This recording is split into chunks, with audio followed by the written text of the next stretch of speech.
And I think I just said the last minute's worth with mute on. And I think I just said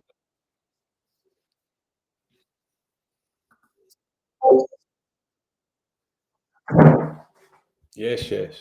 Rudy, top of the morning, Apes. Very first person on the very first restream. Live. Welcome, my friends. Nice to see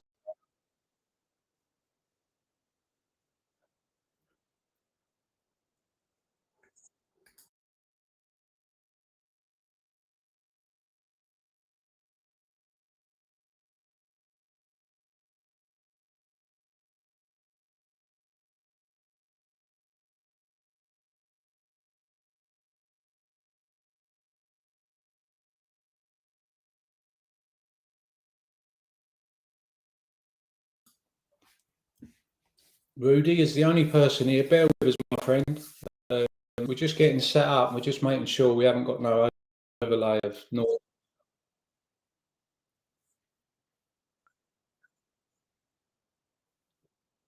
I'm muted on restream. I'm just using Discord now. Wolfie.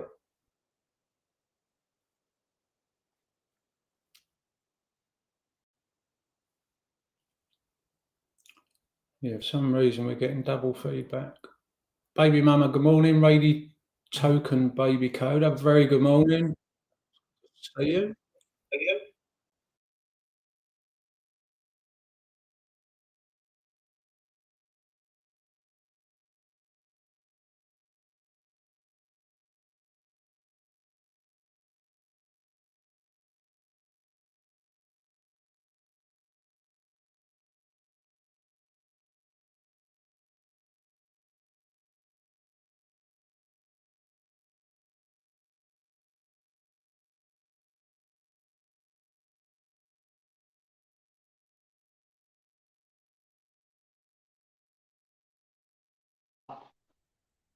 Hey, you are.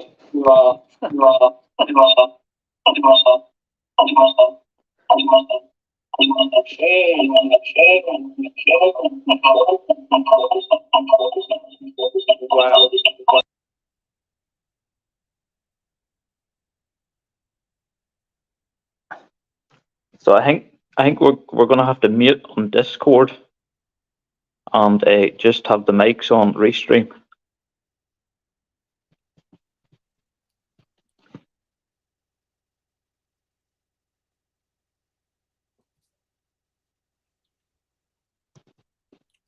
Right, let's try that. That's much better.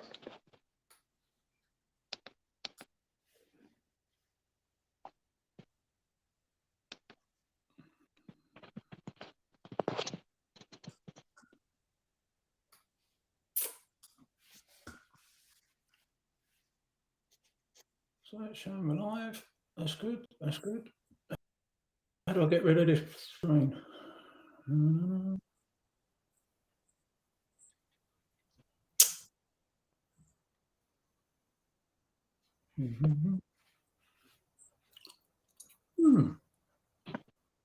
Anyone in the chat with any ideas? Feel free.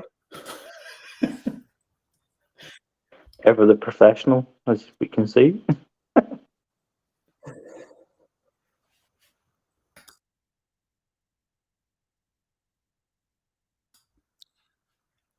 does it keep repeating?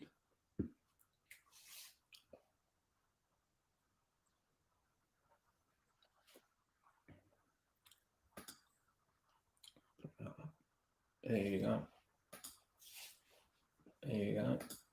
Right, I've got that bit worked out. Right, next bit.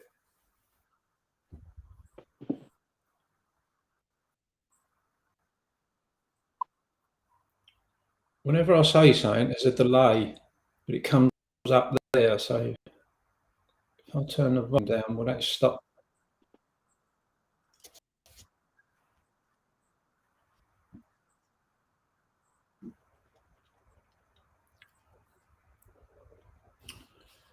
Ay, ay, ay.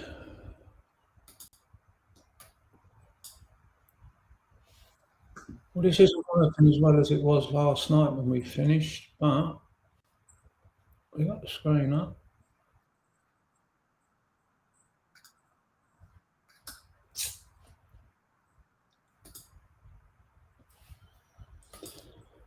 Oh, yeah.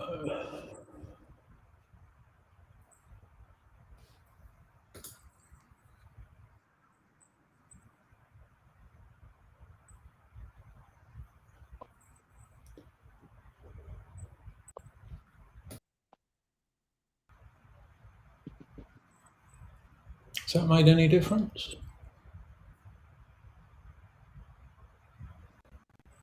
How's it sounding? Can you hear me? It sounds great. It's just delayed. So when I speak, then it Yeah, comes. there's a bit Yeah. of a lag.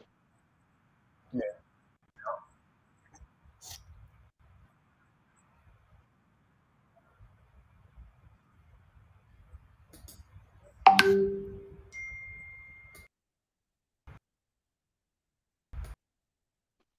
I've just made a couple of changes. See if that helps.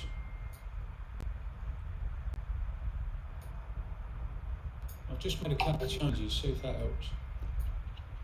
Obviously not.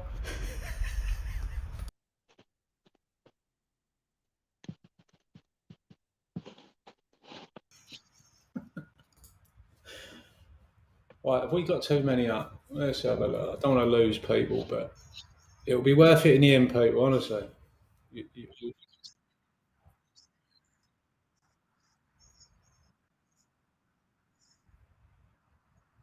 mm-hmm.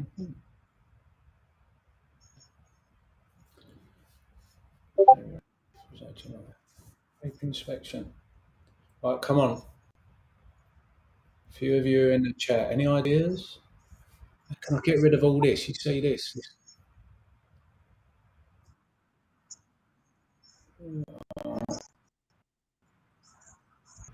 I think this is where the feedback's coming.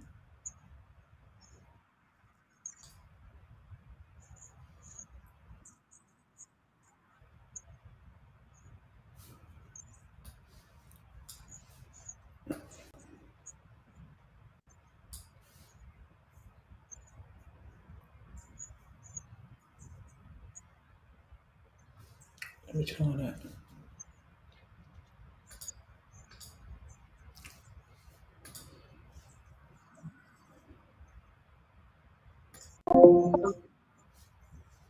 How about that? Yeah, you just jumped out of Discord, but that's all right if it helps it on your end.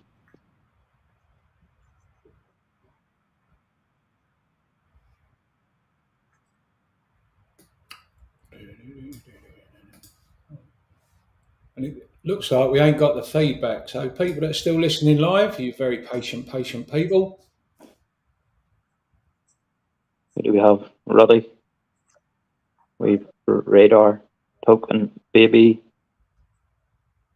Coder, Julie Hayes. Good morning.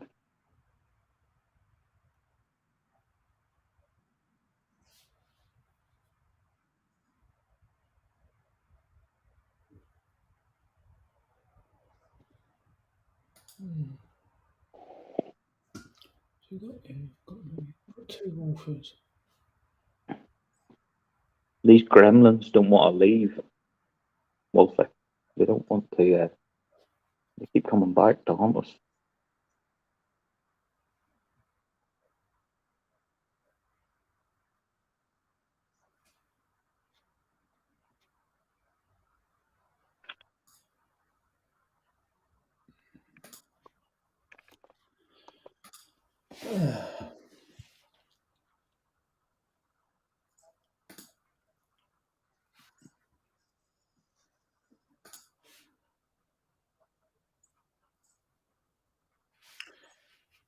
It's because I've got two of them, but I can't see where I cancel this one.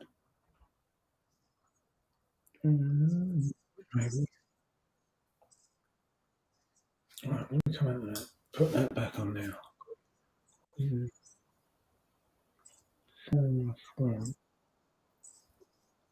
Oh, we've got to work it out because this is shocking.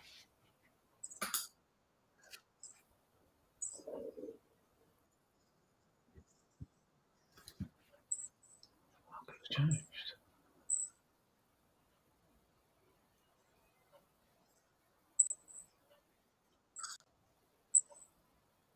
Right, so this is now live. Let's see if that gets rid of it. Okay.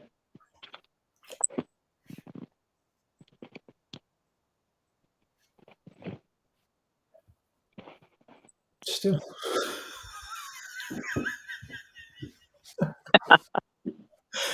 You know when we plan to hand it over to someone, I hope they turn up quick. They can't wake up quick enough. Anybody can't sleep in the US at the minute.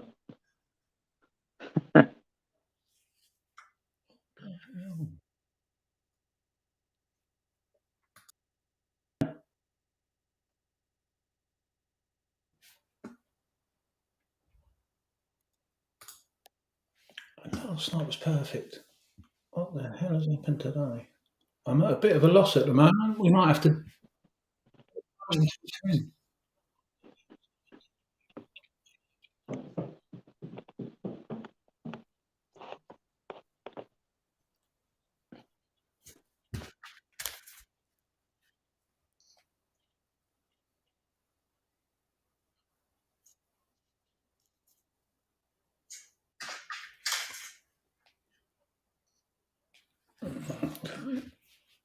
Right, let's see if you can share your screen. Okay, my screen should be.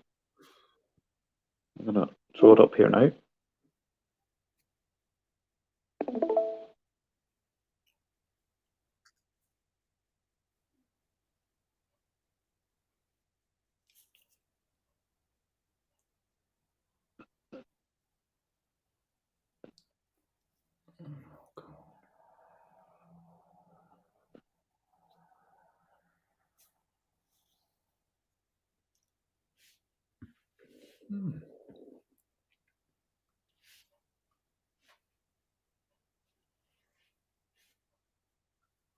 Do you need to jump in this Discord, Wolfie?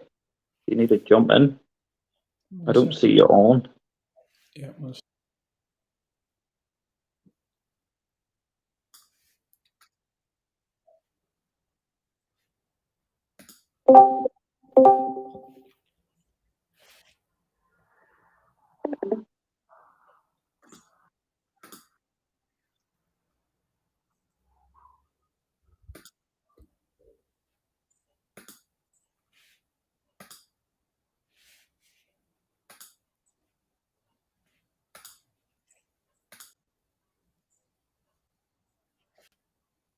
Uh-huh. Now we have it.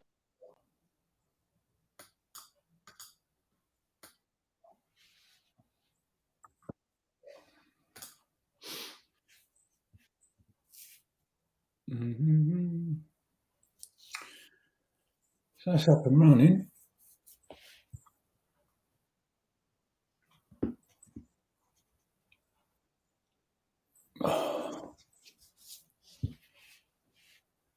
Bear with us, everybody.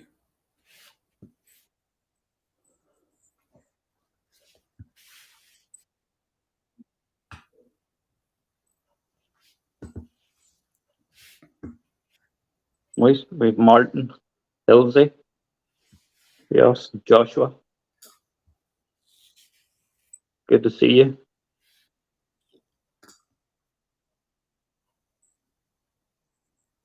Gorilla, you're a genius. How do I get rid of this bloody echo?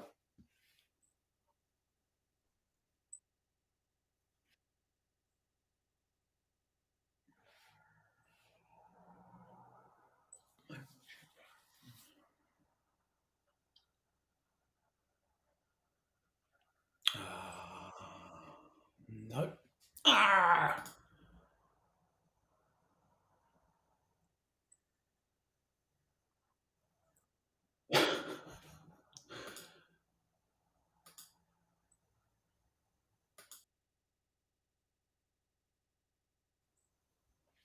Oh, no.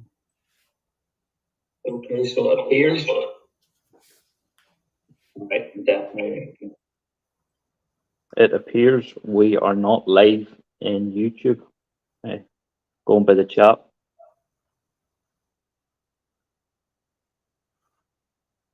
Well, that's a blessing at the minute. That's a blessing until we get. Yeah. Uh,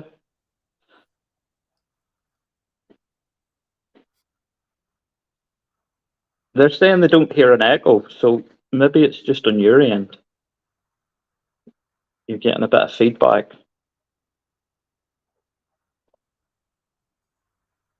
It's literally everything you said. It's doubled.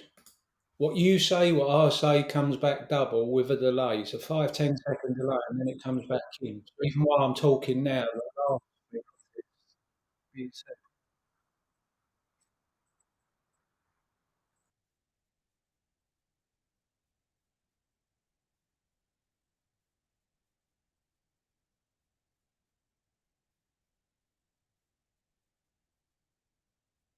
Oh, so we are live. Hilsey's just said we are live, so thanks, Hilsey. English patriarch, no echo. So we're live.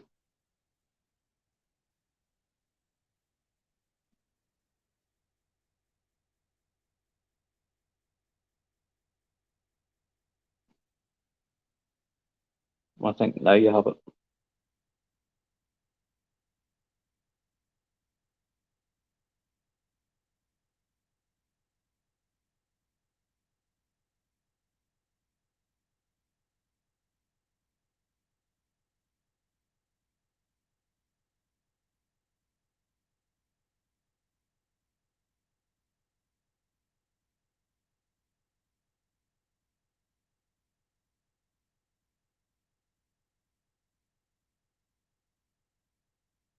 Wow. 318 gorilla.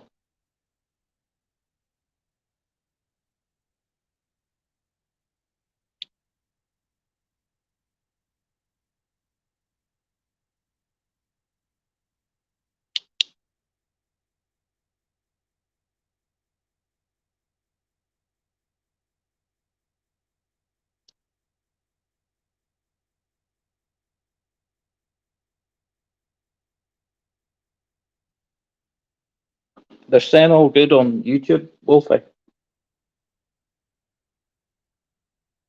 The only thing is you're muted, so I don't think I can't hear you.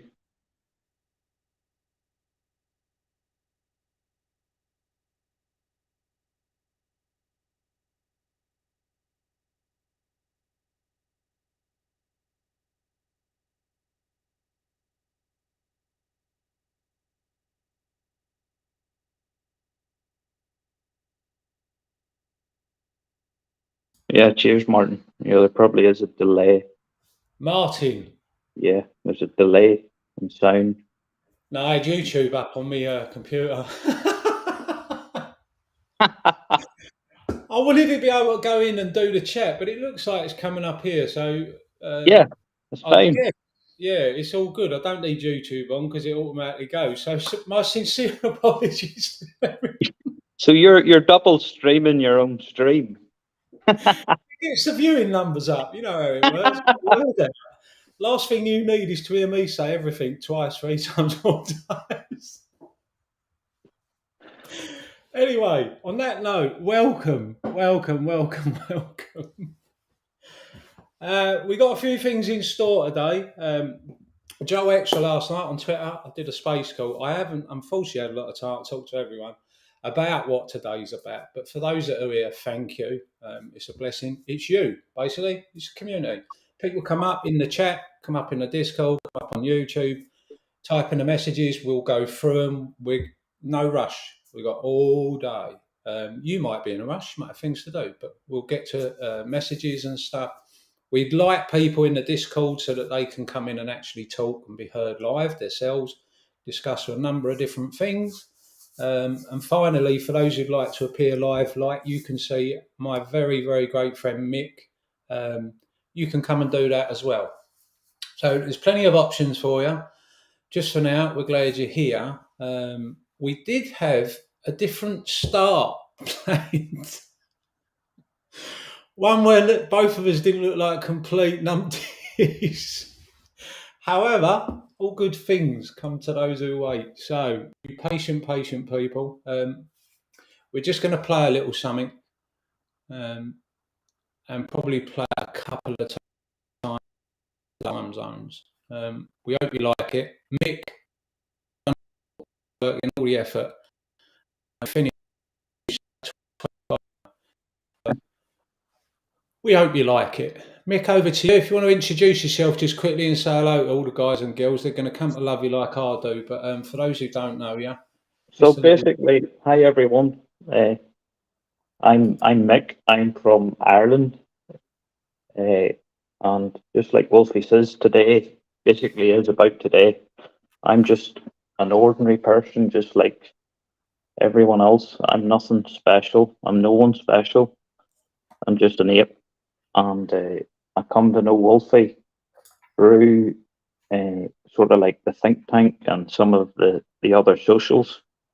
And I actually reached out, and I have a story which was told on Boss Blunt's think tank months ago, and that's how me and Wolfie come to get in contact. So I will share it today at some point whenever I take over. I can probably show you a couple of pictures of what actually happened. What I can say is I'm very, very, very lucky to be here.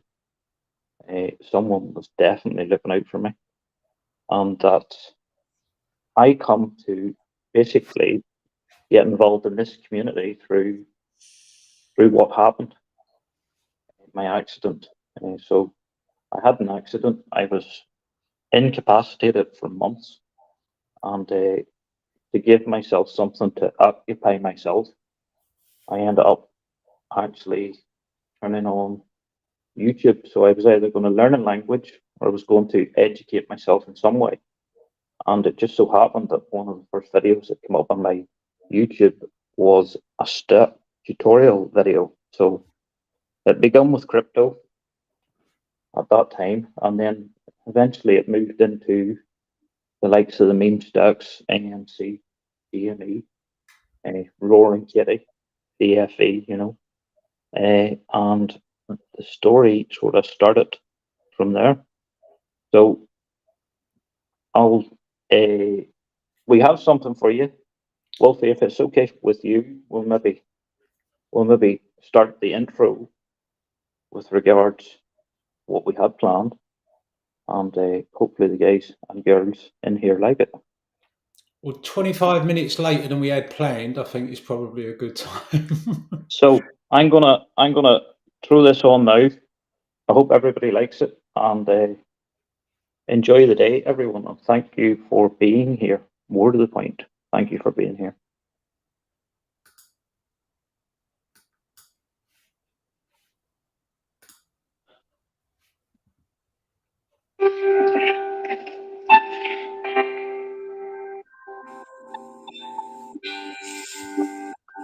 They underestimated you.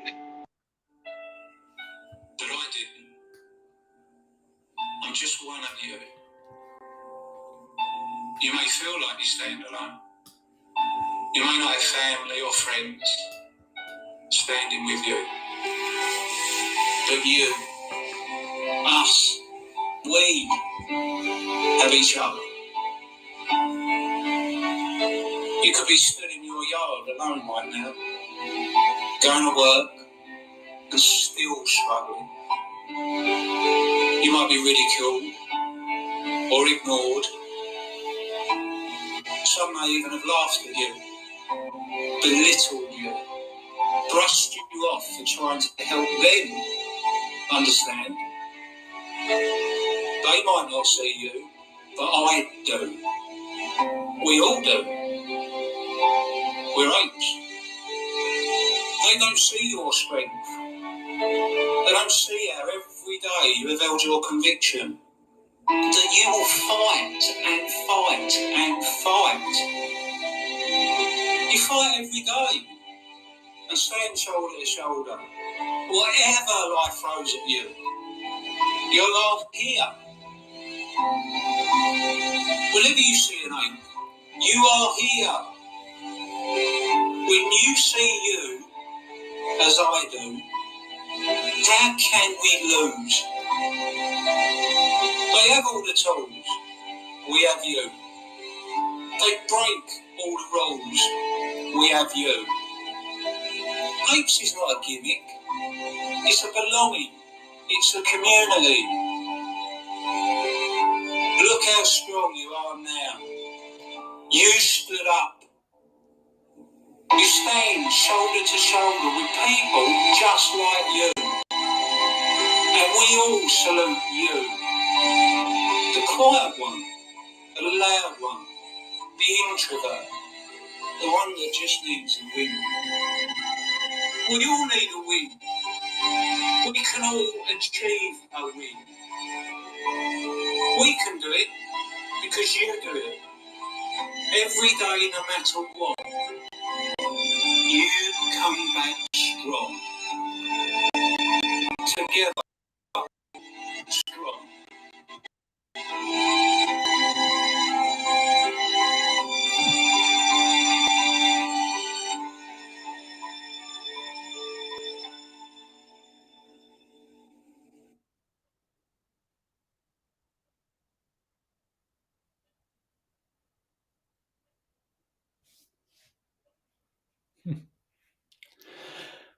Well, that's all we got for today. Thank you for joining us. I hope people like that. It's Mick's put all that together, bless him. And I think he's done a great job. So I know it's in keeping with what we've done before. There's a few plans for a couple of different ones. But I hope you really enjoyed that. I hope you like that. So that was the intro. We'll play it a couple of times during the day for the time zones. But for those of you that are in the comments, it seems to have been appreciated. So all Mick's work's been worthwhile. Mick, outstanding job.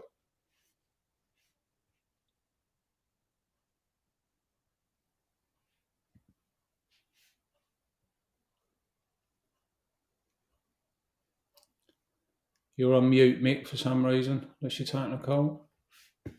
Right, on that note, just run for a few. We did a few shout-outs. Baby Mama, I hope you see that your Twitter account appeared in that video. The idea of adding a few people, and there was many, was one, to give a shout-out, but two, to say, we do see you. Everyone sees you. They might not comment. I'm not saying they don't on yours, Baby Mama. But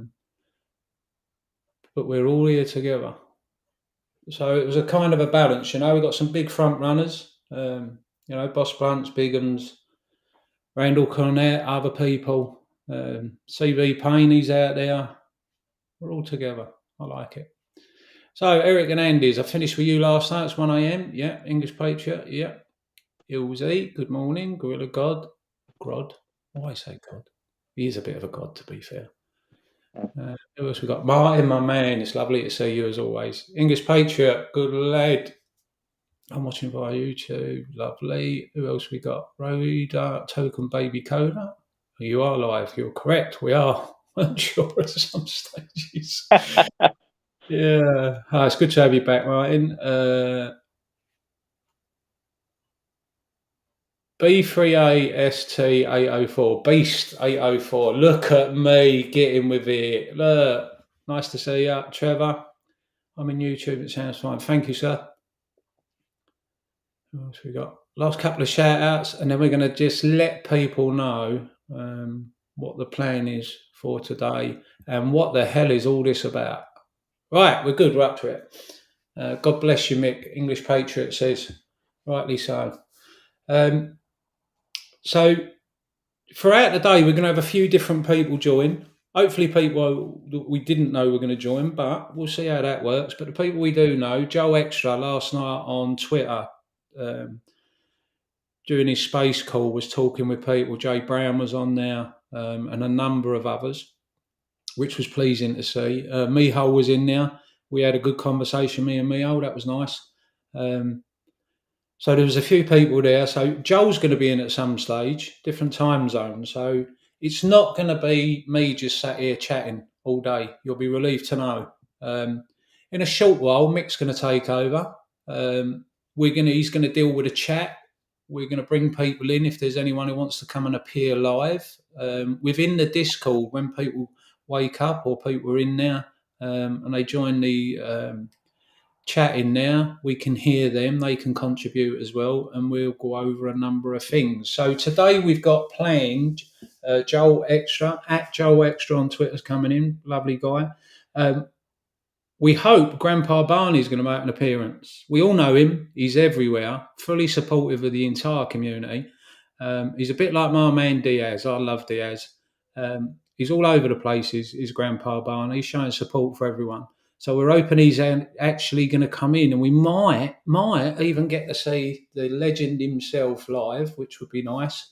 But at the very least in the Discord, and we'll hear him chatting about stuff. Really good guy, really good. KC Shaw, who does a live every day forever. The man's a machine. Got a great community. We've had a little conversation between us. Mick's been speaking with KC as well. So we're looking to get KC in. I'd love him to sing his song. I absolutely love his song. Many a time I've heard it. And I imagine that we're sat around the fire, Mick, and we're just breathing, we're just there. We've got music, KC playing, either singing his song live or we got it on the music. So the music's playing, we've got a fire on the go, we've got Apes all sat around, we've all got a drink, we're all just relaxing and chilling and celebration of being together, having one. I have a thought all the time, every time I hear him do his song. Couple of special guests, everyone's special. For those who do know me, the Wall Street Conspiracy, Darren Saunders, huge hero of mine, really impacted me when I first see him speaking and talking in the film. I really took to an individual like Darren that was out there, right outside Wall Street with a placard on saying to them basically. So Valentina is going to hopefully be able to pop in at some stage today. I'm going to keep the other one who hasn't been able to get back to me as yet, but hopefully somebody else that knew Darren very well may be popping in. Federico, great young lad. Federico and Valentina did an interview some time ago, which works way, way, way less than this one. So you can imagine how bad it was. Hopefully they're going to come on. The lovely Von, for those on Twitter, does space calls on a number of topics, all relating to the community and the well-being of people. Lovely, lovely person. Her and Nettie have got a podcast. I've actually been on it some time ago. Great people again. Hopefully Von will be able to come in.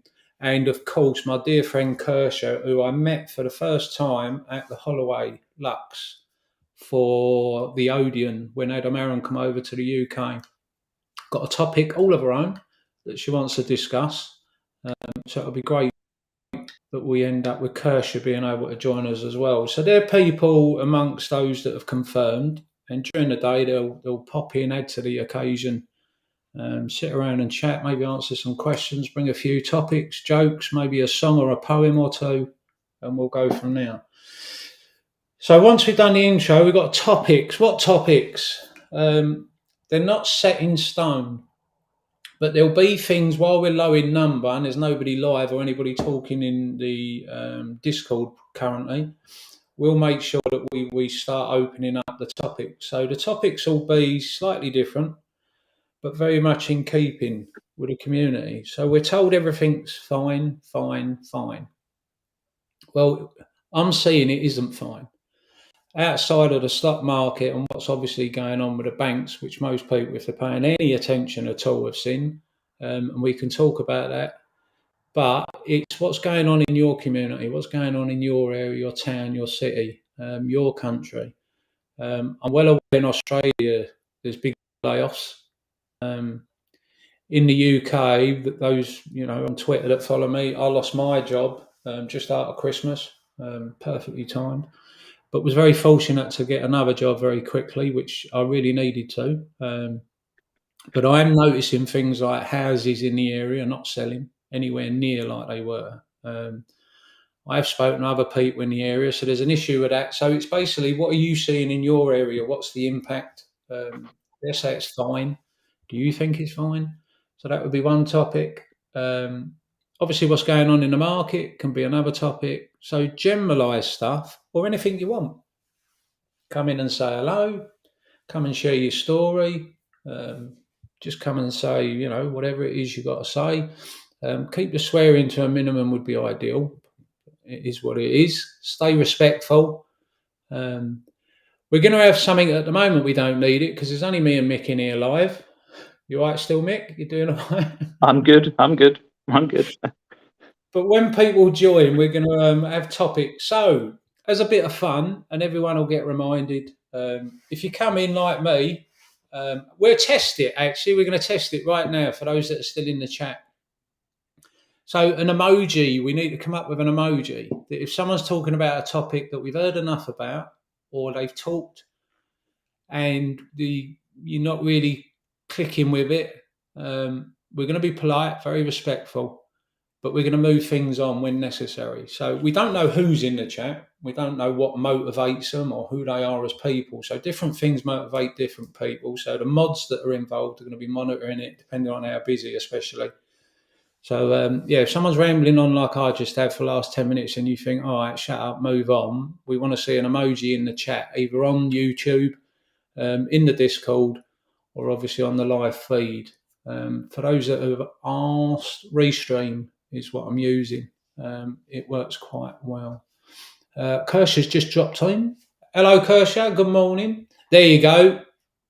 English Patriots come up with one. It's the red shoe. Move on. So we suddenly see, you know, if we got 10 people, we suddenly see 6 of them, that's a majority. So we'll take that into account and then we'll change the subject very politely. Everyone can. 10 people, we suddenly see 6 of them, that's a majority. So we'll take that into account and then we'll change the subject very politely. Everyone can. 10 people, we suddenly see 6. Someone muted. All right, that looks like that's worked. Yeah, so Eric, you've got it. There you go, red shoe. So if we see red shoe in the chat, that come from you as a community. Red shoe it is. If we see red shoe in the chat, we'll move on. Kershaw, glad you could join us. I'm hoping it was yourself that had feedback, but it seems to have left. The left's new army boot. Yeah, I got that. Right, so what else do we have on the list? Yeah, maybe breaking news will be another topic. So we've got generalised stuff. So with that said, I'm going to pass back to Mick. I'm going to be here till 10 o'clock. I'm going to be here all day. We're going to try and run this as long as we can. Other people will come in on the hot seat, like I said. You can come and sit in the hot seat, chat with people, you know, read out, give people shout out stuff, keep the conversation going. Feel free, message me and we'll get you in. You can do it. So I'm going to pass back to Mick while I just check a few things out and then we shall carry on with the day. Over to you, Mick. So, just again, thank you to everybody that's showed up. Thanks for the support. Thanks for making the effort. And again, just as Wolfie said, today's about you. It's not about us. It's we want to hear sort of your voices. We want to hear your stories. We want to hear what's happening in your world, be it in your careers, or is there anything in particular that you are struggling with at the minute?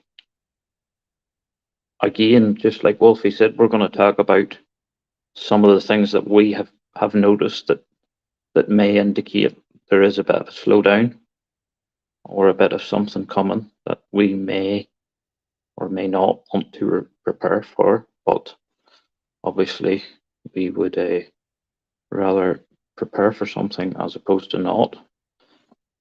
We know the DD has been done. We know all the information's out there.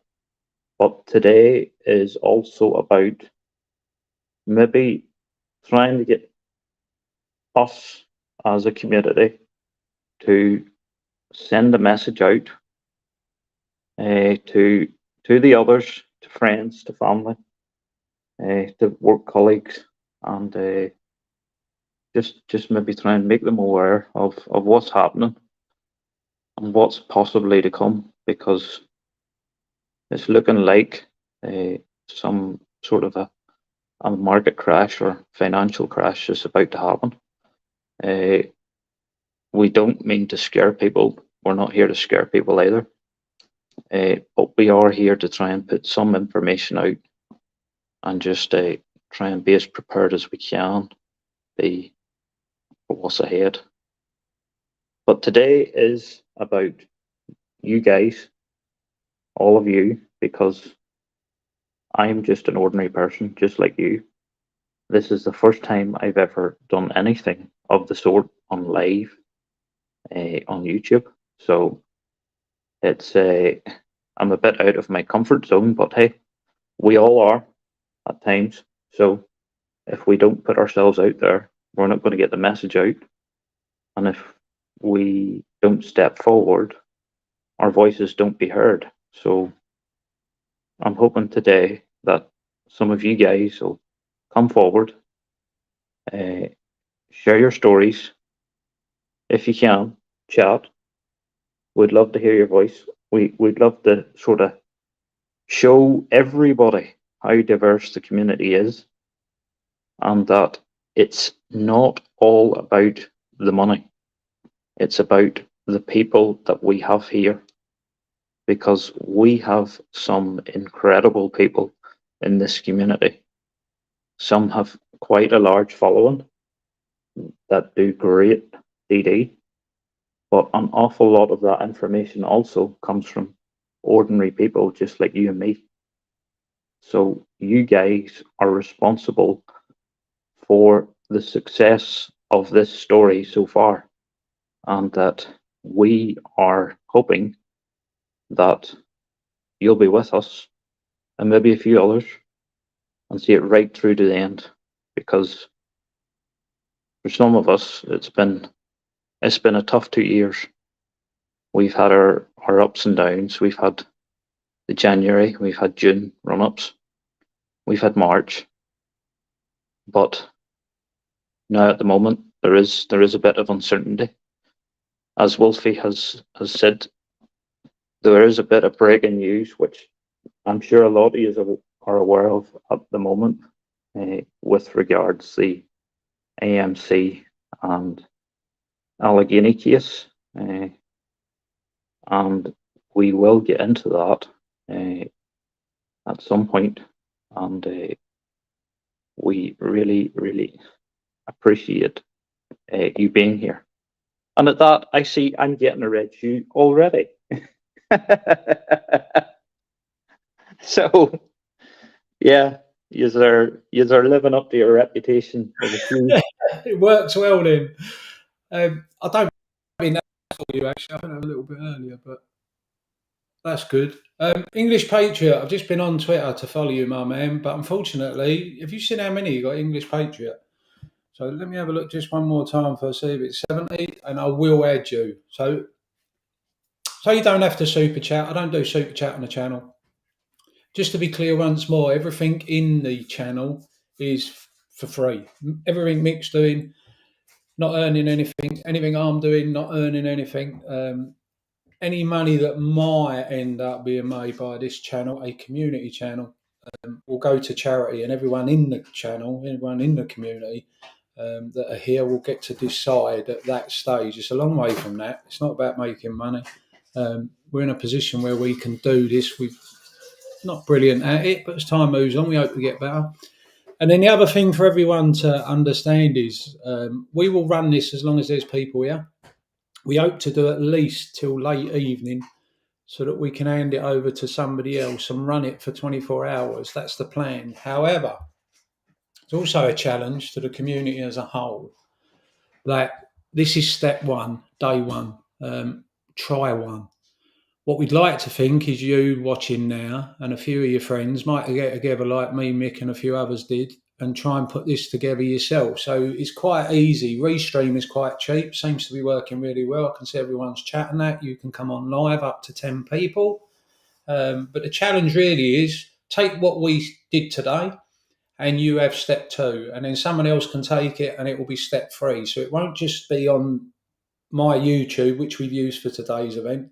It can be on somebody else's YouTube, and they can do the same and bring everyone together. So we've got lots of pockets within our whole community, places that we call home, places where we've grown to know people and they've grown to know us. Might be in Twitter, Reddit, YouTube, Discord, all of the places that we use.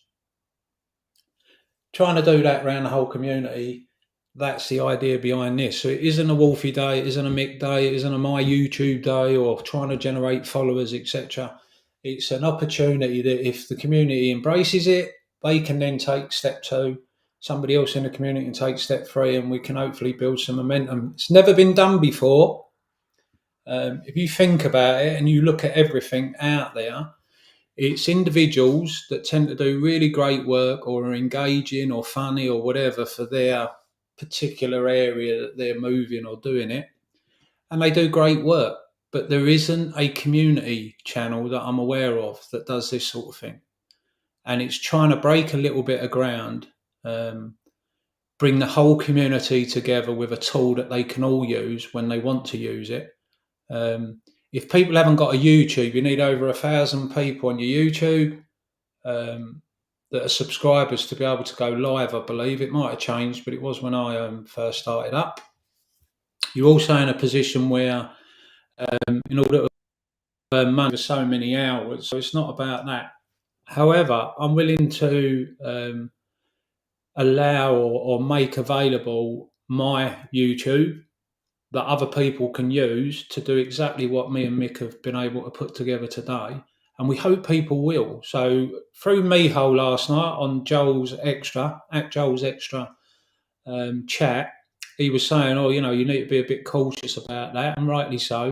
We're hoping if the community take it on, that people who are responsible will step forward. And if they need a YouTube so we can add you today, we can do it. I have no issue that somebody makes a YouTube that is specifically a community, which is actually what I made this for.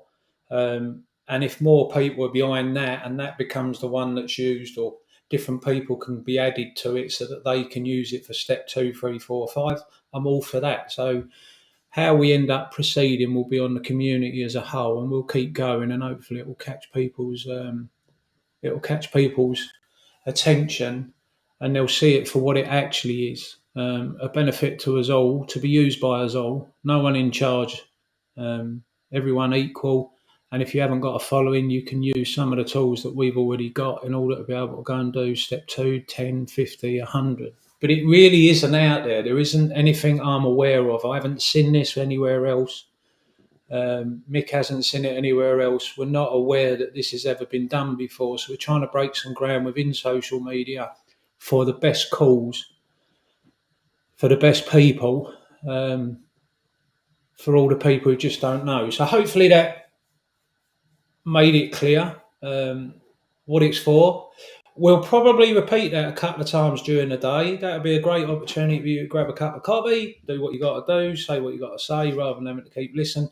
But we'll keep an eye on the numbers. We're fortunate at the moment that while we're putting this all together and just finding our feet, we've only got 11 people currently watching. So you're very, very patient people. So on that note, I'm just going to have a quick look, because I want to do some few shout outs, show people we do pay attention. Where is it? You should be able to see that now, hopefully. People see that? Let me know if you can see home Twitter. Let's put it over me. Let's have a look. Let's have a little look, see how this works. Trial and error, some of it. No. I can't cover you up, Mick. That wouldn't be fair. I'm trying to cover me up now. Right. Chat's pretty quiet over there. Let's put it over there. There you go. Can people see that? I'd imagine you can. Citadel Scandal, POS. If you follow me, you know the rules. If you're new follow, here you go. No shilling, no trashing the CEO. When this player's all over, you can then and only then cast judgment. If you judge before the job is finished, you lose me as a follower. I think that's a fair comment.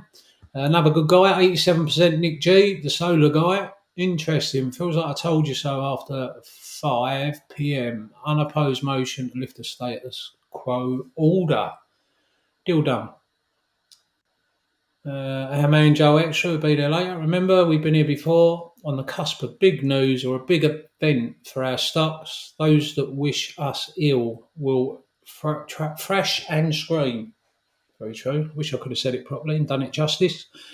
Throwing every last chick in their playbook to try and destabilise your resolve, your investment.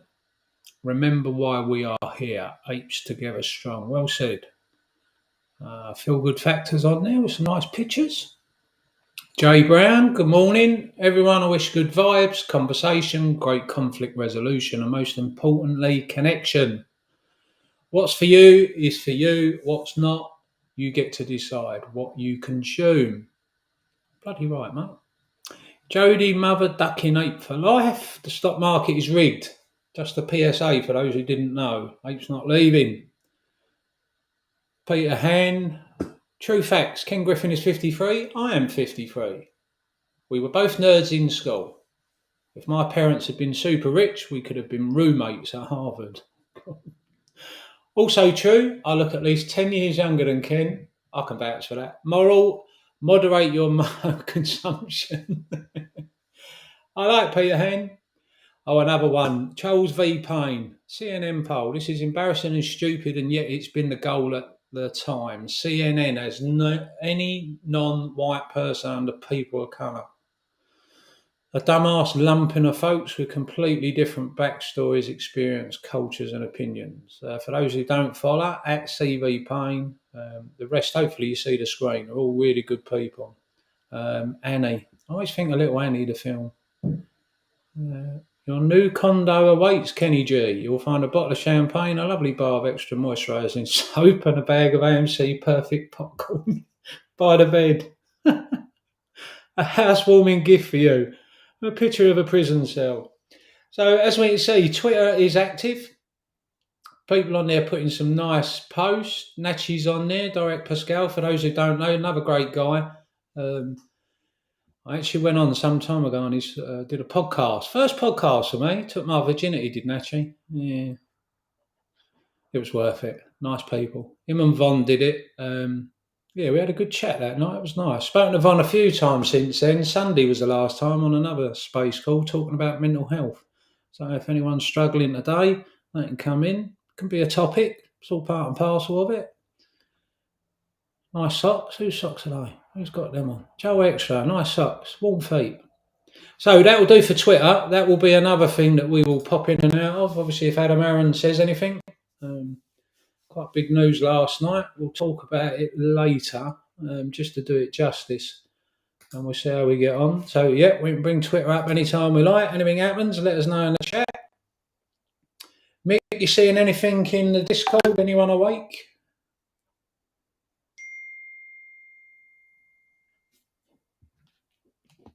Can't hear you, Mick.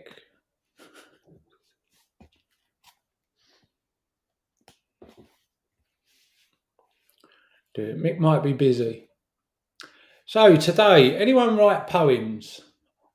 Add them in the chat. I write poems. You might have seen. We should go over a few poems today. That's on the list as well. We're going to be talking AMC during the day. That's also on the list. We're going to talk about GME. I hope to get some GME people in the chat that would like to talk about everything going on. We've got lots of stock. 5 to 10 million people is what I've always estimated across all the different various stocks. Lots of people out there that consider themselves and act as apes. There is a belonging. For those who are joining us a bit late, Mick put a video together. We'll play that as well a few times during the day. We might even put a little bit of music and keep it nice and chilled. So we've looked at Twitter. We've listed what today's about. If another 100 people come in an hour, Mick will go over the plan for today again so everyone's aware. And it's trial and error for the rest. So let's see what we got in the chat. 11 people, you wouldn't expect much. Kershaw says, you are doing fine, Mick. Quite right. Eric supports that. You're doing good. Quite right. English Constitution part on Twitter, mate. Check your DMs. No. I see your DMs, my friend. I do see your DMs. English Patriot 70. I'm sure I was following you, but I'll have a look at that when I pass back to Mick in a moment. Baby Mama, good to see you. Did you see it in the chat? Did you see it in the film? Did you see the film, Baby Mama, that Mick put together that we showed just a little while ago? Did you see your account was in there? Yeah. Now, people who weren't listening might think me and Baby Mama know each other, and we really don't. But I've seen Baby Mama. You're a positive individual, always out there spreading the word. Lovely. Trevor, consider the majority of the AMC audience is lightly North American, and it's 2 a.m. currently. I'd imagine more will come in when the sun rises. Yeah, Trevor, if it's just 2, 3, 4 of us sitting here, it's not an issue. We'll fill the day somehow. Obviously, it's nice and early. The plan is, as I've already said, to hand over to others. So me and Mick will be able to have a break later, but if we have to keep it going, as long as we got 2, 3, 4 people in the chat, we can do that. We can make up our own conversations, share a few stories. We'll be all right. Right, I'll pass over to Mick if he demutes. Baby didn't see it. Shall we show it again? Anyone want to see that video again? If I see any red shoes, it won't be shown. So you're in control. Give it a couple of minutes. If there ain't none, Mick, we'll put that back up and I'll do it justice this time, make it a full screen.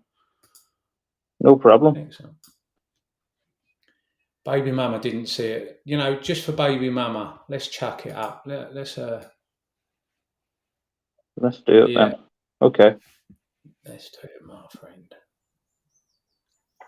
It's worth the watching. So we're gonna go here. Let's put it up.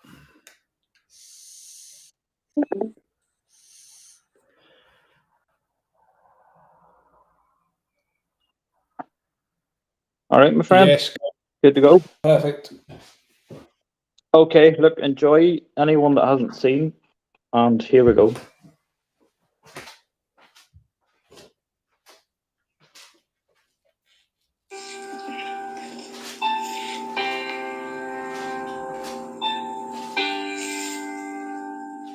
They underestimated you, but I didn't. I'm just one of you. You may feel like you stand alone. You may not have family or friends standing with you. But you, us, we have each other. You could be stood in your yard alone right now, going to work and still struggling. You might be ridiculed or ignored.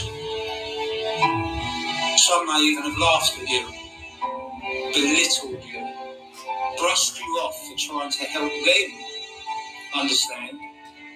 They might not see you, but I do. We all do. We're apes. They don't see your strength. They don't see how every day you have held your conviction that you will fight and fight and fight. You fight every day and stand shoulder to shoulder. Whatever life throws at you, you're not here. Whenever you see an ape, you are here.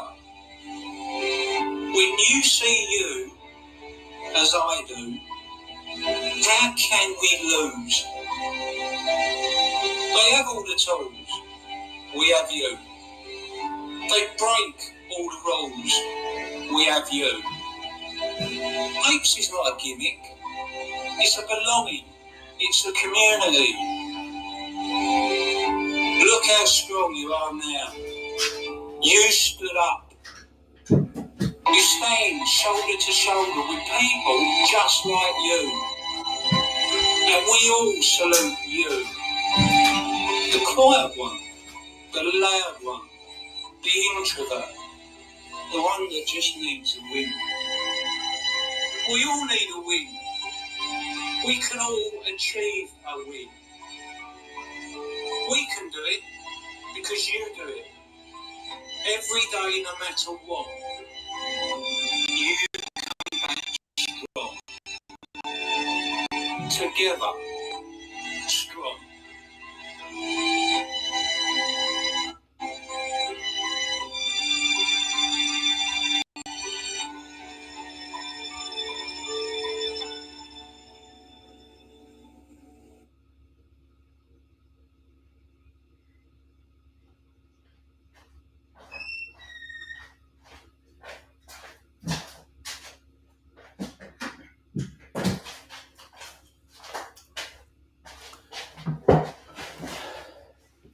There we go.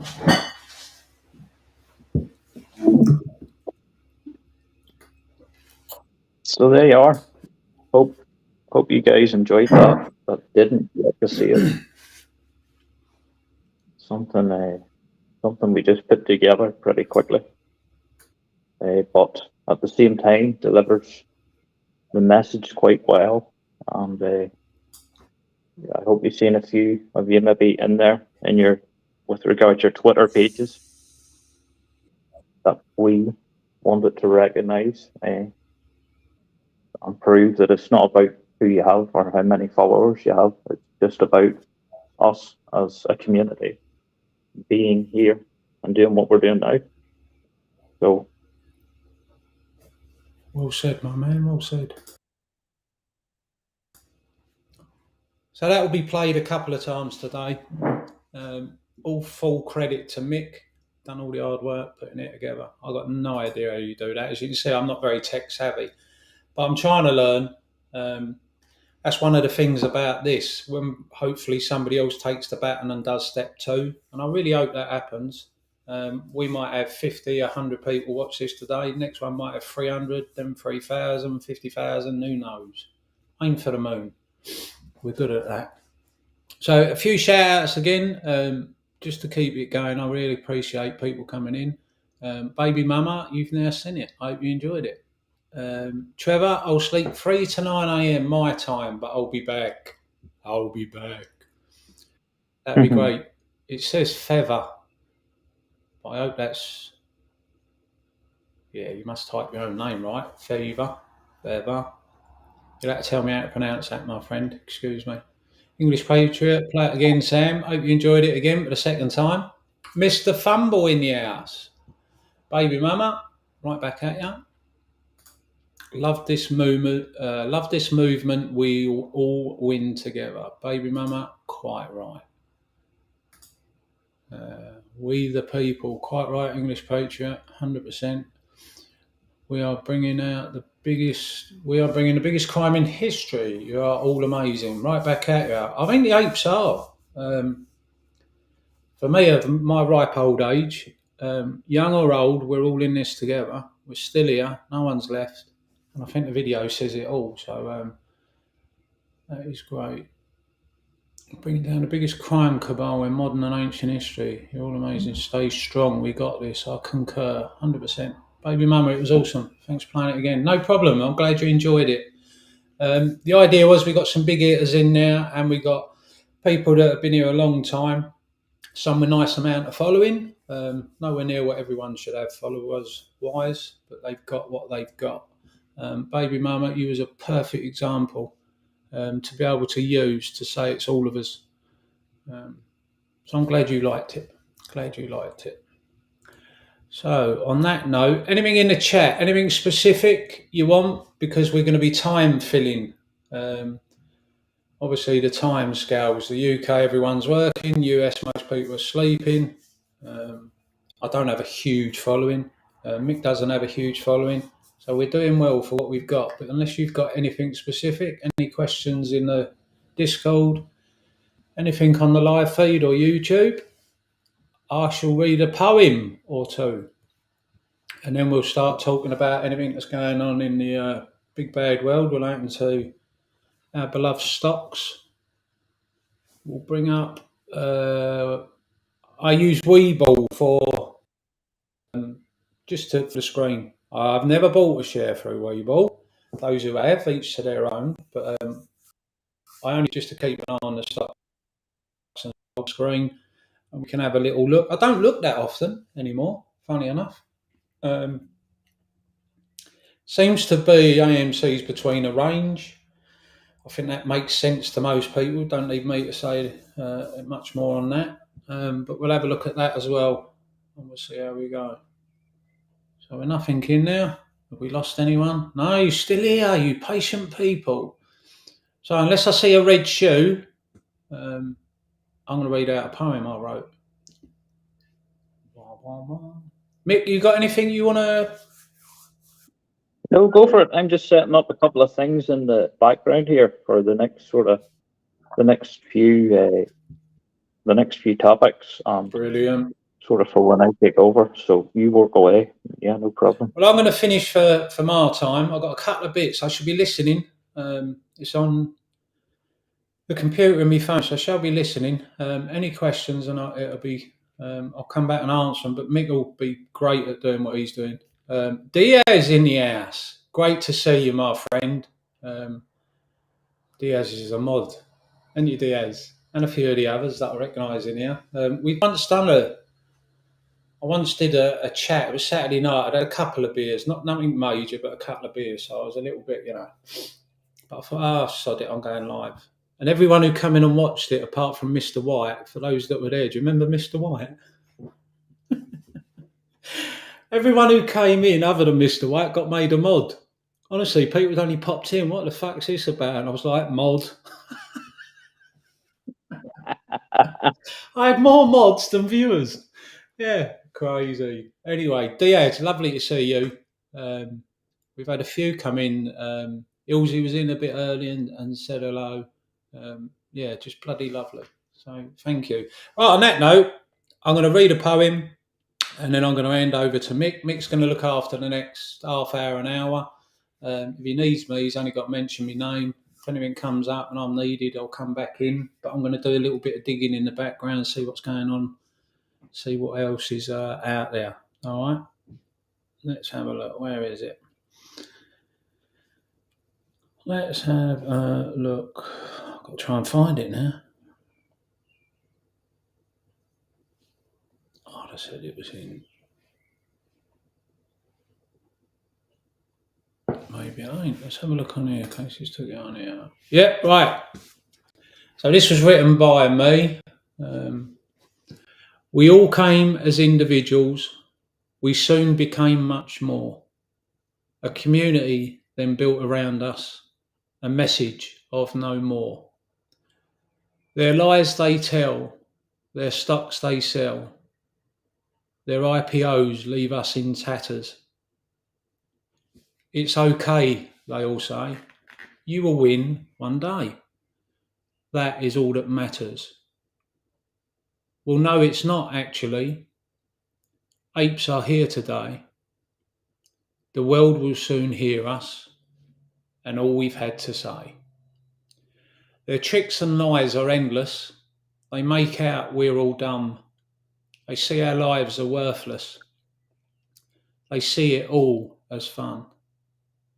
Well, apes are here to tell you their time is at an end.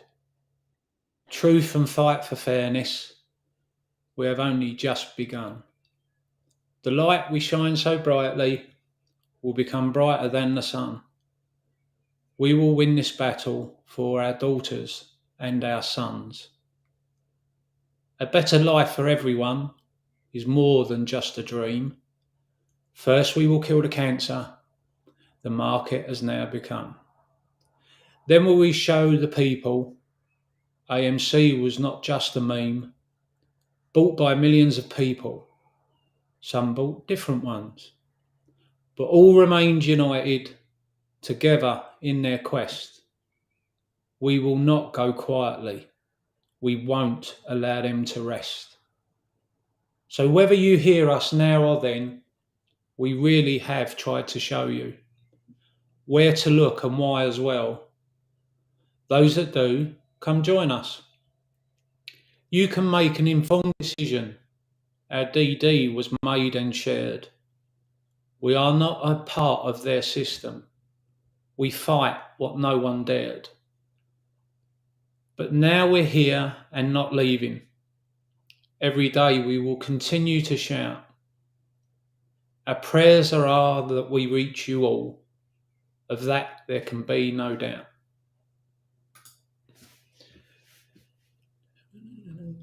So I hope you all enjoyed that. I'm now going to pass over to my man Mick. Anyone else who wants to join Mick, either through the Discord or by appearing live, feel free to reach out to Mick or myself and we'll make it happen. Failing that, over to you, Mick. If you need me, say my name. Okay. So I guess this is it. I'm on my own now. Put on the big boy pants and get on with it. Wolfie, the only thing I will say is that is there a possibility that I can screen share again through if I log on, can I screen share? You should be able to. You're actually showing live, so all you need to do your end is share your screen. So you can do it in Discord because it's your Discord picture that's appearing in the restream at the moment. So if you go live or share your screen on Discord, it should automatically appear in the window that's live on YouTube. Perfect, thank you. Top man. Okay, well, listen, people. I think the best way to start is to sort of explain how I got here. So, and explain why I'm here today. So, I shared a story months ago when I reached out to Wolfie, and it was actually shared on the think tank, Diaz. Some of you others in here will have probably remembered it. I come to get involved with stocks because I had a huge accident. One which I was very lucky to walk away from with not only my life but my ability to have use of all my limbs to a certain extent. There has been lasting damage done, but I'm here today. I have my mind.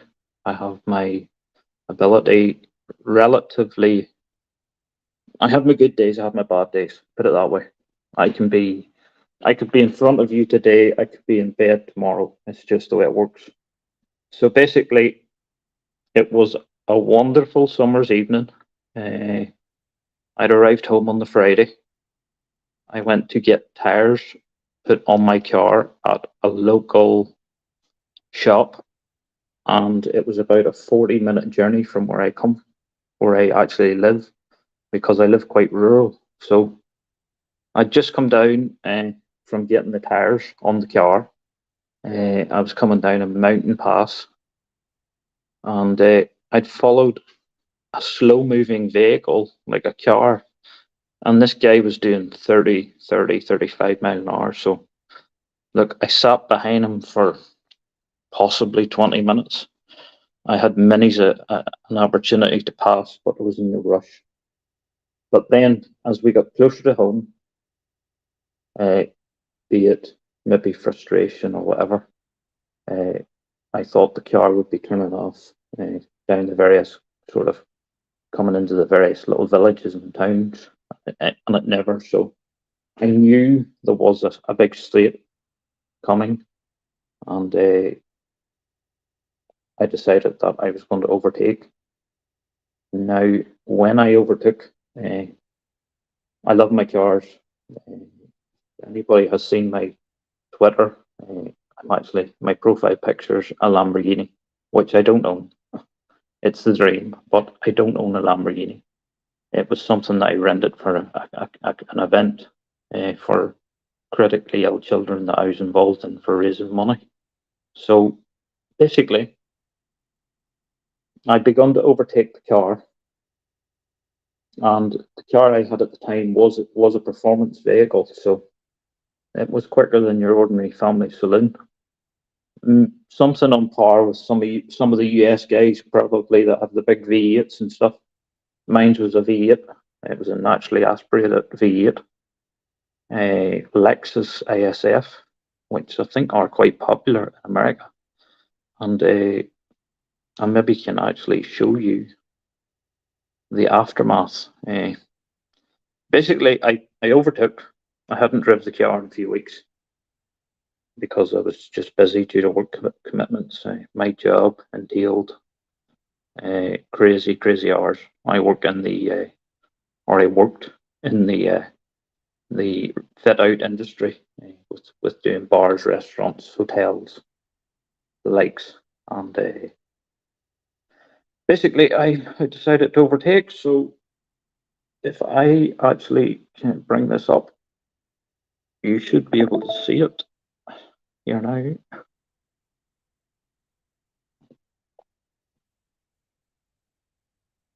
We're not seeing it. So Wolfie, can you tap on the watch stream? Perfect. Thank you. So what you now see is basically what the aftermath was of what I actually came out of. That's what happened to car. I overtook the vehicle. I hit a dip in the road, which was going into like a farmyard. These guys do potatoes, typical Ireland, but the rut or the dip in the road caused the car to go out of control. And as I was doing the overtake, I was left with the option of one, collect the vehicle that was beside me and possibly seriously injure the person, or two, take the option and try and point the car in some sort of direction that it would, at least all I had in my mind was take some speed off the vehicle. Unfortunately for me, the vehicle went on to what I thought was a low ditch at the time, but it wasn't. They'd actually cut trees down the week previous. So I hit a tree stump. I proceeded through a gate opening, and I went through 2 fields before the car come to a stop. I was 2 hours being cut from the vehicle. My legs were trapped because the driver's wheel sort of folded in underneath. When the car went up into the air, which was approximately somewhere in between 10 or 15 feet, when it landed back on the ground, it either landed on a boulder or it was just the sheer force of the car returning to the ground, the laws of physics. I was actually standing up in my seat with my feet in the footwell. So I thought the car was going to go nose over tail, which it thankfully didn't. But as a result, when the car came back down to the ground, I got all the impact directly through my back. So I knew the moment it happened, I was in severe trouble. I knew that certain things were gonna that essentially life was gonna change. I actually, if I tell the truth, I thought I was dying. I thought I'd done something severely messed up inside me, and that's what ended up. My car ended up in that shape. So if I can see, can I show you some more images here? Just bear with me.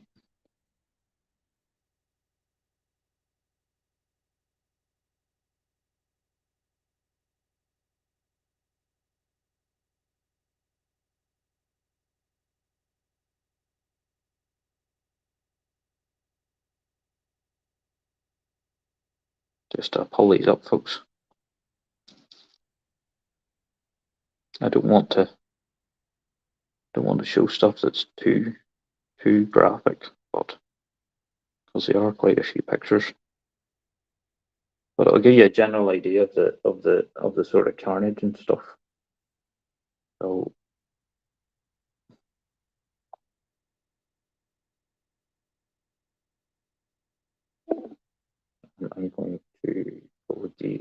I'm going to show you this one.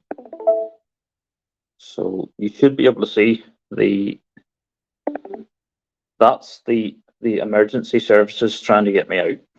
As you can see in the background, Northern Ireland, where I live, recently, or in the last few years, acquired an air ambulance. And because I live quite rural, the air ambulance was the difference to me actually surviving that day, number one, possibly two. They given me the ability to be able to not be paralyzed. When I went in for my operation, I wasn't coherent. My mother was my next of kin, so she signed a form in which it said the surgeon had said from based on the MRI that I had a 90% chance of waking up paraplegic from mid chest down. So I would have lost the function of my legs. I can show you again some more of the other things. Let's see.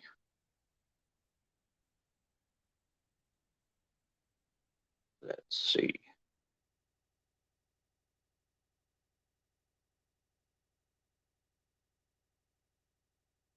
So if I actually do that, this is what. Subsequently, this is me when I arrived at hospital. I had to lay completely flat still, and for a few hours until they actually prepped the theatre and stuff. And I'll not dwell too long on that because that's not a picture that everybody wants to see too much of. But we can show you the actual aftermath essentially of what's done now. So let's see. So as a result now, this is the operation I went through. So I exploded my L2 vertebra in the bottom of my back. So I did. And as you can see, there's the metal rods and screws and the vertebra that exploded. So I exploded the L2 vertebra in the lower back. I end up with a severe spinal cord compression. Luckily, the staff and the of the Royal Victoria Hospital in Belfast, they done an amazing job. I have to definitely shout them out. Anyone that works in Ward 4D of the Royal Victoria Spinal Injury Unit, they are absolutely amazing people. They're angels. That's what they are. They're angels. Now I am left with just various different things. I'm classed as a chronic pain sufferer, as though I may not appear on screen today, but I'm on medication, quite a lot of medication, which I've subsequently grew quite a tolerance to. But it is what it is. So every day I'm in pain, and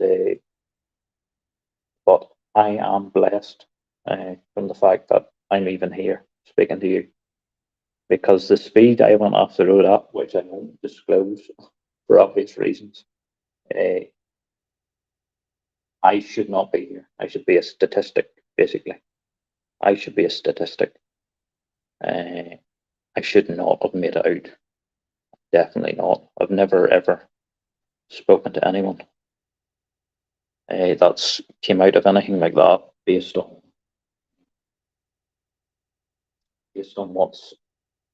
what the speed was and the damage was. So this is how I actually came to get into stocks. Basically, I was incapacitated. I was lying in a hospital bed, and when I eventually came round, I took a blood clot actually 3 days after the operation. So it went, luckily, it travelled to the lung and not the heart. The blood clot was probably, it was about 5 centimetres in length, and it was sitting at the top of my lung. So again, that was another ordeal. So I took pneumonia after that. Pneumonia set in, and as the weeks went on, and as I sort of regained a bit more mobility or a bit more movement, it's a long, long day in hospital. And bear in mind, this is still during COVID time, so it's limited to what visitors you can have and stuff like that. So my mum was only allowed to visit for half an hour twice a day. Dear lover, she lives 2.5 hours from me. She practically lived in a travel lodge for months. So I owe a lot to her. But so when it come to the point that, like I say, I was a bit coherent, I was used to obviously working and being busy with my job because it was an average of an 85, 90 hour week sort of working week. Whenever you took in my travel time as well as my 12-hour shifts. Sometimes I've seen a time where I've spent 3 months with a day off. So it's just one of them guys, just couldn't stop, just kept going and going and going. And I asked my mum. My mum says, "Is there anything you want to pick your day in? Help the day go on a bit easier?" And I says, "Yes." I says, "Could you please give me my tablet and my headphones? Because I wanted to." Well, I decided I was going to educate myself in some way. So I was either going to learn a language, be it Spanish, be it whatever, German, Italian, whatever. But Spanish was the one I had in mind. And when I turned the tablet on, the first thing was that came up on the tablet was actually a trading tutorial from Rainer Teo or whatever. I've completely destroyed his name there now. But I'd begun watching it, and at the start it was just lines and squiggles and red and green bars. I had no idea, but like I say, I had time, so I started studying it. And this was the days of like Trey. So Trey was the first guy I come across, and I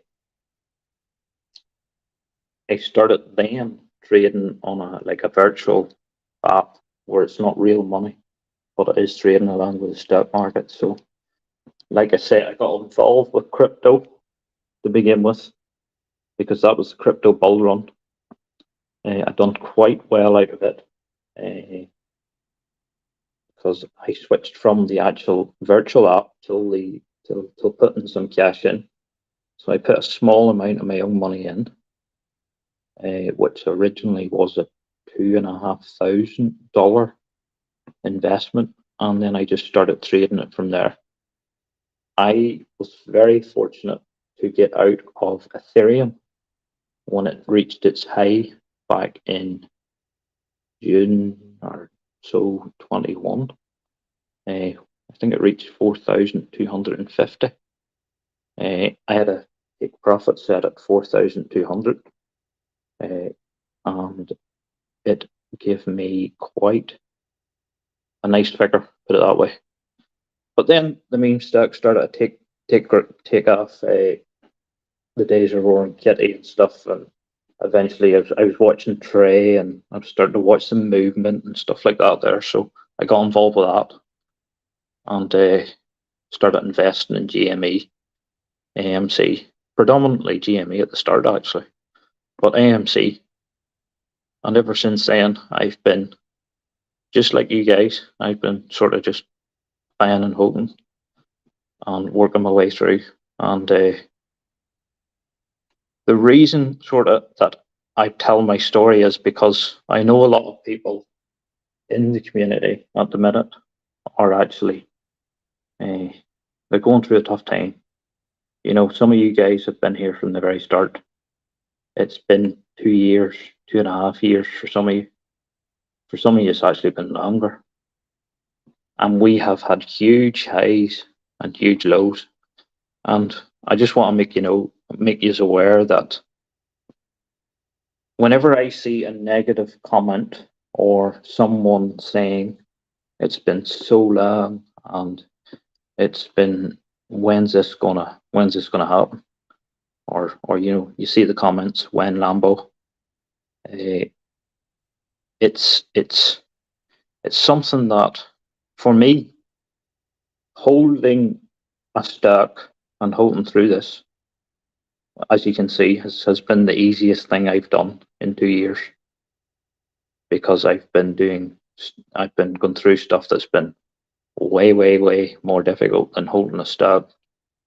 So hopefully some of you can possibly take something away from this, that you may actually, you may start and think of, you know what, considering what this guy's been through, and others among us I know have been through accidents, they've had mental health problems, they've had illness and stuff like that there. So it's just to highlight the fact that, yeah, it's tough. It's not easy. I know a lot of us, and me at the start, also thought this was a get rich quick sort of a thing. And I was a bit naive, but the markets are what they are. We're here. The reason for today is to show that just like you and me, we're just people. We're just people. But what's happened is us as people have come together. We've created this community, and you guys, all you guys, from the guy that's on Twitter, or not even on Twitter, or has no followers, or has tens of thousands of followers, we together are the Apes. We together are a community, and we are winning, whether you think it or not. We're winning this. So it's just to sort of hopefully put it into a better perspective, that I count my blessings every day with regards to my accident. Just like Wolfie, the stocks go up and down. As far as I'm concerned, that's all that happens. They just go up and down. I don't really get too stressed, too involved with the price, because I know that, as I say, the DD's been done, and that the difficult part's over, and that we are winning. Whether I know it may be hard to believe at times, but we are winning, and the amount of noise that we have made, on the way we've pushed this to the forefront of media, and the way we've circulated it via socials, and the amount of people from all different parts of the world have been involved in this, is it's a celebration about us. We are the Apes. We're here. We haven't left. The OBV tells us that nobody's selling, and we are going to win. So have a bit of resolve, stay the course, and if you need to chat, or if anybody's having a tough time, reach out. Wolfie and myself both have Twitters. I don't have a huge following, but I've all the time in the world at the minute to speak, chat, help anybody, and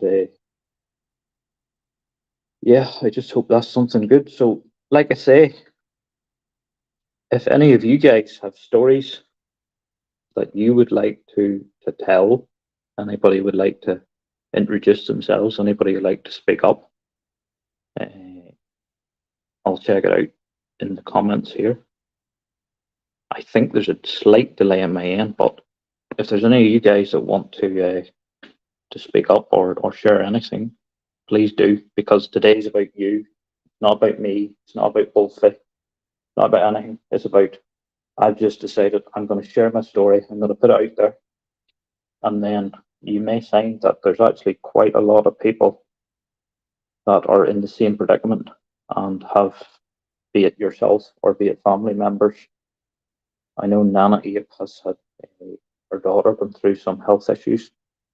Blessings to her, because she's a wonderful lady and a very, very kind soul. And so any of you guys that would like to speak up, come forward, or have a voice, please do, because it's, hopefully this is not as intimidating a setting as some of the bigger channels, and it's just basically to show we're human. We're all human. We're just ordinary people. Like you've seen the absolute hash we made this morning, even though we prepped for how many hours for this, me and Wolfie. We've been testing in the background. Wolfie's even live streamed, not knowing it, which was hilarious. And it's about us. It's about you, and it's about the apes, and that's what's most important. So I hope this sort of goes some way, maybe helping some of you deal with some of your concerns, some of your worries, and stuff like that. And like I say, please share, speak up, or put comments in the chat, and we'll read them out. So I'll give you a second. If anybody wants to say anything, please do. I see some of the comments already coming in, saying blessings and stuff from me, and you made it true. I'm so glad you made it true. Baby Mama, English Patriot, and Point Breaker. Nice to see you. And so thank you for the comments. But like I say, it's just me, and it's just my story. It's just about how I got here. Some of you will have a completely different story as to how you got here, and we want to hear it. We'd love to hear it. We want to give you a voice, and we want this to be a community for you, for the people. This is a channel for the people, and this is a Discord that you want to stay in or leave. And it's for the people. It's not about anything else, only community. And that's where me and Wolfie's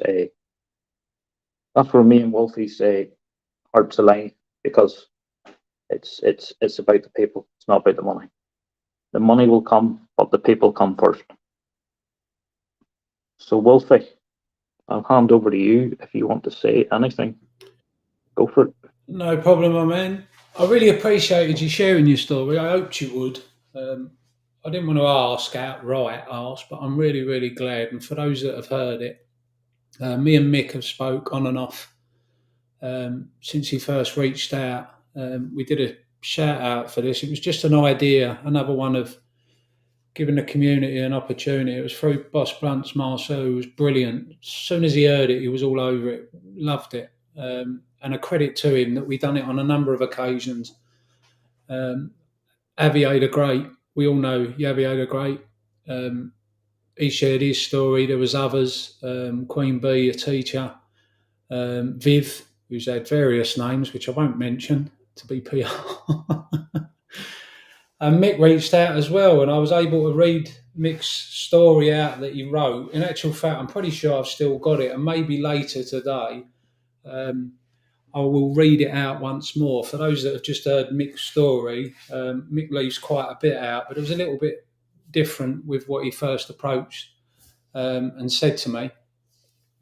And it was a tough one to read out. I'm not sure at that stage, Mick, if I'd actually seen the pictures, but I remember reading it, and I remember at the time it was one of them moments, one of them dips where we seem to have a lot of FUD, a lot of bots or people frustrated or whatever. And it just came at the right time, just as a reminder to everyone that we really don't know what everyone's going through. But no matter what life's thrown at us, we're still here. Sometime later, being today, we're proving that. But there was a few things you left out. So you mentioned the medication, Mick, but I'm aware of what that was. Do you want to share that with people? Because I don't. When you say Yeah, medication, they just think tablets, but in actual fact, there's some really strong. yeah. So the fact, like at the minute, I am as of today, I'm on morphine every 12 hours. I take diazepam every 3 times a day. I'm on amitriptyline, which is it's sort of like a muscle relaxant. It's for restless legs through the night because I was getting quite a lot of trouble with my legs. And I'm also I'm not afraid to say it or admit it. I'm also on antidepressant because it does affect you, you know. And that was the reason that I did originally reach out to Wolfie. And you're right, I did leave that bit out because as I say, I come from a guy that was fit and able to do everything and anything.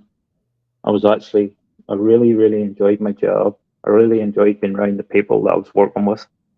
I actually had quite a good role at the time with regards. I was originally a carpenter on the tools, and then I went into a site management role and then a contracts management role. So I was quite involved with a lot of projects and I loved my work. I never, 85, 90-hour weeks, people used to say to me, you're crazy, you're crazy. Why? But I love my job. And when you love something, it doesn't matter. But at the time I reached out to Wolfie, I remember the words Wolfie because my words to you were that you, the likes of you, Marcel, Trey, anybody, KC, all you combined. I remember days when I was laid up in bed, couldn't move. I couldn't get out of bed. I hadn't the option. It wasn't an option. The medication I had taken, it wasn't working. It was just having a bad day. And I remember days sitting thinking, I'm sick of sitting in pain every day. I'm sick of sitting in pain. And if it weren't for the likes of you guys and all the community, you know, even being in some of the chats and seeing some of the live streams and seeing some of the comments come through the feeds, some of the jokes, some of the characters, you guys don't know how much that meant to me because you put a smile on my face whenever I wanted to do anything but. And you give me a giggle whenever it absolutely was agonizing to even laugh. So I want to thank all of you because you ultimately got me as far as I am today. And I thank you, Wolfie, because you were a major help to me.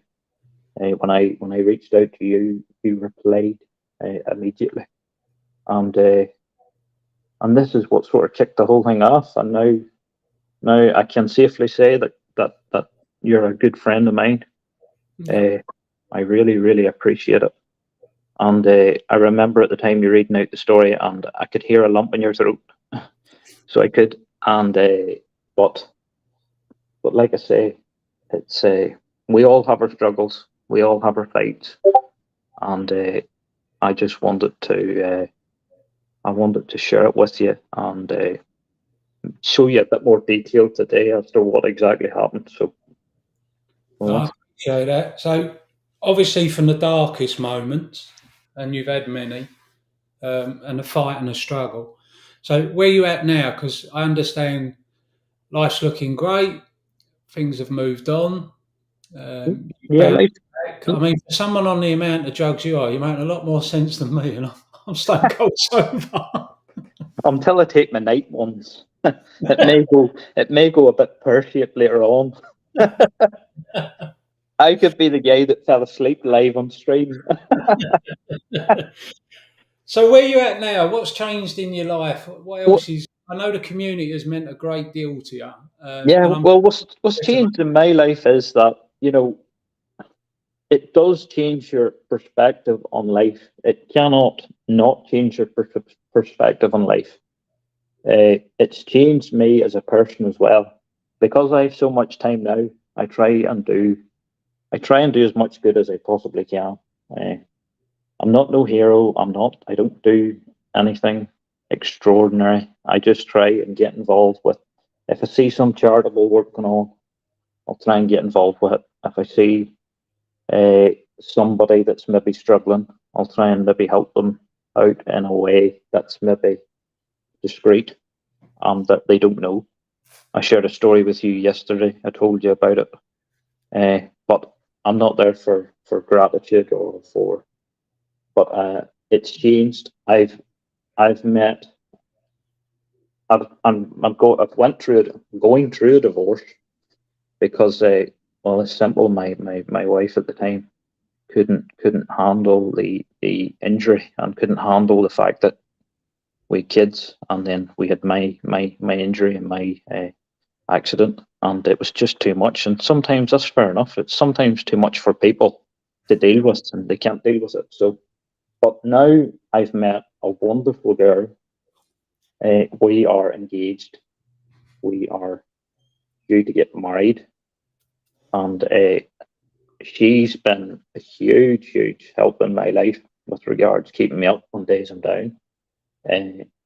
Days I'm feeling good, she gets me out of the house, be it for a short walk or a drive, and it's things have, trust me, from this time last year to now, things have come on leaps and bounds. But I still have my bad days. The only thing different now is that I can manage it more.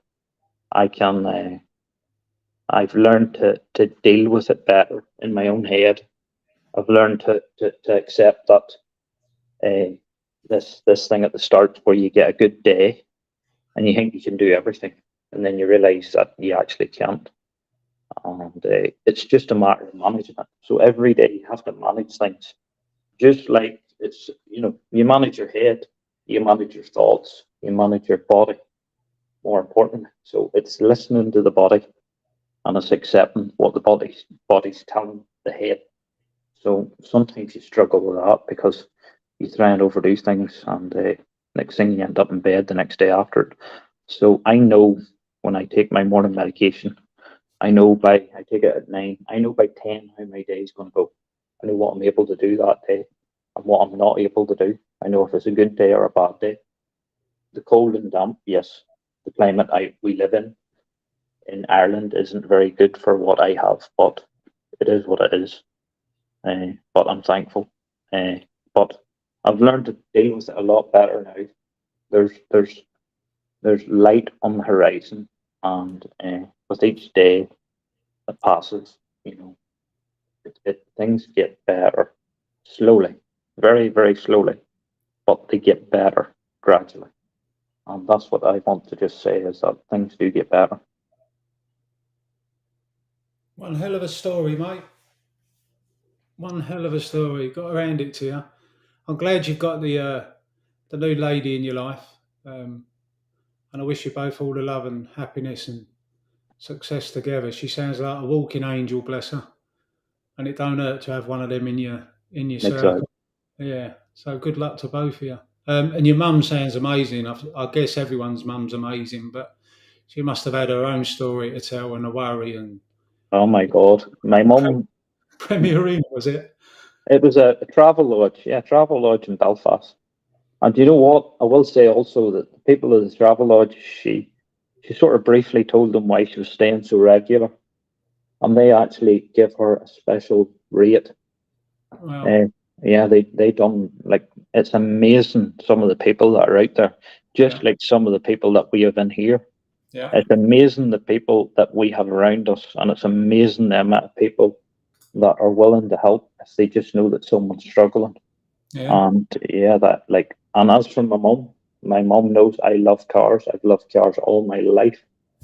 And I remember one of the first words she ever said to me was that you have no idea how many years I've waited on that call. So that was that hit home, like that hit hard. She knew that it was possibly a matter of time because of my love of cars and my love of fast cars and performance vehicles and stuff like that there. But my mum is a walking angel. You know, she's, as you say, young or old. You know, you're still your mother's son, and a mother's still a mother. Yeah. So Blessed, blessed. I think Diaz said it well. You've definitely got an angel on your shoulder. I think yeah, on that particular time in your life, you must have had 10, but yeah. They say never drive faster than your angels can fly. So I guess I was going a wee bit too quick for them to keep up that day. I just got visions in my head, a picture in my head, 10 angels on your shoulders screaming, "So the fuck there!" But it's true. It's true. They turned up in the end. Exactly, exactly. And now you're here and you're doing this, and this really is a message. This is why we both sincerely hope that whatever we do and put together and show, it's an indicator. Mhm. It's not a must do. It's an indicator, and if the community embrace it, we got lots of stories. I shared them, as I said. Other people have shared them in Twitter calls and other things.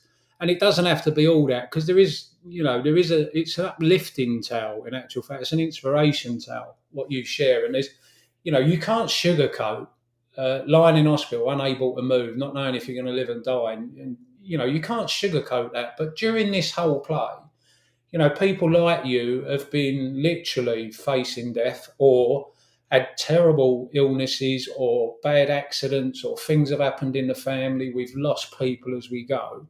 Um, I'm acutely aware, and I guess everybody is, but I am genuinely acutely aware of the million problems we got on the planet and the struggles that we all have. I don't necessarily need to know you to know there was somebody like you going through what you did and a million other tough times. And I think overall, throughout this community, we've grown from the Where's Lambo, which is, we'll touch on that in a moment because there's a bit more to that story, which I really loved. Where's Lambo to, this is a repeat of 2008. This isn't new. This has been going on for too long. We're now seeing the paper trail. So we've shone the light brighter than we ever have. But it has, like you said, there's lots of benefits for our community to the bigger world and us as part of it. But one of them is that there is dark days for people and they can come in, and hopefully this will be one of them tools that they can just pop in, because it doesn't have to be all singing, all dancing, sugar coated, lovely, lovely, lovely. It can be real life. It can, and it serves a purpose to show that in this community we're real, that we are the people that they don't give a fuck about. No matter what life throws at you or what you got to deal with, they're in the background doing whatever the hell they want and have got away with it for generation after generation. We all pay the price. They don't give a shit about us. So the hospital was great, and I'm glad it was there. And the staff, I've always said, anyone who works in hospitals, the NHS, etc., are all angels and all heroes. The hypocrisy of the world doesn't escape me. 2021, we had obviously what happened and everyone in lockdown, and we was all out in the streets in the UK at 8 o'clock and banging the drum with the Prime Minister and everything else, pots and pans, giving it large, thanking everyone that was working tirelessly, and even that attracted hate. But that's what we were doing, and then it comes to pay rises and they can't have it, and they have to go out on strike and everything else, and it's a messed up world when the things that we always rely on and we really appreciate when we actually need it are the things that sometimes, generally as a rule, those on the other side, they take for granted and just think because it's, working in an hospital as a nurse and the hours and the doctors and the hours that they actually work, well, it's because they love it. Well, that shouldn't be taken for granted. That shouldn't be, I think some of it's a bit ski whiff to say the least, but I'm glad they were there for you. I'm glad the community's here for you, and everybody that's been involved. So I appreciate you sharing that, mate. As always, I'm in my mind. Oh, great. So I'm just looking at the chat now. I've flagged up Mick's Twitter. As he said, he hasn't got a big following. The interesting thing, and all to bear in mind, is some people started off in Reddit, for instance, and come over to Twitter or add Twitter as well as Reddit. And you might look at them and they got 50 followers, 5 followers. They could be, done great stuff, contributed great stuff to the community, over the 2.5 years that you might not be aware of. So even somebody with 5 followers that's new might not necessarily be a bot or someone to infiltrate. There might be somebody who's done great stuff for the last 2 years on Reddit and now coming into Twitter as well. So we all expand. I was in Reddit originally. I put a few posts on, nothing major. Like most of us, we put things out there and it don't get much of a response. That's all right. We still put it out there. Somebody will read it. They might not have read anything else, and you might have just pointed somebody in the right way and helped them. So we'll just go through the chats. Eric Hernandez says, well, you're blessed. Quite right. Diaz said, listening to this story, it's quite miraculous he is living to tell about it, and that's the God's honest truth right now. Rodania says, hi, I've popped in, but I'm working and have sketchy signal. So if I go, I'll be back. Rodania, it'd be great to get you back. If we've lost you, shake a leg, wave it around a bit. You'll be all right. You'll get we got Rodania's also said, my son had a similar accident. Hit a muck spreader. He has angels too. Wow. Yeah. Wow. I hope he's doing okay. Yeah. Baby Mama says, blessings to you, Mick. Very happy you made it. English Patriot, you're still here for a reason, that's clear. Point Break, good morning, sir. I'm glad you made it, fella. Point Break is a mod of the channel as well. There's quite a few here, actually, which is nice to see. You're having an easy day of it, people. All the mods in the chat. We've got 13 people currently in the view. I hope you can cope. What else we got going on? Point Break, concentrate. He's driving. Concentrate. I'm driving, so can't comment, but thank you for your story. That's to you, Mick, for obvious reasons. Highway Frog in the house. Hello. Good to see you. Oh, Highway Frog. Fair play. Thank you. Good to see you. Who else we got? Eric Hernandez. I know this is a dumb comment, but if you're able to get shrooms, it can help you a lot mentally. It helped me so much mentally and helped get out of a depression. Do your research. Sadly, it's illegal though. But I appreciate you putting that up there, Eric. I don't know it's illegal everywhere in every country across the land, but somebody might read it and think, yeah, and other people might have experienced a similar thing. Alternative medicine, there's a lot of positives for certain alternative medicine, so I'm glad you put that up. Point Break says, congratulations on your engagement, which is fantastic. Thank you, sir. What else we got? Eric, I'm going to hide that one now because it's been up for a while. Holy Thursday today. Mick will get a prayer from me at Mass tonight. That's very kind of you. I like that. Appreciate that. That's Point Break in the chat. Who else we got? English Patriot 70. The brainwash pen banging halls. My God, that was bad. Yeah, see, that's the thing. It was the hypocrisy of it. I don't think the people going out doing it, I think, people really felt helpless at the time. And they were doing whatever they could. You couldn't go in an hospital and really thank people for obvious reasons. So I think it was just a way of people trying to say. And when you go through things, whether people believe it or not, that's what was in play. It reminded me probably the closest to how I imagine some of the community or ideas of things that took hold, just to make people feel like they could do a little something just to show their appreciation or come together. Where I live, not everyone went out and done it, but people did. And I don't know about brainwash, for me is the right word, English, although I do understand your point of view, and I'm not sitting here in judgment or saying that you're wrong. But I think some people, when they feel helpless, they really will try anything. And I think that was just a way to say, we're in a position where we just want to say thank you. The hypocrisy part comes from that the government were praising them and let's go and bang on the doorsteps, our pots and pans. And then, of course, first time it comes to showing some appreciation in a monetary way with inflation through the roof, they go, "Oh, we can't afford it," but they can afford to put 1.5 trillion into the market and tell the world that it was to protect the pensions. Well, they didn't give a shit about pensions in 2008. So what's different today? Personally, I think that 1.5 trillion went in to prop the market up, much like the Fed have done and the plunge protection team. But they couldn't tell the UK population it was to bail anyone out, because we all still remember 2008. Kersha's in the house. Great to see you, Kershaw. I believe I sent you a link. Now, it should be the same link. So if you'd like to go live, feel free. If not, you can put your comments up. But I know you had a topic close to your heart that you'd like to talk through. And I know you haven't got long. So is it just you and the children at school that are in? When you say we are in, or is it just yourself? Would you like to step up? Oh, look, I should have carried on reading, shouldn't I? The teens. So, for anyone who don't know, Kershaw has got a number of young adults, bless them. Say hi to everyone. Young adults with us. So, the teens would like to know what to invest in at their age. Oh. Well, definitely not JP Morgan Chase. I'm joking.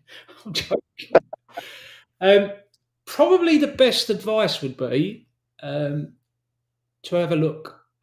Now, the reason I say that is you've got plenty of time. You've got plenty of time at your age to be able to research and look outside of the norm. So if you go on mainstream media, for instance, CNBC, etc., they told the entire world that crypto was a Ponzi. And then we've all seen recently where Bitcoin, for instance, went up to $68,000. So it goes up, goes down, goes up, goes down. Most investments do. Nothing tends to go straight up, up, up, unless it's the SPY being protected by the Federal Reserve. Write that down, Federal Reserve, do some homework, look into what the Federal Reserve is. You might be surprised to know that it isn't the Bank of America. It's privately owned, but they're allowed to print money. And that then creates a thing called inflation, which I know you know about, but it all ties together. So at your age, what should you invest in? Each other, knowledge, gaining an understanding, being able to look at things from the outside and be able to question things and have the drive inside to make sure you put the effort in. And then surround yourself with great people like Kershaw. Listen to what Kershaw's got to say on things, and then again, have the drive inside you to go and check what's been said and see what you believe and make your own mind. And at the end of it, whatever decisions as to what you'll end up investing in, you will either benefit or you will lose. The better your understanding, the better it will be for you to make an informed decision as to what. Within the community, there is various stocks that people all believe in. I am including myself in that. Rather than me say, go and buy this, go and buy that, which for law reasons, I'm not a financial advisor, none of us can actually do that. What we can do is show you where to look. So look at Kershaw. Kershaw can provide you various bits of information. That information in itself, make sure you put the effort in to go and have a look, try and understand it and see what it's about. There's an awful lot going on in the world at the moment. It can seem a bit overwhelming, but I wish I was your age today and had the opportunity to go and look. And then when you've done that, and if you have any questions in the future, me and Kershaw shall be remaining friends. Lovely, lovely person. If you have other questions relating to how the world, I believe, is set up, and it's only my opinion, but if you want to know about how the world's set up so that when you do choose an investment, you can choose maybe a little bit wiser than following the status quo, because I think the status quo is about to get one almighty kicking. But I hope that answers it. Kershaw's going to go live tonight. Nice. The teens would like to know what we invest in at their age. Each other, knowledge, understanding, education, training. Let's have a look. English Patriot 70. It was all the TikTok dancing nurses in empty hospitals, Wolfie. It wound me up. No apologies whatsoever. and that's the thing for me. You know, respectfully, you can say pretty much what you got to say. So yeah, no apology necessary whatsoever. English, and I 100% get it. We're all different. We are all different. But the fact that you can sit there and have that opinion, I have no problem. And you can sit there and I've got my opinion, and we're still pals. You know, we're still communicating, we're still talking, we ain't falling out. I think that's the way the world would be a much better place. Kirsch's going to go live tonight. Kirsch's answered, yeah, it's me and the kids. I got there in the end. Great question, Cursor. Yes, your young 13-year-old adults that you got with you. That is a great question. If they've got any more, the rest are quite shy in here. We've only got 16 in number currently. The rest of the world is asleep or not interested. So if they've got any more questions, we'll try and answer some more. So hopefully they're looking up what the Fed Reserve is and a number of other things, but we'll see. It came from... And obviously we've the Easter holidays coming up also, so if they've a bit of free time over Easter, what Wolfie said, go and check out some of the various organisations and stuff that he's mentioned, the Fed and stuff like that. Do a bit of research. You can quite easily find loads of stuff on Reddit, Wall Street Bets. You can go on Twitter. Is a massive resource also. If you type anything in, be it crypto, be it stock related, be it whatever, you'll find that there is a wealth of knowledge on there, and it's worth checking out. Yeah. So Kershaw said, "Thank guys, I'll see you tonight." English Patriots still in the house. We're climbing. We're up to 16. 16 wonderful souls have joined us. I'd imagine some are just having their breakfast. Or go on, mate. More than what we thought. Wolfie. Yeah. Or maybe you've shared your screen 5 times to get the views up again. I've put my telly on. I've told me neighbours. I've got 4 of these running somewhere, to be perfectly honest. Yeah, I'm running around the house hitting the like button. So you're running around, you're sending messages to people. Please, go on YouTube. Yeah, go on. Mum, what are you up to? Get on YouTube. Where's Nana 8? Why ain't she here? I had a great laugh with Nana 8 one night in a chat. I tend to try and have a laugh, so I feed off people. So if someone comes in, they have a great name, I can run with it. Nana 8 coming, it just made me picture a dear old soul, dear older soul, bless them, sitting around, got their slippers on and little round glasses and blue rinse, tucking into a couple of biscuits. But we had a good laugh at that. I would say you'll see a few filter in whenever KC has done his morning talk and he goes on his break. Yeah. Possibly a few might come over from KC's stream and just happen to maybe browse and see who's actually online, and if they see us online, that's probably where the likes of Nana might come from. Yeah. A few others. Yeah, to be fair, it'd be lovely. We will run it all day. If it's me and you sitting here talking, we can entertain ourselves. We have no problem chatting. So we've talked a lot. I'm glad you said. And did you all hear that? He said we talk a lot. Yeah. All right. Before you start in the chat. Listen, it is what it is. One thing about me, I've got no ego. If I believe in something, I'll say it, and I fear no man to stop me. But I haven't got an ego. People they'll hear me talking, they'll go, no, I don't see it that way. You don't have to. That's the beauty of it. I'm not one of them. I'll say what I think, and I mean what I say. So it is what it is. But Donkey's just come and said what you've pretty much said.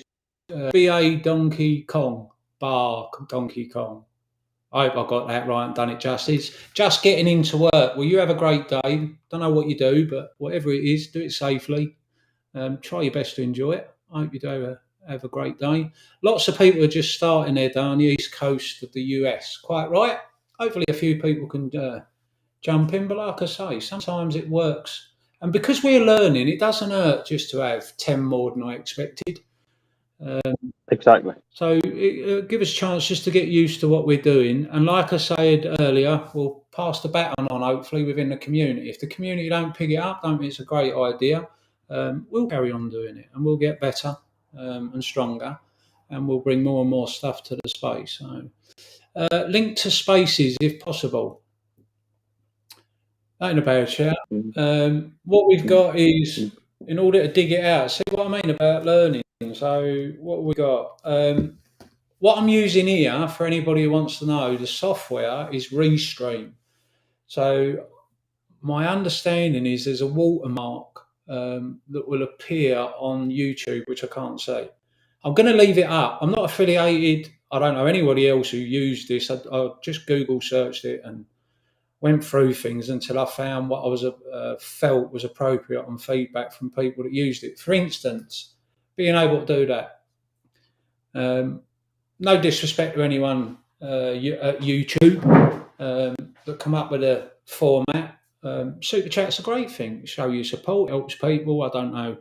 Some people have got great YouTube channels. I don't know their circumstance, but if you can contribute and you want to and you work for it, you do whatever the hell you like. This, you can put your chats up and I can fire it up on the screen as I have. I haven't been able to do that. So for those who have seen a few videos, and I haven't done hundreds, it would come up in the chat, but I can actually bring it up like a super chat without it being a super chat. And I love that. So I hope you do. It gives you a chance to, if you put a question in and we're mid-sentence, mid-conversation, I can flag it up and I don't miss it. We can scroll up and down on the chat. So I actually kind of like this software, but it isn't expensive.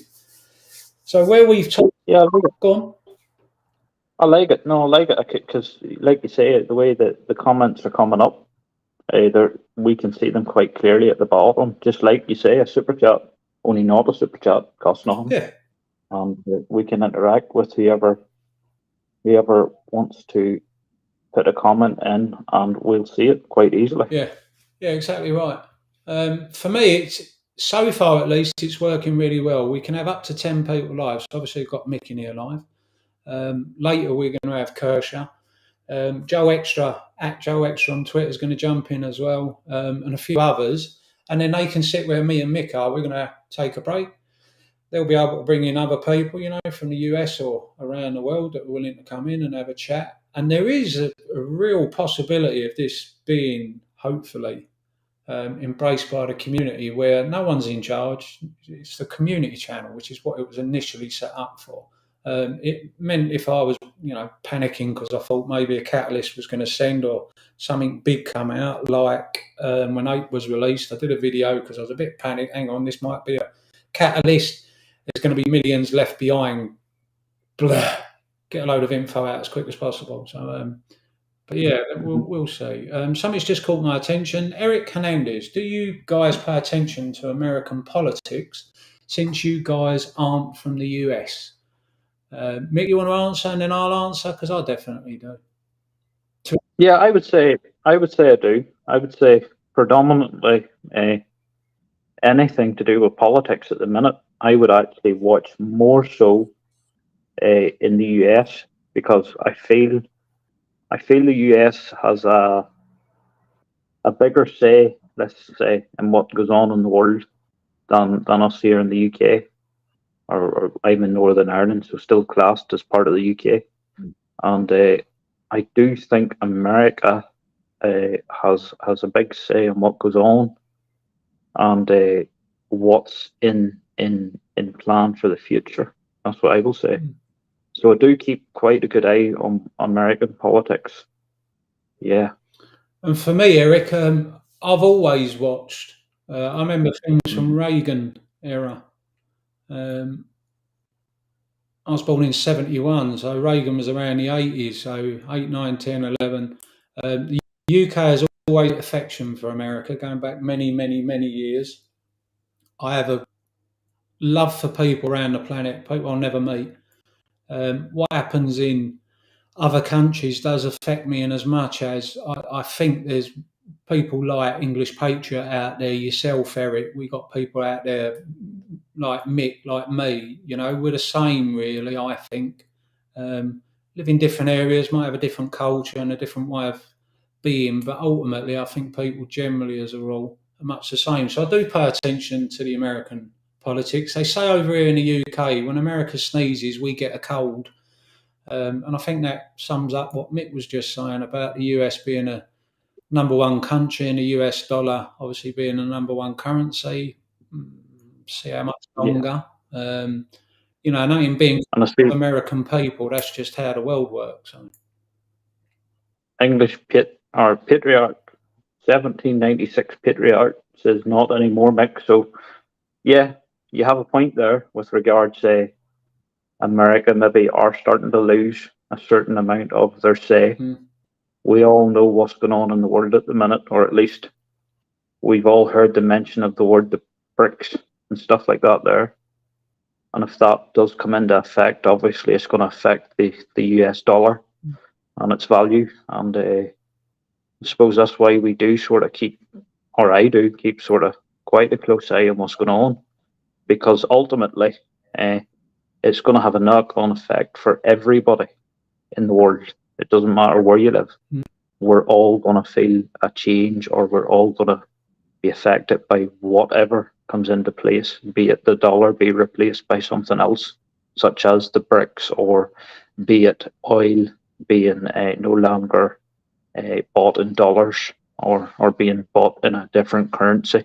I know the Chinese yuan has been spoken of and stuff like that. So the BRICS is gold backed, and I know that China's buying up a lot of gold reserves at the minute.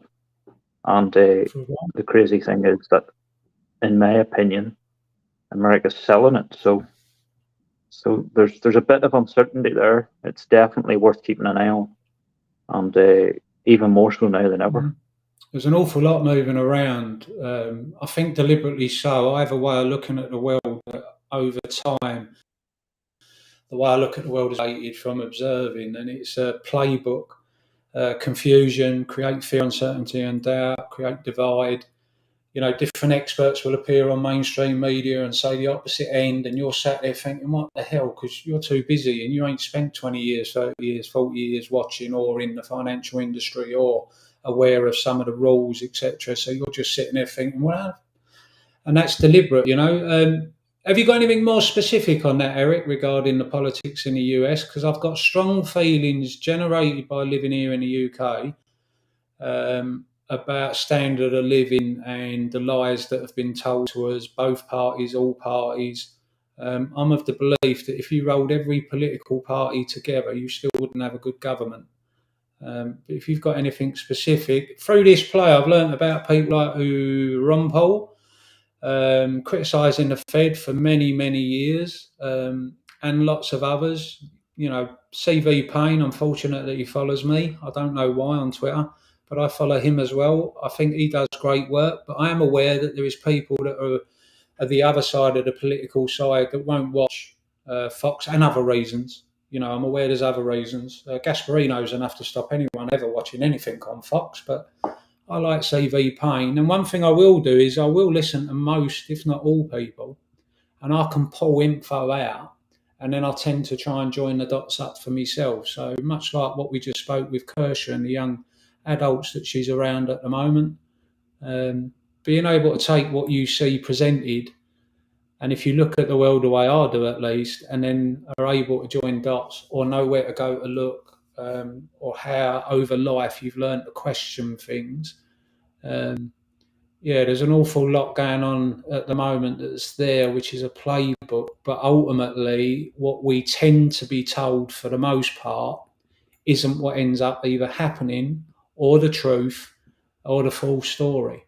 So I'll give you a slightly different one, but I think this is actually important, at least for me. And maybe the 13-year-olds are still listening. So Benzinga, we all know about Benzinga. They released a hit piece. The reason I call it a hit piece is that's what I've observed, in my opinion, that Benzinga does. It seems to me you can contact someone in Benzinga and they'll say whatever you want them to. You just got to pay for it. Now, that's just my opinion. I could be completely wrong, and I hold my hands up, Benzinga. If you're, heaven sent and you are real investigators and real reporters, I apologise in advance. However, that's how I feel today. If you don't like it and you hear this, don't sue me. Just prove it or shut up. Anyway, Benzinga released a story the other day about JP Morgan Chase. It used to be JP Morgan. 2008 it became JP Morgan Chase because they ended up being brought together. The story that Benzinga put out, which ironically, timing wise, was okay, what's going to happen to JP Morgan? That's what it made me think, at least. So they put out a story saying that JP Morgan Chase has now gone up 170% in the last 10 years. Well, that sounds great, doesn't it? What? I wish I was in on that. That would have done. Nearly double my money. Missed it. What they don't tell you is JP Morgan Chase is up less now, but I believe it was less than $1 per year since 1988. The stock price is $1 less than $1 higher than what it was in 1988. And they don't tell you that. They present a certain side, and I know you all know this, but there might be people who watch this at a later date or in a year's time. Who knows? Poor fuckers. But if they do watch it, they might be able to sit there and go, bloody hell, I didn't know that. Or the 13-year-olds that are currently with Kirsty, and I apologise, I just let one slip out. They might be thinking, oh, I'm not sure about that. And they'll go away, put the effort in, and they'll be able to work it out or maybe be looking at the world slightly different. So because he's on the news, or it's in Benzinga, or Kramer's saying it, there's a whole nother playbook to all that. But for now, I'll leave it on that conversation unless there's any questions. But yeah, isn't it funny that Benzinga is singing the praises of JP Morgan whilst the price drops? Tell everyone it's up 170% in the last 10 years, but neglect to tell people it's up less than $1 a share since 1988. So, yeah, I thought I'd just let that out because I looked at that the other day. Bloody hell, nothing ever changes. I rarely read newspapers. In fact, I don't ever read newspapers in the UK, and I rarely watch the news unless something major is happening. I rarely watch the news. When I do watch the news, I want to see the person being quoted doing the speaking. So when I watch the news for a long, long, long time, when they say President of the United States said this and then talk about it, I'm not interested in them talking about it. I want to hear what the president said, and then I can interpret it how I see fit because I'm not dumb, I'm not stupid, and I'm not worried about what the next celebrity breaking story is. What I don't do is listen to what somebody being paid on BBC or ITV or Channel 4 or Sky News or CNBC, we believe they say, look, an unknown source, all the things that I'm sure we've grown aware of. I'm not the only one on the planet who sees it. I like to look behind it. So if I do watch the news, I want to see the person itself say it, and then I interpret it myself. Anyway, that's enough on that. What else we got? What else we got? So we've done that. Right, in the chat, because there isn't that many. Oh, we're climbing. We've hit double figures on 2-0. Well, no, double figures. Wow. Double figures is actually 11, but all right, I got excited there. Allow me that little mishap. 20. So for the new people, this has been fantastic. You missed it. It was outstanding. It's so professional. It's been slick. We talked about all the great subjects. Yes. Just don't rewind to the start. Yeah. Yeah.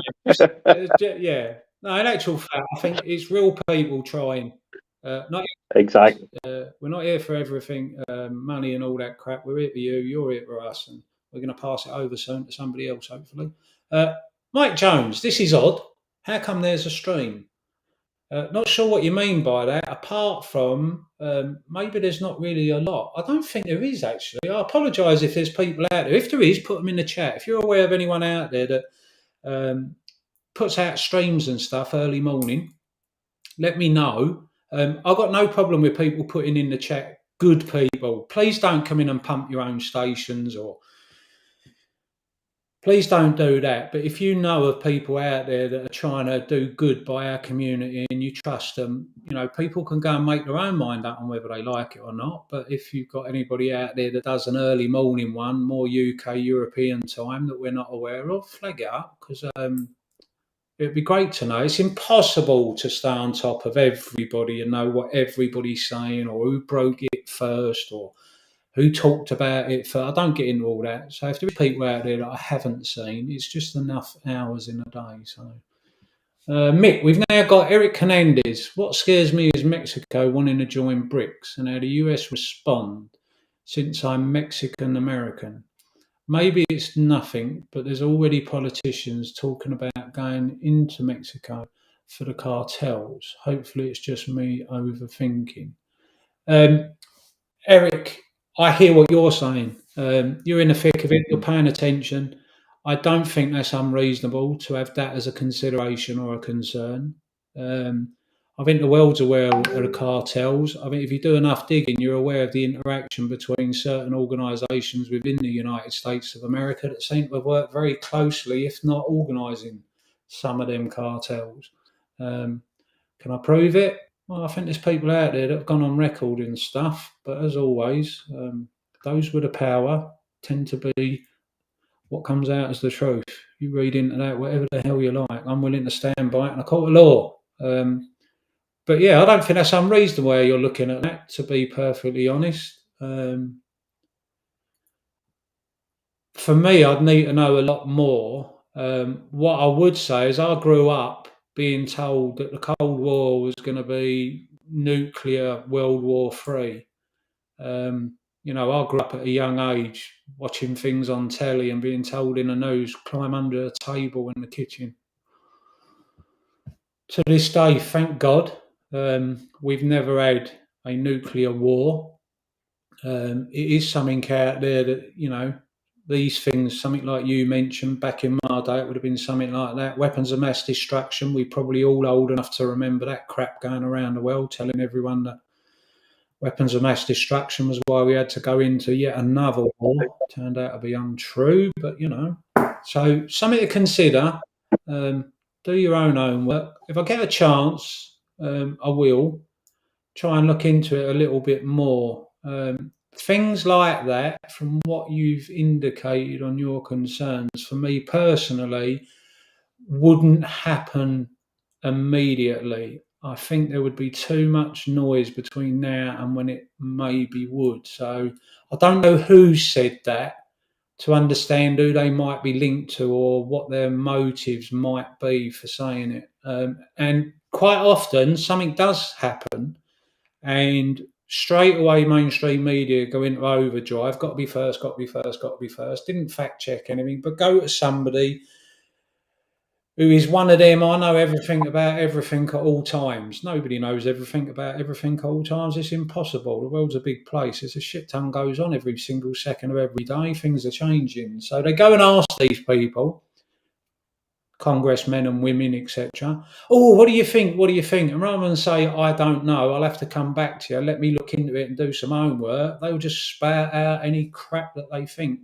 Maybe the people that you're saying have said something on this subject have done just that. But like I said, I'd need to know a lot more. Sorry about that, Eric.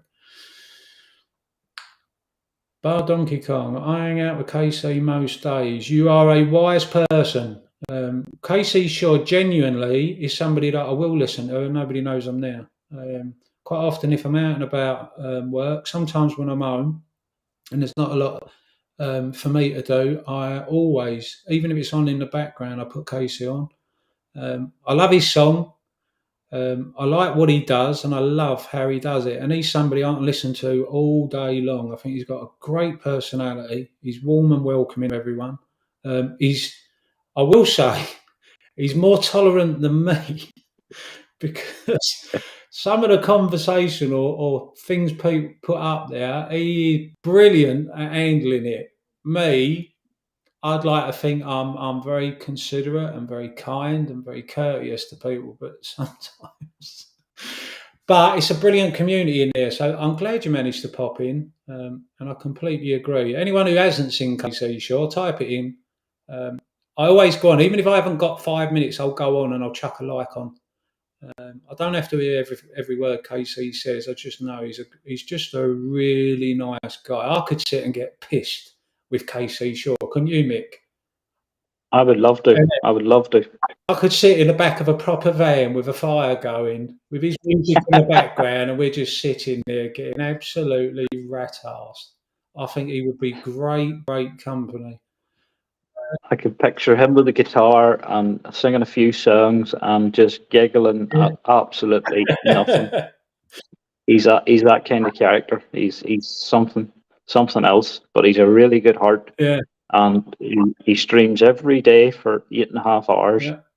And how he does it is beyond me, because it's a tough thing to do. And the amount of information and news that he gives is solid. It's bang on.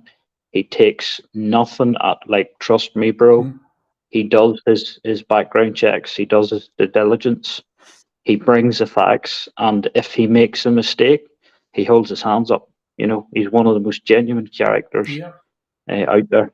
And I follow KC. I be in his stream every day, pretty much. Yeah. I'm always dipping in and out, and definitely, if nobody knows of KC, he's one of the good ones. Like, definitely. 100%. I've always, like I say, popped in and stuff. Don't always comment. It's so lovely that when you do comment, people come back to you. But just as a community, anyone comments tends to get people come back, welcoming, how you doing, a high five, whatever. But sometimes I go in there and Casey's doing his thing, and I would say hello, and then there'd be a little bit, people saying hello, Wolfie, which is lovely. So a lot of the time, if I do get a chance, I will just sit in the background. Nobody knows I'm even watching, and I do love what Casey does. So yeah, I'm glad to see Bar Donkey Kong. Not only you go there, but you've put it in our chat. I said a little bit earlier, and I'm sure you was here. If people are watching people that they rate, that they think bring something to the community, we all bring something. As long as we're bringing more to the table than we take, they're good in my book. And we'll see what comes out during the day. Maybe there'll be a few names people haven't heard or don't get a lot of views, or not big names, but are out there every day and doing great things. So Tom D says, good morning to you, beautiful people. Evening to my friends over the pond. Tom D, great to have you. One of KC's members, as in he's usually in the stream. Highway Frog as well. He's usually in KC's. Right. So good to see you guys. Thank you. Yeah. Obviously, Point Break. Thank you as well. You're predominantly Marcel or the think tank, but you're everywhere. You're everywhere. Another one. English. Whether it be a space call or whatever, I always see Point Break. He's a mod actually in this channel. Yeah, he was, but so pretty much everybody, Wolfie. From that night, you had the few pins. Well, Point Break was definitely one in there, but I've seen Point Break around. In actual fact, I was really chuffed that people I had seen around a lot of other places came in to say hello. So I recognised a lot of the names anyway. So whilst I made everyone that was watching a mod, English Patriot I knew before, but he was another one that didn't even ask, didn't say anything. He just was watching. So it's like, bosh, have some of that. Tom D saying hello to Point Break, quite right. I wait for it. It's a scary thought, the dollar getting crushed, but I feel the petrodollar has to go. A lot of people feel the same way, Highway Frog. There's a lot of chat at the moment about the petrodollar. Myself, Boss, obviously, and lots of others have been saying that China's making moves, Russia's making moves, Britain was making moves. There seems to be the ground's moving beneath the feet. Now, we'll see what happens moving forward as always, but you can certainly see enough for it to be a consideration and maybe take some precautionary action, that is for sure. Far smarter people than me have talked about it, and people that, you've got Rich Dad, Poor Dad out there. He's always good. Ray Dalio, he's another one. You've got Burry, also sometimes seems to be a little bit up and down on his view, but this isn't a bad thing in actual fact. Things change. So I don't mind someone changing their opinion on a subject as long as they're clear about why. And I don't think he always does a great job of that. But I am a fan of Burry and what he's been able to do in the past. but I am aware he's as wrong as often as he's correct. Anyway, the man has the patience of a judge. Yes, 1796 Patriot, 100%. And the community. The community are brilliant in there for dealing with it. Maybe because I'd only ever got involved a couple of times. I was actually one of the fortunate people that managed to get into the back of the van with KC, and he didn't need gaffer tape or smack me on the back of the head or nothing. He just So I was really pleased to go in there. Now, I'm not everyone's cup of tea. Not everyone takes to me or appreciates what I've got to say. But he was really good on the day, and so was the community. And for that, I'm forever grateful, and everything else that the community there and he does. And that's genuine. That is really genuine. So his song by an old, 100%. That's the one we want round the fireplace. I'd like to get him on here and get him to sing it live, but I think he gets a bit shy. You get a few beers down his neck, maybe. The Trading with Enemy Act 1994 stretches back to 1933. We've been hoodwinked for generations. I think this is what you've asked me to watch at via the DMs English. I'm hoping when we actually hand over, and I'm hoping that's what will happen later today. I'm off Friday and Saturday. I've got things to do, but that's on my list. I've got a list this time, which makes a change of things to watch. So I will be looking into that. Yeah, there's another thing actually, English, because if you're digging that deep and you're looking at things like that, go and look up a memo. And it was a memo, and it was written by, ironically, a guy called Powell. It was 1971, and it was to do with what I believe has evolved into today's politics in America. Big business, lobbyists. But it was a memo written by him, as always, to protect the American people. Not a lot of people read it. I flagged that out a few times, never caught traction, but you seem to be somebody who likes that. So if you're not aware of it, 1971, a memo written by a guy called Powell. If I can find it, and I'll have it somewhere, if I can find it, I'll put it in the chat at some stage. I'll come off and someone else is sitting in the hot seat. But it's well worth a read. It's not a great read. It's not like an exciting read, but the info is valuable. Yeah, well worth looking into. That was a fun night when you gave out the mod wrenches. Indeed, it was Point Break. I like to think so. I'm glad you did. Point Break was fun. Wolfie took my wrench for a cut time doing that, so I gave it back eventually. I was actually trying to prove a point, Martin. Martin's in the house, dear friend. Love you, Martin. I was actually, because you was a mate, I was trying to use you as an example to say to people, let everyone be a mod, but I can take it away as quick as I put it back. Somebody else was a mod, and within 30 seconds, I kicked him out of the channel. Not because I wanted to, I pressed the wrong frigging button. So I think they were timed out or something for 5 minutes or something. They couldn't even reply. Yeah, Wolfie, okay, we'll do. That's brilliant. All right. So we are doing well. Somebody put in there, why? Let me just scroll back up because I might have missed it. Hopefully we ain't. They'd be like, oh, I wrote saying you didn't reply. I'm going. There you go, Mike Jones. Good to have you. Solid English name. I don't know if you're in England or English, but it does come across solid English name. I've actually got a very good friend with Jones. He's Welsh, though. Why is Wolfie running a stream? Is there something happening? So for those who have joined, apologies to those who haven't. Now's the time to grab a cup of coffee or have a little walk, stretch your legs. For those who have just joined, so the wonderful gentleman you can see in the screen with me is Mick. So Mick and I got together, had a chat about things, and we looked at everything that was going on, and we had a couple of ideas. This is what you're now seeing. The reason for doing it is there's always something going on, but is there anything major? No. Have I ever done an early morning one before? No. The idea was we come up with a plan that we would I tried to do an interview before and couldn't get the people live, so I had to get some software and bits. So we thought, let's do it for a community idea. It can be passed around. If you want, you can come in, sit where I'm sitting. I'll go in the background, and you can chat with Mick, and you can read chats out, give shout outs. If there's breaking news, we'll bring that up. If you want to look at Twitter feed, we can bring that up.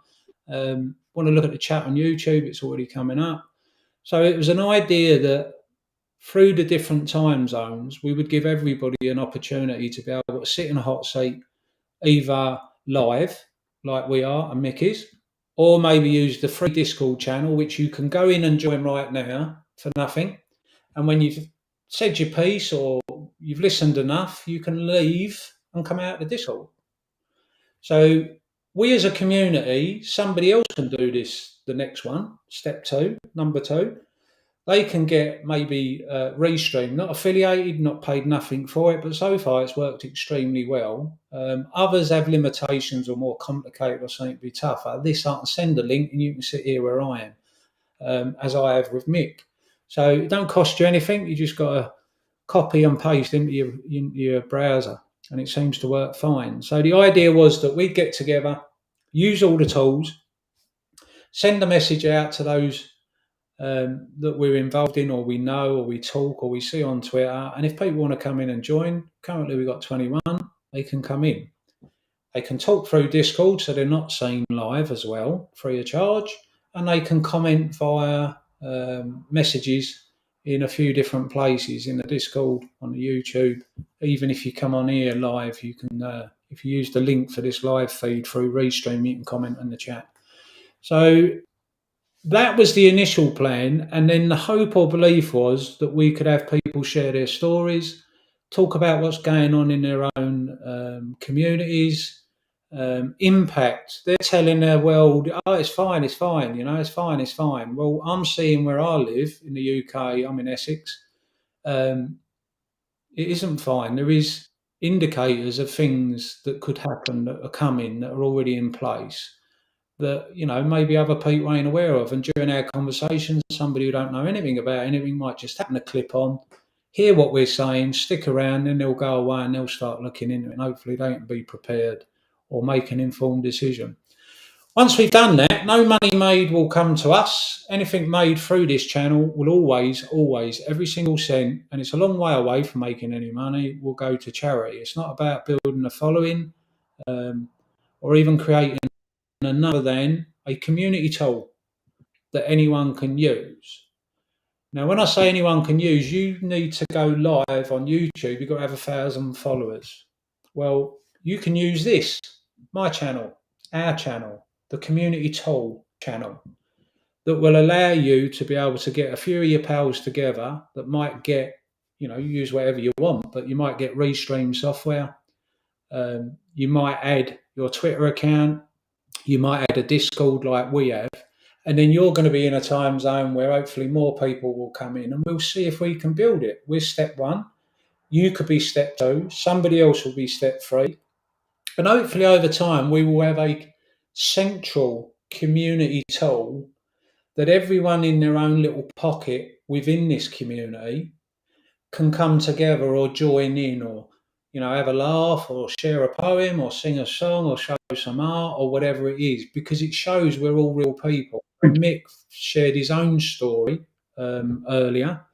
Other people have shared stories before, and we've done it through Boss Blunts. You can share your story. You can come on and share a joke. It's pretty much anything that people that are there at the time want to do. And if someone's going on too much, if somebody's talking about something that doesn't engage the people listening, you've got to put a red shoe in the comments, and we will thank the person who's talking, and we'll move on to maybe another topic or take another question. So the questions will rotate, and then when we have other people join us, hopefully somebody like KC or others, when they come in, they can have their community all up and running, and, you know, it'll be a question from their community, a question from in here, a question from a Discord, or we flag up info and people can talk. You can come in and chat. You can have 100 people in a Discord, all comment.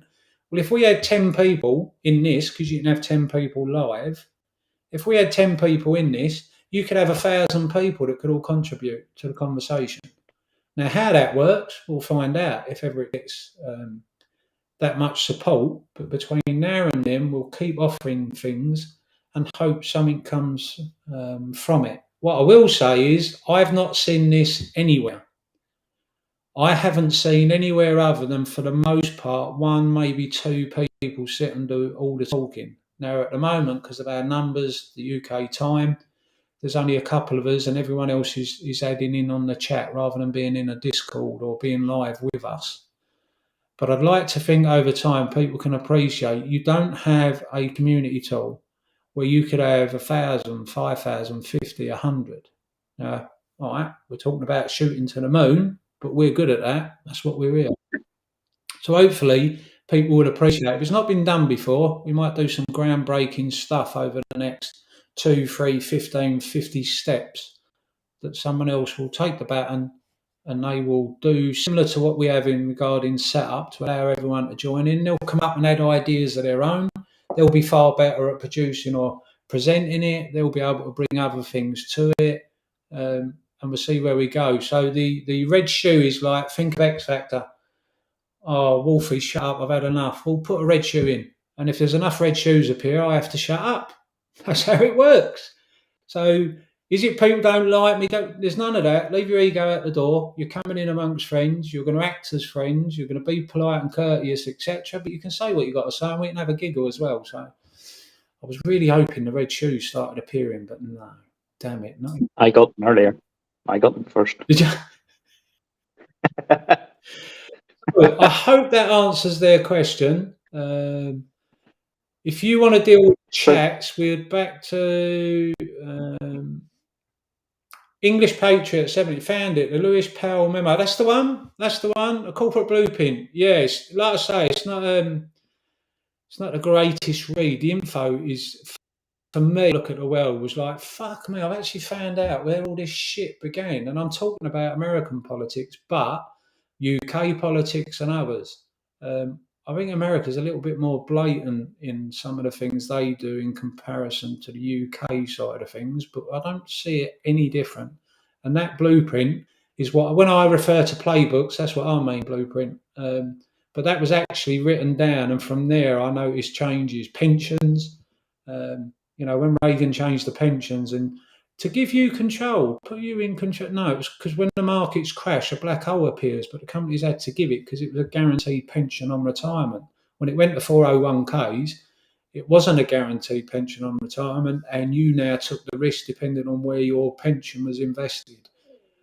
One of the worst things I've ever seen happen to us as working class people, the 99%.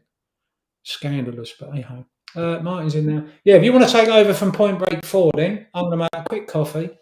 I'm listening. No worries. I'll leave all the sound on. I won't move anything, but you want to Problem. Well, awesome.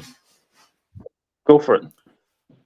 So, just quickly, for anybody that may want to know, AMC, we'll just give you a quick sort of rundown on where it closed and where it's at this morning, pre-market. So AMC closed yesterday at 391. And in the pre-market, as it stands now, it's trading at 458, so it's up 13%. Ape closed at 168 yesterday. It's actually down pre-market to 149. It's down 12.8%. And GME closed yesterday at 2235. So it's now at 2206, so it's just down 0.5%. Not huge numbers, but I would say what we can sort of see going on with AMC and Ape is possibly the arbitrage play. They're trying to keep the price and keep that arbitrage play to try and equal out that either or has an advantage over the other. So, but once again, thank you for everybody's here. Wolfie's off to make himself a coffee, which he thoroughly deserves after the morning that he's had. Again, anybody in the chat wants to say anything, wants to come forward, we can also put the Discord link in the chat, so you can hop on Discord as well. And if there's any topics, anything you want to talk about, just stick it in the chat, and I'll read it out, and we'll go through it.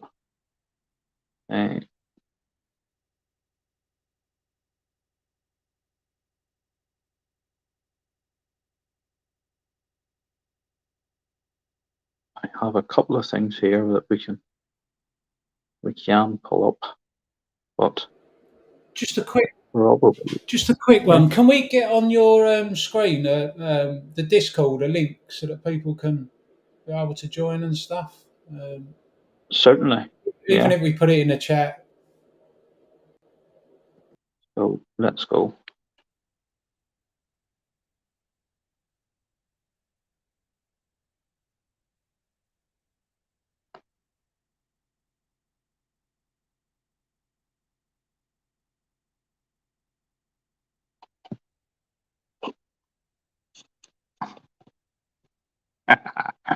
English patriarch, I see a red shoe. I'm going to take that as a joke. But I'm going to throw the Discord link in here now for you guys.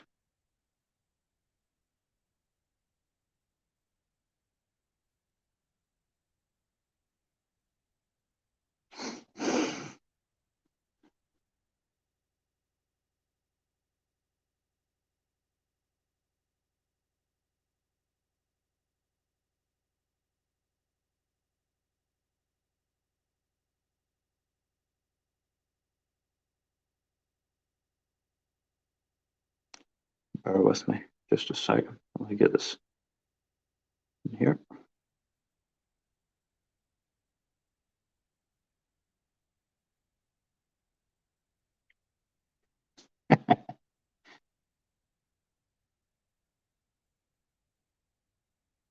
Oh, they were for Wolfie, not me. Oh, thank you.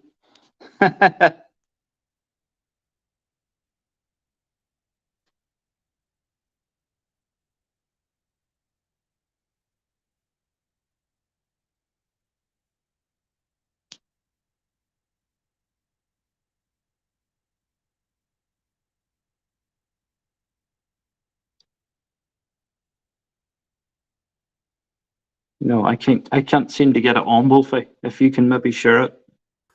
If I send it to you, That's all you right. possibly can get it You on. might be a bit delayed, but what I'm aware of is my hero, Martin's already done it. He has. I Oh, thank believe you. so. So, and that's Happy the thing, by days. the way.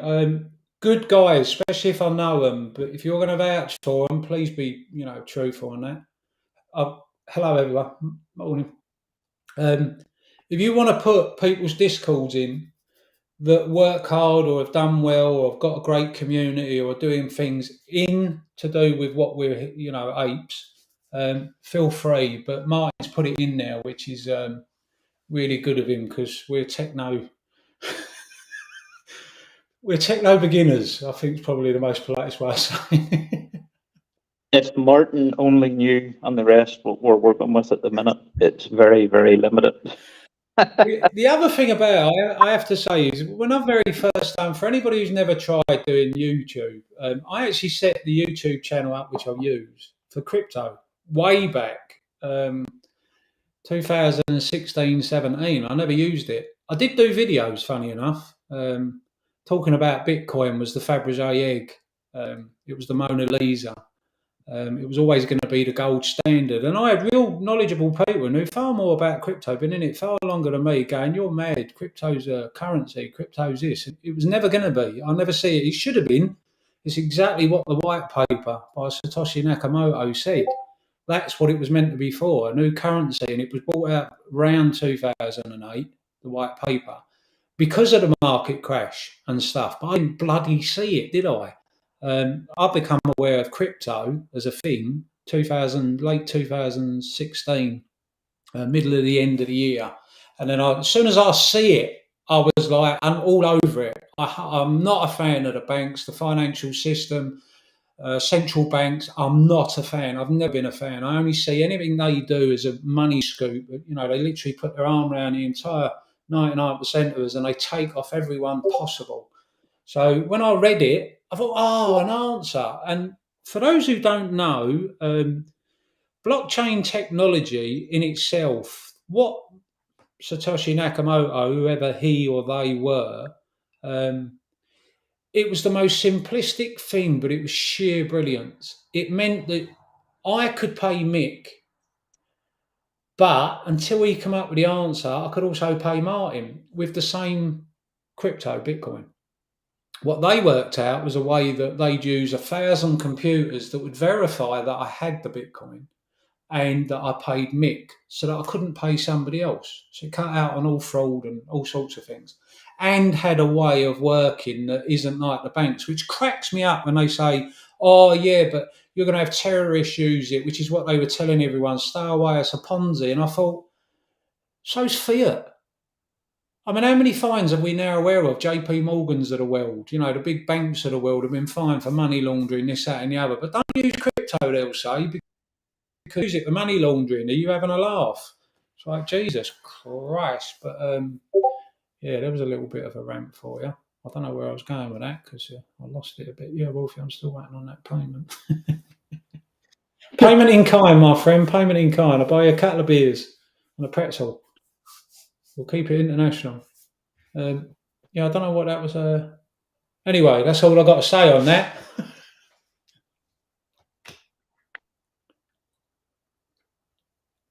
So we'll have a few more jumping in Discord anyway. So thanks, Martin, because that's worked. Brilliant. There's a few people starting to join. Brilliant. Tom D, the likes of Cosmo G, Jim. Brilliant. So anyone who's joining, I'd imagine you're listening in as well. If you're joining the Discord, if you come out of the general chat, there's another location where you can go in and join the. So if you look at the screen, you've got the general chat, which is where you enter when you come in. If you now look at the screen under text channels, general, but if you scroll down to voice channels, there's another one, general. If you jump in the general, we should be able to hear you. And it may be that we're able to swap over into there and we'll have everybody in there. Yeah. So we see people climbing into that general tab. I've actually already switched.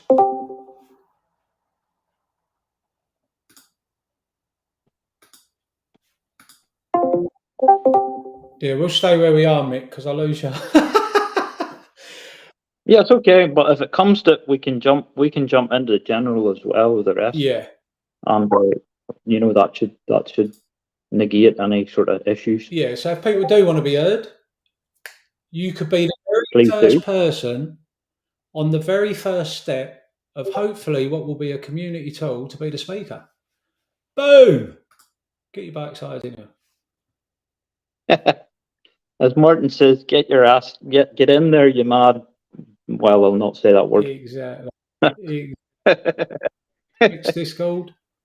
Yeah, he's the man. Just Hit Rate Radio. Others jump on, do the same. English page shirt, very kind of you. Kind of interesting. Again, like I say, I don't do anything for follows or. I put a tweet out saying I had this plan for the Thursday. I then spoke to Mick and said, I've put your Discord up. Mick set it up some time ago. But with enough hours in the day, it was me and Mick in there. I don't think we spoke one message. And then we obviously chat. I can ring Mick up and he rings me up. So we weren't using it. So I had this idea. We talked about various things in the past and it all just come together with this idea. So I put a tweet out. And then, thinking people might have seen the tweet, not taking it for granted they did, but just thinking a Twitter feed was a Twitter feed, I then went on to people that I find interesting or don't have a big following, or even Andrew from HYMC. They put posts out. It was in my Twitter feed, and I follow them, and they follow me. So come out on my Twitter. So I just put in there. I hope you consider it on Thursday, and even that I got flack for. So I stopped really advertising it, and I just thought, you know what? It is step one. So I did go on Joe Extra at Joe Extras last night. He's space cool. I did chat on there a little bit. He was very kind and courteous in there. Jay Brown was in there. Lovely guy, does great stuff. Few others as well. So we ended up having a chat. Mihal come in and talked about things as well, which was brilliant. So I didn't go into loads of people, and I sent a few messages out to people, and I'm not going to name them because if they can't make it or whatever, I won't feel bad about it. It's busy and stuff, but if they can make it, it'd be brilliant. And then we've had you lot in here so far today, so that's good. So we now set a record for the highest viewage That's a word. Yeah, highest number of viewers since we started. Wow. 3 hours ago. 3 hours. 3 hours. 3 hours. Has it been 3 hours already? 3 hours. We've done all right. There is a plan that others will take over and sit in the hot seat, and we're going to try and see if we can get 24 hours out of this. Don't need thousands, but if there's 3, 5, 15 people, brilliant. If it's thousands, brilliant. But we're going to see how it plans out, and if we can get a 24-hour out of it, hopefully that will be enough of a motivator for people generally within the community to think, bloody hell, if they're willing to sit there and get that done for 24 hours, maybe we should have a step 2, and I'm willing to step up and be involved with a few others, and we'll do step 2, and then someone do step 3. So we'll see. In all reality, the US dollar has been a Ponzi scheme, 100%. However, I also feel all fiat is a Ponzi scheme. Some central bank prints it out of thin air, and we will pay interest for it. And depending on who gets it and then gives it to us, we pay even more interest. And if we want it for a mortgage and the inflation's high, we pay even more interest on it. It's a complete scam. But it's a way of taking away your right, or the way we used to do things way back. You used to pay your taxes. The UK used to pay the taxes to the king. And then you used to barter with people and swap things with people, and things moved on. And a pound coin was one way of doing it. The first check, anyone know where the first check used, or who actually come up with came to what you knew back in the 80s, 90s? Most people don't use checks anymore. You write it out on a piece of paper, you pay it, and someone goes and puts it in. It takes 3 to 5 days to clear and all that. Who come up with the check formula, how to do it? Anyone know? I better get comfy and do English Patriot. That's the truth. Right, for those who don't know, and I ain't seen a red shoe, Knights Templars were the ones that initially come up with a check in its early inception. It's the earliest idea. So you used to be a pilgrim, want to travel places. You'd go to Knights Templar and give them your gold or your silver coins or whatever. And then what they do is they give you a piece of paper with the amount. And then when you got to your destination on your pilgrimage, you go back to another Knights Templar and you'd hand over the scroll, the writing, give it to them, and they give you the money at the other end. Yeah, Templars to take abroad. There you go. Fun fact. I'm full of useless information. So yeah, all money's a scheme. Did you know about shit sticks? Do you know about shit sticks, Mick? No, can't say I do. So what it was back in the day, what they do is they get a stick and they split it right down the middle, and then they put cuts in the stick. And because the two halves would meet together, it was the same as what the Templars did. So you take one stick, I've got the other stick, and when you want your money, you bring it back and we match it up. And as long as it matches up perfect, I'll give you the money that's the notches on the stick. Shit stick.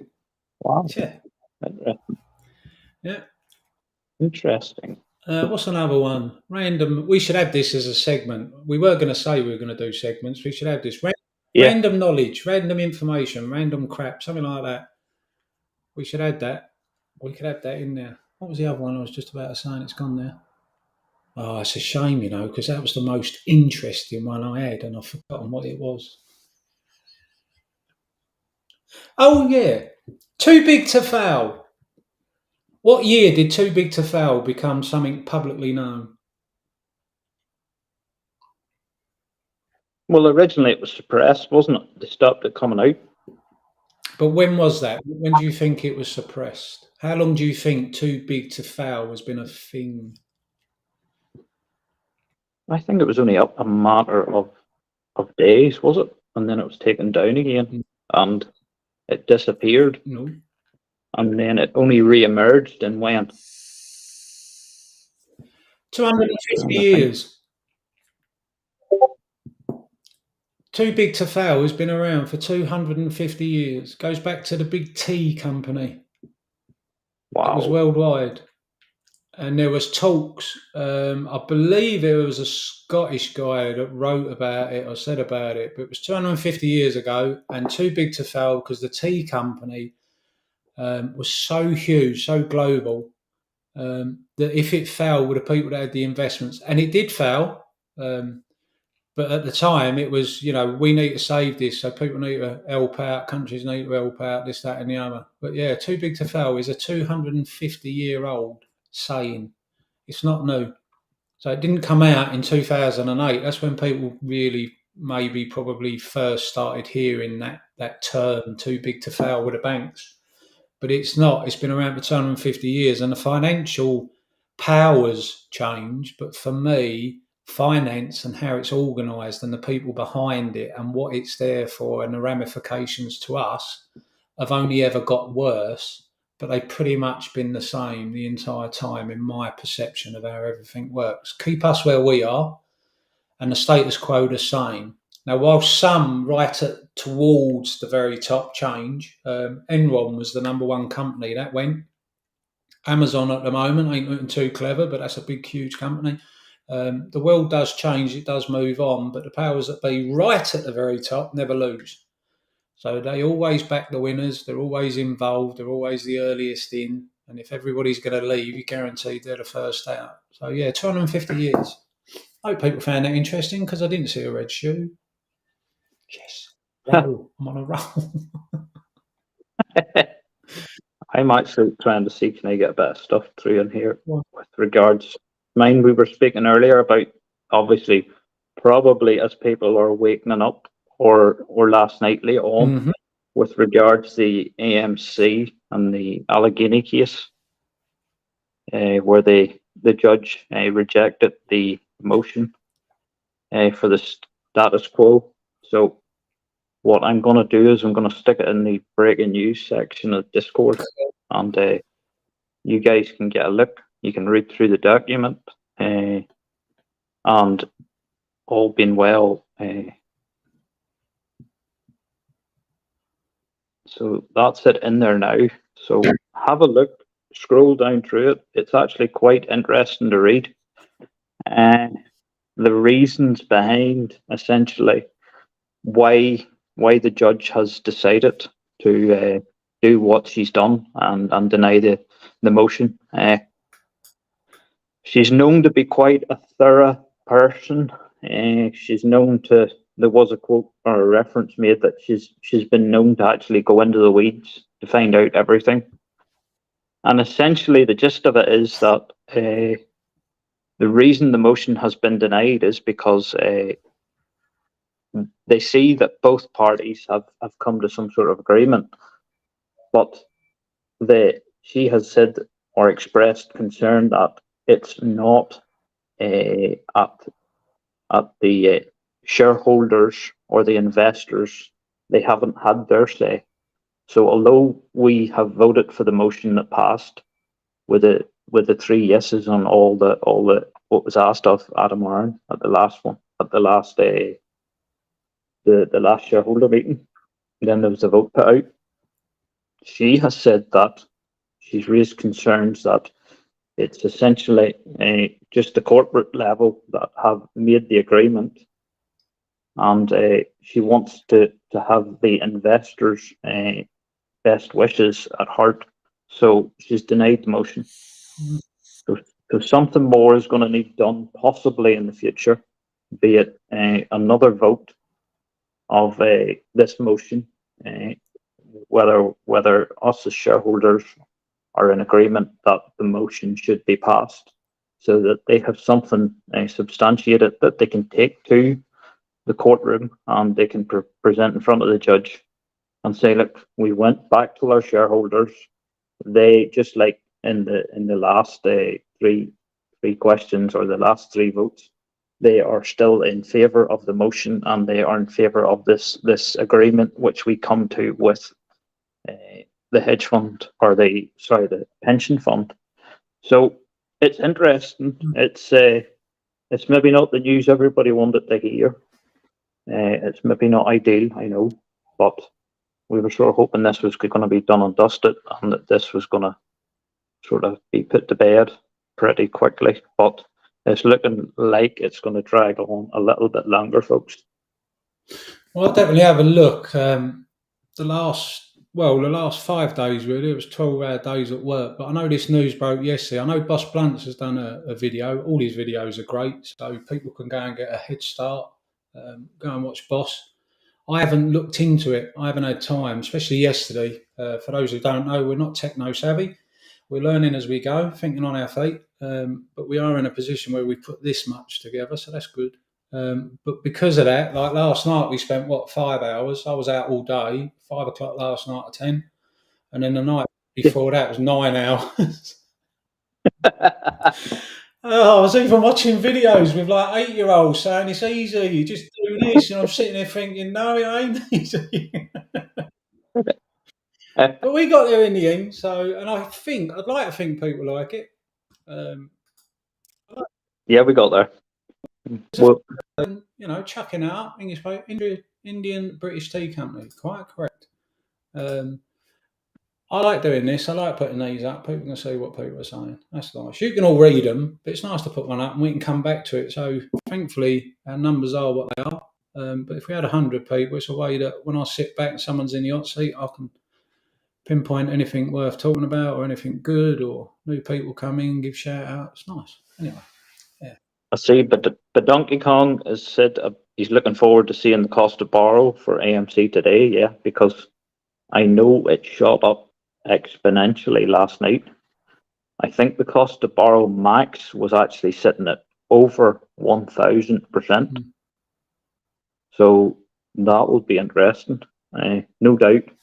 KC, I just seen, has flagged up on my subscriber feed. So he's obviously started a show, and no doubt he will be bang on with numbers and cost to borrow. He'll go through the cost to borrow average and the shares on loan and stuff like that there, as he always does every morning. Yeah.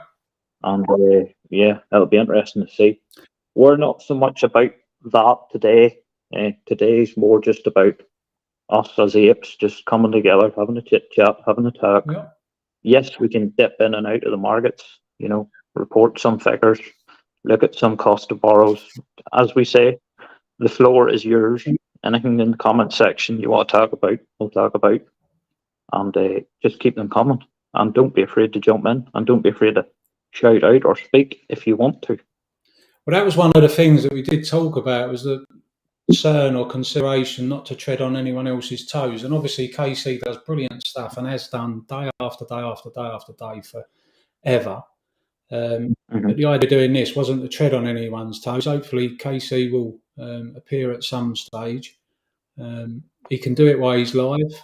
His community can flag up stuff, educate people that might be looking in for the first time ever, and we'll just see what ends up. But we did have that declaration. It weren't to diminish from anybody else or take away from anyone else or tread on any toes, but it was just an opportunity for people to come on, share their story, just have a chat like you just said. So far, people are a little bit shy, but we've had the comments, which is good. That keeps us going. We talked about a number of things. We showed a video a couple of times. Numbers are what they are, so we're not going to show it again. There's no point keep showing it. But we'll let it run and we'll see what happens later. But there's still people here, and obviously the world's waking up, so that's good. Exactly. Bar Donkey King, Massalorian also does nice work. What I have seen, I really enjoy. I think he's another good guy. I haven't seen hundreds, but yeah, another one. He does his thing. He's out there. He's still here. He's a good ape. He brings far more to the table than he's ever taken, if anything at all. So yeah, I like Massalorian. I think we're blessed. There is people out there that we all know that have got the big names. I think we are blessed with that. There is great people with great info. We've lost a few along the way, I feel. People that did great deal. There's people that you might not be aware of, depending on how long you've been here, that are quiet now, or they're not as public or talked about as much as they were. One real great for me was a guy called Ewa Tobbit on Reddit. He wrote some great pieces also for Superstomp. I know, different people like different things. So not everything is for everybody. I'm not for everybody, far from it. So it is what it is. But Superstonk did interviews with people like Susan Trimbath and Wes Christian and others. So I like Superstonk. I like what they've done. I like what they contributed early on. And Tobic did a couple of them interviews that you can still watch today on YouTube. I mean, he's a great guy, really interesting guy.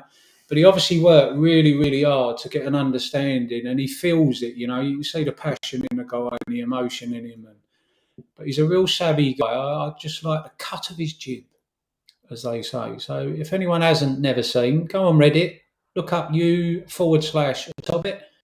I'm sure it's still on there and widely spread. I'd like to think so. Citadel Has No Clothes, I think, was one of the write-ups. He did 3 in particular, but a great contributor.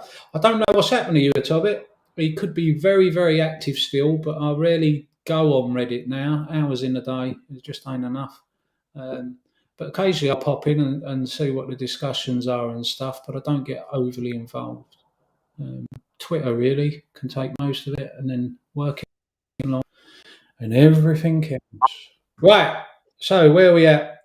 You just run through the figures, didn't you? Anyone else moving? Should we have a look on Webull, see what's moving? Let's see what JP Morgan is doing. Let's have a look. Why not? Because the banks are a big thing at the minute too. So yeah, JP Morgan Chase, 0.27, 127. So I'm just going to show quickly if I can. Let's see if I can do. No, it's only going to show. Excuse me for a second. I'll be back in a second. No problem, fella. It's only showing me a year. I can't do it on here. Anyone who wants to see it, go and have a look at the picture I flagged up on. Go and have a look at the picture I flagged up on my Twitter from 1988 to today. It's way under $1 a share. Bloody hell, you get more putting it in the bank with them. GameStop pre-market 0.5%. Volume not an awful lot. Ape we got 348,000. Pre down 12.87. One goes up, one comes down. Oh hello, AMC's gone up. Yeah. For me, when I've been looking at it for some time now, it seems to be roughly $5 to $8, maybe $7. But as a combined price. But it looks like $5.50 most recently. If you add them both up, it's there or thereabouts. It goes up a little bit higher, goes down a little bit higher, but for the most part, it does seem to be bouncing around that sort of middle range. Let's have a look at AMC as well. Yeah. Oh, wasn't that a great day? Wasn't that a fantastic day? Yep. And then boom. And then boom. And then who knows? But we'll be watching. We'll still be here. So yeah, it seems to me AMC, they'd like it as low as possible, but if you're going to combine the price, $5.50 would be 55 a share, unless that changed with a 0.75. I haven't looked into that. I'm sure you all have, so I'm sure you'll be able to work it out. I'll put it in the chat. I see there was a change in 7.5 shares, or that was all linked to this deal that Mick was talking about. Again, I haven't looked into it, so how's Icroft doing? Yeah, no. $16, drove down, company out of company, out of company, out of company. Another one, great news, great prospects, looking good moving forwards. Plenty of opportunity, a little bit of crypto, what's going on now? Don't look like a lot of movement. JP Morgan pre. So let's have a look for a month. Won't show me longer. Let's have a look for 1 year. Oh. So the last year and today's year, dropping again. That's what it was at. I think it was a bit lower than that. So let's have a look at the close and start. Oh, look at that. So that was actually a spike that I quoted. Yeah, $80, 127. And that was 1998. I think I went back more than that. I'll have to have a look at that and check I was correct on that. Not a fan. Wells Fargo. I've heard similar stories about Wells Fargo, Bank of America. Well, anyway, not a lot at the moment. I don't watch it like I used to. Maybe you're the same. It used to be that I used to watch all the time, especially when it first January, because there was so much to learn. I knew about VW and bits, but I didn't know the intricate details. And then obviously there was a lot of DD made available, and people started showing people where to look, so I could have a look. I sat indoors. I watched all the YouTubes. Was on Reddit reading, on Twitter reading, starting to get involved. Flagged up things no one was talking about over time. People did. That was great. So early on, it was like bloody hell, 18-hour days for months. Settlement denied. What's your opinion, Wolfie? I haven't properly looked into it. As I said, Mick was just talking about it. Seems to me that if they want to settle something as a company, people will interpret it different ways. But I need to really be able to look at it. What I would say is somebody I do trust always has a great opinion on things. Boss Blunt's put out a video yesterday. I'm sure others have, but Boss is obviously somebody that I've worked alongside or gone in and joined in on a few of his live streams and stuff, and always supportive of me, and I'm the same of him. And the think tank's a great community. But he did a video on it, so obviously I'd know about that. I haven't had a chance to see it as yet, but I'm sure it's bang on the money. And there's probably others that have also looked into it. I'm sure it's a big topic of conversation right now. Stall tactics by bad actors. Could well be.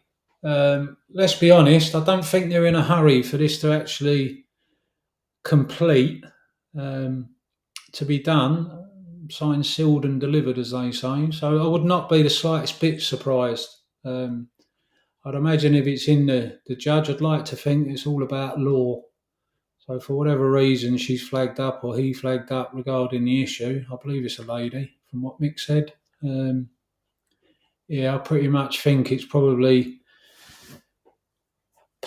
a combination of different things. But as I say, pinch of salt, because I haven't looked into it at all. If it was a stall, would I be surprised? No, to be honest. They will use everything and anything they possibly can. That's proven. I don't think anyone's in any doubt of that now. I think predominantly anyone who's been here for any length of time know what's going on or how it tends to work. So yeah, I wouldn't be surprised if they'll use any tactic to stall it.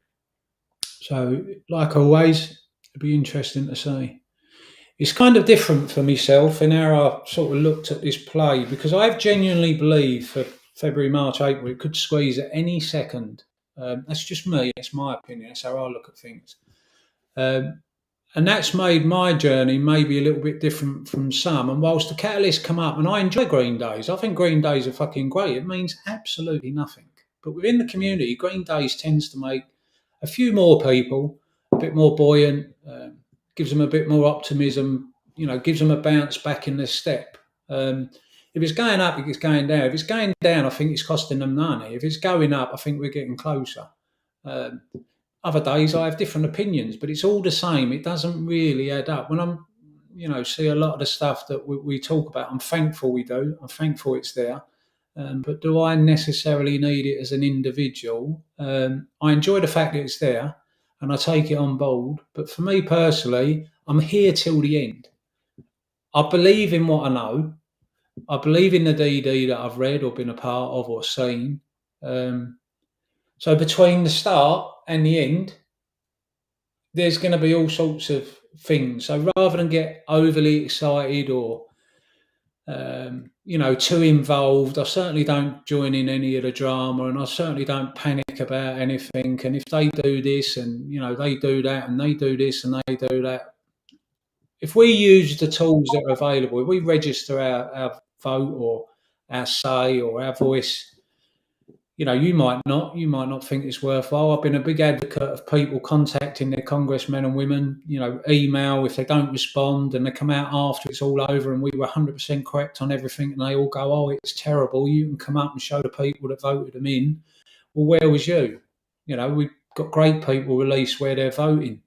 If you're voting against transparency, when they're restanding, hopefully there's 5, 10, 50, 1,000, 10,000 apes in that area that can go, hang on a minute, what about all these people that you let down because you didn't want transparency? So I'm a big advocate of us using our voice wherever we can. Still text. Okay, thanks. Well, we're good. Well, we're sort of what they call flatlining, isn't it? We're barcoding, which is no bad thing, my friends, no bad thing. So everyone's contributed nicely in the chat, at least. What else we got? Go on, mate. Wow, no, I just quickly checking Twitter, just Twitter feeds and stuff, and it's saying railway workers have invaded. Say that again, mate. Sorry.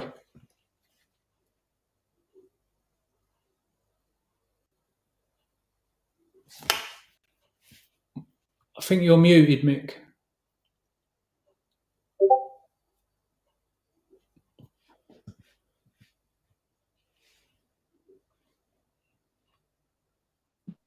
Can you hear me now? Yes, there you go.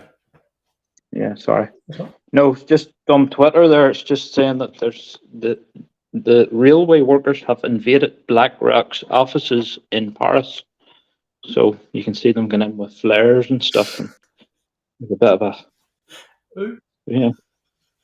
Whoops. Have we got anybody from France in? We've only got 18 people, but I'd like to think there's at least one person from France. I'm aware of things like trade unions or unions out in France. I'm aware that within France, people might not be aware. They'll go on strike forever.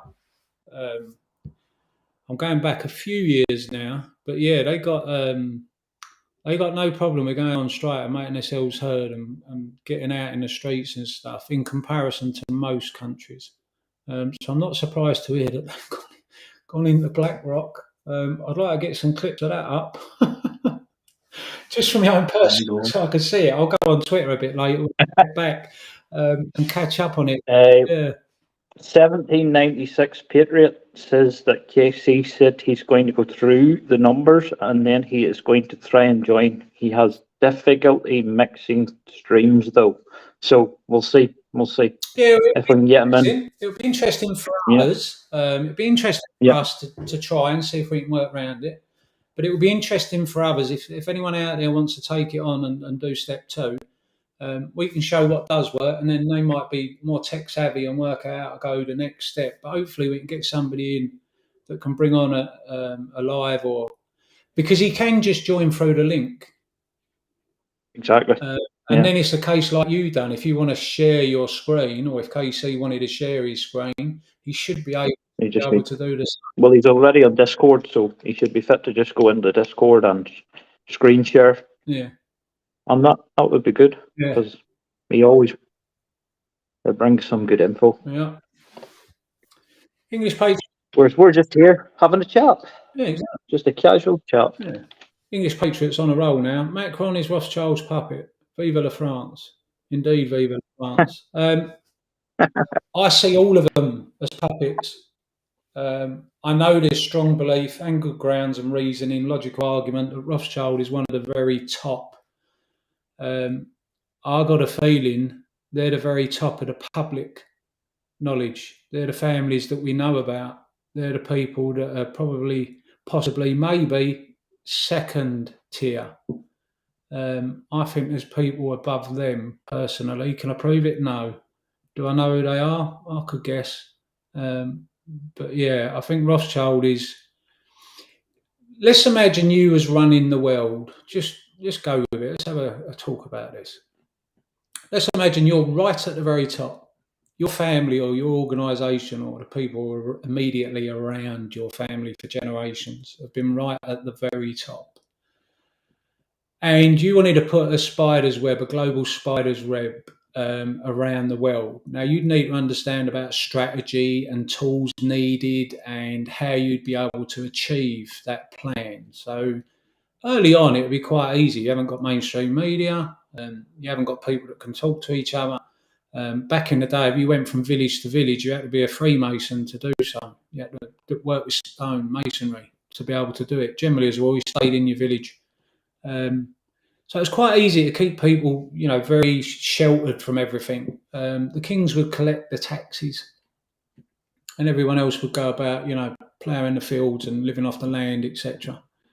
But at some stage, there had to be somebody somewhere right at the top. Now, what would they need? Well, they'd need a tier structure. They would need people like, possibly, it could be Rothschild is the people, or Rothschild was number two. You need people in position that you could utilise, that would do very well out of it, but you ultimately would be the person pulling the strings. But because they're doing extremely well out of it, they're fine. They've gone from, 100 heirs to millionaires. They're living the dream. They're loving it. Millionaires to billionaires. They're living the dream. They're loving it. So you'd need that. You'd need people in different areas of the world. You'd need people that would do it without, if they weren't coming forward and working as part of a plan, you'd be going to war with. You'd be trying to force on them what you needed. And then under that, you've got the people in the right places that have got the amount of money or the power to be able to go into other tier 3 levels and then start organising them and stuff. So what would you need? Well, governments, political parties, whatever you could use at the time. So way back in the day, it would be people who spread the word. So would that have been, tax collectors? As time moved on, would it be propaganda that's done on paper that gets released? Would it be newspapers? Then from there, does it become a TV channel? And then from there, does it become the internet? And from there, does it become social media? I think so. But then you've got the people, so you've got level 1, 2, 3 tools that can be used. And then under that, you need people like, I'm not going to say his name, Little Legs and others, that will go out and say whatever they've got to say, blah, blah, blah, because they've all got a job to do. They're all out there for whatever reason. So then you need influencers. You need people that can sway the public. You need people that's going to catch people's attention. And then a controlling tool is you need people living in debt. And as long as they're living in debt, they're less inclined to fight, stand up, complain. If your house is on the line, if you lose your job, well, you're less inclined to stand up and say, get shot at. Lift your head above the parapet and be shot at. So it's a combination. I'll talk about it for hours, but that in essence is how I see it. Does it mean Rothschild's at the top? I don't know. Most likely at least level 2, quite possibly right at the top. But I see all world leaders. When we was having the vote in the UK about leaving the EU or staying in the EU, Obama come over and he was on our 6 o'clock national BBC news. I call it the Biased Broadcasting Corporation. Other people call it profanity names. I'll stick with the Biased Broadcasting Corporation. But they put Obama on them, and Obama was actually telling the English people, the British people, the UK people, if you vote to leave the EU, you'll go to the back of the line. And straight away, instantly, my fault, because of how I've learned or looked at things or come to believe the world's set up, there's another strings being pulled. He's come over and he's saying that, because they like the status quo the way it was. I think the arrogance of them meant that when we actually voted to come out, a lot of people wanted to make it about race and it wasn't. There was a small percentage maybe across the country of people that might have thought the way that they were mainstream media were trying to represent it. But we had conservatives that were for staying and we had conservatives saying to leave, and it was another confusion, another playbook being used. But for the arrogance of the people, and the only reason Cameron actually said, in my belief, that he will have a vote on it, because whilst aware it was a sort of thing that people could talk about, it wasn't a huge issue until he said, we'll have a vote on it. But I think when he actually said that was one, to get in power, because if you elect me, I'll have a vote for you. Once he got decided he was going to run with that as a mandate for standing or whatever, he had to. But I honestly think the arrogance was that will not vote to leave the EU. And of course, the vote, as close as it was, which was closer than I expected, we did in fact vote to leave. But the reasons they want to tell people, we want to govern ourselves, you know. We want to come up with our own rules, you know. We don't want to be bowing down to, bureaucrats, unelected bureaucrats. And some of them that were out there representing us were not great people. And they was in this country represented. But like I say, all political parties for me, you can roll into one, not have a good one. So anyway, 100% yes, for example. Look at the Starbucks logo. We should have split Taylor, a single French fan. Yes, what's another sale to England? Yeah, anyone who's read the comments, yeah, 100%. I've never got that involved in symbology. I've always liked it, especially living in London. You go around, you see all these different symbols and things on the buildings and that. And sometimes I think, oh, I wonder what that is. And occasionally I looked a little bit up. But you're quite right. I think people would be surprised. There's better people who've written about it, talked about it. You know, I find it a fascinating subject. But if you look up symbology and then go down that particular rabbit hole, there's people out there that have put together logical arguments, at least, on a number of different symbols and topics and subjects. I'm not going to speak about any of them today, but I find it absolutely fascinating.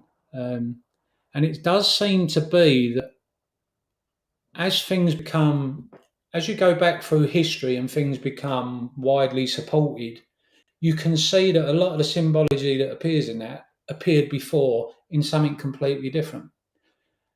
And then when you go down a rabbit hole, you start seeing that in actual fact, seems to be that most people take what they want to become the next bit, and then they take what they want from the past to become, and it just goes round, including, people using certain signs to send a silent message or otherwise. And some of it's right in your face, and people are absolutely oblivious. I mean, there's a great argument for Magdalena that was widely spoken about a few different times. Now, whether you believe or not is entirely up to you. But I found it fascinating that even today we still have these conversations where certain elements of society will argue against a possibility of it being an alternative, not for sinister reasons, but just for the fact that they found the scrolls and this, that, and the other. So, Mary Magdalene, the story goes that she was a prostitute, and then there's other people that think she was played a far different role in her life at the time. So, fascinating subject. Yeah, go and have a look.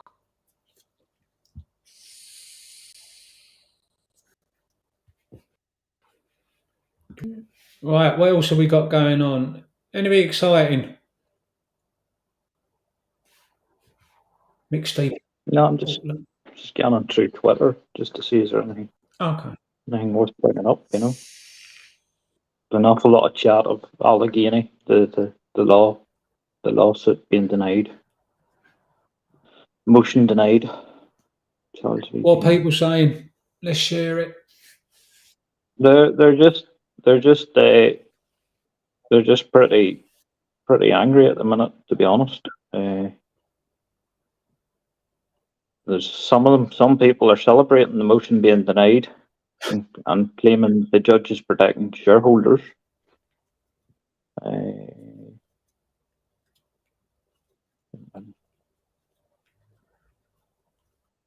It's got mixed views mixed reactions, as you would understand, I suppose.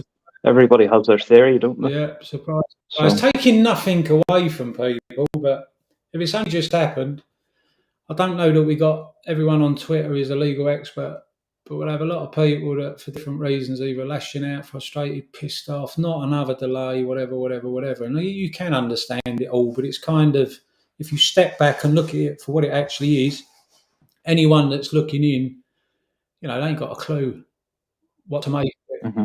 So it's kind of, multi-layered, as well as it being a delay for whatever reason. There could be reasons that we're not thinking about, like creating this drama again so that people don't look. I'm sure the usual culprits will come out and make a big deal of it, ha ha, and put his tweet out and stuff. But I don't tend to get too excited. Either I'm right or I'm wrong, and only at the end I'm going to find out. And how I get there, I'm going to be here at the end. So I can't dictate that end. I can only wait for it and do things Exactly. like this. Give people an outlet, give people an opportunity to come in and say this, that, and the other. Probably Obama and Brandon Judge.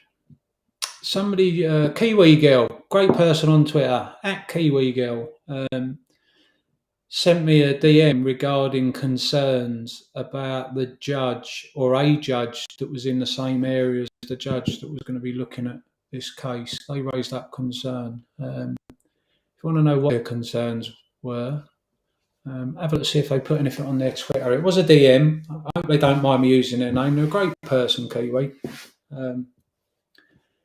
Been following them for a long time. Good person. So I did look into it a little bit, but for me, it was a case of just it will pan out how it will pan out. I didn't feel there was an awful lot that could be done. And with so many eyes, I did believe at the time that if there was more to it, then maybe we'd have heard a lot more noise on it. So I didn't dismiss it, but enough hours in the day. But I did look into it, like I said I would, and I did reply. Viva la France. Right, we're looking good. So if we're UK time, it must be people's lunchtime. April the 6th, 9 a.m. We started roughly on time. We're nearly 4 hours in. I feel like we need to do like a little bit. Happy days. Yeah, a little bit of stretching. I've got to get a comfy seat. This is fine for eating a meal, but fuck, mate, 4 hours in, I'm like, oh. That's the age starting to show. Yeah, That's why I thought it gives me the chance. I was expecting to see you in a big armchair today, so I was. I was tempted, and I thought, nah, man, I suppose. You know what I mean? Hardcore. Because if you actually sit with good posture, you soon get used to it. But sitting here for 4 hours, I'm getting like lower and lower and lower. Right. Disappear. What else we got? Nothing on the news come out. Nothing on Fox, CNBC. What else we got? We've still got a little way to go before that all starts. That's pretty quiet. Well, very mellow so far, which I'm not surprised about. Quite pleased, actually. I think everybody's just trying to wake up and get the coffee in. The other side of the pond, as they say. Yeah, we've still got up. Looking forward to seeing the cost of borrow. Nothing materialising. Nobody put anything anywhere. Let's have a quick look, see what we got going on. Yeah, it'd be interesting to see, actually. Let's see. Have we got anything going on?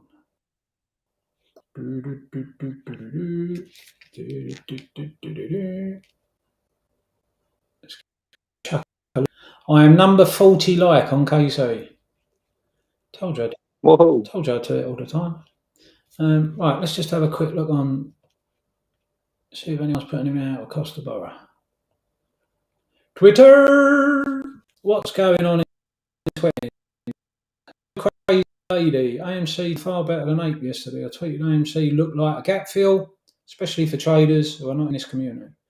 Ape was overbought. I was hoping it would stay flat, but Ape also had a gap under. Now, when the conversion happens, of course, Ape is interesting, but this move of denying the motion is, in my opinion, good. Not only do I think a better deal could have been made, as the case has no merit, but also this ducks. Oh, we're using the Adam Aaron ducking. This ducks with a timeline for shorts. A sudden change in direction is scary for them, especially with a cost of borrow AMC at super high levels. This short-term bearish FUD scenario about dilution with extra shares from settlement just got diluted for an extra couple of days or forever. Today it is Army Day. It's now up to us to be a good army and protect the king. I would not even be surprised if it was all planned. I see people reason this from an angle that AA is bad. In my opinion, no. The best moves are not obvious ones. Sometimes you simple must be the bad cop or plaguement. AMC has options, and today is the last day of the week. Exciting day for sure. And that was not so crazy on Twitter. Once did a chat with Not So Crazy. Me and Boss went in there actually with Peter Han. Lovely to do. Not been back since. Enough hours in the day. Jay Brown's on there, make it make sense. Cat Striker, motion denied. I love Cat and Jay Brown. They've been here forever. They bring more to the table than they take. Gerald, has amazing 5 movie showings. Yep. A lot of noise on the films being made, which is fantastic. I love all that. Peter Han. This AMC court case is likely screwing with Schultz and how they structured their options positions. At what point does this wasted premiums add up to too much? Valid point. Like that. Say an 8, we literally bought the last popcorn bucket. That's good to see. Martin, yeah boy. Renowned Celtics fan, Flavors in the house. Not going to lie, these lines are getting comical. Butcher of Wall Street, laughed my arse off. Judge denied motion to dismiss, meaning he may still issue a dismissal with prejudice. Hell yeah. So yeah, Twitter's lively.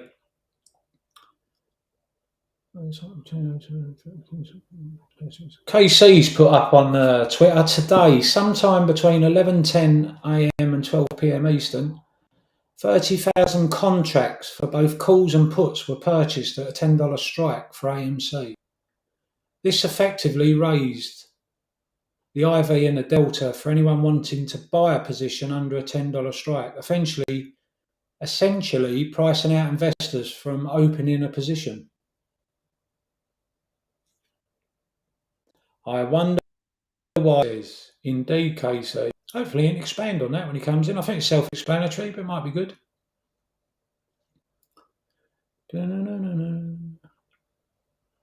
Eric Cuttle, Mother Ducker. My boy got himself a Super Mario Bros. Movie, popcorn bucket. I can't wait for earnings call. He's got a picture of his boy outside the AMC IMAX. Love it. I've actually been to Florida, downtown Florida. I was out there for the usual sightseeing and I went to the cinema there. Really enjoyed it. I don't know. I can't remember if it was an AMC, but it was definitely a cinema. What film did I watch? Can't even remember now. Some time ago. It'll come back to me. But I can't wait for earnings call. It's so good to see young people, old people. We all know. Everyone loves the cinema.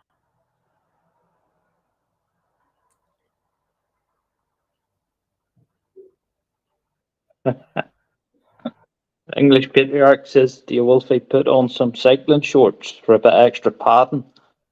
I've actually got some shorts upstairs. That ain't a bad shout, you know.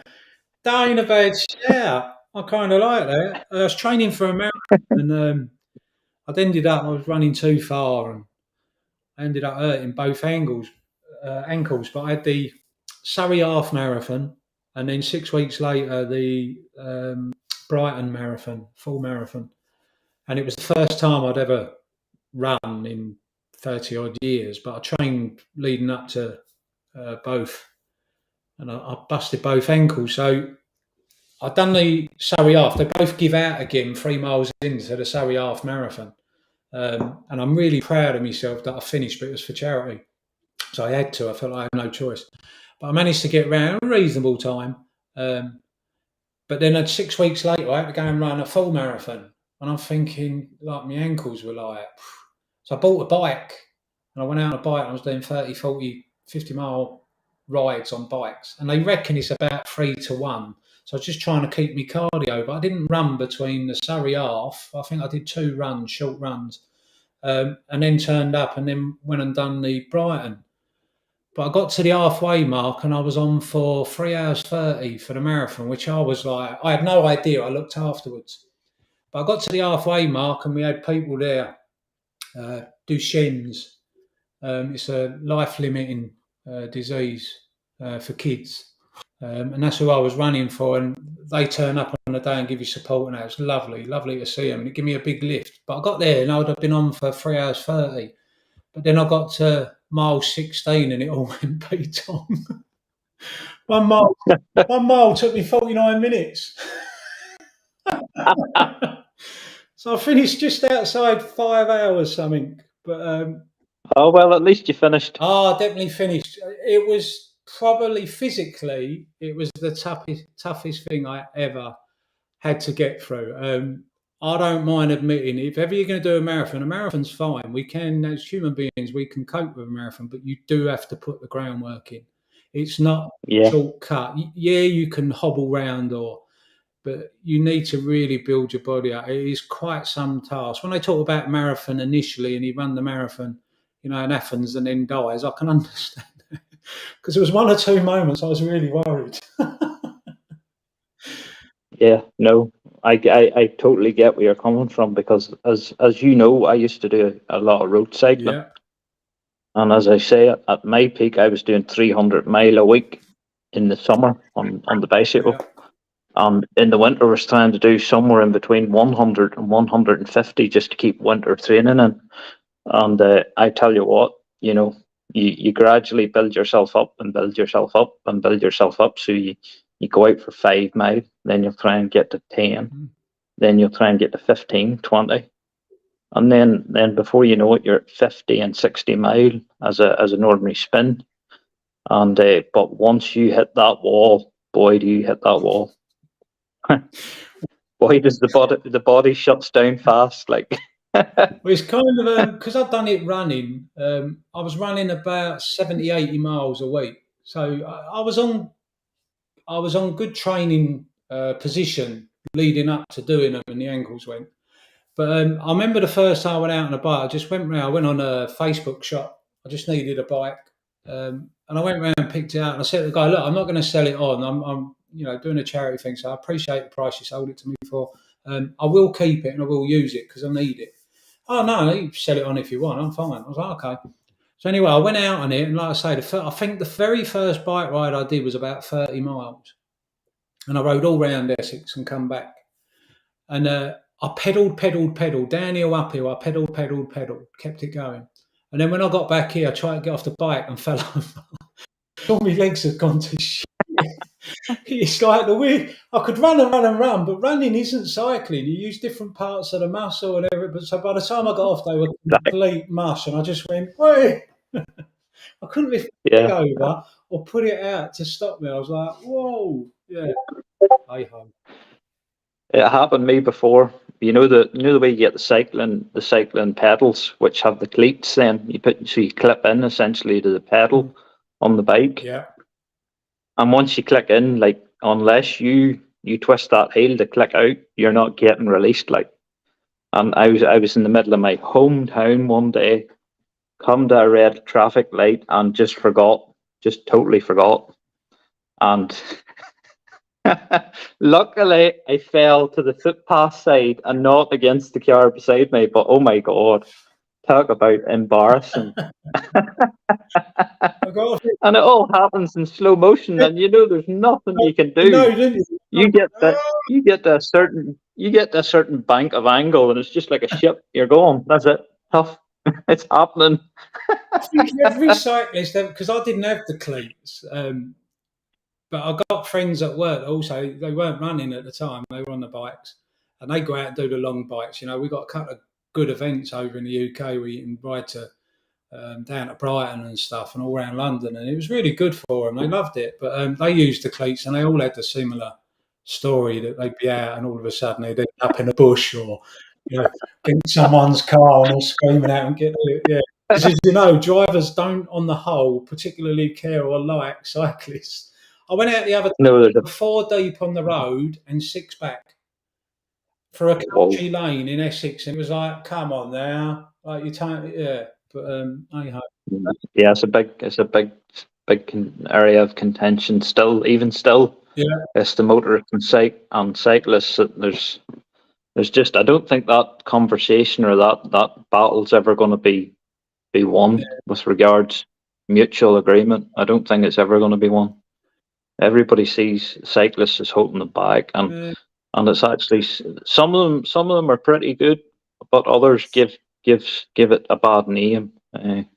I always tried to be courteous when I was out on the road. So if I was aware of a HGV or something behind me, mm, I would like pull in and just literally stop, yeah, at a gateway or anything, just to let him by, because he's a big.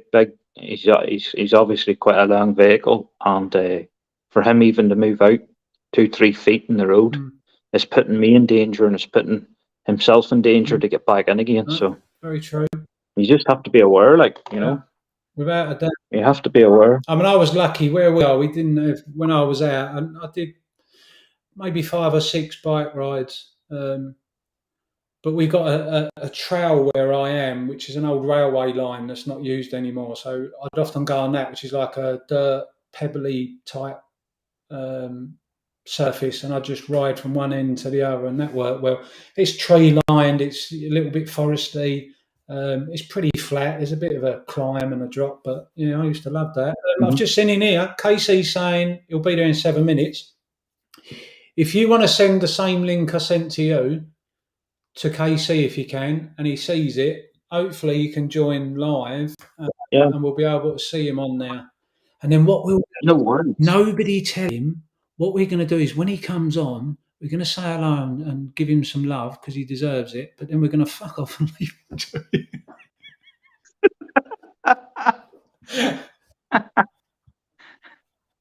You're a bad man. Any opportunity, boss, you can do it. You can have it. We'll do this. And the mods out that night. Yeah, you can be a mod. Crack on. Have some.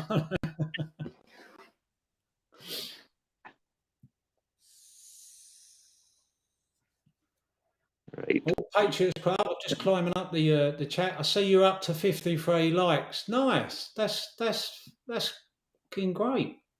Yeah, brilliant. Hopefully people out there sharing the word. Hopefully they are. One thing I'm acutely aware of in life, because of things I've done in the past, so unions. Some of you might know, some of you might. It's no longer cold as witch's tit, and it's raining instead. Breaking news update, it is no longer cold as a witch's tit, and it's raining instead. Courtesy of Martin at Martin News. Rodania, cyclists near here often keep cars behind them down the narrow lanes. I took away too much delight in a tractor. Massive trailer holding 2 behind for miles. Yeah, it all goes around. What goes around comes around. You have the walkers, the runners. You have the horse riders, the cyclists, the caravanners. We all got to share the roads. Yeah, what a lot of people don't know, or might know, I run a union. I'd like to say a very successful branch within the UK. And in and amongst that, you learn quite a bit, as you'd expect. Predominantly, the majority were silent supporters, some silent complainers, I guess. But you did have the vocal ones. They tended to be, the ones that weren't shy to stand up, have their say, call it how they called it. And then you'd have somebody like me that would go back. Maybe I agreed, brilliant. Maybe I didn't. I'd explain why. And then everyone else in the room that was hearing this conversation could make their own mind up. And that's how I tend to work. But what I have become acutely aware of is the majority are silent, which is why those of you that have heard it before, 90% of everyone who holds our stock is not on Twitter, won't come here, don't go on Discord, don't go on Reddit. They might pop in, but they don't. Most people buy, hold, and wait. And if I'm wrong, something like a guide. What can you use as a guide? Adam Aaron's tweets. I think the most I've ever seen, thanks to Elon changing it, was 1 million people read one of his tweets. Most of them are 200 to 300, 350,000. Well, if you do the math, that equates to roughly about 10% actually sat long enough on his tweet and read it. So I'm quite happy with my belief that 90% of all people in this are not on Twitter, at least. When I look at the brilliant stuff done by many on YouTube, we don't get millions of views. Another reason would be DFE, absolute walking legend for people. And what he did, if you looked early on at the videos that he did, there's some videos that I got more views than he did. But the moment he was correct, everyone went and watched. And it's a bit like you at the moment, and I hope you're prepared, where people might, the video says it much better than me, but you might be getting the response you currently are. But when you're proven correct, all of a sudden, everyone's going to be asking, everyone's going to be listening next time you speak. It happened to me in the past with crypto. and then become a thing with this. People that I spoke to about crypto that might not have acted, felt like they missed out or were listening to mainstream media. Then when I started talking about this, come and listened. So get ready. Wolfie, been a minute. Good to see you, bud. I'm so free, 23. I hope you're doing well, my friend. It has been a minute. Life, that's all. I've been away, had a couple of weeks away, much needed. Had a few things going on, a few family bits need sorting and stuff and work. So, I lost my job. Then I got a job, which should have made me really happy, but it's working. So it's all good. I'm good. I ain't complaining. There's far, far, far worse things out there people are dealing with. So I'm doing great. And I hope you are. I'm glad you popped in. Stay here. I'm so free. I'm so free. You've been around forever. Want to come on live? I'll send you a link. I'm not begging, just giving you the opportunity. Failing that, put your comments in now, or go and jump in the Discord, and you can do the voice chat in the Discord.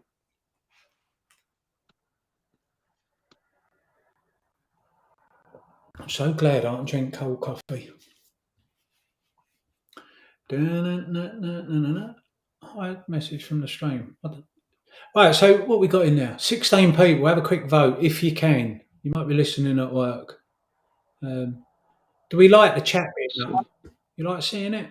I like seeing it, but you might not. Breaking news update. We've done that. Let me know in the chat. I can't wait until we get 30, 40, 50 people and then we can start seeing some red shoes. That'll be nice. So Casey, I've just sent him the link there now. Perfect.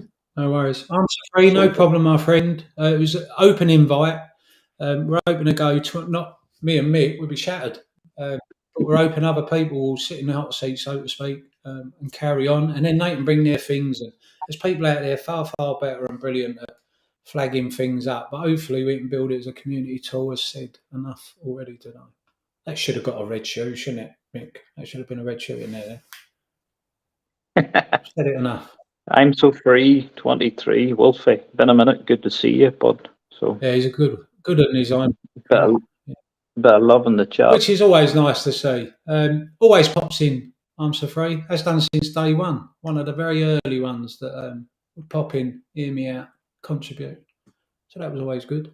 But I have to say, whilst we weren't sure how it would work, and we had a number of topics, you need a conversation, you need people involved. And obviously no one stepped into the Discord for the live chat or appeared live as yet. But we're hoping when some of the others appear later and they have a moment in the hot seat, they might liven it up and people will see the benefit of it. We'll carry on doing what we're doing. We can talk all day. But ideally... Yeah, that's one thing we can do is talk. Exactly. What we will do is if there's nothing happens over the next 10 minutes or so, we're going to start talking about our own areas. I'm in the UK and England, obviously. Mick's over here in Ireland.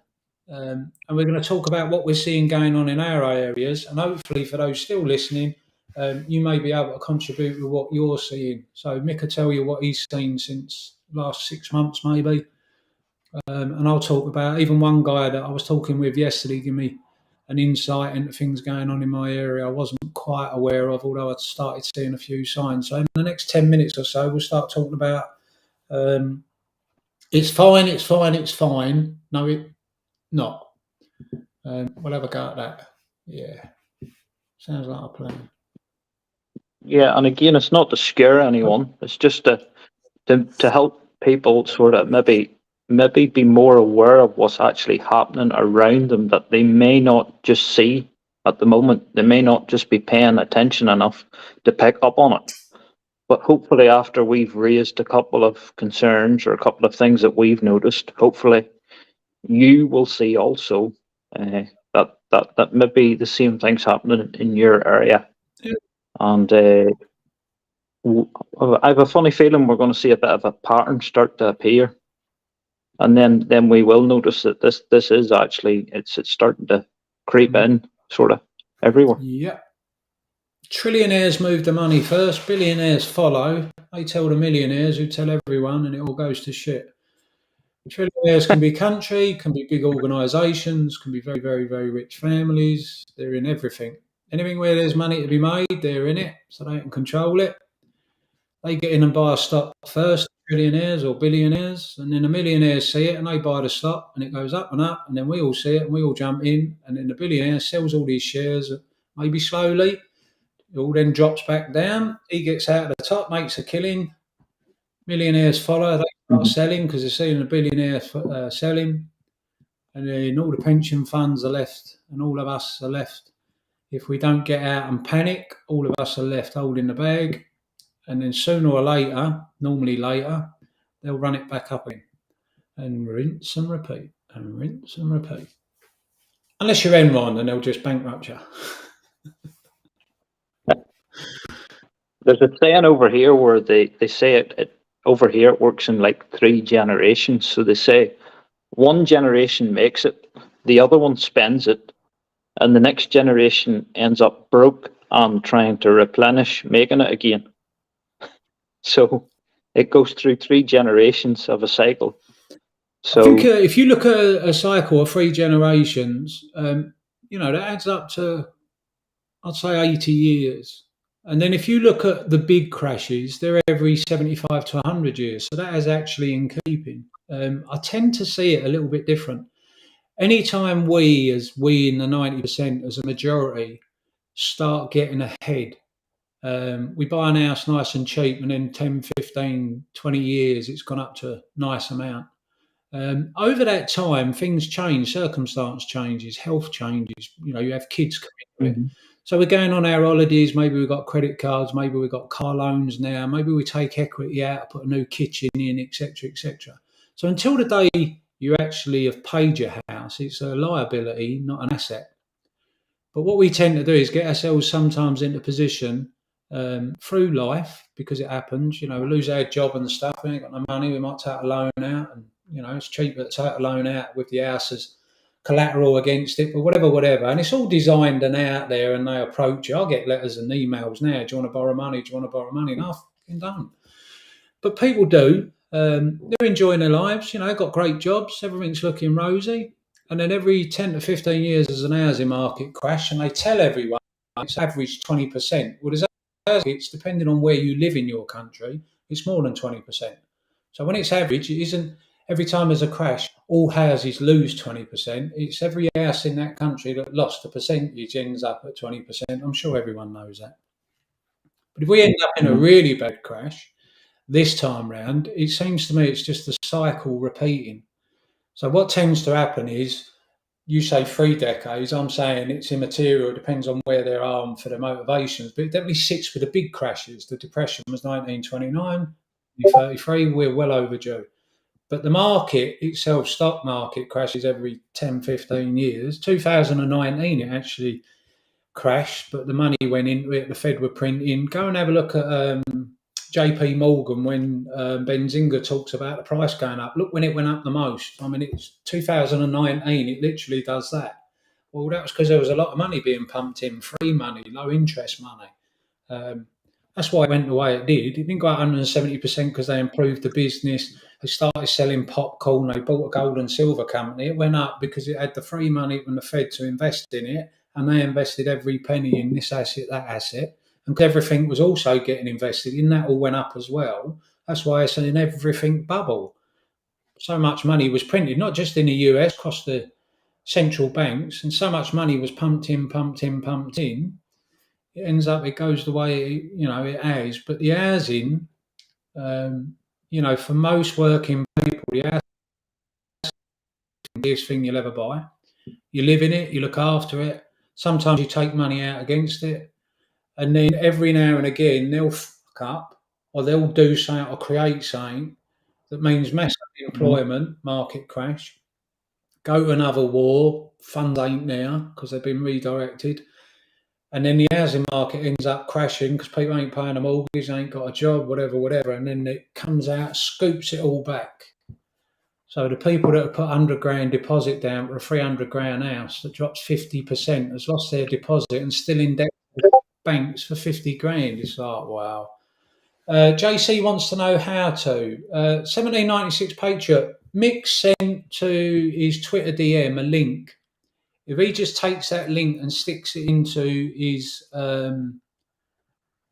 Yeah, but he just puts that link in the search. He should automatically be able to join um, the stream that we've got going. So he will come in on restream. And when he's done that, if he lets me know, I'll just ensure that he gets in. Let's have a look. Ah, my man's already done Is it 2 weeks? it. He was already waiting, you genius. It's me waffling on, and you're sitting in the back. I've already done that. How are you, fine sir? I'm doing good. How you doing?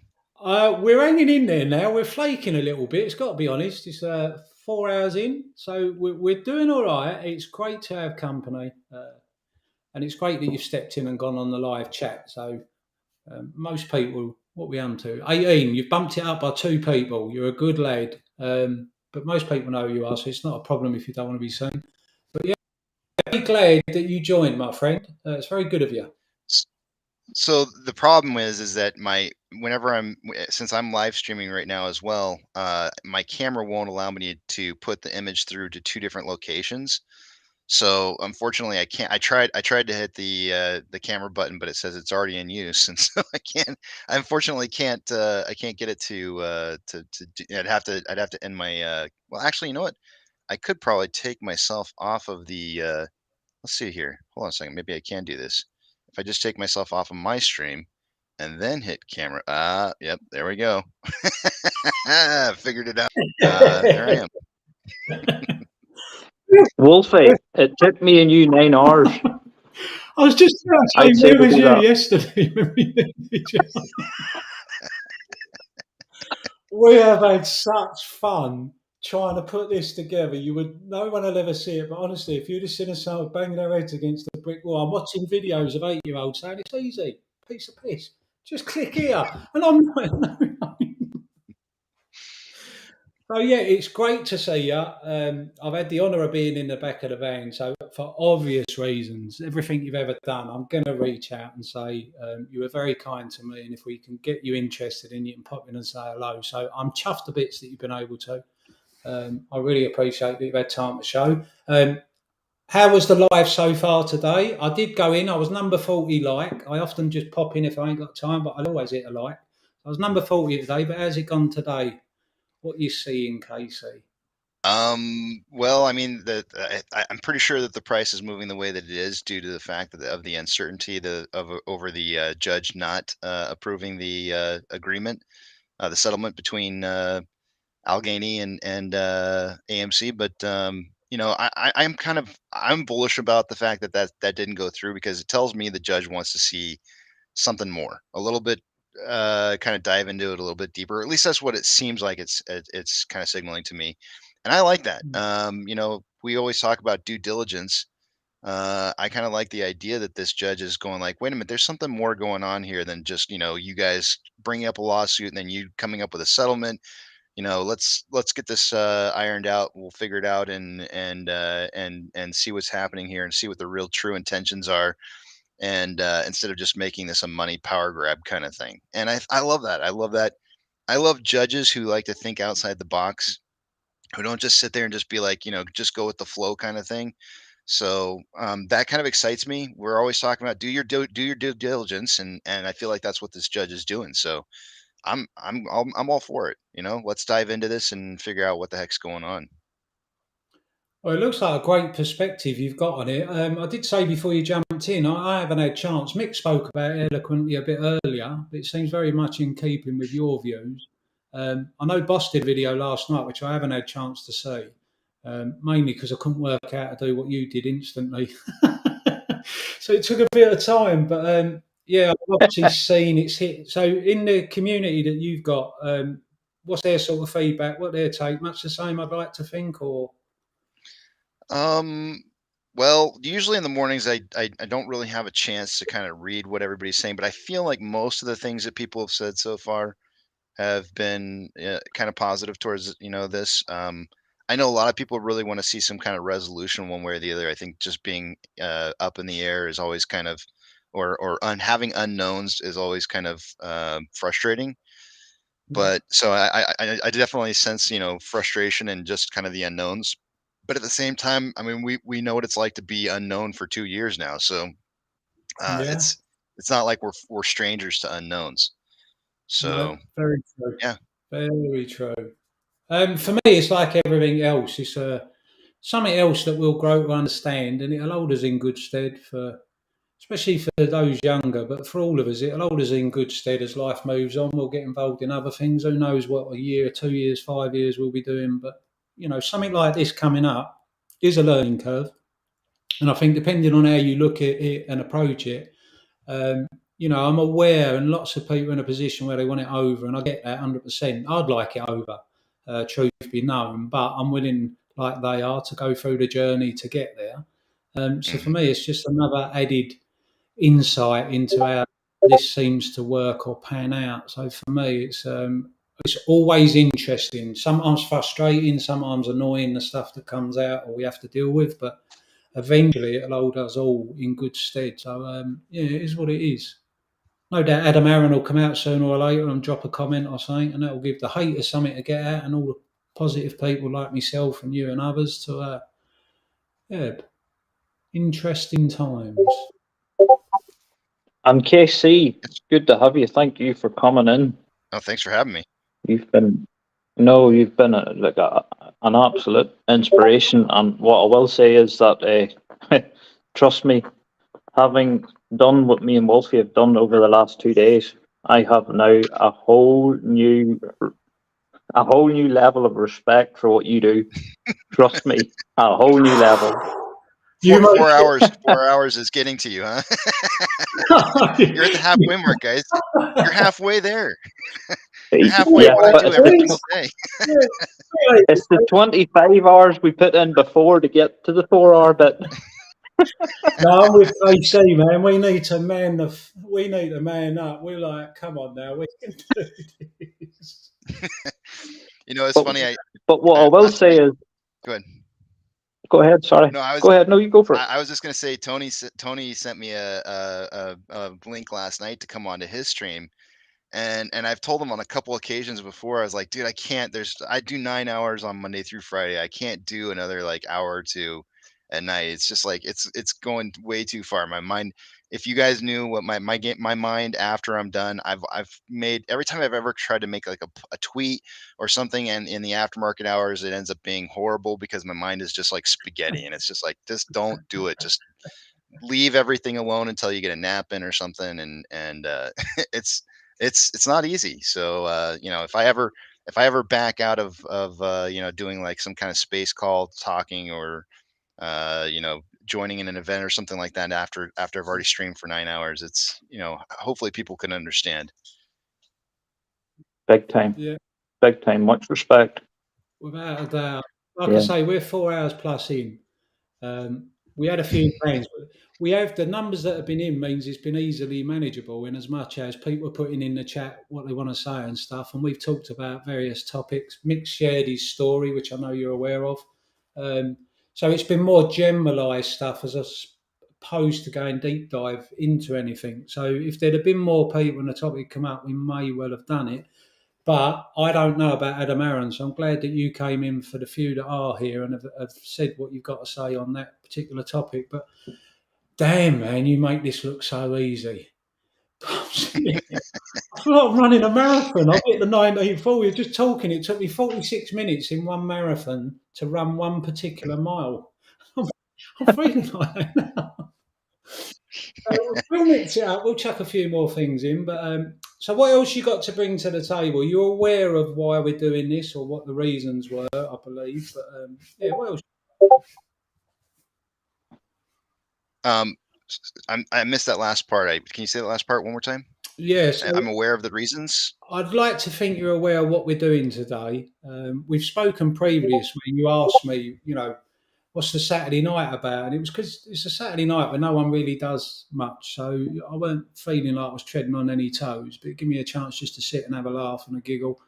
But this was obviously aware we were going to go from 9. There is a hope of being able to do this for 24 hours, but not me and Mick sit here. We made a joke when we were told 1796 Patriot put in the chat that you was going to join. And I went, shh, don't tell him. When he comes in, we'll be really polite and welcome in and send our love because he deserves it. But then me and Mick are going to fuck off and leave it to him.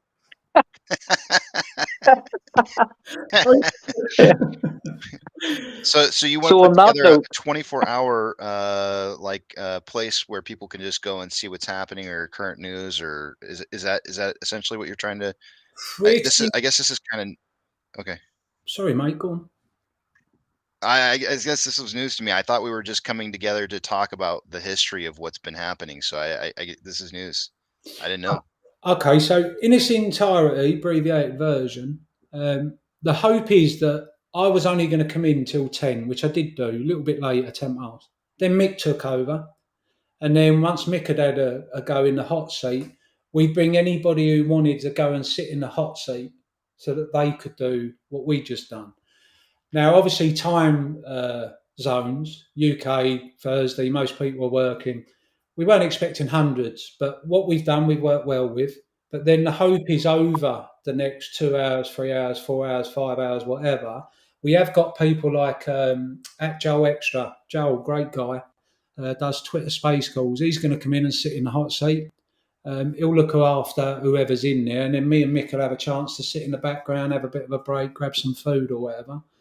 So the idea was that people could see that it isn't a Wolfie chat or a Mick chat, it's a community tool that I hope people might see the benefit, and then somebody else within the community might do this for step 2, step 3. Because nobody actually does a channel, not just within the community, but on a bigger scale. Nobody actually does a channel where it's people run it, people get involved, people step up and do a day. So it doesn't have to be me. It was never planned to be me, or Mick, me and Mick, or Mick.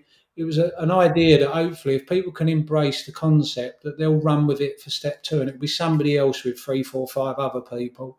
And as it catches a bit of momentum, it can be passed around. So YouTube, as you know, you need 1,000 followers, for instance, to be able to go live. Well, if there's somebody out there and they haven't got 1,000 followers, I'll make this channel, which is all for charity. If it ever makes a penny, it will go to charity. Well, they could use this. Or maybe the community think, well, in actual fact, it's a great idea, but the day itself didn't quite work. So what we will do is set up a community channel, and then groups like yourself, that are in the community, contributing real great stuff to the community. You can pop in as well, and we have a place where everyone can sort of have a central area that they can all congregate, and everyone has a chance to join in and see the different people, and the people we never hear off will feel more comfortable. They'll come in and say what they got to say, and we'll show the world that it is us. We're all the same, Hmm. It's funny you should mention that. I was Bigham's had he kind of going after him the other day, where they posted something saying, like, as a leader of the community, you should feel responsible for what it is that you say, or something like that. And I sent back a response. My tweet was, you think there's leaders in this community? Every single one of us it's all equal. That's the entire whole point of Ape. It's all people equal. Yeah. There is no leaders here. Everybody is an individual, and we are all equal in this process. And the idea of putting people together in a place where they can talk about what it is that's happening, it's our strength, it's our power, it's what it is, makes us amazing. And any person who wants to start a live stream, go do it. Nobody's stopping you. Nobody's telling you to be silent, or not to do it. Go do it. Put out information in. So if you want to provide a place where people can go out there, just the average person, average ape, can go out there and talk about what it is that they love, which is the stock that they're invested in. That is awesome. We don't have leaders. There's no, in my opinion, this is a leaderless movement. This is a group of people here who believe in a common goal, believe in a common end output, and we're fighting for it, and we're all fighting in our own ways. And some people silent with just holding a position. Some people more vocal than others, but we're all doing the same thing, which is caring about AMC as a whole. And I think it's a good thing. I appreciate that you're putting it together. Thank you. Oh, thank you, my man. It's like you say, you've got Bigham's out there, and he brings more to the table, far more than he's ever took from it. But he still attract people who want to go in there and go, whatever they've got to criticise. But that's part of why if people actually take time to consider this as an idea, and then the benefits and how we can improve it, etc. One of the benefits are that there is people out there that have took a lot of flack for doing just great stuff, putting out great info. Well, this is somewhere where you can come in where there might still be people who haven't seen Bigham's or yourself or others, and they'll know that there's this collective, and then you come in and you're talking, but you've got the protection of the group. So if we've got 4 million plus people, that should drown out 1%, 5%, 10%, 15, 20% that we have to deal with, that come at us with these accusations, or come at us and attack, or try and come in and hijack the conversations in the Discord or the messages we see on our YouTube, and know that we're all here. I've said in the past about Bigham's, protect him, protect all of us, protect all of them, because there isn't as many of them attacking us as there is in this play. But sometimes having an additional way to be able to support each other, and I hope going forwards people will perceive this for just that. Another added benefit will be that we can do just that. So it'll be interesting to see how it plays out and pans out, whether the community get behind it. But I'm glad you did. I'm glad Mick, and obviously everybody else that's here. And we can only try, as long as we're trying something that's positive and brings people together, or gives them the opportunity to come together, have their say, stand up and go in the hot seat, or just put a message up. It's just an additional. But I'd like to think overall, for all the community, we've all got our home, but maybe this is somewhere where everyone can come together occasionally, and see how it works out. That's all. So are you planning on keeping this? Is being published through YouTube? I'm just out of curiosity. Yes, you did this say is live. Okay, I just wanted to let you know that there is, because I had actually considered this at one point and was talking to my son about the idea of like a 24/7 running stream that people could kind of come in and out of. You should look into some of the there is rules on YouTube on length of a video, and I'm pretty certain that they shut something happens. I don't remember exactly how many hours it is into it. I think I might be just underneath the threshold at like 9 hours. Right. But my son told me that there was some kind of something that shuts you down after a certain period of time when you do it. So you may need to have like you may need to have these periods of time where you like shut it down and then restart it back up again, or whatever. But look into that, because that was something that I was kind of concerned about when my son told me. He was like, "Yeah, Dad, your stuff might get shut down, and if it's over a certain length in time." Apparently, there's like gamers out there who do this kind of stuff where they like stream for like hours and hours and hours on end, and they have to like. I think there is like a limitation on how long they can go for. Just look into it. I'm just trying to throw that out there. I don't know any specific facts about it. I just know what my son told me. Not an expert. Yeah, I wish I had his number. So does Mick. We could have. Yeah, they usually are the experts. The younger generation. To be That's fair, right. it does sit in keeping with our overall plan, where it's not me and Mick, we're going to sit here all day. Obviously, it's the very first. People are going to be sussing it out. People are busy. But Joel's going to come on and sit in the hot seat later. Now, if that's the opportunity that we use, that we'll set it up again, because I can invite people who can use this software. And it's already linked to the YouTube. So when we change over, we might have like a 1, 2, 5 minute interval and then split it if need. So the other thing was with the broadband, if I lose connection, we'd have to restart. So it's not the end of the world, but what we were hoping is we could just step back. I'd leave this running and somebody else would be sat where Mick is, and then they've got access to the chat. And if they've got a YouTube, they can link it. So it's pretty flexible, but it's a learning curve. So I appreciate the heads up on that. Mick, we've only got to last another 4.5 hours, yeah? We can have an excuse. Maybe manage that. We can't, yeah, I got banned on YouTube. I put it on Twitter, sorry. But no, nice one for that. I appreciate that. We got a couple of yours popped in the chat. Patrick's in the chat. Increased Patriots in there still. Some are knowers or knowers of information. Some are listeners. I quite like that. Patrick M's in the chat for AMC. Can you explain how the conversion will affect the short positions? Is there going to be a ticker change, and will that affect short positions? Patrick, my take on it, and the other two can contribute. My take, I really would have to look a lot more into it. Can you explain how the conversion will affect the short positions? And is there going to be a ticker change, and will that affect the short positions? Now, I'm aware of some people that I rely on for information. That there was a discussion relating to the ticker changing. Now, I haven't looked into the details. With all of that, I'd look to AMC, even John Mayweather, and send a message, because I think that would be a great question for the man himself to be able to answer. And whilst we've got geniuses out there that I do rely on their information, DD would mean I'd probably message John Mayweather if I really needed to be 100% certain on your question. I don't know if you two, KC or Mick, you got anything to respond to that? But is this a question? Let's answer.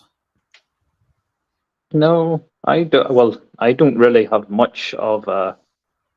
There's nothing really I could really contribute to that other than what you said, because it is a bit of an unknown, and there's only really, like you say, it's only really him can answer it. You know, ultimately that's going to be the source, and go direct to the source, and that's where you'll probably get the truth. You know, as for the rest of it, it's probably just going to be speculation. But we can have a best guess, yes, but without actually getting answers direct from upper management, we don't know. Okay. Mick, can you do me a favour? Mrs. Tahiti's in the chat. Lovely to see you as always. Really, really another Yeah. great person. Asking that we need the Discord information. So Martin did it earlier, but can you clip it from the Discord, go on invite, clip it, and then chuck it in the chat? Because if I do it, I'll lose the screen being shared. It will just go on that. Certainly. Top man. KC, you got anything to add on that? Probably got. So it is speculation on my part, so I need to preface this. But and this is so this is an opinion of mine. In most cases I have ever seen where a ticker just disappears, there may be a there's no formal settlements on a out position where stock just ceases to trade because the company maybe either goes bankrupt or they just cease to no longer trade for whatever reason in the market. But in this particular case, this is a little bit something different, where you've got Ape being converted into AMC shares, and normally what would happen is failure to delivers or any kind of failure to delivers or short interest positions that are currently open should have to be closed out. However, there's a big however on this. Once trading stops, you can no longer have shares being found in the marketplace, right? There's no more trading. You can't ask somebody to go out and find shares of something that they can't trade anymore. So typically what happens in the marketplace is you have what's called paid in lieu of. So anybody who held a short position on Ape or or had a failure to deliver that they needed to deliver on would simply pay in lieu of those positions being open, and so they would pay a cash settlement. So I personally believe that what's going to end up happening is you're going to see any short interest that's available or any open positions, which actually happened when Ape was created. Any of those short positions were supposed to be transferred over to Ape, but they can't do that because Ape is a brand new ticker. So what they do is they pay in lieu of. So it would have taken like just a huge amount of chunk of money away from anybody who would have been shorting AMC originally. It should do the exact same thing going back. There should be no difference whatsoever. It should be the exact same thing. And so you'll end up seeing, you won't see it. None of us will see this, but in the background, what's going to end up happening is they're going to have to pay in lieu of all of those positions that they have open. Because there is still something happening with this because it's being merged into it. Now, if I'm right about this, what's going to end up happening is you're going to see a large quantity of shares of Ape being transferred into AMC. And what should happen is you're going to see a excessive amount of shares that don't have any short interest attached to them, because those will be paid off in lieu of. And you'll see the short interest on AMC drop pretty dramatically when you see those shares kind of get merged in with AMC and they all become AMC shares. Because now you've got this huge surplus of shares that are in AMC that had no short interest attached any longer. And I'm kind of estimating short interest to drop somewhere around 8 to 10%, if I had to guess. That's kind of the numbers that I'm going with right now. But here's the thing, and a lot of people will go like, "Oh my gosh, that's terrible. That's the worst thing ever." And I would say, no, not really, because what's going to happen is that the float's going to be much smaller because of the reverse split, and any shares that somebody wants to loan out is going to have to come through either us or Adam Aaron, who's going to want to dilute and try and raise capital. And so you're going to see this huge plethora of just like tons of loaning of shares to because they're going to want to short the stock some more, right? So that's what they do. That's what their job is to continue to short the price down. And so they're going to continue to borrow shares again once everything gets converted back over. And I think you're going to see that short interest go from anywhere from 8 to 10% really quickly upwards to 20%, probably within a month or less. You should see those numbers drive right back up to where they were again. And that's kind of what I'm expecting to see happen. But time will tell, because I don't know for sure. It's theorizing. Well, I think that's a brilliant comeback. As you always say, and I know you do, you've expressed that is your opinion, so you do need to go away. But hopefully that's an insight and your question given some sort of response. As always, you need to go away and do your own work now, I guess. I know I will be when I get a chance. Hopefully in the next 2 minutes when me and Mick piss off and leave. The other part too I want to touch on. Go on. I think I'm lagging a little bit here. I'm sorry, I didn't mean to interrupt. I wanted to add one more thing too, because they did ask what's going to happen to the short interest that's on AMC as well. And I think you see a consolidation. Basically, you're going to see a consolidation of the occurring. But the one thing, where was I going with this? Shoot, there was something I was going to say. Now I just forgot it. That happens. It's still the morning. No. Oh, shoot, there was something. Oh yeah. The short interest on AMC should remain, because I know a lot of people are expecting something to happen with the QSIP changing. I personally am not buying into the whole idea that it's going to force everybody to close out their positions. For me, the way I see that, and I think that a lot of institutions will see it the same exact way, is imagine you run a inventory keeping process for a company, right? Like you're keeping track of inventory, and all of your inventory has some kind of number attached to it, right? Like you have your baby powders has a barcode for it, right? And it's got 000185765432887, right? Or something like that, right? Like every single one of your items has some kind of number attached to it to identify what that product is. It's the same exact thing with stocks. And so what's happening here with the QSIP number change is that number that's applied to the QSIP number that's applied to AMC is just simply going to be changed. And so all these brokers, what they're going to do is they're just going to go over to their Excel spreadsheet or whatever it is that they've got it on. It's not really an Excel spreadsheet, but that's essentially what's going to happen is the DTCC is going to come in and say, hey, here's your new assigned QSIP number. And they're all going to go in there into their Excel spreadsheet and go plug it all in. And there's your new QSIP number. Everything else is still attached and applied exactly the same way as it was before. They just have to simply change the number and that's it. And I don't think that there's any any ramifications that are going to be seen from having to change the QSIP number. That's my opinion. I've seen QSIPs change for other stocks in the past, and I've seen no difference whatsoever as that happens. But I know a lot of people have wanted to see this happen, thinking that this would cause some kind of change. You're going to see it. You're going to see it, and we'll see what ends up happening. But I don't expect to see anything from that. Okay, mate. I appreciate you sharing all that with everyone that's here. As always, and we do know, time will tell, but it's good to have the different ideas. So I'm sure other people have other thoughts, but you expressed it well, and I actually followed that, and it makes a lot of sense. So I'm one of them that, I'm happy. I'll be here at the end, and whatever the end means, one way or another, it takes care of itself. The end's the end, and then we'll know where we was right, where we was wrong.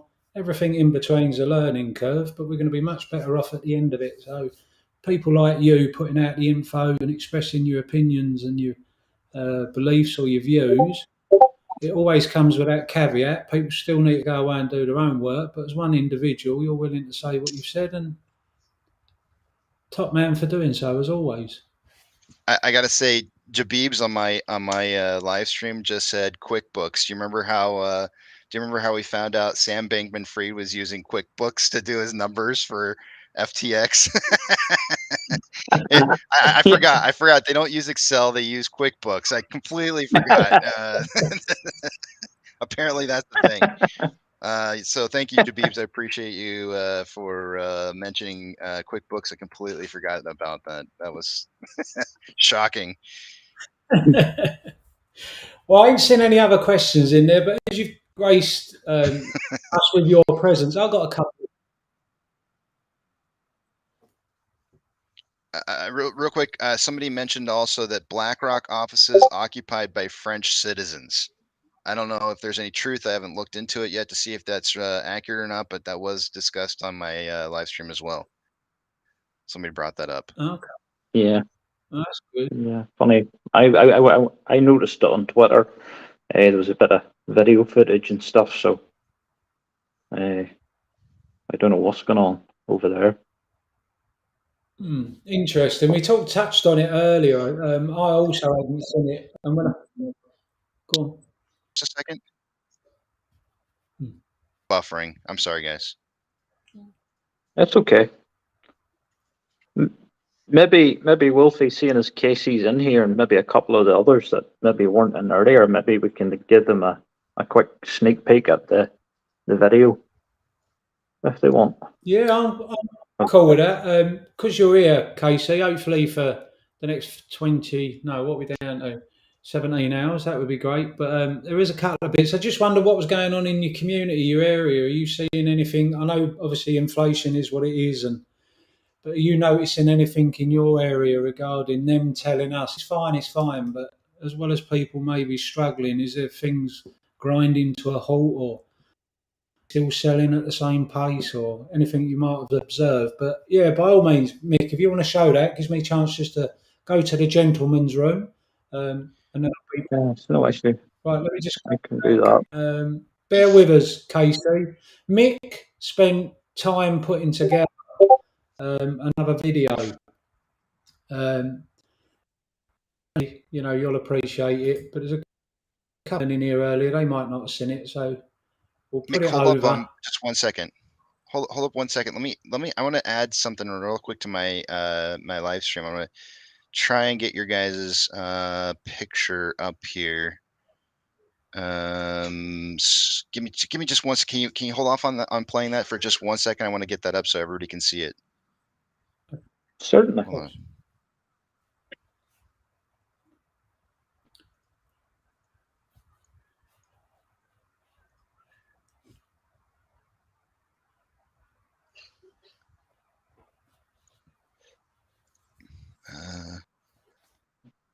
Martin, thanks again for sharing the link for the Discord.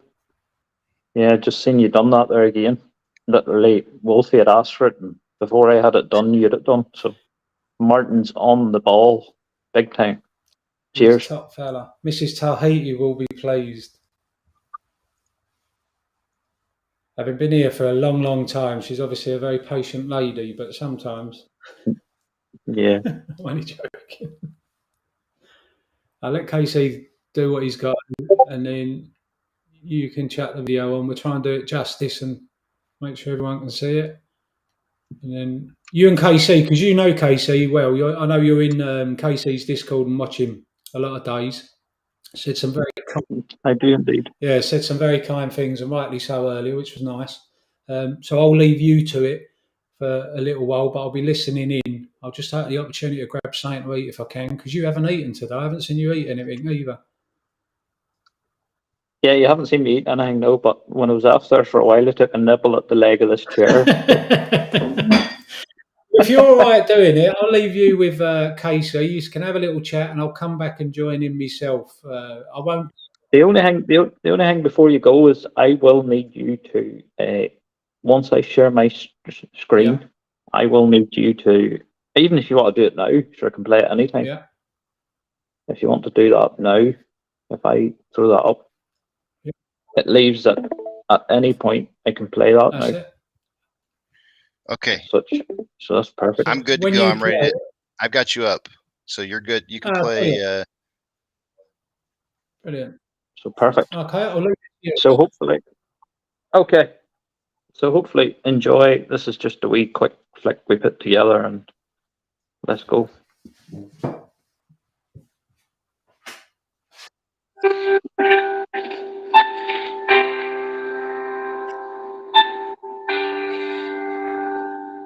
They underestimated you,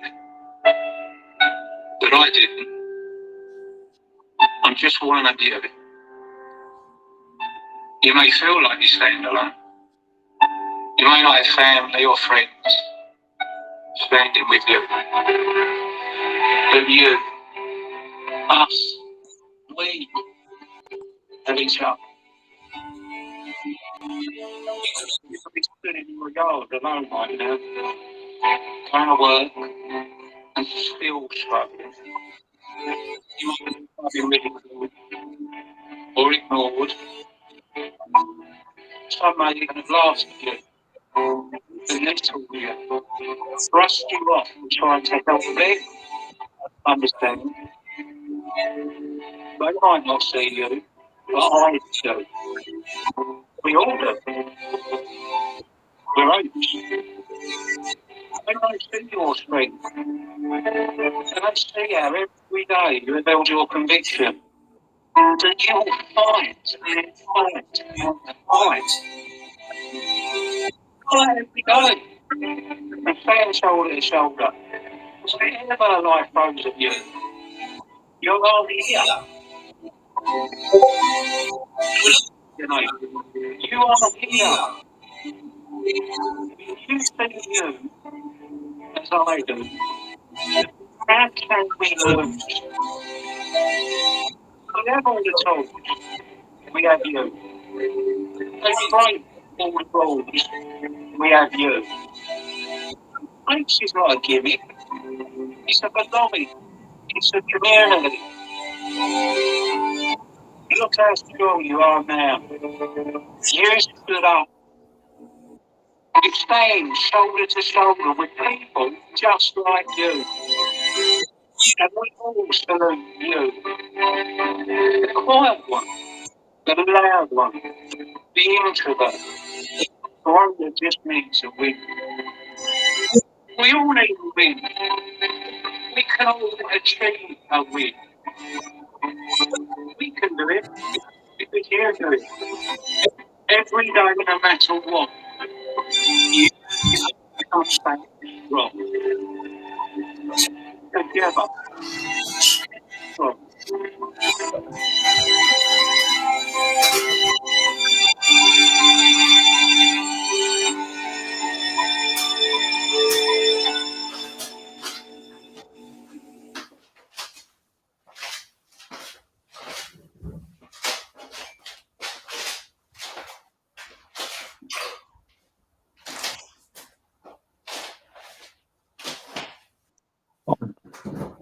Man, I'm. Well, anyway, I hope you managed to. I hope you managed to see that, Casey. I might don't know have to where you did drop. or not.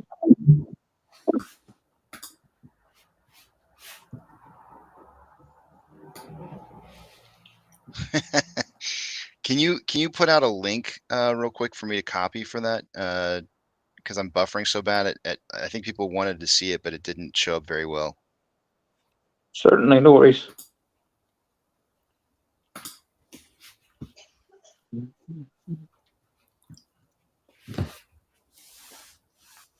Sweet. I'm gonna put that out there. I'm gonna post it up for everybody to see on mine. In case you guys, I'm just gonna make a general announcement. In case you guys want to see it, I'm putting this up here for you guys. I'm pinning it to the top, so anybody who wants to go see that, my stream didn't do that any justice whatsoever.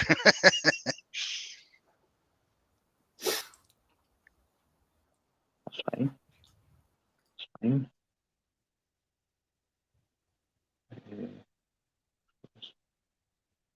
Yeah.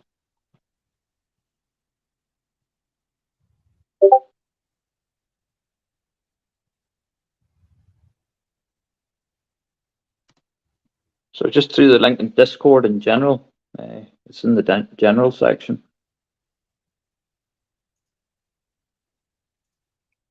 Weird.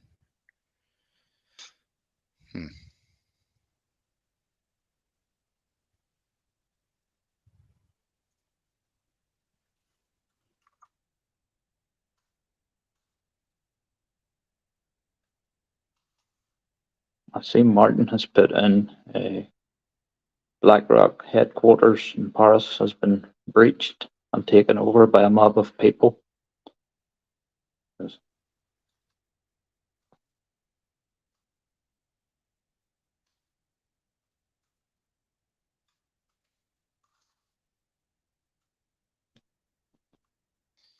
So I just wrote you a message just in case this doesn't come through, but I'm gonna step out real quick, and if you can, I'll go back into your general in your Discord. If you can drag me down into, you'll see on your Discord me inside of the general voice channel. If you just drag me down to your channel, you just click on, or just Okay. hold and drag and click me down into your channel, and then that way I can talk. I'm gonna cut out the because it's eating too much for me to be able to continue on like this, unfortunately. I understand. Yeah, you have trouble. Yeah, I know. Yeah. I'm gonna step out. I'll be here, but I'll be in that. If you drag me down, I'll be in the Discord. Thank you. Perfect. Thanks, Casey.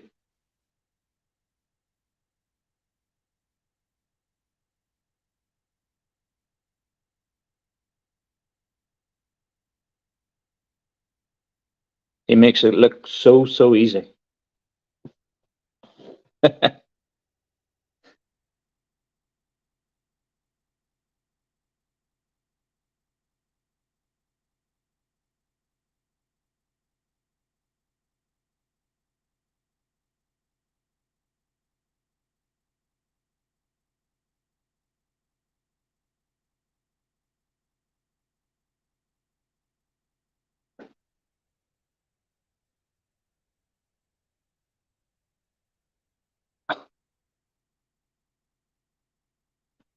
Yeah, Joe, you're a mod.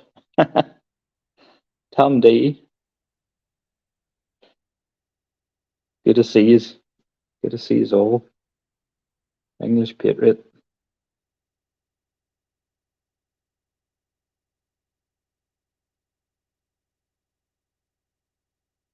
Thank you to each and every one of you for being here. It really means a lot to me and Wolfie and everybody. Sort of.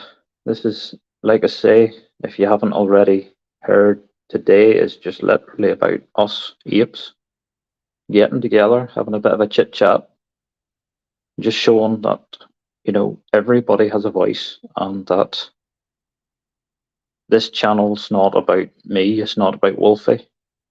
Probably most of you have probably just seen me for the first time.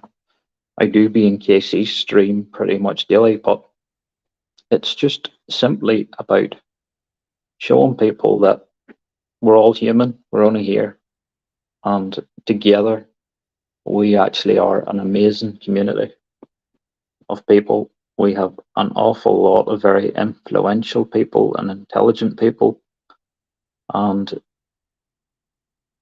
combined, we do an amazing job. And I know it's been a while, and I know it's taken longer than some of you guys may have thought.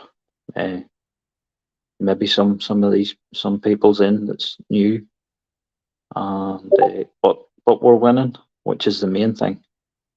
We're winning this, and we just need to stay the course and let this thing play out.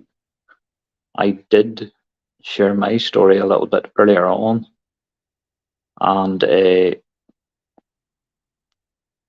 some of you guys, if you go back on the stream, you will actually be able to see it. And sorry, I'm just sending this over to Casey here.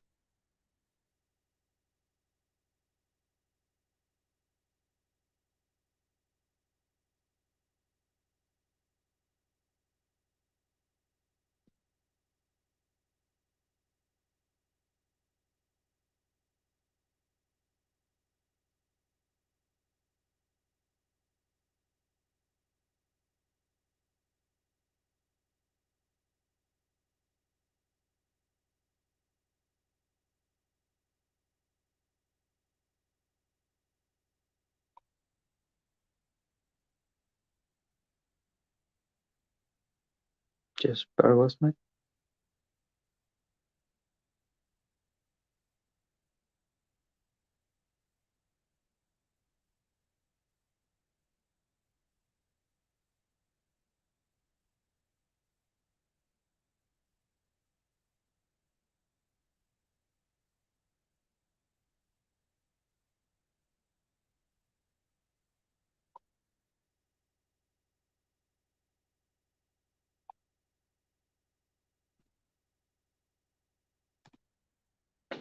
Casey, if you can hear me, I've just put that link in the general section.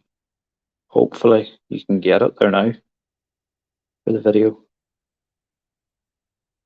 Who do we have in here? Oh, Pam, the trader realtor. Nice to see you. Thanks for joining us.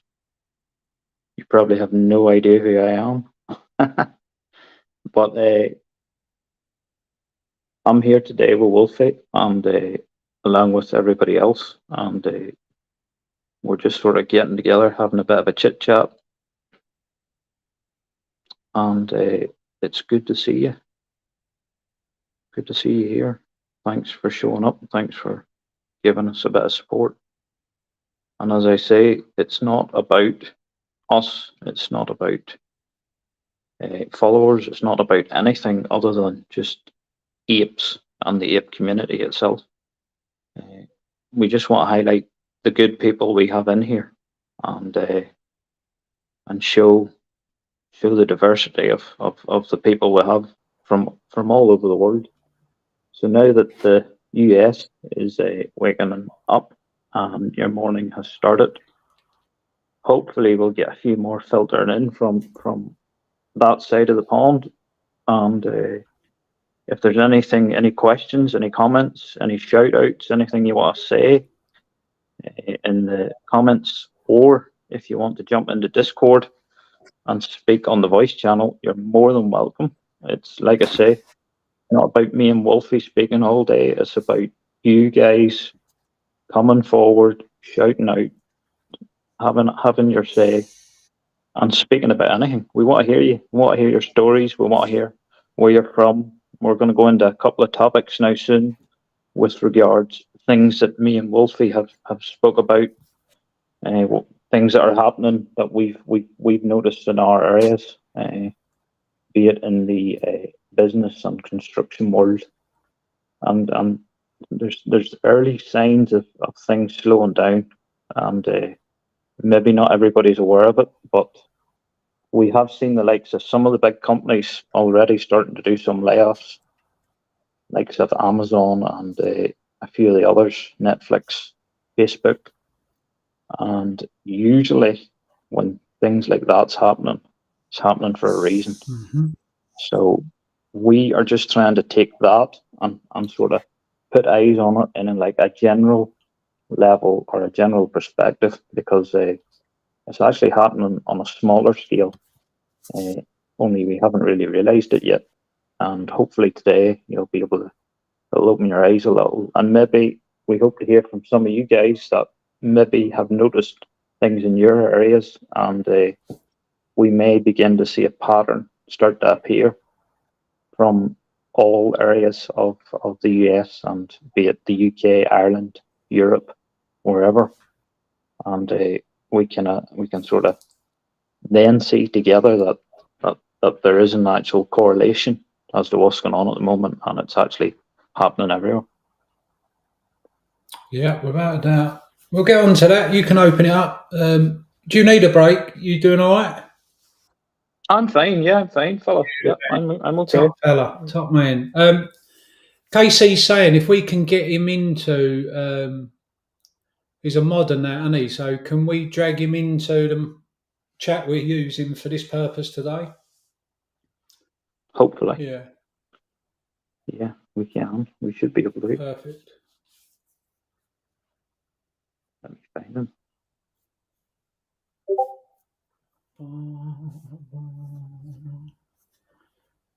Because fading out, now we're live, we could just go in the general and everyone could join.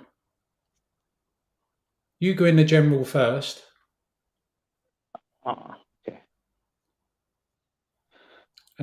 I'm in general. Yeah.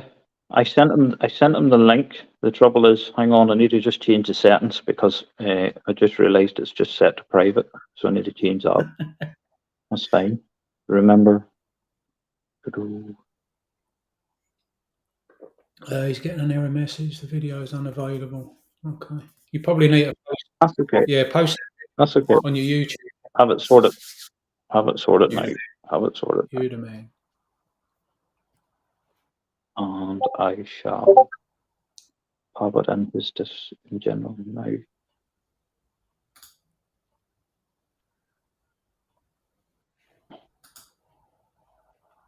That should be it.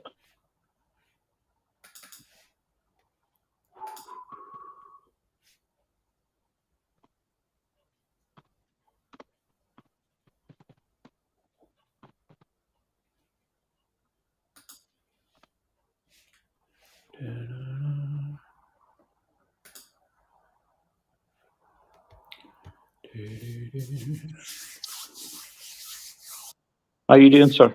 Do you need? Have you? No, I'm fine. I just had made another coffee. Look at me bouncing off the walls. Go easy in that coffee. Yeah. I need a couple of extra bits in there. No, I'm doing all right. I'm enjoying it. I think it's been more than worthwhile. It's nice. Big time. Put the way that we have. So hopefully we'll do maybe something else as well moving forward. But I still. It was nice to hear Casey's voice also, and it actually would be really nice if we can hear a few other voices. Don't be afraid. Don't be shy. Yeah, I've heard off a few. So Joe extra for later. Kershaw will be later. So it's just how it works. You know, UK side, we started at 9 a.m. because I had all day off, and I just thought, let's make the most of it. And then it's all through from there. But I am expecting that later, and there'll be other people sat here in the hot seats. But I'm expecting later to do something with Kershaw. Joel can come in and we'll have a chat and pass it over to whoever's in. But hopefully, yeah, we'll let it run and run. As KC said, if it cuts off after 9 hours, etc., it don't take 2 minutes to set it back up. Exactly.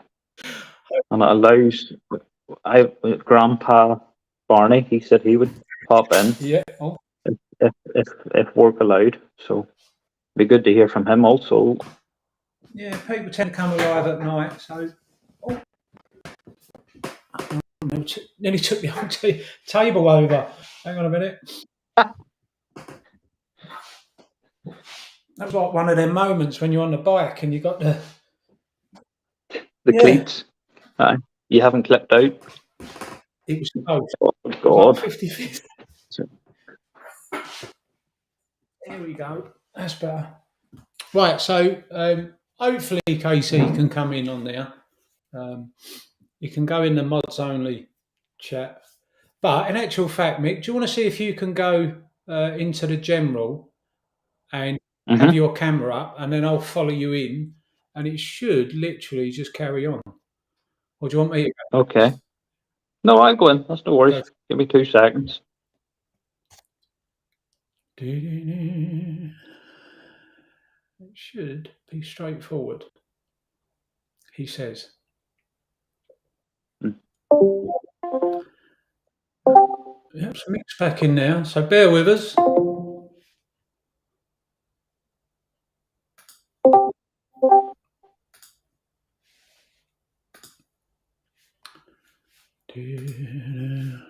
And as if by magic. So we've got the link out. Well done, well done. That was straightforward. Yes. So anybody that has joined the Discord, we probably should have done this earlier, but it was running a little bit out in time, and I really wanted to start at 9. So we've ended up in a channel that was just for me and Mick to trial a couple of things.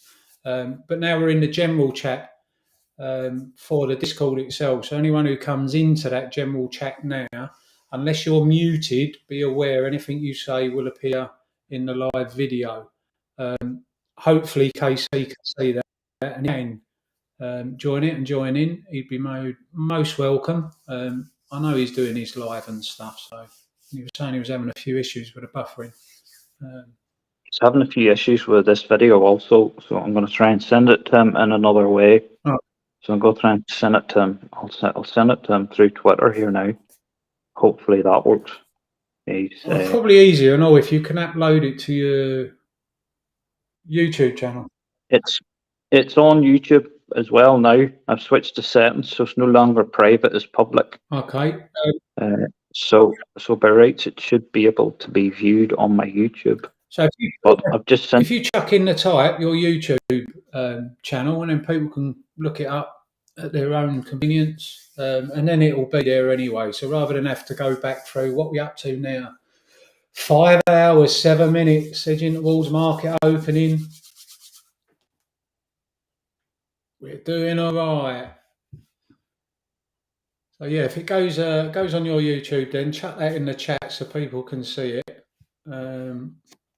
For some strange reason, Wolfie, I can't seem to get into the chat on Restream. I can't seem to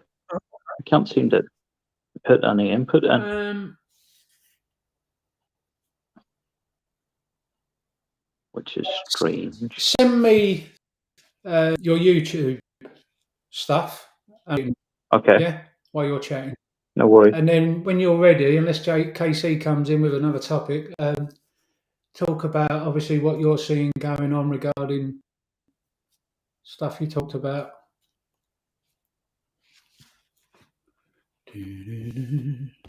Because failing that, I'm going to read another poem out.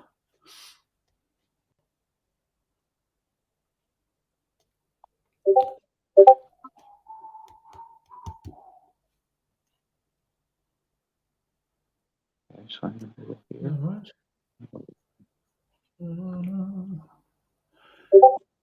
Big shout out to Pam the trader. Why Mick's doing his thing. Always good to see you. See you everywhere as well. Sunday, Mick the link. We've covered that. Plenty of love for you, Pam, in the chat. Everyone saying good morning. Drive safe. Keep your eyes on the road.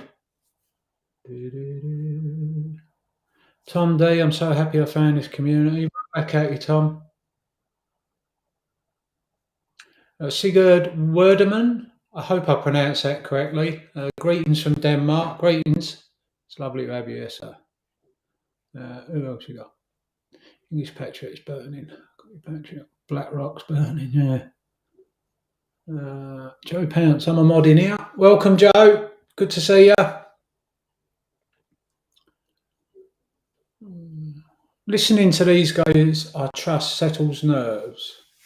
Well, that's good to hear. It's obviously on you to make sure that although we've settled your nerves, or that you do your own DD, because ultimately you have to make your decisions. Bit of faith over fear. Sometimes the info can be frightening if you don't fully understand it, which I don't. And that's fair comment, in fairness. That's why I'm fortunate that I've got people that I can go and watch, even have access and can talk to. Generally, as a rule, I don't get. It really is as simple as that for me. You know, at the end, I'm right or I'm wrong, and whatever they do or tricks or, it's not going to make me sell. The only time I'll know is right at the end, and everything's a game. It's a game they play. They're experts at. They've done it forever. But what they can't do is make me sell. Just a different perspective way of looking at it, and that's how I do it. Mrs. Tahiti, I hope you're still here. The information's now put up. I've actually left it up on the screen. I'll put it up. He's a G. So hopefully you've got all that. Sound familiar? Some classes have occurred on the fringes of the protests that have been mostly peaceful. 1796 Patriot. Sound familiar? Some classes have occurred on the fringes of the protest. Educators Patriot. I don't recall that. Should I? Some classes have occurred on the fringes of the protest. I'd like to say something like, on CNN with fires burning, eyes burning from light gases. Wolfie, love you, Apes. There she is, Nana Apes in the house. You finally stopped eating your biscuits, love, haven't you? I bet you sat there in a comfy chair, got your feet up, bit of knitting going on. Lovely to see you. It's been a while. Nice. 1796 Patriot, that's got me intrigued. Who would say something like that? Some classes have occurred on the fringes of the protests that have been mostly peaceful. I feel like I should know it, but I've got no idea. There's nothing coming to me. On CNN with fires burning and eyes burning from riot gas. Bloody hell. Yeah, it sounds like it's kicking off already. Yeah. Hopefully Joe or one of the others comes in, sits in the hot seat, we have a break, I can jump on it. I'm just a little bit nervous. If I do anything on the computer, it's going to mess with the screen, this, that and the other. So, yes. I've just had a wonderful message. So let me see. I'm hoping that's who I think it is. Kimbervale's jumped in the house. That's great. Bear with me. I've got one other person that I would love to join. Give me a second. I'm doing perfect. Give me a second. Yes. Right. Let's make it colour. So, firstly, I'd like to welcome Kimbervale. Been in the think tank, in the Discord, on Twitter and other things. Lovely, lovely, lovely person. Just joined in on the Discord. So, Kimbervale, anytime you want to join in, have you say, got a question, just want to share something, feel free to demute yourself. And then we've just had join us on the restream, which I'm really excited about. My embarrassment to this day is very real. I invited these wonderful people to come and do a live video. They'd never been heard before or seen. And whilst it was an amazing moment for me personally, they didn't actually appear. And the reason for that was because I didn't know what the hell I was doing. With no further ado, we've got Valentina has joined and Federico, wonderful, wonderful people. For those who don't know, I'll let them introduce themselves. But I am chuffed to bits that they both managed to make it. So, firstly, Valentina, it's lovely to see you. How are you doing? Hi, I don't know if you can hear me. Hello? We can, yes, we can definitely hear you and see you. Federico, looking smart as always. Hello. Thank you. I'm actually driving, so it's not the smartest thing to do, but Oh. It's great to see that you guys are streaming, so I didn't want to miss it. That's so nice of you. I was just explaining, I actually spoke earlier when we managed to get things sort of working that, I invited you both on a couple of months ago now and it all went, wrong. You were so gracious and kind about it, but it's nice that with Mick's help and a few others, we've managed to get to this stage. So the fact that you're able to pop in and say hello is outstanding. So thank you.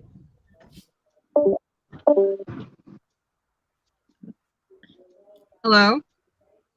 Yeah, I can still hear you. Go ahead.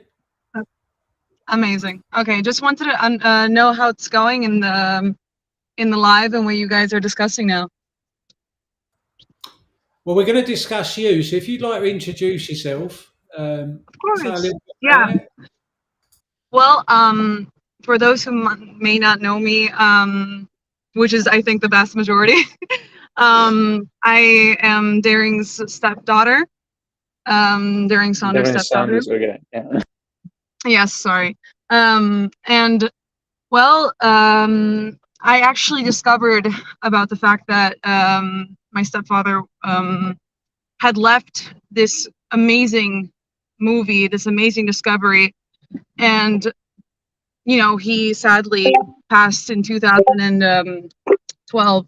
And so I was still a 12-year-old girl and barely knew what was happening. But when I found out, I thought immediately that the only thing to do is to continue his work and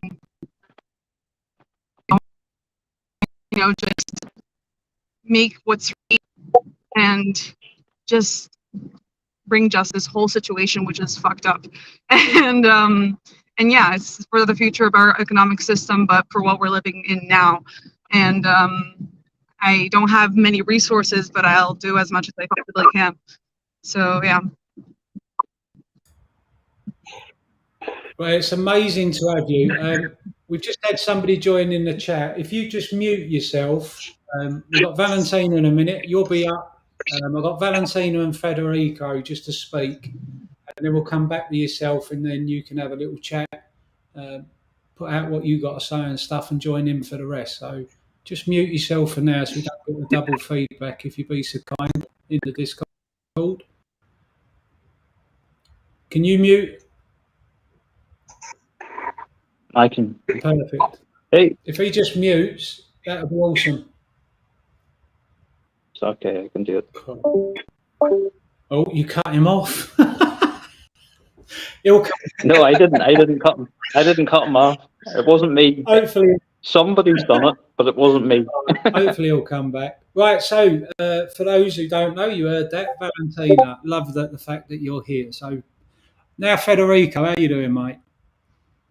Everything is all right right now. Everything is all right, and I'm glad that we're back at working at we're back here again. I'm really happy about that. There's been some still waters for too much time, maybe. So yeah. Very true, mate. Very true. For those who don't know, Valentina and Federico have also been involved in the talks so far relating to the follow-up to the Wall Street conspiracy down the rabbit hole. So we've had conversations between us. We've had conversation with the production team, etc. But it's gone a little bit quiet. Obviously, things have to be planned out and etc. Money, and so it's been a little bit quiet for our end. But thankfully, we're able to get together here, and we'll carry on talking about some of the things that we're talking about. Both wonderful people, and they can contribute really well. So, Federico, while you've had a little bit of still waters, what you've been up to? Much? What have I been up to in the recent times? Yeah. Well, now I'm producing 2 of my new short movies, and I even discovered music in this period, like as you can see. So yeah, I mean, I'm keeping myself occupied, but yeah, I want to get back on this project, honestly, because it's something really important. So yeah, like let's. I mean, both me and Valentina now are updating the social media pages because we're back, So let's get back all together to working in this. And I mean, there will be time to talk about my projects with external to this. Well, hopefully we'll hear off Christina. I know Mark's been in contact. Mark Falk, for those who don't know. So yeah, hopefully it'll when it does start, I'd imagine it will just catch fire and it will run and run and run. So for now, I'm like you, I'd like to be steaming ahead 100 mile an hour, get through as many brick walls as we can. But obviously, some things take time. So in the interim, let's do what we can together collectively, contribute where we can, keep the momentum going, and we'll see what happens at the end. But yeah, you're looking well, so I take it you're both looking after yourselves, both being good. What, sorry? You're both looking so well, so I'd assume you're both looking after each other and being well. And Yeah. Absolutely. Thank you.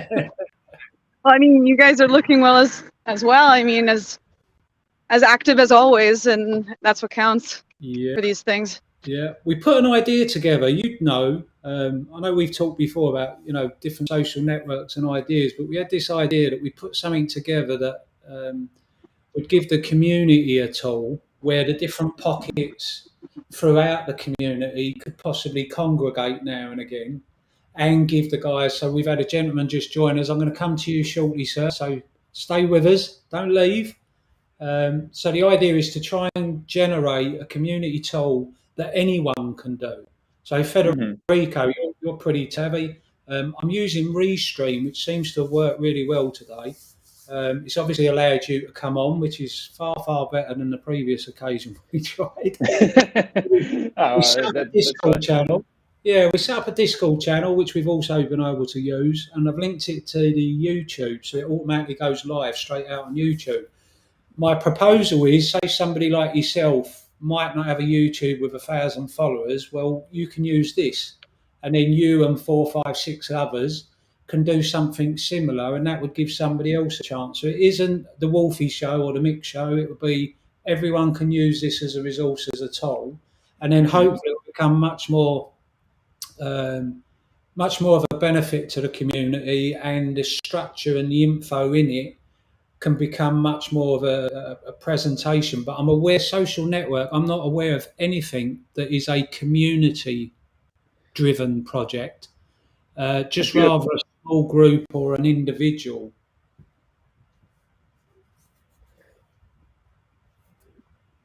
Yeah, no, it's a wonderful idea. I think I hope I heard well, because I am having some connection issues right now. But do you see me still? Like, do you Yeah, yeah, see me and hear yeah. me? Okay. Yeah, no, that's I think that's a great idea. Also because this is a community theme, so it has to be something with that is driven by the community. So yeah, no, that's amazing. And yeah, I would love to be part of it. Like, I didn't understand completely. Tell me if I'm saying something wrong, but yeah. No, you can't say nothing wrong, mate. You're a really good lad, and you know what you're up to, and you're motivated. So what we will do is, there was obviously plans for a few different interviews. Again, I'd like the opportunity for Federico and yourself, and maybe somebody else. I did message, sorry, you and Valentina. I did message Valentina earlier to say that I had sent a message, and hopefully they'd consider. But maybe the three of you, and then we can have a good chat, talk about Darren Saunders and back in the day and various other bits, and bring some more eyes to it. But hopefully you're agreeable to that as we move forward. For sure. That's brilliant. Absolutely. Brilliant, brilliant. So we're going to bring out our first speaker who stepped up. Jim, Dad Jim, it is fantastic to see you. I'm glad you stepped up. So the floor is yours, sir. How are you doing? Go on after that.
talking, the rest on me. I'm sorry, Darren, but I think that we cannot, like, nobody here on Restream can hear the audio right now.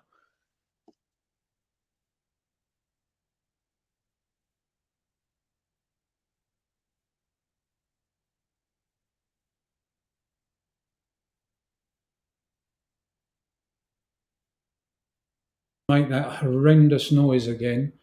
Right, Jim, because I want to get you on to speak, can we get a link to you to come in on the restream? Because for some reason, they're not currently hearing the conversation. So whether that's because you're muted, Mick, and it's in the Discord on you, I'm not sure.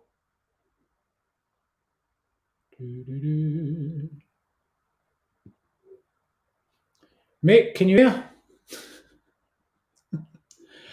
I can hear you. Right. Sorry. Jim's on, so he's saying he can't hear you. He's got his picture up now. Apes together strong. Damn right, Jim, 100%, my man.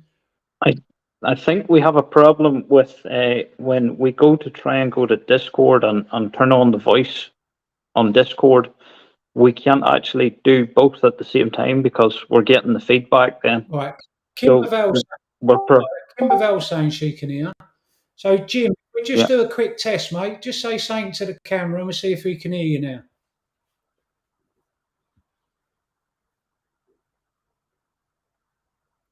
No, I don't know if it's our end or his end. Shavy Change just joined the voice channel as well. Shavy Change, you want to just say hello quickly, just so we see if it's maybe Jim's end or... I think Wolfie, it's because you're muted. They can't hear you in Discord. So, but when you unmute in Discord, okay, you're going to get the feedback on Restream, and then if you mute on Restream, then the guys can't hear you. Right, you control the Discord then, because the minute I'm demute, it ends up with that horrible, horrific noise. So if you want to control the Discord side, bring Jim on and let Jim have his say. I'll stay with it going live on the other side, yeah, and I'll contribute through the live. Perfect. A work in progress.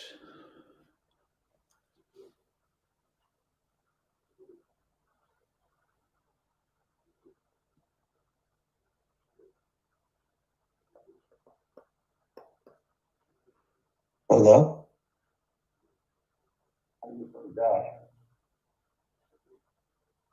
So I can hear both.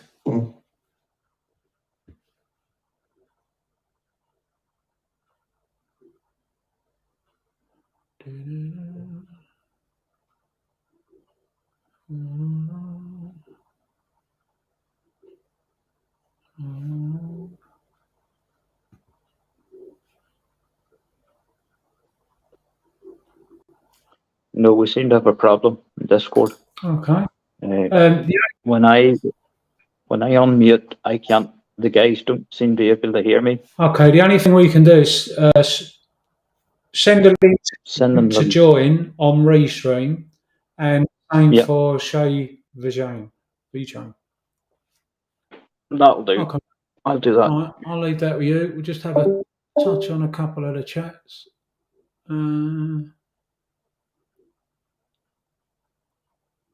Right, so Kimberville says that she can hear me. That's good. What's up? Hey Wolfie. Warren McCann in the chat. 7096 Patriot. Can hear Wolfie now. Okay.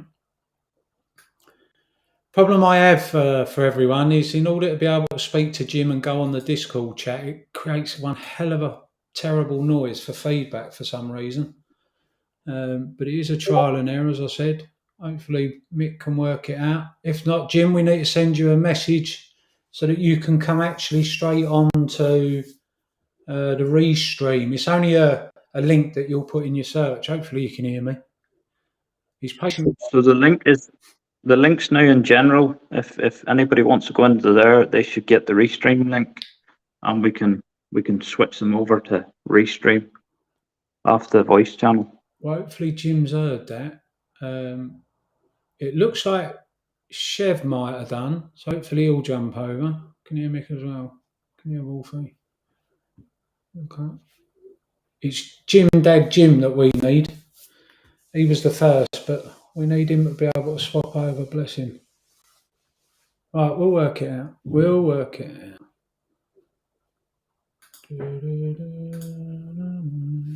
Right, so we've still got Federico. It looks like Valentina. I believe she's on a break. So Federico's here, I'm here, you're here.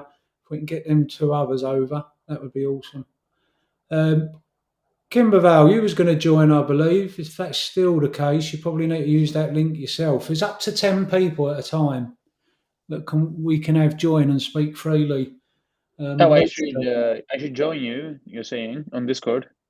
In actual fact, you're perfect, Federico, because you've come through the link to the restream. So you've come directly onto the live feed that then goes back linked to the Discord and also YouTube. So you're in a perfect position. But what it is we've got Jim Dad Jim. He's come into the Discord, but he's creating one hell of a noise at the moment. We're not sure why. So we need to get Jim over to where you are. Possibly Kimbervale, who looked like she'd join to have a chat as well. So hopefully we'll work it out shortly. I'm a new subscriber. Saw you on KC channel. Ray Mill, you are most welcome. It's good to see you. Kimbervale. I could hear Mick as well. That's strange then. Kim was saying she could hear you on the live feed, and me by the looks of it, but it's Jim who's having the problem. What's up, you all? Hey, Wolfie. No sound, Patriot. We got that sorted in. Oh, it's working. Hi. I'm just checking through the chat, see if there's any info or something I missed, but we're looking good. Nano Apes in the house. All right, let's work that out.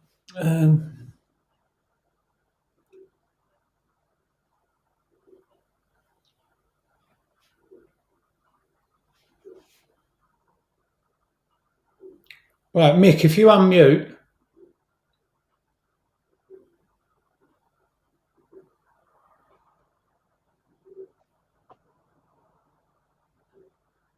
If I unmute in Discord, yeah. No, yeah, because if you mute us, if you mute on Restream, because that's where the feedback's coming, I think, and then you unmute on the Discord and speak with Jim, I should be able, and everybody else should be able to hear you. Yeah? No.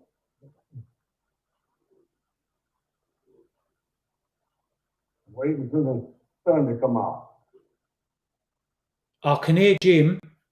Can everyone hear Jim then? Did you hear Jim?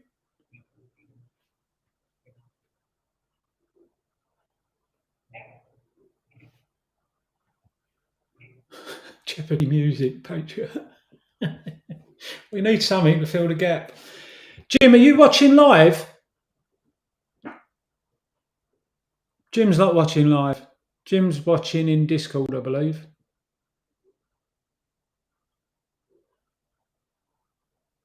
So it's Mick, for some reason, he can't hear you, and I can't hear you when you speak now.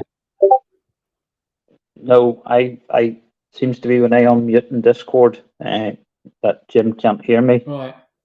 Do you want to maybe try muting on Restream and see can you get Jim to hear you? Yeah, let's try and do that. Everyone else, turn your volume down. Apologies if it affects your ears, but we'll mute this side and then demute the other and see if I can chat.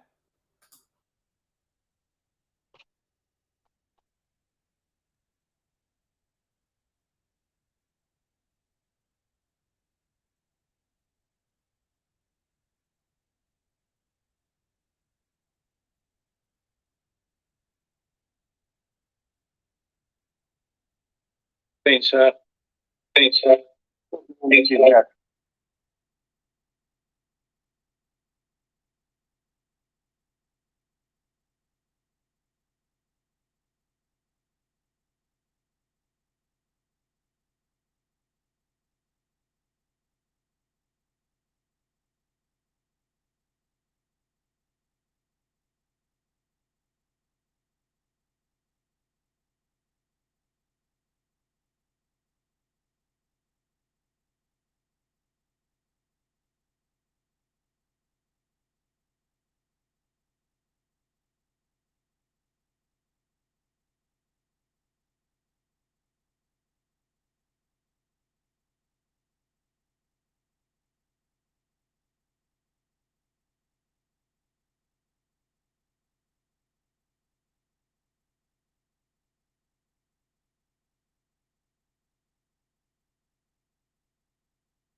but as a collective group, we shall win.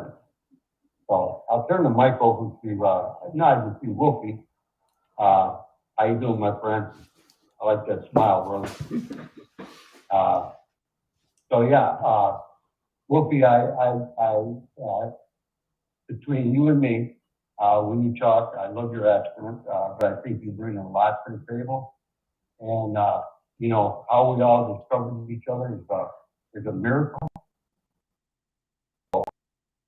Now I got, you know, WolfieAMCGME, hi Nick. I don't know if I can hear Nick, but I'd like to hear Nick talk a little bit. So I'm turning the mic over to Nick. I hope I can hear you, my friend. I got a little microphone in the bottom right-hand corner of everybody, and I've touched that several times, and it doesn't do anything for me. And I did see Mario Brothers yesterday.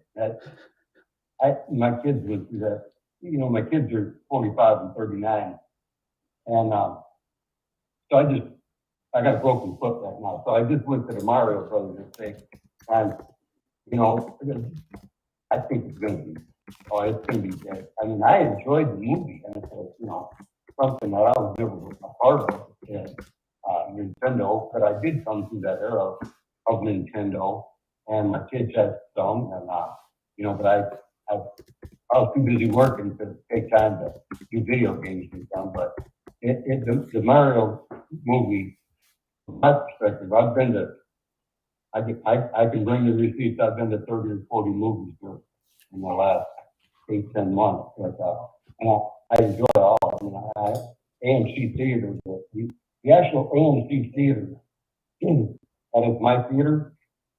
Probably 20-25 years ago, I was on the job as an electrician building that theater. And I've been everywhere. I've been up in the top where they display the movies, and really cool. But yeah, happy to be here. I can't imagine. I got in here when I was 58, retired at 62, and now I'm 70, so I've been here for 2 years, and it amazes me. And most of them are so compassionate with other people. And everybody's connecting in the right way. It tears my heart out. I hear you, Jim. Literally hear you. I don't know if you can hear me because I'm switching around now. yeah, you're swapping around. We got a couple of others that have come in. Boom. We got a couple of others. So again. I do have it already. The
No, you're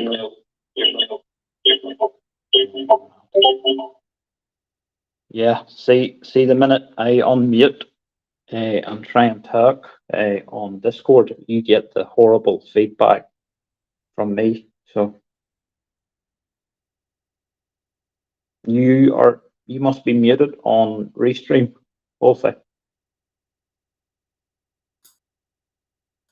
Yeah, hear you There you now. go. Yeah, I can't be muted obviously on both, and Exactly. neither can you. So when we talk to No. people in the Discord, we have to mute on the Restream and vice versa. The other problem we got currently is when Jim was talking on Discord, couldn't hear him in the Restream. So I'm not sure why that was. Yeah, I think we have to go, like you said, the way forward is just to put the link in. We can throw the link in general for the Restream and try and divert everybody from Discord, not the voice channel on Discord, but go join the link in the general text chat. Okay. And if you hit that link, we can bring people into Restream. Brilliant.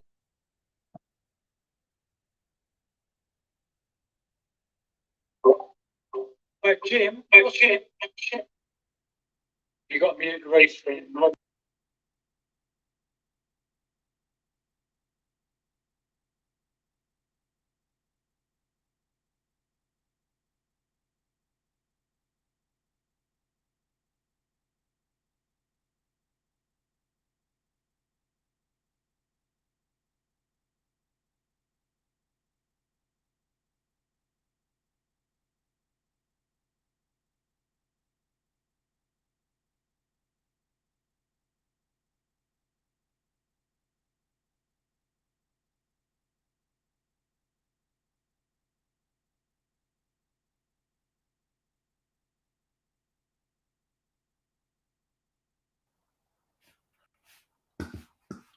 Right, Mick, you can still hear me, yeah? Because I couldn't hear Jim again.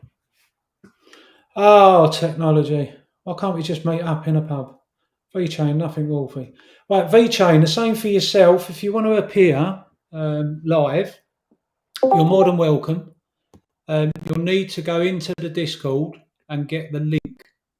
And then if you put the link in your browser, it will bring you directly back into the chat as we've had other people come in and been able to join. So that's the link in the general chat section of the Discord. If everybody or anybody here wants to talk, just uses the link. Yeah. Should be it. Right, Mick, if you can hear this, you need to stop connecting and disconnecting. It's driving me mad, let alone other people. Okay, I'll keep an eye out. Yeah. If you can, you have to mute them from the general or whatever he's doing. Yeah. Because they keep connecting and not connecting. I've never seen that before from idiots. And I'm not saying that you are an idiot, Streaky, but you probably need to tell them in the Discord, mate. That's better. Right, hopefully Jim's on his way over.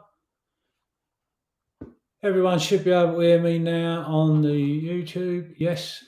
On block time, muted on Discord. Perfect. Right, let's see if Jim's been able to join yet. No. Right, Valentino and that dropped off, but we're going to do an interview with him. Federico and Valentino, I'll do another interview. I'll get them on at a later date, but at least we're learning. At least we're learning. One step at a time.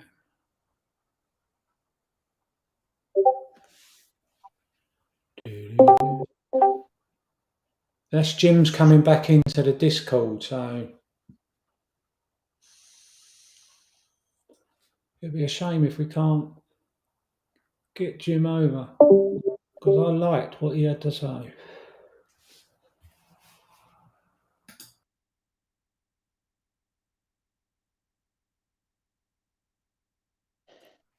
Oh, excuse me. That was a bit of a cough.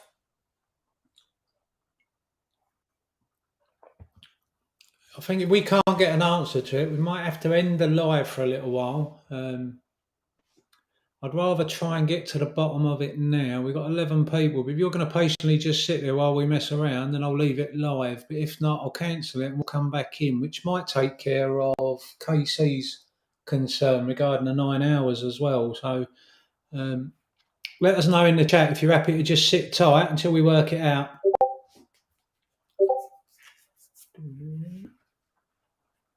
Yeah, that should be it now, Wolfie. You reckon you sussed it? Yeah, I think I copied the wrong link. I had the Discord link in initially. So now that should be the restream link in the general chat now. Perfect. So you can message, if you can message Jim, and just send that message. Hopefully he'll be he's probably tried it and it didn't quite work. So, and as far as I know, looking at the chat, everyone can still hear us. Yeah. Hopefully step 2, it will be experts. Yeah. It's a shame because when you play the video, we can hear that. Although KC was saying he was having an issue. All right, we're doing all right. What time is it? 14:54. What's going on in the market? Is anyone in the chat? What's happening in the market? Let's have a look here.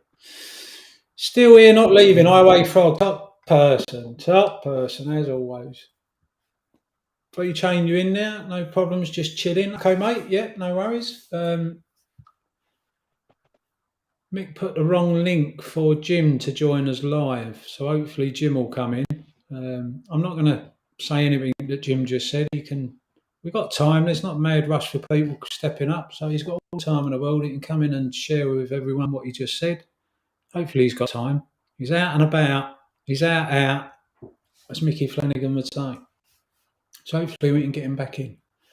And then we'll have to work out. I'll probably do it tonight because my brain's a bit fried. We've done well so far, Mick. Top man. So far, so good. We're having a good go. So, well, we're still here. Exactly. Exactly. We need to get to the bottom of it because obviously we've got other people coming in. So, Joel. Okay, so that's Jim message now, and Perfect. And a couple others as well, just asking them to join that. Brilliant. So hopefully they filter in. Yeah, if we give the link and then I'll keep an eye on anyone requesting.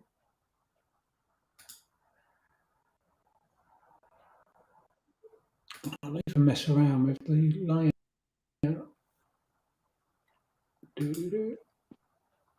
See what I mean about it's a work in progress? Who knew we had all these screens?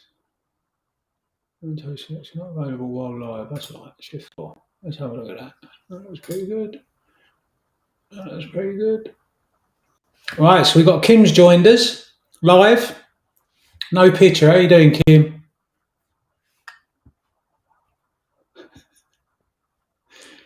Don't be shy now.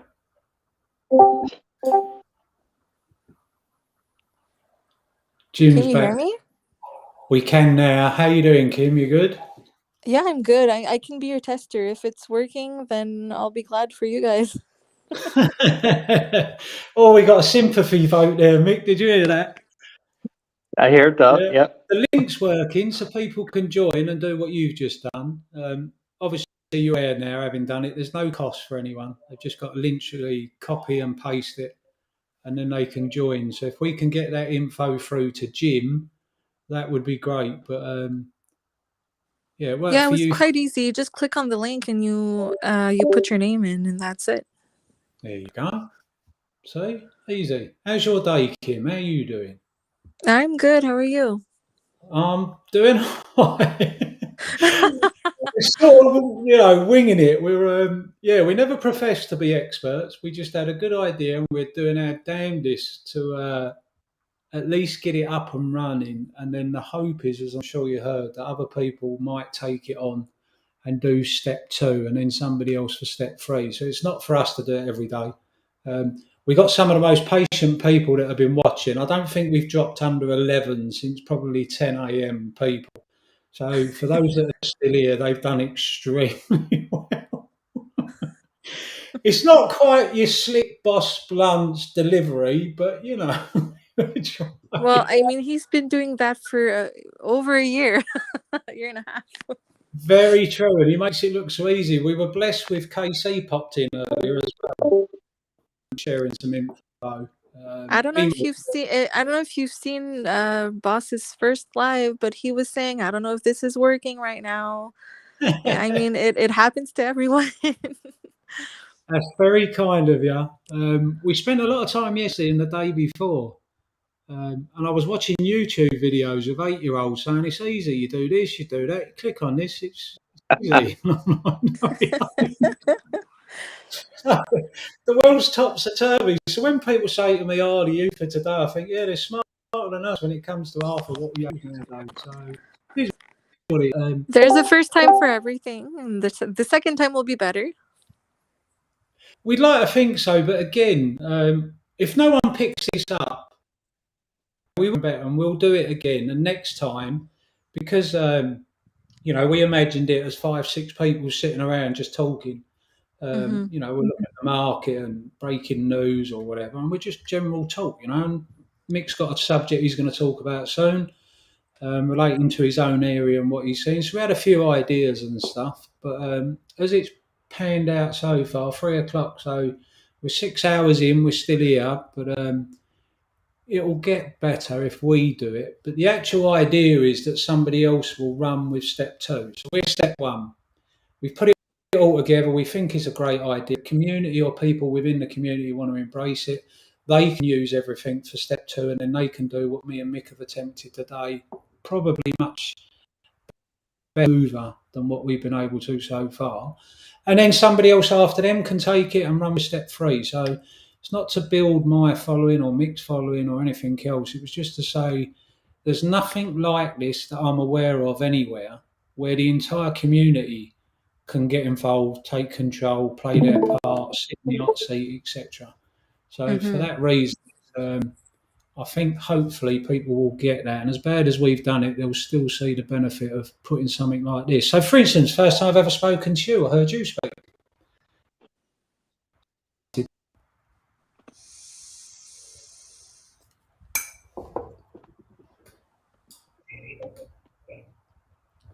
One thing I do love about Jim, I don't know if you can see this, maybe on YouTube because the screen share, but Jim back. But Mick can't talk to him without the noise levels, I think. So Mick, you need to mute the restream, unmute your Discord, and by rights you should be able to speak to Jim. Well, I just have sent Jim the link, so he's been trying, bless him, to try and get back in through. He's hitting the Discord all the time, so I've actually directly messaged him the link Right. now, and hopefully he just goes in and he manages to get it working. Okay. All right, mate. We'll keep going and see how it ends up. Joel's just messaged in Discord as well, just saying that he's just getting coffee. I'll be in soon. Ah, brilliant. The cavalry has arrived. We've got great hopes for Jim. We've got great hopes for Joel. And we're hoping. But it would have been amazing for everybody to hear Jim on Restream, because he is, like you say, he's one of the people we want to hear from, one of the older generation who's been through a lot, seen a lot of changes, and wish we have Jim back. So happy days. Yes. There he is now. Well, on my end, when I clicked on the link, it took a while before the link to load. So I don't know if Jim waited long enough for the link to load, or if he got discouraged and thought it didn't work. Nope, he's there now. He's on Restream now, so he's not on Discord. So he's not sharing. I don't think he's on Discord. Yeah, he is. He's still in the Discord. He's just right.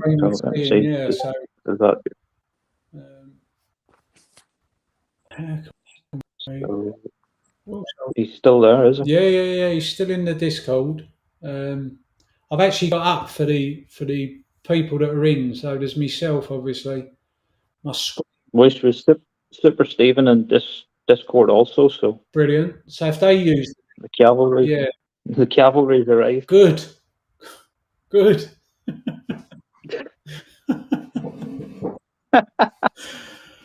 During this, for those still listening, bless you, one and all. During this process, the last couple of days especially, we got to a point where it was literally banging our heads against the brick wall. And obviously, we got like a 9 a.m. start. What we probably should have done was worked it all out and then announced it. But I announced it, and then me and Mick got chatting, and we just put it all together. But the ticking time, you know, TikTok, we say it all the time at the edges, but we felt a little bit of that because it was getting closer and closer. But there was one stage in particular where we were so brain fried, it was like,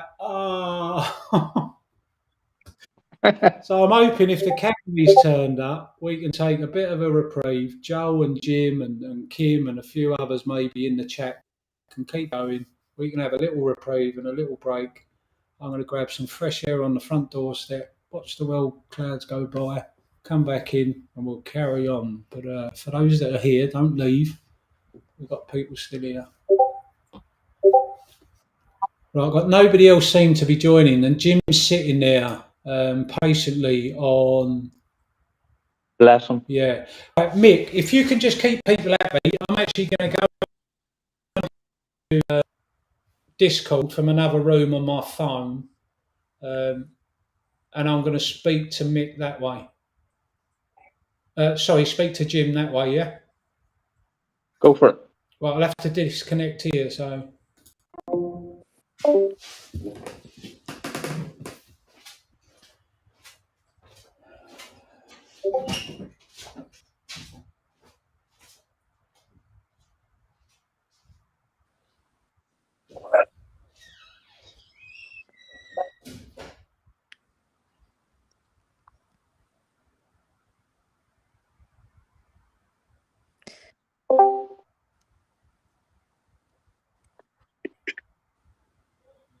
Hello, Jim. I can't hear you. I don't know if you can hear me or not, though. Can you hear me now? I hear I people. just got a general screen up now, and the only thing I see is me and a bunch of icons. I've tried everything. Okay, hang on one second.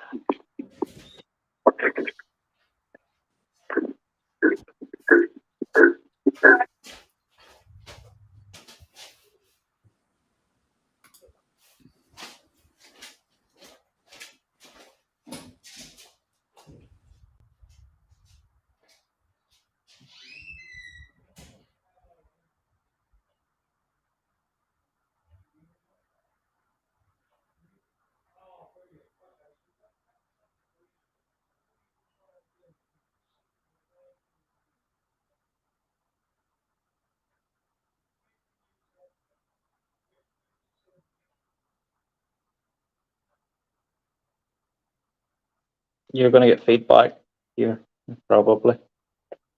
Can you hear me?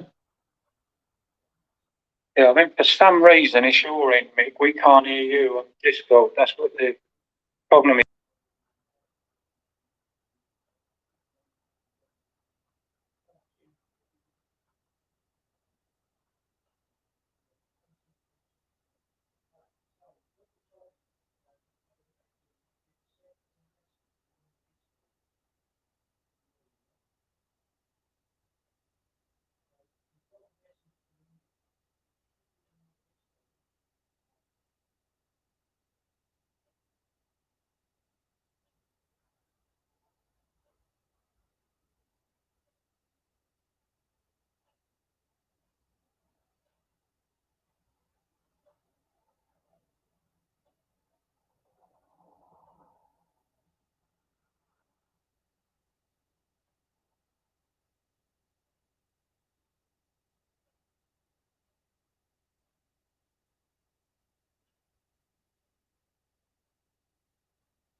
I'll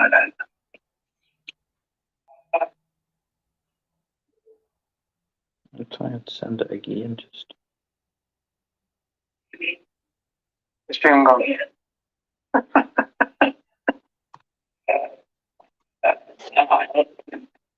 Okay. Okay, there he is. Right, sir. So hopefully you've got a link. You just copy that, put it in your browser, and it should take you into the restream side of everything we're doing. And then we should be able to see you and hear you from there. Yeah, I did that. Oh, no, we didn't.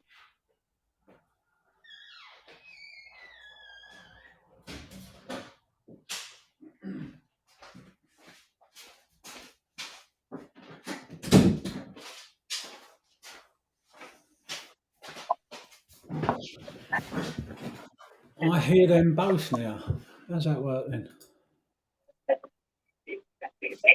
Right, so we're still waiting. Let's put this back on. Right, Jim's still in now. It's me back in now. I'm still muted. Lovely. Right, try as we might, it doesn't seem to be. I'm wondering if Jim is still using the same Discord message that was sent rather than in now. Now we've lost Mick, bless him.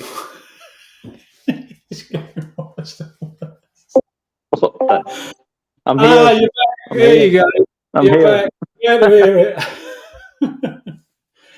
I'm trying to help Jim out, bless him, and I've sent him the link many times, but it's maybe just not working for him. Unless the link that you've sent him, and he's obviously, he's got 5 different links, but the first 4 are all for Discord. Mm-hmm. He's using each link and having to work his way down, but he looks like he's a perseverer, does Jim?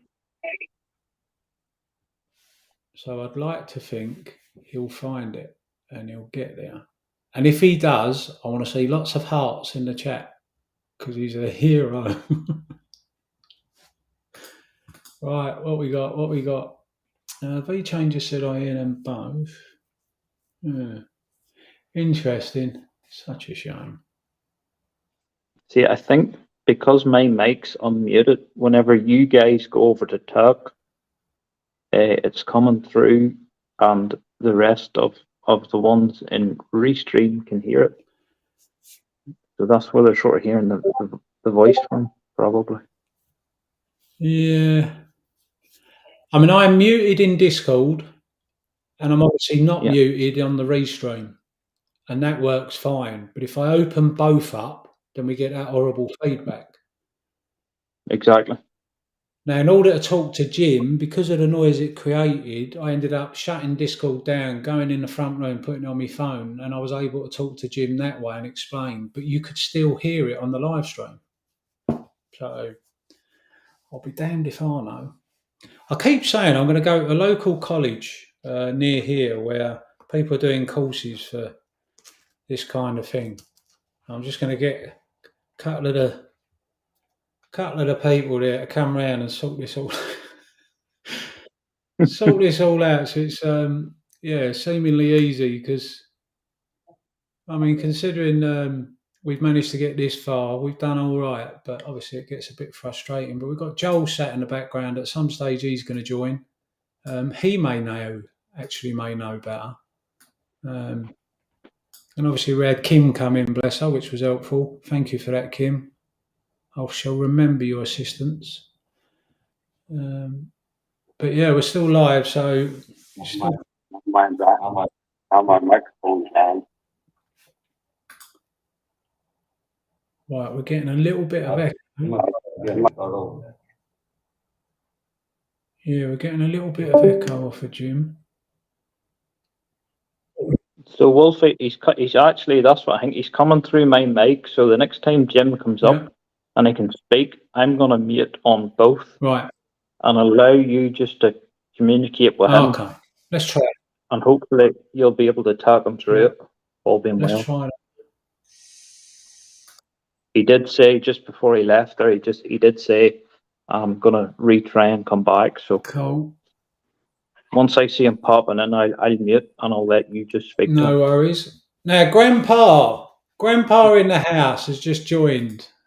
What's happening, Wolfie? Hey! Hey! Finally managing to speak to you. How are you, my man? How you doing? I don't know. How's my accent sound? Do I sound You're good? I could listen to you all day long. You can take over now. You've got 7 hours to go, yeah? Yeah, I'm sure there's a power outage somewhere. We had KC on a little bit earlier. Me and Mick said to everyone, shh, don't tell him. But once KC comes in and we're really polite and send him love because he deserves it, me and Mick are going to have it away on our toes. We, Super Steven should be in here somewhere. Where are you? He hasn't yet joined, Grandpa, but he is coming in. But honestly, it's an absolute honour to have you here. I've seen you on absolutely everything. You're such a generous, kind individual, and you're always positive. I don't think I've ever seen you moan or complain or be frustrated, or you take it all in your stride. You're very in keeping with how I aim to be. So I'm really, really chuffed that you are one of the people that a lot of people know and have never heard speak. So with that, I'm going to shut up. The floor's yours. Do whatever you want, sir. Oh, I don't want to do, but well, that's very kind of you. But I'll have to tell you that Grandpa is just as human as everybody else, and I do have meltdowns. But for the most part, I don't. Nobody knows. I do it in my bedroom.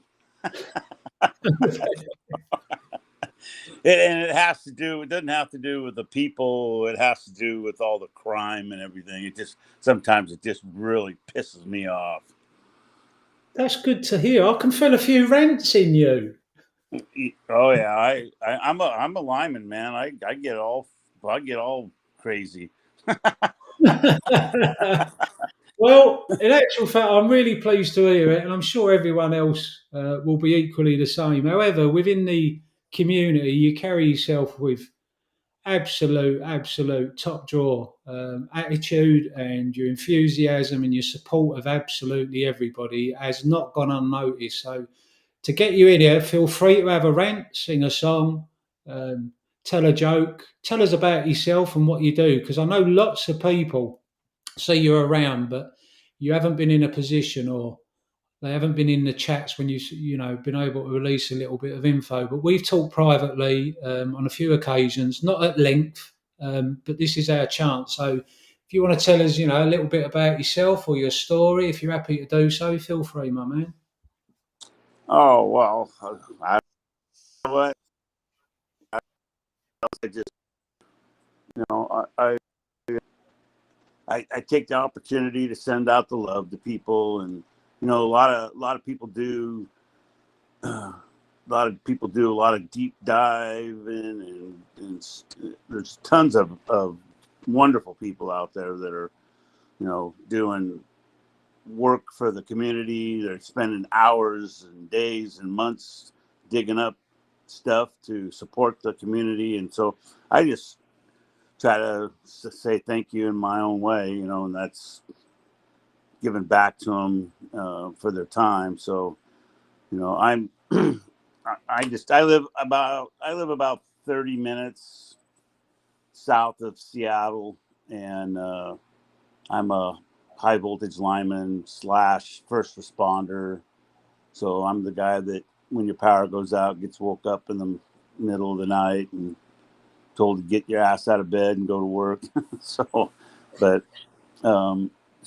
I have a pretty good job, and so I use that to support my family, but I use it to help give back and give attaboys and attagirls to the people that spend so much time. So I mean, there's not much to me.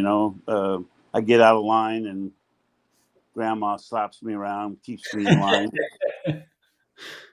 But yeah, I mean, there's just so many. I mean, everybody has their little niche. Whether it's Bigums and doing his expertise and digging up the crap on all those assholes, and on the banking side of it, to Super Steven, who's amazing with the support he does for like all the videos and keeping track of the company and where all the movies are going and everything like that. And he could talk about that. And then, you know, there's, I mean, everybody, you know, Boss, you know, he does his part and supports the community, and Casey, and there's so many of them, you know, but there's as many as there is good ones, there's bad ones too, right? Unfortunately. Yeah. So, but you know, I think the community as a whole, you know, not you don't have to what's the word I'm looking for? You don't have to take what everybody says. I mean, what I do is I take what I want and I leave the rest behind. That's the way I was raised and taught. You know, it's like you don't have to go whole on when somebody's giving you information. You know, that's why everybody tells you do your DD, right? Do your own DD. Don't trust me, bro. You know. Yeah. So you know, and the more that we are engaged and learning, teaching ourselves about this play and the market and everything else, the safer you keep yourself. You know, a lot of us have a shit ton of money and baked into this, Yeah. into this play and other plays. And so if you want to protect your money, then you best be educating yourself. And so, you know, they say if you ain't using it, you're losing it, right? Very true, my man. Very true. And I believe I speak honestly. We're of an age that maybe we've learned that the hard way at times. But yeah, use it or lose it. Yeah. Well, yeah. I jumped into a little play this morning, and fast as I jumped in, I bailed out. So, that was a self pick. I got this one's good. Yeah. Well, did do enough DD on it, so I bailed out before I lost too much. But Smart. yeah, it's no. I go by grandpa because I am a real grandpa. I have grandkids, and I don't act my age at all. So my son says I act more mature and grown up than you do, Dad, and I'm like, perfect. Yeah, there's an element of Peter Pan to me as well. I just refuse. You know, like you, I like to think I'm moral and principled. I carry myself, look after my family. But yeah, if I get a chance to mess around, or I tend to grab it, so it keeps me young. Yeah, I think my boys probably acts more mature than I am at times. Yeah, yeah. It's just crazy, you know. I have a crazy job that keeps me pretty darn busy, you know. So, but yeah. So something exciting. Me and Grandma have the same birthday, so that makes it easy so I don't forget her birthday. And that's coming up on the 17th, and I turned 60, so we're having a family vacation. We fly out on the 18th to Maui for 10 days, so I'm excited to get out of Dodge and get somewhere where it's warm. Yeah. Wow. Yeah, I haven't had a vacation in 4 years. I remember you said the other day when we talked briefly, you hadn't had one for 4 years, and it was like you're well due. Yeah, I I'm tend, where ready. possible, to prioritise a break, a holiday, maybe away with the boys playing golf or whatever. And I'm aware that not everyone can, but I sacrifice an awful lot. You know, I'm not a rich man, so I sacrifice an awful lot to be able to do that. And I'm happy to do so because for me, it's a priority. Just get away, see some different scenery and stuff. Does the soul a world of good. So I'm sure you will have a fantastic time. You're going to a glorious part of the world. Oh yeah, expensive as hell. I'm not a wealthy man either. That's why I'm an AMC, right? I'm trying to be. Ain't that the truth? Grandpa, how long we got you for, sir? What's that? How long have we got you for? How long can you sit around and chat? Oh, well, I don't have I don't have any morning jobs this morning, so unless an outage comes in, you got me for a little while. Yeah. Ah, brilliant. So stick around. We've got Jim Dad Jim. He came in through Discord. I listened to what he had to say, but unfortunately nobody could hear. So he's now finally managed through a link to join us. So I just want to bring him on, let him have his say, and then we just have conversations between yous or all together. Sounds We'll fun. see where it takes us. Is that all right? Yeah? Yeah, of course. That's brilliant. So, Jim Dad Jim, you hero. I hope you can hear us at least. But we can't hear you, Jim. Right, let me have a look. You're not muted with me, so just check you're not muted on yours, Jim. Ah.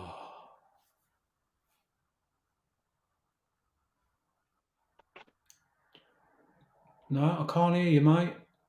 You got to be the unluckiest fella here today.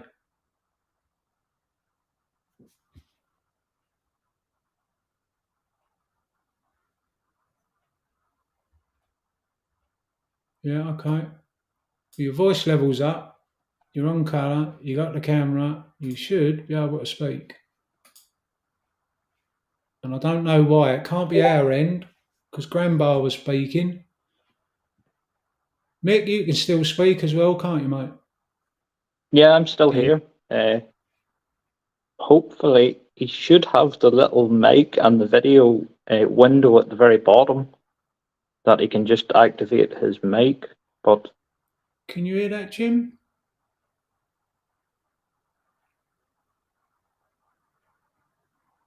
So, bless him, I think he's got this far. yeah. I can see from you responding that you can hear us, but at the moment we're still unable to hear you. So the belief is you're either muted or within the screen itself, your volume should be up because I heard you perfectly clear in Discord. So I don't believe your volume's low, but there's something somewhere. I don't know if it's. Have you got it on speak only, or has it got to be pressed for you to speak? Do you know?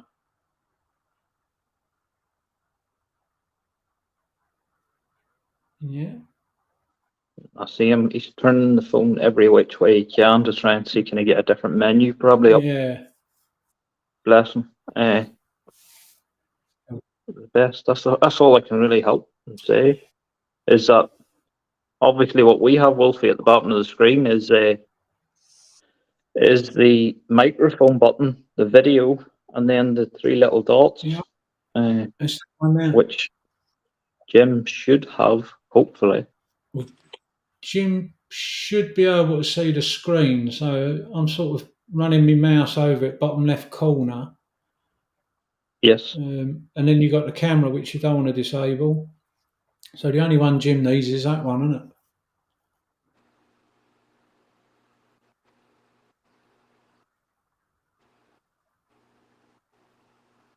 And Grandpa, you can still speak still.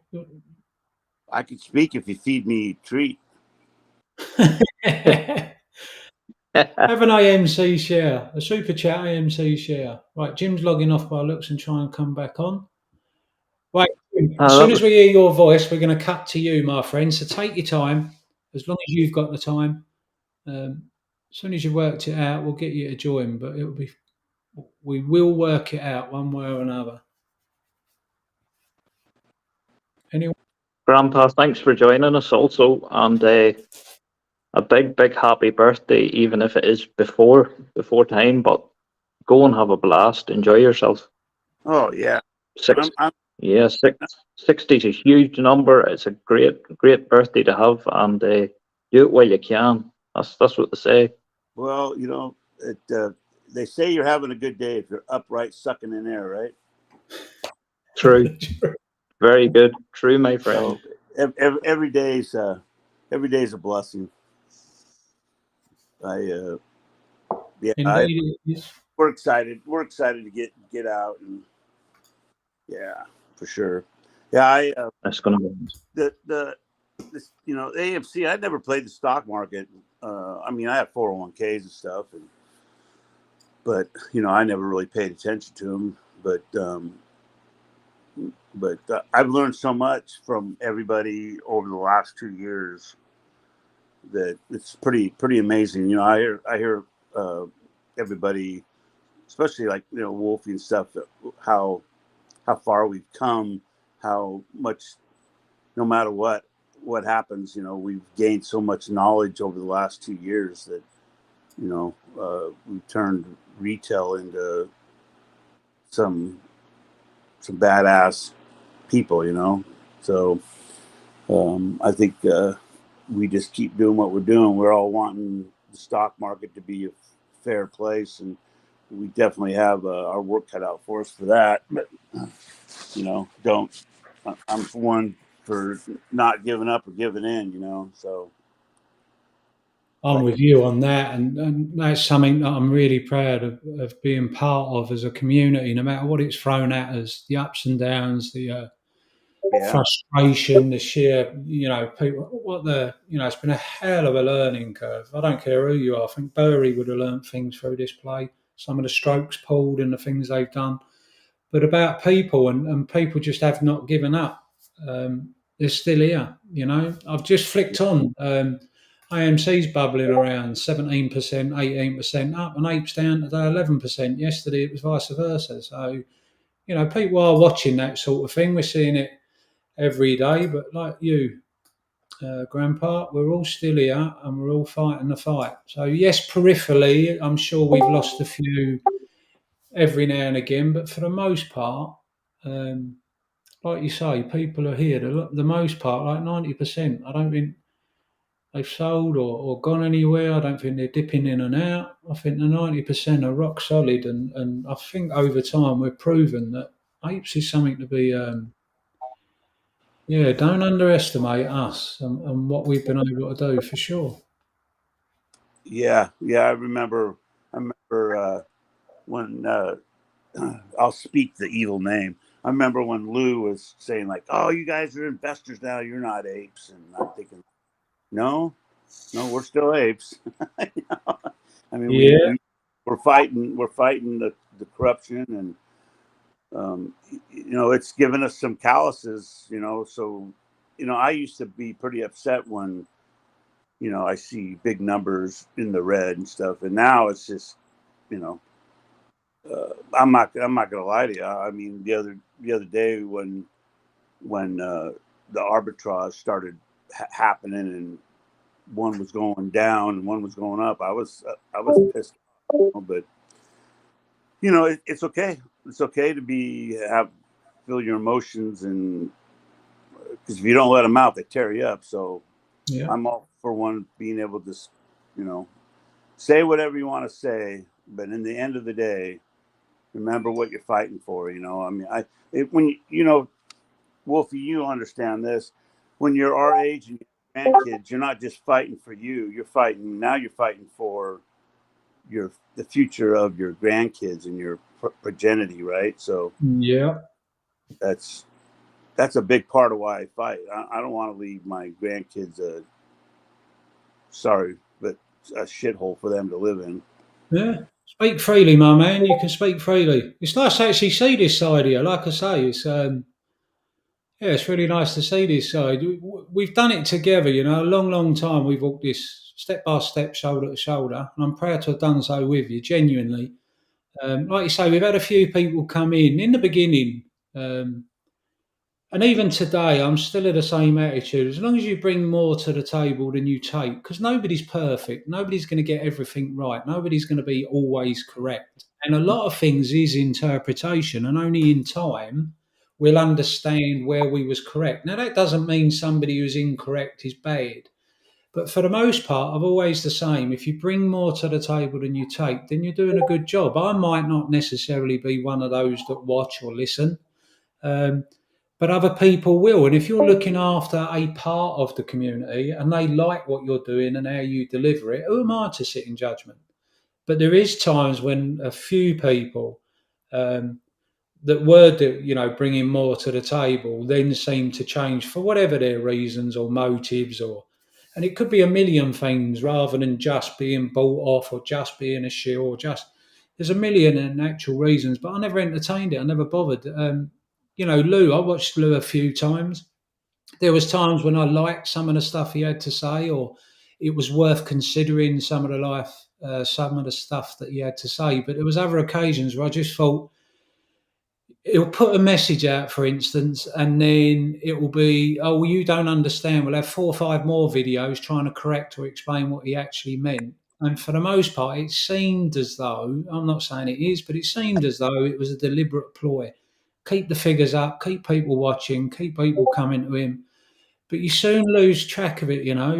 People want consistency, and yeah, you're allowed to be wrong. You hold your hands up. Yeah, you can misinterpret information, hold your hands up. But it just seemed to me that he ended up what we feared, that somebody would come in, capture a certain percentage of the crowd, and then he'd lead them down the wrong path. And, there's people that believe he's done it, people who don't. Me personally, I don't watch him. Yeah. His community can decide for themselves. They're all adults. They all work for their money. Whether they do put it where he says or don't, or that's on them. That's not on us. But Lou doesn't have the following that can affect the play. If we had 5,000 numbers that followed Lou, if there was 5,000 Lou's, I don't believe that they could affect the play. I'm talking about pennies on the dollar overall, not the big issue. So I always kept a perspective that's how I looked at it, and it served me well. So No, I agree. That's where the take what you want and leave the rest behind comes into play. Take what you need. But there's always going to be lots of voices out there. You just you got to pick which ones you want to listen to. 100%. And we're all different. Some of us need cold facts. That's all we want. We want to know exactly what they're doing, how they're doing it. Other people need, other people want hope. Good morning. Other people just want to be able to sit around and chat. Anybody there? Super Steven? Yeah, he's in the wrong one though. Give me a second. Mick, can you Jim, where'd the other guys go? Yeah, Mick, can you... Hello, you can hear me? Yeah, I can. Right, so... I think Joel Extra said he was coming in. Okay. I think I read Give me that. a minute. Give me a minute. I'm going to try to go.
Right, apologies one and all. So I've just sent a message into Super Stephen and Jim, just explaining that they need to use the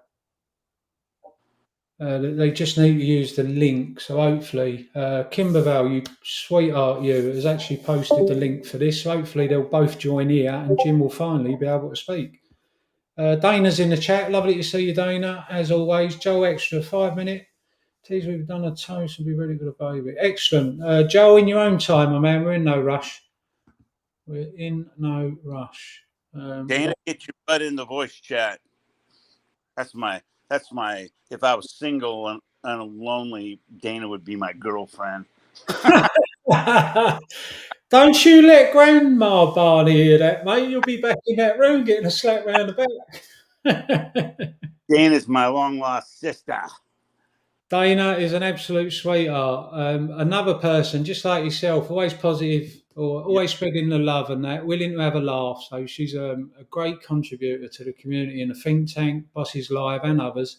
So it's it's been really good. Jim, bless him, is the one that I want to focus on, but I can't do this chat we use and get Jim sorted at the moment. So try as I might, he was halfway there and managed to join us. But unfortunately, for some reason, we couldn't hear him. And he must have been here 45 minutes now, and he's still here trying. So if we can all try and help Jim out, get a message to him one way or the other, and try and guide him over, work out what's going on and get him on, I think as a community we've done outstanding, because he's no quitter. Yeah, that's kind of, I like what Nuclear Moas, he put in there. Shout out to him and Tim. He says, I'll hold for years if need be. Already have been holding for a couple. I want to just say, absolutely, whatever it takes. I'm behind everybody that's gone through 2 years and is willing to hold longer. 100%, mate. 100%. And that's just that seems to be the sentiment, no matter where you go, no matter what people, super positive people that sometimes get frustrated, whatever, we make up a huge community, but the whole community as a whole is agreed on that one point. I'm here till the end. Whatever the end is, I'm here till the end. I'm not walking away, I'm not quitting, we ain't leaving, as the saying goes. So it's good to see people still say that and proven.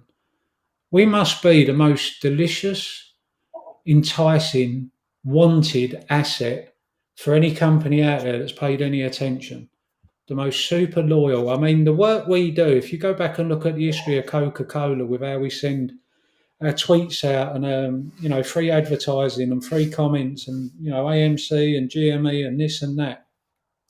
I think every company out there would like it, but it's very similar to our Coca-Cola become as big as it was early days because they spent their money on putting adverts where people see them. It's a bit like what Cat Striker does, bless her. Does brilliant. She puts them signs out where people are going to see them, and it just brings eyes to it. And 1 in every 100 might be the ones that go and have a look, but that's 1 more in every 100 that are looking. So right, let me have a look at this.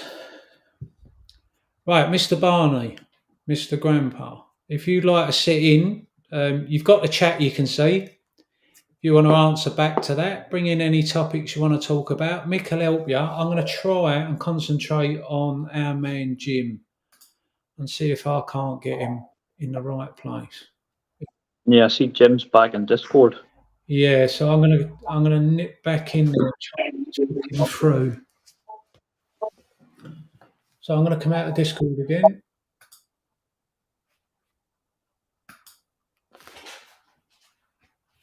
So you're good in here, Mick, yeah, with Grandpa and look after everyone? I'm good. And if we have any power outages, Grandpa can sort it, so it's fine.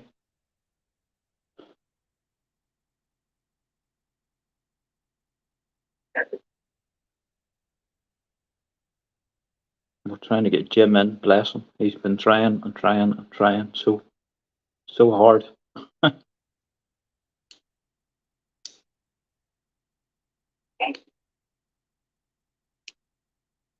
He's still there, Grandpa?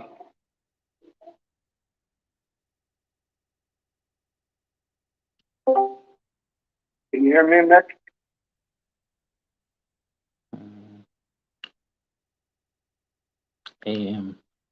I'm back. Oh, Casey's back. Casey, hi, Casey. Jim? Hey. Mick? So. Wolf?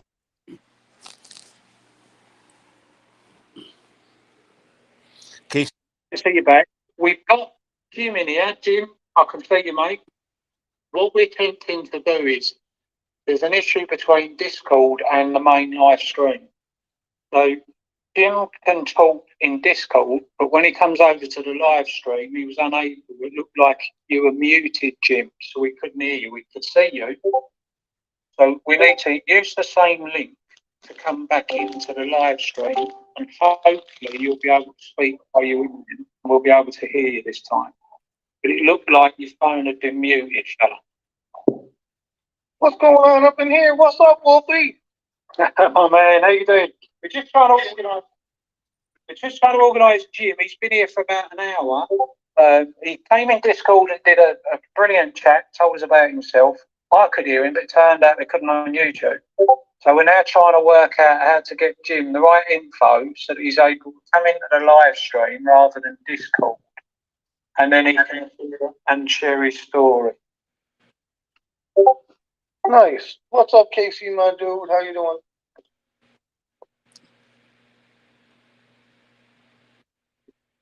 Casey? Yes. Good morning. Mediocre just said hello to you. We didn't know if you could hear him. Oh, he got roboted out. I didn't hear him. So good morning, Mediocre. How's it going, man? What's up, my dude? How are you? Doing good, man.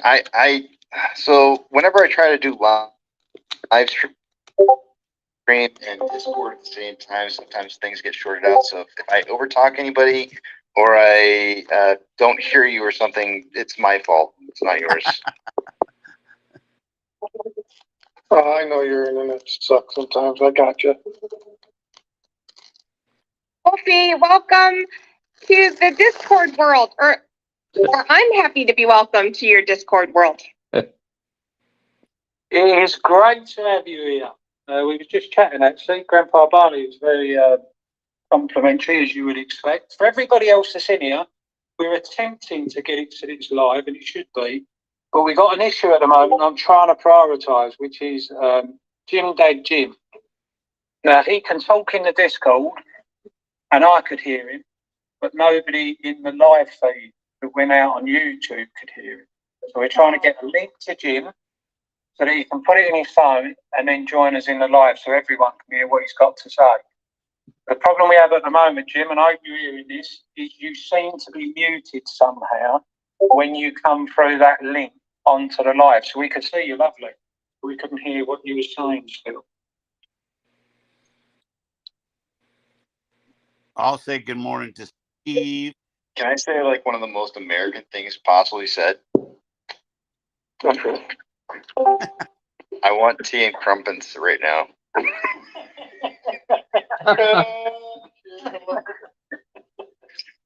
You know what? Those are crumpets. That's weird, Casey, because I wanted some spotted dick. Oh. I'm glad I didn't say that. I can always rely on you. Right, give me a second, everyone. Give me 1 second. Apologies. Jim. Good Jim? morning. Come in, Jim. Dad Jim. Can you hear us, sir? You're muted. You need to demute. You're muted on your phone in the Discord now. I can't hear you because you've got mute on.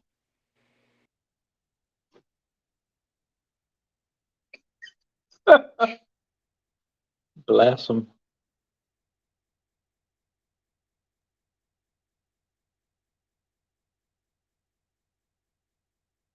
Right, one last try, Jim. Can you hear me? Come on, Jim. Speak to me. There's a little I got this video feed working. sign language works. He's actually waving goodbye. I think he's run out of time, bless him. Honestly, an absolute hero. Jim, I can't believe you can't hear me, or we couldn't hear you. We didn't make it work, but I'll tell you what I'll do, Jim. If you get to hear this, if not, I'll put a message in the chat. I'll send you a direct message. I'll do a one-on-one interview, and if I ever do this sort of thing again, and I'm hoping somebody else will, I'll try and ensure that you get to have your say. And if not, I'll do a one-on-one interview, just me and you. We'll sit down and we'll chat as long as you like, because you really deserve that. So I'm gutted I can't help more than I've tried to get you on today, but I really enjoyed listening to what you had to say. So I hope you hear this. If not, I'm going to get off and I'm going to send you a message, and then I'll jump off back on with everyone else. Everyone else in here, it may be that we can hear you on the live stream that's going straight out onto YouTube. But if any of you want to join live, you don't have to be appeared. You don't have to appear live. So Grandpa Barney's in there at the moment with me. You can appear in there and you can just chat, general chit chat. Everyone can chip in. So if you want to do that, the link's been posted a number of times in the chat. Just make sure it's not the Discord one. It's the one for the restream. Right, I'm going to go and talk to Jim. I hope everyone joins us on the other side.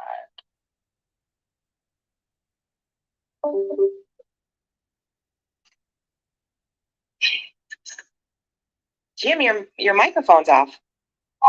It's on. Yeah, it's on. Whoa. That's what in the room. He was trying so hard and he went to the other section. Yeah, I did everything. I restarted my phone, but I'm more familiar with Twitter than I am Reddit and Discord. My first Discord, matter of fact. But I kept pushing buttons and somehow, some way, here I am. You just missed him just now. He's trying so hard to get you on so he could hear you. Yeah, well, I think Wolfie and I had a talk. He was able to hear me. I was able to hear him, but nobody else could hear us. So it ended up being a very nice conversation. You know, I just kind of communicated to Wolfie. You know, I'm familiar with the Twitterverse.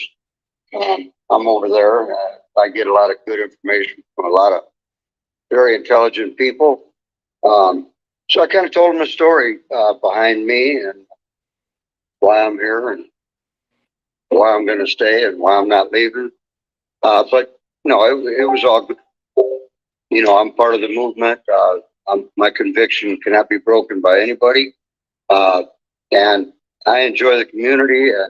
And I guess one thing I shared with him, I think I know there's another individual in this space, that's Grandpa.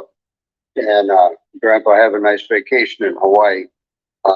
If you're staying at the Aston Kanapale shores, then I'll know right where you're at, but on the island of Maui. So you and your family have a good time over there, my friend.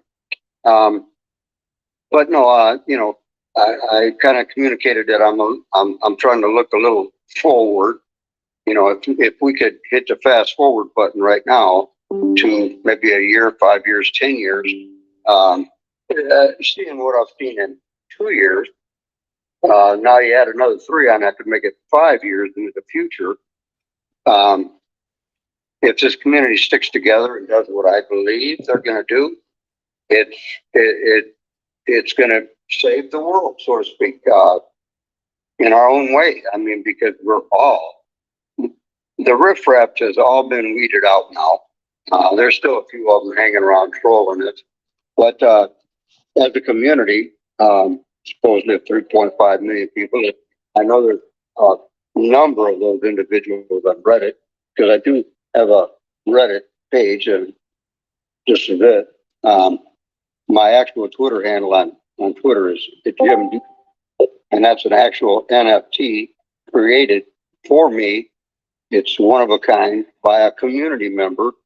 I'm very proud of it. I have other NFTs, some that Cat Striker made, some that Kimmy made, and some that Sean Wenzel made.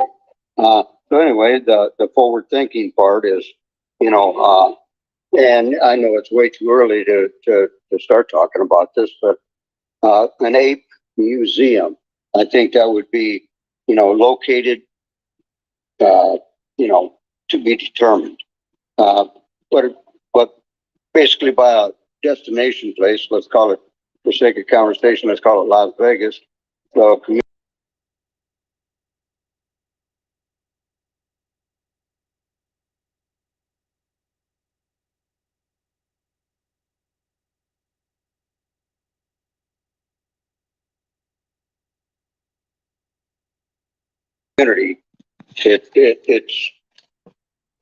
it's not going away. It's during the Occupy Wall Street movement, 2008, there was a group of individuals with picket signs walking up and down Wall Street.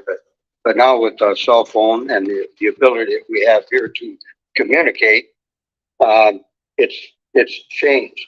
Everything's changed because now we're all fighting the same. We're all shooting at the same target now, and we all know who that target is. And you know, in a way, something's starting.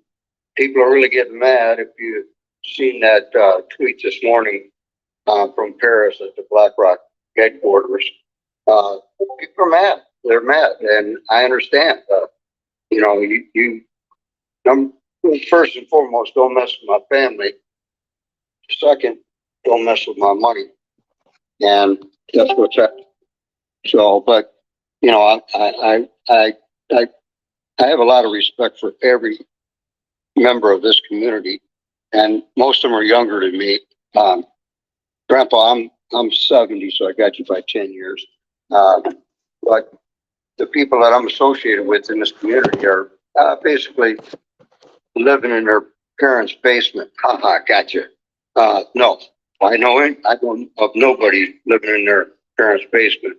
I just see families, young families, middle-aged families. But for the most part, most people are younger than me, and they are, from my perspective, they're rocket scientists that fight against the evil, and we would not turn over the evil in this world had we not been here communicating in these type environments, because with the ability to do this, what we're doing right now, it touches my heart right next to my AMC hoodie. There's a story behind the hoodie, and I got another. If you look at my Twitter homepage, I had a friend of mine that created Ape Nation coat. It was pretty cool. I love it. I'm very proud to wear it. I'm very proud to wear my AMC. But I'll kind of end it at that, because I can probably ramble on for a while. But you know, I better check out what Wolfie said, or if somebody can send him a message while we're talking. As soon as I heard him, I could hear him. He couldn't hear me. Nobody could hear me. And then you said he was gone. But Jim, you there? I love you guys. You there, sir? You guys are great. Well, I can hear you. Right back at you, Jim. Thank you for sharing with us. Oh, you're welcome anytime. I love it. I love this community. AMC Theaters is my lifelong stock that I'll hold forever and ever. But yeah, I don't know how many people are in this chat. I can only see, and I don't really see anybody. I see some faces, but I don't see anybody on video except me. So, but thank you for listening, folks. You know, the market is corrupt. We all know that. I mean, somebody's wheeling in now. I got somebody. Might be Casey. Oh, there's Casey. Wow, there's two. And I recognize Joel. He's my man. How's it going there, Jim? Good. Have you been in a while, Joel? I knew you were taking care of the little one, Benny, earlier. Oh yeah. And I got 3 images up now. I got a young man with he just waved at me.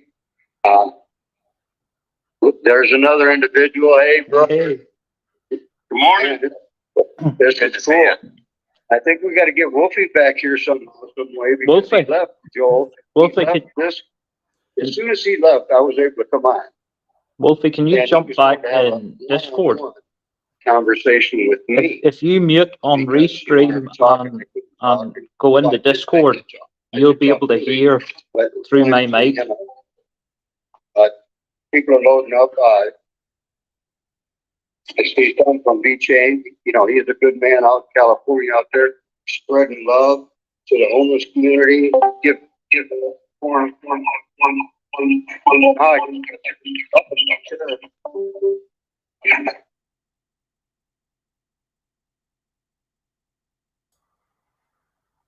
Well, I know that we're hearing Jim speaking at the moment. Finally, are we hearing him on the line? Dog's name is he about 2 years old? Yeah, what's happening? If you jump into Discord, Wolfie, I will mute my mic so you can communicate, and you'll not get the feedback. Okay. All right, mate? Yeah.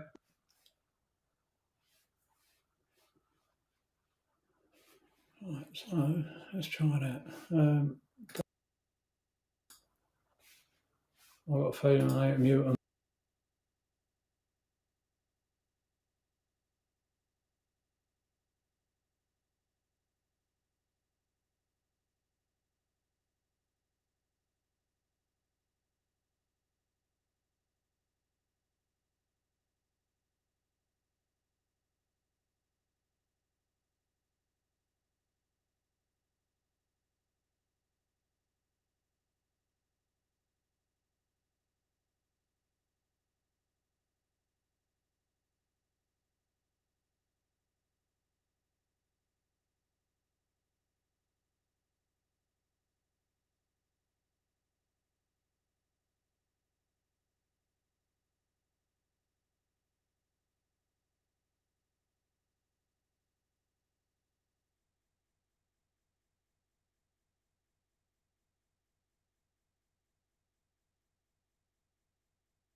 you know, because it's the first time, I all of a sudden was able to hear everybody. So I don't know what happened there.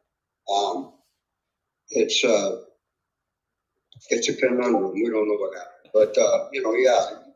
You know, here's the other thing I'd like to point out, and that is, you know, when a reverse split does happen, you know, I know the market's crooked, and I know that they're all desperate, backed up against the wall, but, you know, when a reverse split happens, and from, this is just me, I believe that the AMC preferred equity has been manipulated beyond anybody's imagination. And when they do recall the Ape back in, which just happens to be my favorite stock, just because it's called Ape, all people equal, AMC preferred equity, I'm going to be sad that it's going away, but what that, in my opinion, is going to take, what's going to take place is there's going to be a lot of something happening. I know a lot of effery is going to be happening, but I also know that it's going to be very difficult for them to get out of this situation. I mean, I understand that they're capable of doing a lot of corruption and manipulation. We all know that. But we're all here and we're all just kind of relaxing, having a chat with each other, enjoying the day, and that takes away from all the manipulation that's going on in the market. I got a group coming by right now that you might hear it, but bear with me. And actually, Mick, I can see your face now. You're the only face I can see. Joel had disappeared. But anyway, let's get back to the corruption. My favorite thing to talk about. Hey, baby. Manipulation. I want to talk about, you know, no beard. Go ahead.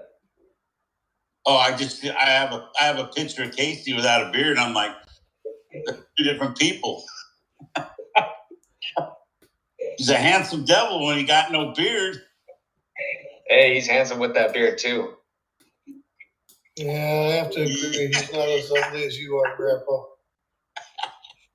Is that Grandpa?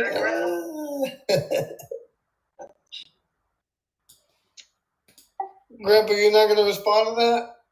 What? What did you say? I said he's not as ugly as you are, motherfucker. Well, you know what? Linemen were not born to be handsome. We were born to be tough.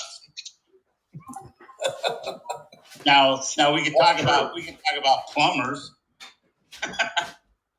Oh, what do you want to say about plumbers? No, I don't need to say it. You already know what linemen think about plumbers.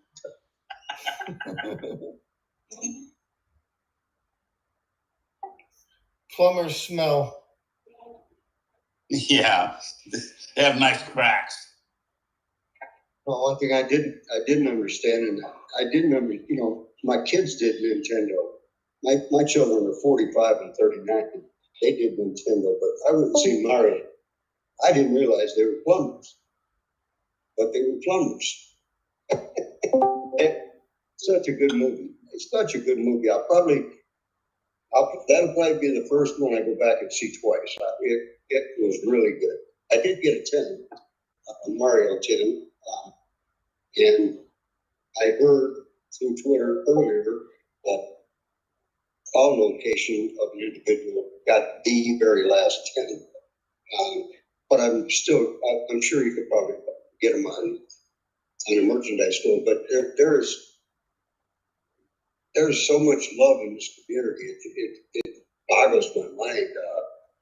You know, the different spaces, the different enthusiasms that are put behind this movement. And, you know, we're going to win. We all know we're going to win. It's just a matter of time. I'm excited about, you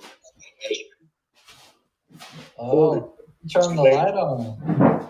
Crazy lady, she says, I'm excited. And I love it when she said, because, you know, we can't be negative. Friends are on here. All right. Is that Tahiti? Hey, Tahiti. Hey, Tahiti. Look at work. Oh. Hi, look at it. There's Chris. There's Chris.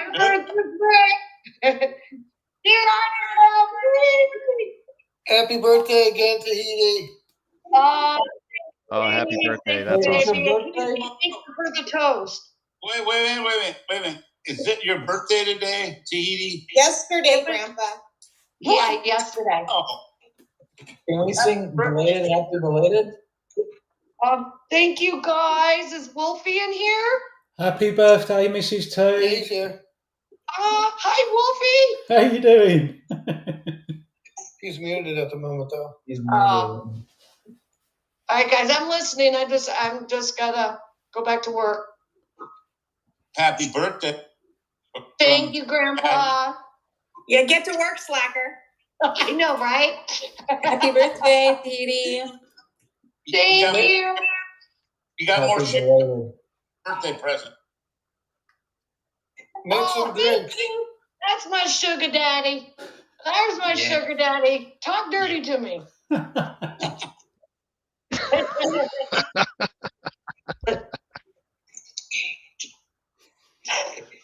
This was PG-13 until you came in here.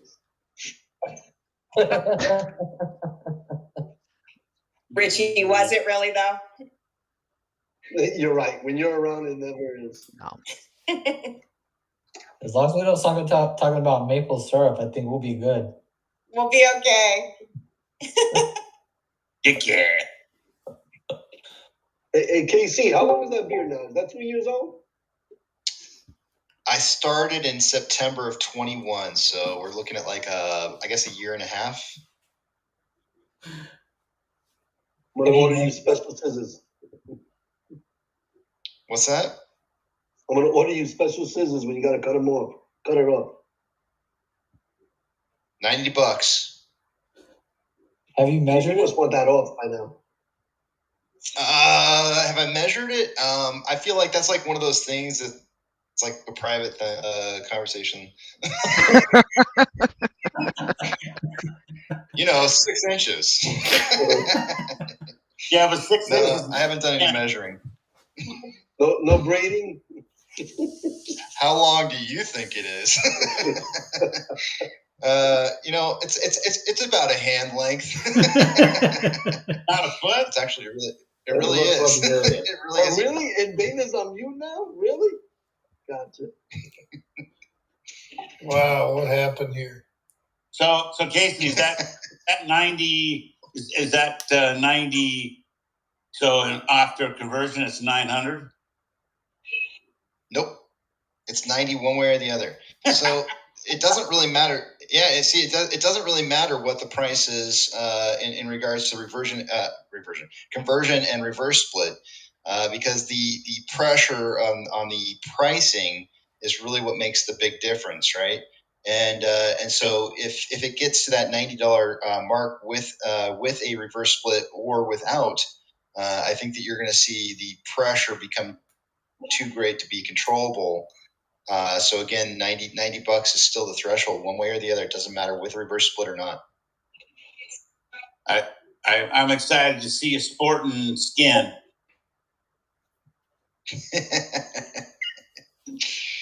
I can't wait to eat messy foods. I think that's probably like one of the things that I'm really looking forward to. I think I settled on the other day on a Royal Red Robin burger for the first thing I'm going to eat because I just miss that that over easy egg. Because if you have a beer and you get egg in your beard like that, you can't. It's the worst thing. You might as well take a shower. It's done. Yeah, that's a good. So. Is Red Robin the one with the campfire sauce? Never mind. I don't know. Scratch that.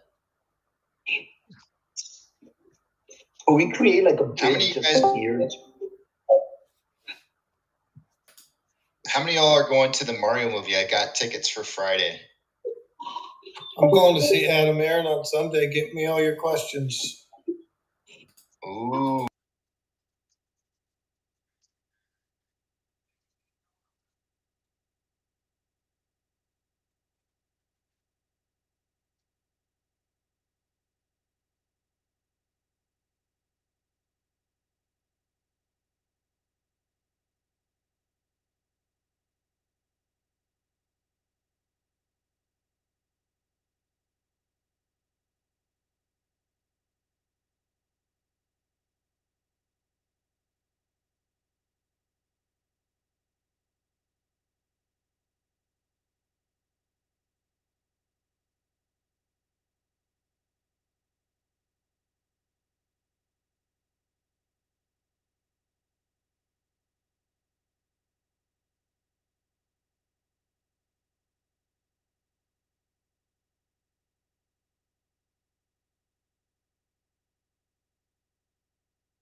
great movie. I just the only thing was the Mario voicing, you know, because Mario, he doesn't really speak in the video games, so you know it kind of gets a little used to the way he talks. But it's a great, you know, it's a great first Mario movie, and or as far as the cartoon.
going, and I know it hurts, and not very hurts, and not very hurts, and not.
excellent throughout her career in 2022.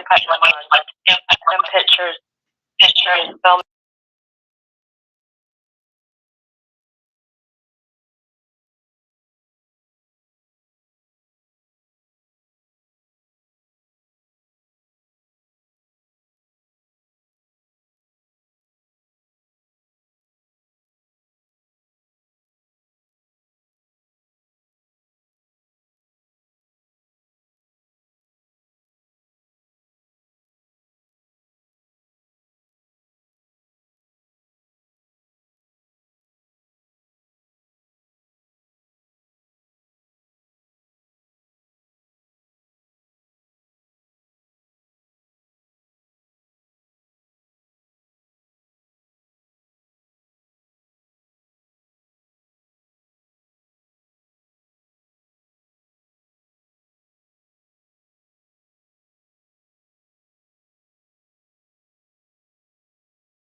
It will come through. That's kind of the low tech.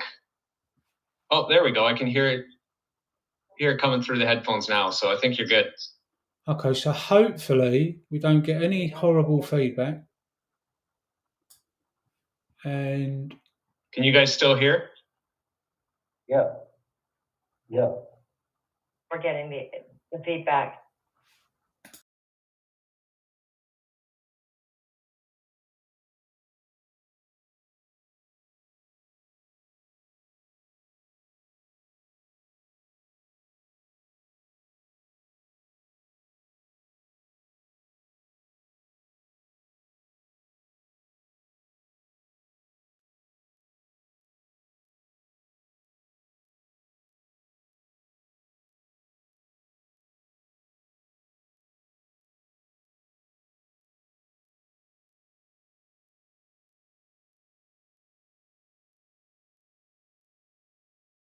From our community made him an ape. He's not an ape, so somebody sent him some AMC and ape through Cash App. It's hilarious. Oh, that's funny. It seems to be coming through now, Wolfie. I can hear it on both the live stream and on the Discord chat. perfect. The only thing I haven't done there is in the Discord, nobody's being seen, your name, etc. So I'm going to go and have a quick look, see how the screen looks. So And you know how to keep a hedge fund manager from drowning, right? if that's as good as I can get it, I'll leave it at that. Take your foot off his head.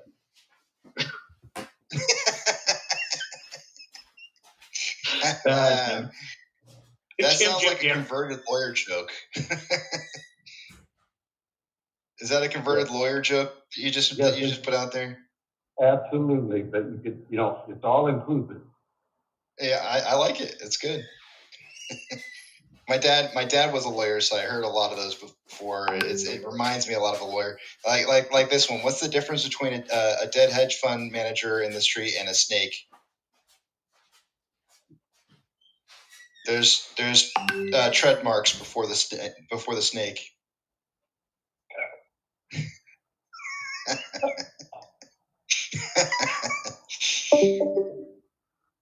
I used to hear him. Yeah, my dad used to tell all those kind of jokes all the time as a lawyer. It was pretty funny. Yeah, that's funny. Growing up as a kid, though, they're not very funny. As a kid, you just listen to your parents say those jokes, and they're not really funny until you get older, and you're like, oh, now I know why that was funny. Yeah, I know. Yeah.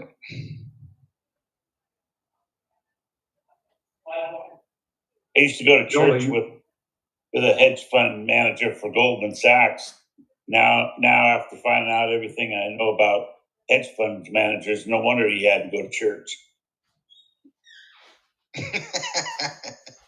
What state is this in? California? Washington. Okay. He lived in California when he was a hedge fund manager, but yeah. I was like, the reason I ask is because my mom said the same exact story before, and the guy was in California, so I'm wondering if it's the same guy. Yeah. Well, I'm sure that there's a whole lineup of them that should be in there confessing their sins. Yep. Yeah.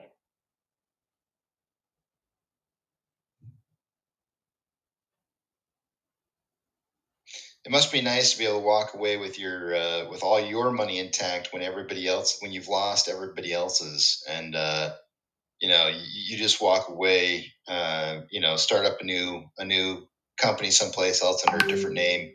Yeah. Just to rinse and repeat the entire cycle all over again of collecting people's money and losing it while you collect a paycheck.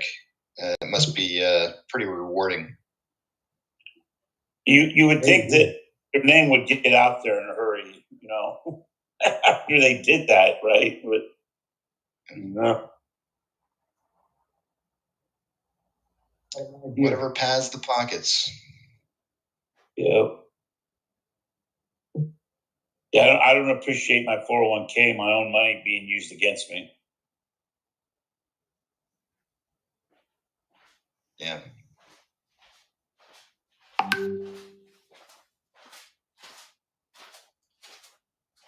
I think we need to take, after this is all over and all that's happened, we clean Ken Griffin out of money. I think we need to, take possession of his home, and that's where our museum will be. Yeah. Can have need to have a different one. Ken Griffin one set it on fire. You could kick him in the ass on the way by. Yeah. Well, he'll be in the cage. For all of us, the Jews.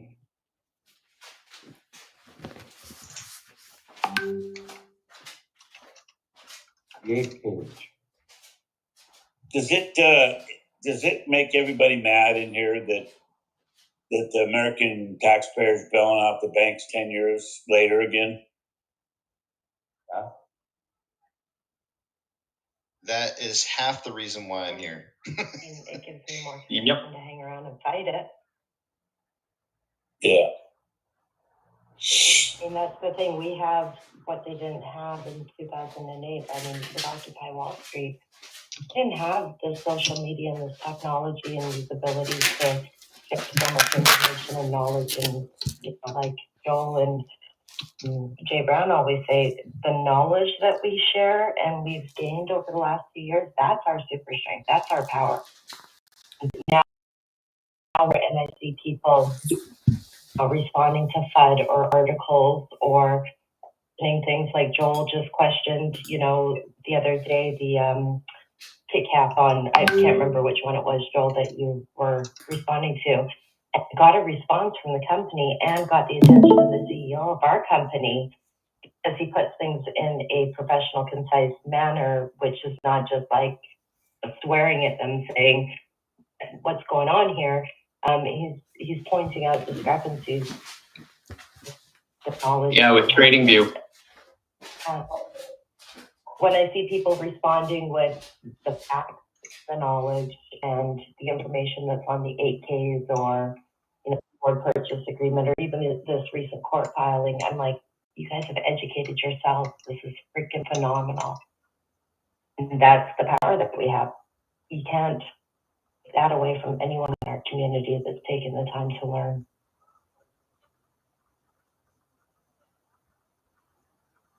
Yeah, I think one of. Oh, go ahead, Jim. Bonnie, I watched the Tony Gennaro video early this morning before the other information was going on, and he said that the judge has done something, and it's kind of like back on the table. Is that correct? Judges, what? I'm having a hard time hearing you.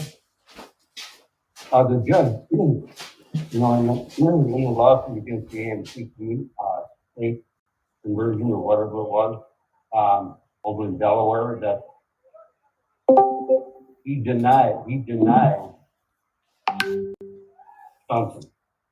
So it's like, yeah, go ahead. Yeah, so yesterday, so the settlement was reached. They had a mediation last week. So they started the mediation on the 28th of March, the court case. And the parties did come to an agreement, which was reached on the 2nd of April. So it would have been, I think it was. But the one stipulation of the settlement agreement was they needed the conversion and the reverse split to go ahead before they would be able to settle the class out. So obviously there was an injunction put forward to stop the conversion, which we all know about, and the judge is the only one that would be able to lift the injunction with an order allowing the conversion to go ahead. So she looked at it yesterday and she basically said no.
Digest before you react, so that you go through all the different facets of what she's saying, because she left a whole ton of citations on that order to dismiss or to deny. So on the response to deny, she put all sorts of different citations of case law that does point towards her being like, look, you have to give me more than that to satisfy Rule 23. You have to give me more. And the plaintiff didn't do that. They just said, well, we both agree to lift it, so let's lift it so we can get our money and run. It works that easy. Yeah. To dot our I's and cross our T's. So, Jim, I heard you reference the ape cage earlier. Let's just say the ape cage is rattling right now. I mean, we've seen it, right? So as soon as the settlement came out, AMC dropped 20% after hours. Now we're up 20% today now that the status quo order is not getting lifted. Like, things are shaken. Betray or be betrayed. Who's going to be, one standing? It is very, very, yeah, and I'm one of those that's very cautious on, saying somebody's on our side or not. I don't know if this judge is, but what I will say about her is that she's very, very thorough. And she's playing it by the book, which to me is in our benefit, because I don't believe there's much merit to this case. I think that it's going to be very interesting to watch it all unfold, for sure. Yeah, the lawsuit is straight BS. Yeah. It's almost, you put on Casey's tinfoil hat and say, Shitadell hired him to prolong this time. It's interesting because there was people digging into these plaintiffs, and there are some of them who have filed many lawsuits. Like they're just one of those like case jumpers, litigation jumpers, or vexatious litigants. And it's interesting to see just the pattern in behavior. And I think that when they offered the settlement to everyone and not just the plaintiff, like the plaintiff class, not just the plaintiff, that kind of forced them to show their hand a little bit, because they can't say, oh, well, we're just going to get a cash payout. Well, no, it goes to the shareholders. And if you don't have any shares, you're not really going to benefit. But if you don't accept it, your case is not going to look very good, because you're saying you act in the best interest of all shareholders. That's what you're trying to portray in the lawsuit. But if you're not, accepting something that would net benefit the shareholder class, what does that say about you, right? And there's a lot going on. I mean, we have to remember as well, this action was filed prior to the vote count coming out.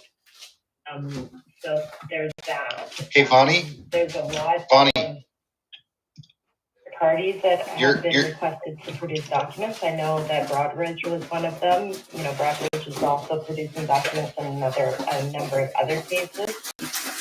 Bonnie, you sound like you're a mile away from your microphone. I can barely hear you. Right now, there's a whole litigation going on there. Broadridge has been asked to produce documents in that case. So we've got the MMCLP. Did I say that right? I always get it screwed up. The whole community has a bunch of litigation going on. So there's a lot of eyes on the market manipulation right now. And I think they're just trying to figure out how best they can hear this, right? While we hang out, we educate one another, we form friendships, bonds, eat lots of pop. Bonnie, are you far away from your microphone right now? I have my headphones in. Oh, okay. Yeah, it was just sounding very far away. Real quick, Joe, is that, I kind of missed out on 87% thing, but is that what that is referencing? Well, 87% is like the amount of people the amount of shareholders that were for the reverse split conversion, the increase in stock, increase in float, and the conversion, right? So that shows the majority of the shareholders that were eligible to vote wanted it to move forward. They provide, like the company provided metrics on that kind of indisputable, and a lot of retail voted for it. Some people are still sour about that, you know, you're not going to please everybody. Well, listen, I gotta run because my battery on my phone is about, it just came up battery low, it's gonna go dead, but I'll jump in back in this afternoon. Hey, I love you, I love everybody, you know, I love this community. I can't imagine being anywhere else in my life right now. It's so exciting, and I'll see y'all on the moon. Right, Bonnie? Have a good day, Jimmy. Talk to you soon, Jim.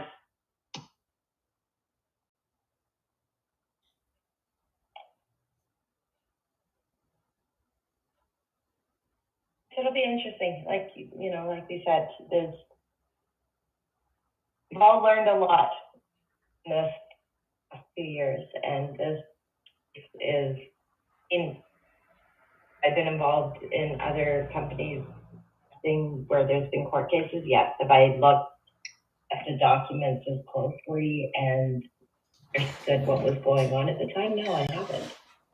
To follow along closely, to understand who's who in the zoo, what is being claimed, and how the courts are dealing with it. It's a great learning opportunity for many people.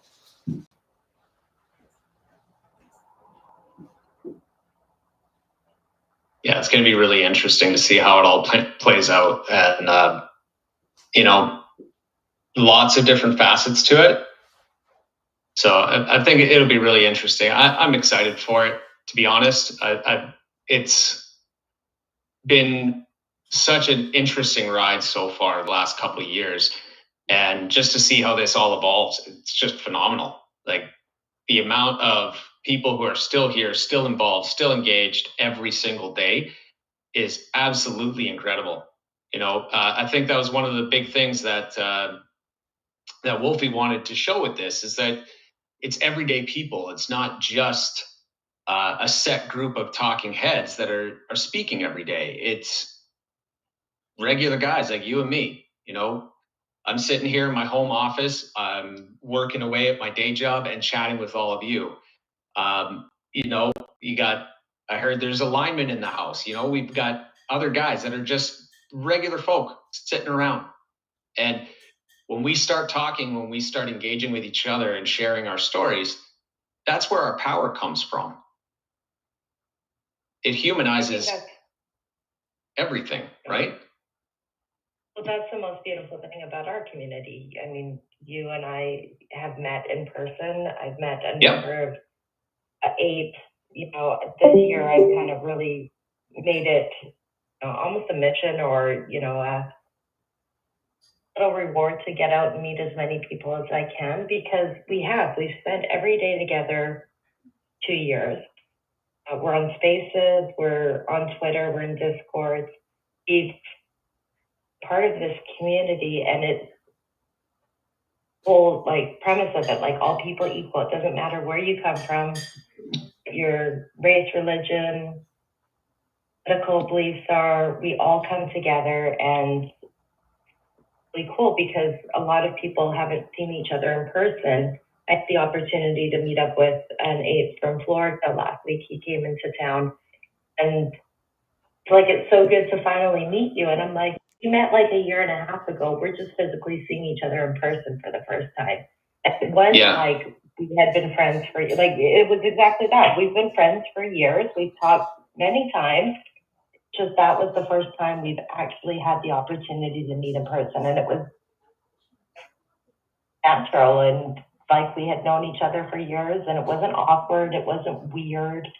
Same thing when I met with Chris. Same thing when I went down to California and met a bunch of Stonk and Kat and them. Like, we've known each other. We know just from being on space calls, there's someone's having a good day or a bad day. We can tell by their tone of voice if they're, you know, struggling with something. Like, there's been plenty of times where someone's came into the space, they're talking away, and then I'll fire them off a DM and I'll be like, is everything okay? You sound a little bit down, or what's happening? And then they reach out. So our community really, it's more than just display. It's really a community built on love, and we hold each other accountable. We hold each other up through tough times. So there's like your perfect example. You know, we had a prayer space for Tess. She was in the hospital. Yeah, we sure did. That was one of the most beautiful moments. Like, you know, there was probably 30 of us in there. We're singing, we're praying for her, and you're texting me and you're saying, this is amazing. Like, we're feeling it. We're getting there. And she's getting better. I think that's one of the coolest things about our community is that we are real people. You know, like when Bonnie came to my house the first time, she was the same person she is on Spaces. You know, talking a mile a minute. We're talking about the stock, talking about all sorts of things happening. Yeah, talking about the Lululemons, and you know, it is like brings that other dimension into it, right? And you know, like Bonnie was at the hospital when my baby was born. Bonnie was there and brought me dinner, right? She's a friend. She's family now. Yeah, and that I think is one of the coolest things about this thing for me is that I got friends all over the world now, and we're all just regular people. None of us are better than the other, and we're just making it work, making it happen. And you know, there's people that don't ever speak in a space, or they don't ever come up to talk in a chat or anything like that, but there's still a very important part of what's going on. And I still text, like there's one guy from California that I text all the time. He never speaks in spaces. He's not cool with that, but he's cool with texting, and we've developed an amazing friendship, and I love that. I absolutely love that. And same thing for me. I mean, there's people that I talk to that, are in the spaces regularly. They just don't come up to talk. But, you know, I talk to them offline and stuff like that. Yeah. That's the thing, you know, and seeing other things that have happened in this community, like, you know, we've had someone who's been talking about vehicle breaking down, and then a mechanic pops up and he's like, oh, you need this, this, and this, and you need to do this, and, you know, hang on, actually, what vehicle do you have? And then ends up shipping parts to this community member, you know, a couple states over, then talks him through how to install it in his vehicle. That's the Ape way, right? We really focus, I mean, now that, you know, we're kind of where we are in this point in this play, you know, we don't talk so much about filings or the day-to-day, you know, barcoding or the volume or, you know, anything like that. At the time we're talking about how life is. You know, having those connection spaces. Have the music spaces at night just so that we're not talking as much and we can just kind of defrag from all of the talking. And focusing on health and wellness again. I mean, the streak has been doing the morning spaces on Sunday again, talking about, you know, physical health, mental health. Yeah, all of that's important stuff, right? 100%. Yeah, it becomes more than just a discussion about a stock or a discussion about the market or anything like that. People have branched out into all sorts of other things, and there's other ways that we can contribute, other ways that we can rally behind each other, and I think that is a great part about it.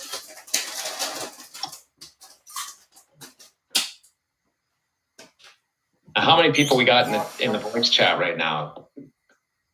Still got quite a few people. That's awesome.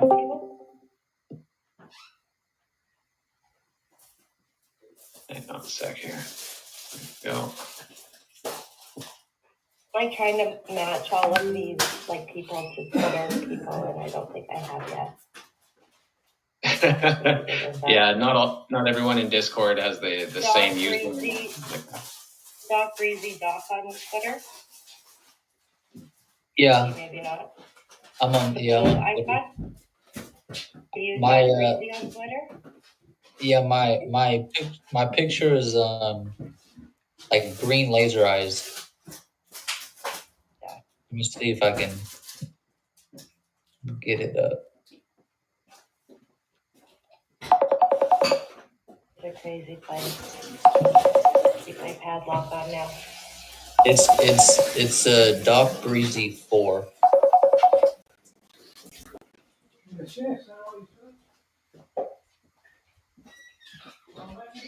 Yeah, Doc Breezy, you've been around a long time. Yeah, you probably, Green laser eyes. Oh yeah. yeah, that I haven't changed it since. That's awesome. That is a crazy, crazy place.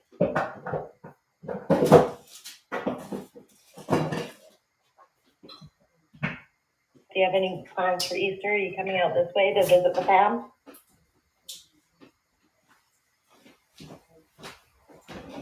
Me? Joel. Oh. What's that? Yeah, I'm heading to Maple Ridge. I think we're doing a family dinner on, I think it's on Sunday, but yeah, it'll be fun. Always a good time, right? Yeah, I'll be over on the island. It's fun, but good. So mom's bored and she got a townhouse across the street from the hospital. I was telling you about that.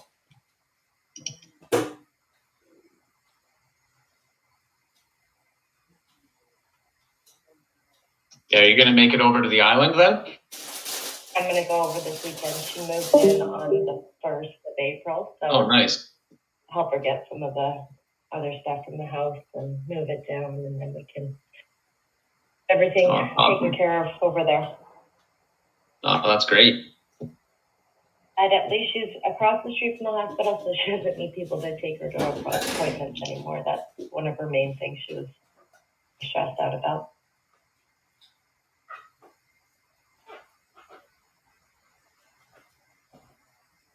Yeah, no, it's great that you can go over and be with her. If we can just get some nice weather for it, that would be nice. She's doing well. It's kept up today. Just checking it out now. We're still up 19%.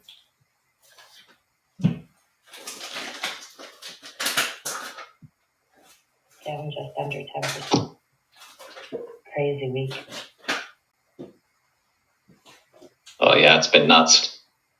I'm still trying to get the hang of how this is all working. On the YouTube? Yeah.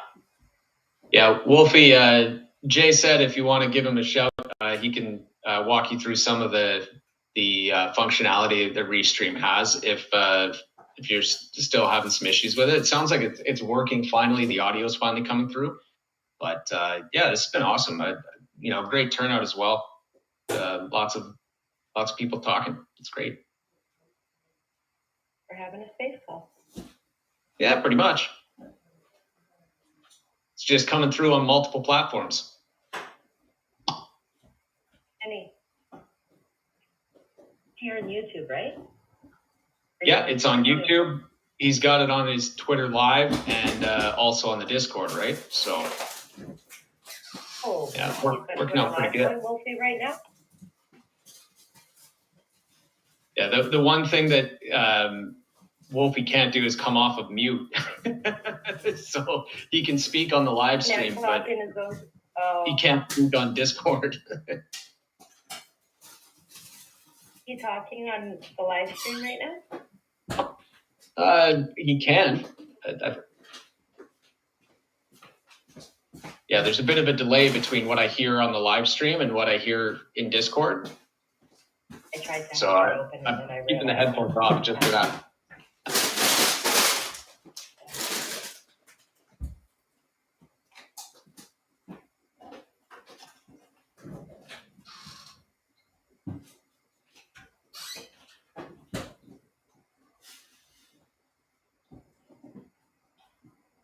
Raining where you are, Joel? It's pouring here. Oh, what was that, Bonnie? Raining where you are? It's pouring down here. No, it's just overcast. Raining Just overcast today.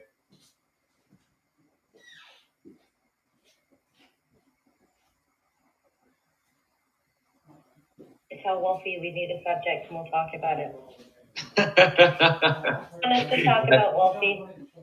Yeah, the whole thing is that we can talk about anything here, right? And anyone who's in the voice chat, if they want to talk about themselves, talk about, introduce themselves, where they came from, why they're here, any of that kind of stuff. More than happy to have chat. So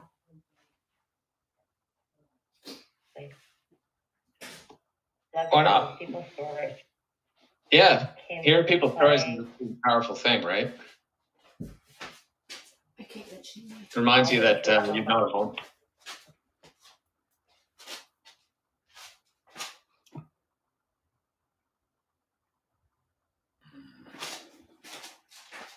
Let me do this. Bear with me, people. Bear with me. Yeah, I'm gonna be right back, guys. I've just got to step away for a quick second. I'll be right back. No problem. Joe.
direction on Twitter for DMs, so that in case people wanted to come into this Discord to talk, I sent them your direction or a link for that. So I'll let you choose who you want to. Yeah. I didn't want to just pass out information without your approval. So anybody. Yeah, and I think I put up your Twitter name on my page so that people would see that and they can just DM you or follow you or whatever, and get back here. So but I just wanted to show support, and I'll just I'm gonna take a little 30-minute break here. So Yeah, I appreciate it. Thank you very much. No problem. Yeah, no, this is such a cool idea too, and one of those things where you have all these different mediums who can communicate and bring them all together and kind of have this marathon community space where people can just chat. And one of the things that you mentioned there, Mick, was your struggle with your health, and I wanted to let you know you're not alone there, man. Like, there's lots of people in the community that are going through stuff, and anytime you need to reach out, just even to vent, you can always hit me up, right? Or Twitter, it doesn't matter. Yeah, I know it's hard. Yeah, no, I appreciate that, and that's one of the great things about this whole community, that everybody's in it for each other, and they can help each other out, and be it health, be it mechanical issues, be it whatever, they all can jump on, speak, have it out, and it really, really helps. Yeah, it does. I know how much it's helped me. Just even when I'm having a tough day and being able to reach out to people, it's incredible, actually. Amazing. Yeah. No, I know. Sorry, Lonnie, go ahead. No, it's okay. Joe makes my phone fall off my table. Yep. I remember one day he started, I don't know what it was. I think he just were doing a Twitter thing and was going through and liking everything I had tweeted for the last 2 days. And I'm at dinner and my phone was on the edge of the table and it was on vibrate and it started bouncing around and it fell off the table. And I'm like, well, what are you doing? He's like, oh, I haven't been liking posts lately. It's like, you just made my phone fall crazy. Yeah, but that's what we do, and that's one of the coolest things is I can tell when I hop on a space that Joel's in there and he's talking, I know what kind of mood he's in. I know if he's having a tough pain day because, pain is a big thing for Joel. And I can say, hey, how are you doing today? Because I can hear it in your voice that you might be struggling a little bit. Same thing with our music spaces. I never thought that I would be able to tell if somebody is feeling sad, Nachi, even Fawn. I can tell just by the way they're singing or their choice of song what kind of mood they're in that day.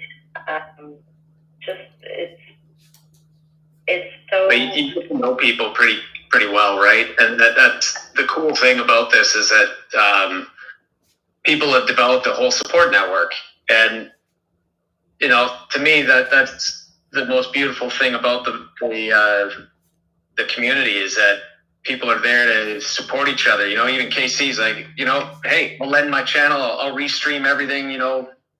Let's make it happen. Let's support each other. Wolfie reached out and is like, yeah, I want to be a part of this. I want to help out. Anything that we can collectively do to build that sense of community is going to pay off dividends in the end. And I'm excited for it. I think it's a lot of fun. This has been a blast. But it feels a little bit weird being on video, but hey, I'll get over it. I'm not video ready today because I'm working from home, but it's the active listening skills, right? I can't see your face. And, in life, we can tell by people's body language, what kind of, what they're feeling or how they're reacting. But we are able to now do that just through sound, through voice. Yeah. And I think that is a huge skill that people in our community have developed, being able to really actively listen to what's happening and how people are communicating. It's super cool. You guys know me. I love everything. I'm the happy Canadian. I know some of the Americans don't like that. If that's what you have to say bad about me, why is Bonnie always happy? Well, I mean, there could be worse things you could say, so whatever. Oh, for sure. For sure. You know, bad days too. Yeah. We all do. Right, my lovely people. There we go. Bonnie, can you hear him now? Can you hear me, Vonnie? I can't hear Wolfie. You can? Is that a yes or a no? Oh, I can't hear him. Oh, that's wild. I'm only hearing you. Should I go out and come back in? Like, is this like a Twitter space? I don't know. You might have the Discord twerpies. Yeah, I'm not sure why that is. Okay, we'll try.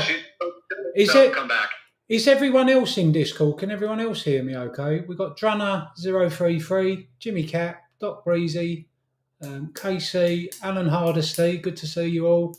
Obviously Joel, Mick. On chat, that'd be great. Bonnie's back in, so hopefully she can hear me now.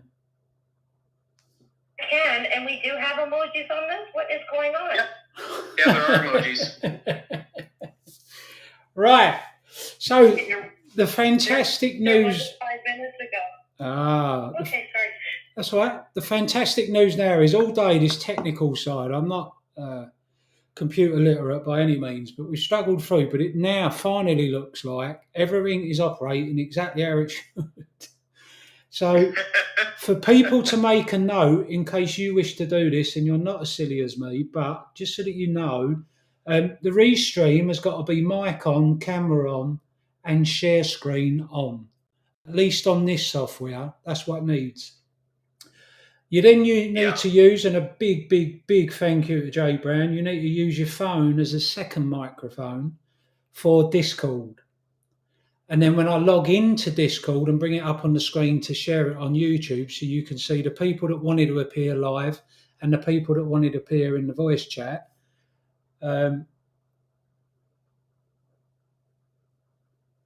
has to be on mute. So even though it shows me in the Discord and it's showing me as muted on my end, on my phone is what I'm talking through for Discord. So it sounds a bit confusing, but it isn't. And then at the moment on Restream, we've now got myself, Joel, Mick, and Kershaw has now thankfully been able to join us. Got a couple of topics she'd like to discuss, and perfect with the people that are here today. So I can finally breathe, people. That's awesome, Wolfie. I'm glad. We got there. So I'd like to welcome Kershaw. Hopefully we'll be able to hear you. But if Kershaw's around, she'll jump in when she's ready. But yeah, back to all the yous now. I'll relax, I'll chill out, and then I'll come in and contribute in a little bit. Yeah, no worries. Kershaw, the floor is yours as soon as you're ready.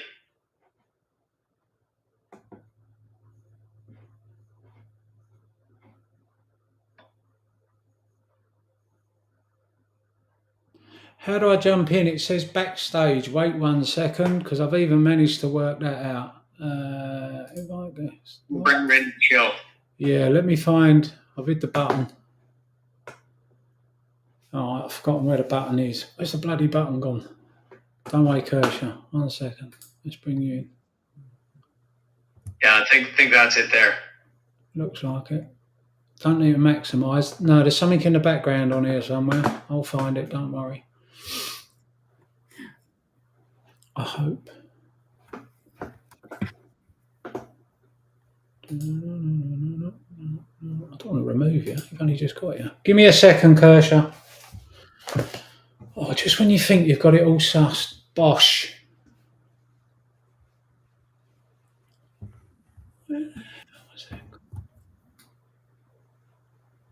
I know, I can have up to 10. Yeah, she's added there. Her video is not on, and her audio is not on. So that could be a setting for her end that she has to toggle on. I think it's Kershaw's end. Because I know people have joined in the back, but when I click on invite guests... Yeah, she's there. Perfect. So Kirsha, if you look down at the bottom of your screen, or if you press M, it'll unmute you. If you press V, it will turn your video on. If you want to be on video, if you just want to speak, that's fine. There you go. Say it again. What should I do? If you hit M, it'll take you off mute. If you hit V, this screen, it'll turn your camera on or off. Woohoo! And then you might have to click the button to turn it round. If you want to. Because right now we're seeing a black screen on the video there, but That's pretty cool. at least we can hear you now. True. At least we could for a second there. Yeah, the technical difficulties are crazy, aren't they? Yes, literally. Yes. Yeah, okay. Yes. But you don't see me. Not yet. Where does this go wrong? It's quite possibly that. Have you got a phone with a cover and you got the cover closed over the camera? Because No, if you I'm behind my laptop. Okay. In that case, can't help you. Okay. You know what? I'm going to mute myself and I'm going to ask one of my boys to help me. No problem. Give me a few. Okay. I can see Alan's joined the chat as well, which is great to see. Do you have a slider across your camera if on a laptop? Yeah, good point, Alan. When the community comes together, there's nothing better. Oh, for sure. I probably should reword that, but you got the gist. Yeah. This has been a lot of fun, Wolfie. I'm glad you put this together. I'm really chuffed you made it, Joe. I know you got your hands full, obviously, with a baby and the family life and stuff. And it's great to see others coming in. So I've never heard Jim speak before. And that's probably been the most stressful part of the entire day because I listened to what he said on Discord, but nobody else heard him. So can you come on and say it again on the other? Come in the restream and speak live there. And I think people were really chuffed that you managed to do it in the end. But honestly, it was like pulling my hair out. How can I help this man? But you got there in the end. He's no quitter. He's Jim. He kept going, bless him. Huh? Yeah, he's definitely a resilient fellow, that guy. He just keeps on slogging through. He'll figure it out eventually, right? Indeed, we all have. So, Kershaw, alive and well. You know what he did? On my laptop, this little button for the camera. He was just like, and his eyes were rolling out loud. Well, now we've got a nice crowd, so we've got some really great people in the Discord. You've now kindly joined us, Kershaw. It's great to see you again. We got Mick, who's my other half in this, at least, putting it all together. In actual fact, 90% Mick, 10% me. And now we got Joel, who's stepped into the hot seat. He's looking after everyone. So it's glad to have you here. I hope the question we answered earlier for the young adults you had round, Joe, went down. People appreciated it because it was a bit of a spur of the moment and we weren't sure. No, it was nice. They liked it. And I did it for just the end of the lesson because I thought if I do it for a longer time, they have a problem with English, with languages in general. And I thought, well, maybe just a few minutes. What would you like to ask? Are we really going to go live and look? I said, yeah, if you want to. They liked it. It was good. Really good. Good. I'm chuffed. Thank you. So, as well as meeting you at Holloway Lux in London, and you very kindly, and I'll never forget it, made a ticket available, bless you. We had a couple of really good days there. We enjoyed meeting everyone. It was a fantastic experience. For anybody who Alan was there as well. Yes, Alan was, quite right, and a few others. Anyone who's never had the opportunity to have a get-together with Apes, but people you don't know, I don't know too many come in a big group or 5 or 6. It was either singles, 1 or 2s, 1, 2, 3 people, but everyone interacted well. It was just a fantastic experience, and of course It was so meeting, nice. of course meeting the CEO himself. But we had a couple of beers, we had a lot of laughs. It was if you do get a chance, I highly recommend it.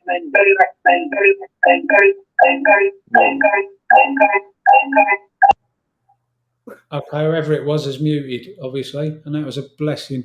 I don't know who that was.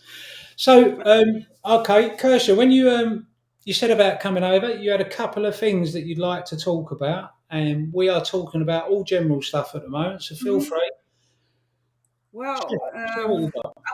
I would like to get it onto the attention. I don't know how many are listening. I can see it. I cannot see it. In Germany, there is an ape, Prima Bella. She's on Twitter as well, and she started a petition in the European Parliament. And I'm not good in legal languages, so I just basically know what it's about. It's about the settlement and FTDs. And in Europe, they want, there is a law that says if you have FTDs within a few days, they have to mandatory buy them in. The hedge funds and the big banks want to get rid of it, and they just want to pay the fine. So she started a petition in December, and I've also posted it on Twitter and on LinkedIn a few times. There are around 12,500 signatures now, and we need to get around 3,500 more to get it the most active petition. So that's nice, and it would be nice if we can put pressure in the US to get change, but also in Europe, because on both sides they try to screw us, right? Yep. Yeah. So I just wanted to let you know, and the listeners, that everybody, no matter where you live, you can just sign the petition, and it's actually quite easy. You just click the link. I will post it later, and you have to fill in your name and fill and sign the petition, and that's it. And every voice counts, in my opinion. Yeah, 100%. We just had it with Jay Brown, Dave Lauer, and obviously we the investors. So they had a similar. They have perfect letters to comment at the SEC. I did. Yeah. So, I hope everybody does. I actually did. I believe I did it the very first one when it all come about, and I've definitely done this one, and I flagged it up myself. It's evening here. Yeah, I do get. I do understand people's frustrations, and over time, everything lets you down, so you tend to do less. You tend to think, oh, nothing will change, so it stops you, and that's why they do what they do. But to have a registered vote or put your name on it and be counted, so to speak, will it change the whole world overnight? No, but I think for me, the big thing is when we are proven correct and nobody can deny it, all the regulators are going to be asked seriously tough questions. And one of the questions that along will be, we had this petition or we had people sign this in 2023 on behalf of we the investors.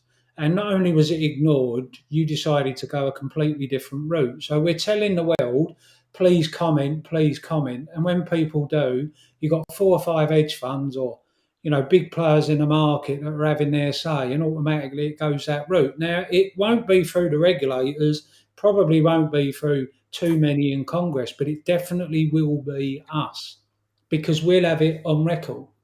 We've got something that Genza was involved in and others, and we'll have their replies and we'll see what they do with it. It's a way of just holding on to, keeping them on record. That at a later date, it will be really valuable. So I get that people might think, well, if I sign it, it's not going to change anything. Okay, maybe you're correct. But afterwards, it's something that we, the investors, and everybody else, every ape out there, can revert back and say, look, on this date, we did sign this. It was ignored or it wasn't acted on, etc., etc. Because I know after 2008, there was nothing. There was nothing like that. So for that reason, actually, if I understand right, the Central Securities Depositories Regulations, that's what it's called in Europe, was how do you say it? Got active? No. Came into effect in after 2008, I think 2012. Hey, what are you doing here, Jay? How y'all doing? I'm on lunch. I'm on lunch break. I just came, like I said, I came to show some support. I appreciate what you guys are doing, running it all day, letting people speak and be heard. So I just came to lend my support. Thank you, my man, and much love for the tip regarding the phone. Oh yeah, hey, look, it's a learning curve, right? Like that's the thing, bro. You gotta figure it out. So Yeah. I'm glad that it helped and was able to get it done. It helped massive. I can sort of relate it to people that wanted it to squeeze January, February, March, because I wish I'd spoke to you after 2 hours of trying to put this together and not wait till 48 hours later. I feel like I've run 10 marathons. Yeah, man. I just wanted to comment on something that I just heard, man, and it's something that needs to be heard. Every level of this thing is not going to produce results that that we necessarily want, but we still have to compete on those levels. If they don't do anything with the comment letters, we participated on that. We made our voices heard on that, and we move on to the next level. You know what I'm saying? Like it's that serious, and people in the U.S. could participate in the petitions in the UK, and all over Europe. Because the thing about it is that this is not just a national situation. This is global. What has come of this is that we have retail all over the world that are saying enough is enough. We need to have some parity. So if you could participate, that's why the internet is here. That's why we're able to participate globally now. So like I said, man, I'm all for any one of those things to get it done, no matter whether it's here in the States or in Canada, in Mexico, in Europe, Australia, wherever retail is. That's where I want to be, to make sure that we're pushing this ball forward as a collective, Great comments, Jay Brown. I can 100% concur. We all want immediate change. There hasn't been change, effective change of any degree, in my opinion, for years and years. But now we got 5 to 10 million. 2008 being the last market crash didn't have 5 to 10 million people shining a light. That puts the other side in a really different position. So yes, they got all the tools and they can manipulate and they can work in grey areas. They can come up with new ways of doing what they do. They're experts in doing what they do. But we can keep chasing them, monitoring them, shining the light. And if we have a tool out there, why wouldn't we use it? Because it was quite right what you did, and with Dave and stuff, flagging up. They're in there commenting. You got Douchey, I call him, but Doogie, and you got Citadel, and all the usual culprits. They're all replying. They're all having their say. But we as retail, they call dumb money.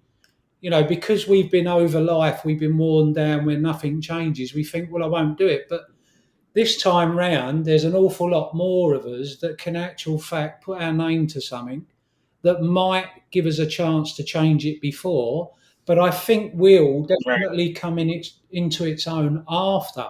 When we're proven correct, there'll be nowhere for anybody to hide, because we will say, we told you, we told you, we told you.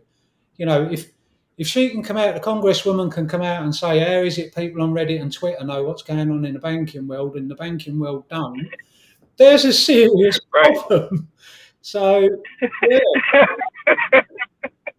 That's the thing, right? And I saw something. Somebody sent me a link to Robinhood's communications department, and Robinhood commented about how these rules could adversely affect retail. And I mean, at this point, and I'm sorry, but at this point, if anybody believes Robinhood has your best interest at heart, you better know, You know what I'm saying? Like I this is the way I look at it. You don't have to sign up for We the Investors. You don't have to sign up for anything. You can do it as an individual investor because what you choose and how you choose to voice yourself is up to you. But if templates are out there, if people are putting what they decided to comment on, those breadcrumbs, like I always say, the breadcrumbs, Wolfie has his own brain, and the way Wolfie does something, I may not do it his way. But if he's going to drop a breadcrumb, I'm not going to be dumb enough not to pick it up and say, well, maybe I need to look here. You know what I'm saying? It's almost like writing the outline, giving it to you, writing the outline, then write the paper, giving it to your teacher. She make a couple corrections, and you go ahead and write the paper. You're not using her words, you're using your words, but she just helped you. You know what I'm saying? It's that thing. So just getting out of the way of, you know, people.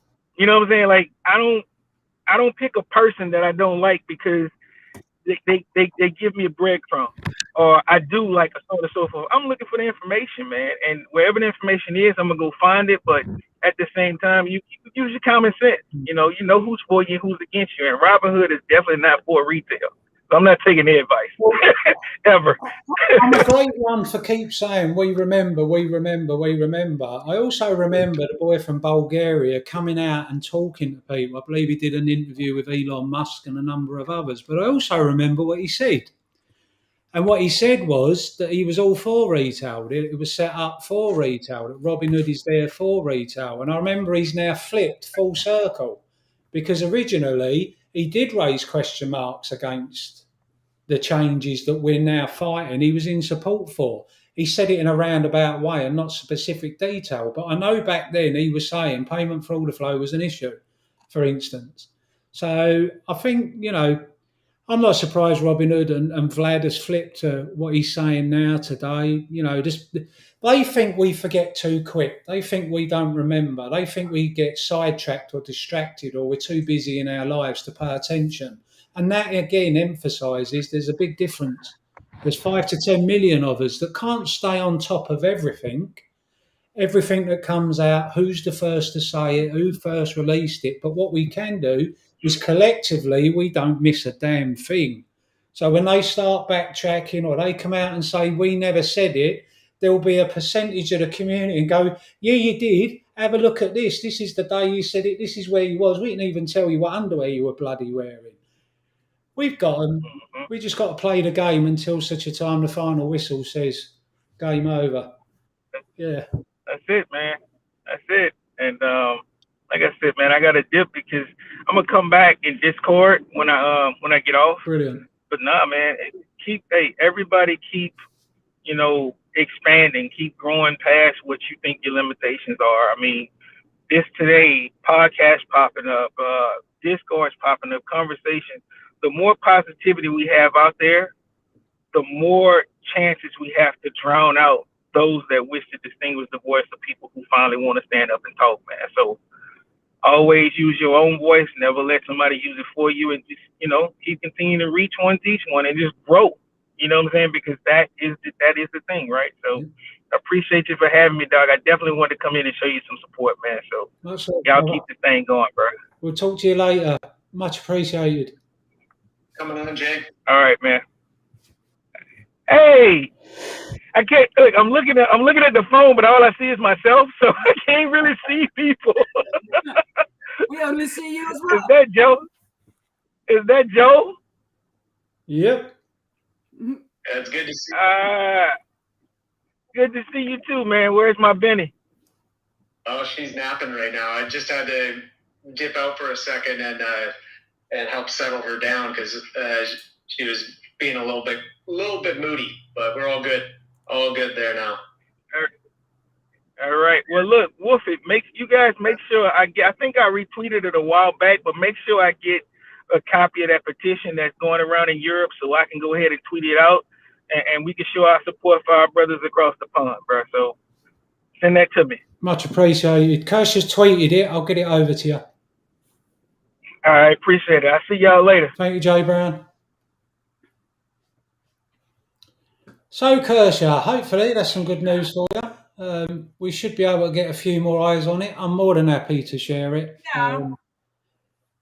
We'll get It was nice he jumped in. I'm gonna tag him on Twitter. Good. Mm. And it, I'm going to be, I'm going to grab the opportunity for an emphasis on this being a community tool. You probably would have got to see Jay Brown or speak with Jay Brown. I've got his attention. But things like this can help make things happen, move things quicker. So, it's a great idea. Jay Brown's a big advocate of, I know. Yeah. Using every opportunity. So just popping in here, Jay Brown happened to pop in. You managed to have a chat. He's straight on it. I'll retweet it, and he'll even go away and sign it with Jay Brown. But I think that's another benefit as well as all the other stuff. But to see people, I think makes a difference. It's not that you don't. Yeah. Go on, Joe. No, I was just agreeing with you, man. It's a whole nother level to it when you can see somebody speak and, kind of get a window into their world rather than just hearing somebody talk on a space or in a Discord chat without video. It makes a big difference, right? That's why I think this is so cool and so fun, is just like you get to meet people and see their mannerisms, see how they interact, and do that with each other. It's really kind of awesome. I'm so glad you're doing this, man. Brilliant. Real people with real people. So there's no denying. Yeah, there's no denying we're not real people. There's nobody who can sit out there and say, well, it could be a bot, it could be a paid intern. No, we're mums and dads, brothers and sisters, uncles and aunties. We're here. We've had Jim on today. Jay Brown's been in. We've got everyone in the Discord. We've had people coming live. We had Darren Saunders' stepdaughter Valentina in here today. Really? Yeah. Oh, yeah. I'm sorry I missed that. We're going to do it. In actual fact, it was we had a Jim Gate moment today. So, and what moment? Gate. If anything happens, drama, Watergate, it'd be Jim Gate or Football Gate, whatever the news story is. Well, Jim couldn't. He could talk in Discord, couldn't talk live on here. So we had a Jim Gate moment. But at that time, Valentina part of the group worked towards getting the Down the Rabbit Hole made and obviously released. So they popped in today, which was really nice. But it was right in the middle of me trying to sort Jim out, and they had to go. But we're going to do another interview with Valentina, Federico, and a couple of other guests at a later date. But that's all pay because of Darren Saunders being in here and a love and an affection for the film. Way before there was a small possibility I might be here. Knows that. It'll be kind of nice. And then hopefully Mick, the numbers are looking okay at the moment. We'll get Mick back in at some stage and he's going to show another video. The third video rated, if you like. Mick did it all. He put it all together and I think it's I like it. I love it. I mean, it's great. So we'll put that out. So it's been quite a good day today, but... A video of what? A video of what? It's just a video with clips, and it's in keeping with We Remember, okay. and we Are the Whales. So it's number 3. And we do remember. We do indeed. So it's number 3, but it's more personal to Apes, as opposed to maybe 2008 and obviously We Are the Whale and what was involved in that. So it's more personal to Apes. And how I like to think all apes would talk to anybody who might be struggling a little bit, might be having a tough time a little bit, might not feel or see the benefit of them being a part of one big community.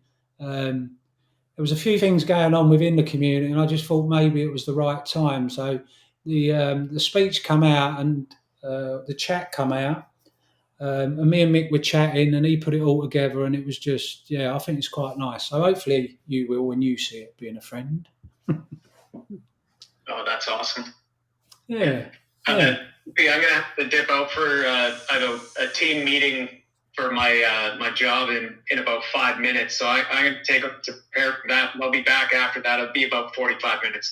No problem, Joel. Much appreciated. We'll see you in a little while. See you in a bit. Talk to you guys soon. Thank you, sir. See you later. Right. So we got me and Kershaw. We'll get Mick back in a minute. I don't even know what was happening in the market. AMC was up 18% when I last looked at it. I was just thinking about it. I didn't check once today. I was so busy. I think it's a reversal of yesterday. At this moment, the fake price. Yeah, I mean, you know, it is what it is. But I quite like Green Days because it just, you know, the community, parts of the community are a lot happier when we have Green Days. It's nice to think, you know, we're having a little bit, even though it's only a visual, but it is what it is. But I didn't look at it, so I'm going to bring it up quickly. Let's have a quick look. It's down 10%. Oh, AMC's up 21% and 2%, yeah. Yeah, and Apes down 10.23%. It's exactly flipped from when the settlement announcement was. Yeah, it's a juggling act. For me, I did post it in the think tank because we do have a couple in there out of the thousands that do get a little bit, you know, concerned or, you know, a bit of drama and stuff. So it seems for quite a while now that the combined price has been between $5 and maybe $7, even $8. But it seems recently it's about $5.50. So if 8 goes up, AMC tends to come down, but it tends to stay roughly around that $5.50. I'm sure they'd like to get it down to $2 combined price, so that the reverse split and, you know, the figures people were talking at the moment. 6.46 at the moment. There you go. So it was up on yesterday. I think yesterday was 5 something. Yesterday, the combined price, 5.50, 5.60. Somebody will put it in the chat in a minute and correct me with the exact price. Yeah, 6.47, Alan said. Yeah, there you go. Alan would know. Another good lad. Alan, we'd like to get you up on the chat. Yeah. Yeah, that would be great. Consider it, my friend. No pressure. You can stay where you are if you're comfortable. Anyone else listening in? If you're here. Yeah. Oh, top man. We want to get you up there on the live. I probably can't hang around long. I'm heading out to the cinema tonight of all strange places. You did actually say earlier, and I appreciate that you've popped in. I could see you in there and add into the chat. So, yeah, it's really great to chat to you again. It's been a while. We haven't been together, the three of us. Yeah, since... What was it, November? Yeah. It's been a while, but no, I'll try and listen as much as I can. I've got to go and sort dinner out for myself. My wife and daughter are heading out. Go and to do... the pub of all places. No, Got to get that sorted, but I'll be back in after the cinema. No problem. Enjoy. I hope you have a great time. Thank you, and well done for today. And I'm sorry I couldn't help you technically, but happy to try if you need any more help in the future. No worries, my friend. I don't think Steve Jobs could have helped me in truth today, so don't think. Well, I'm always here. You can always help out remotely as well if you need. Much appreciated, my friend. You have a great evening. We'll chat later. Cheers. Catch you later. Thank you, sir. Just having a quick look to see who else is in the chat in the YouTube. I believe this is where it's coming from. Let's just make sure. Said hello to Alan. Highway Frog's still here. Hardcore. Gorilla Grod's back. You must have had a kip. Wolfie, my brother. Good to see you back, Gorilla Grod. Always nice to have you around. We got Nope in the chat. Captain A Wine Mixer. No, Catalina Wine Mixer. Sorry. It's been a long day and I've got my glasses on. Well, it's a good name. It's a lovely name.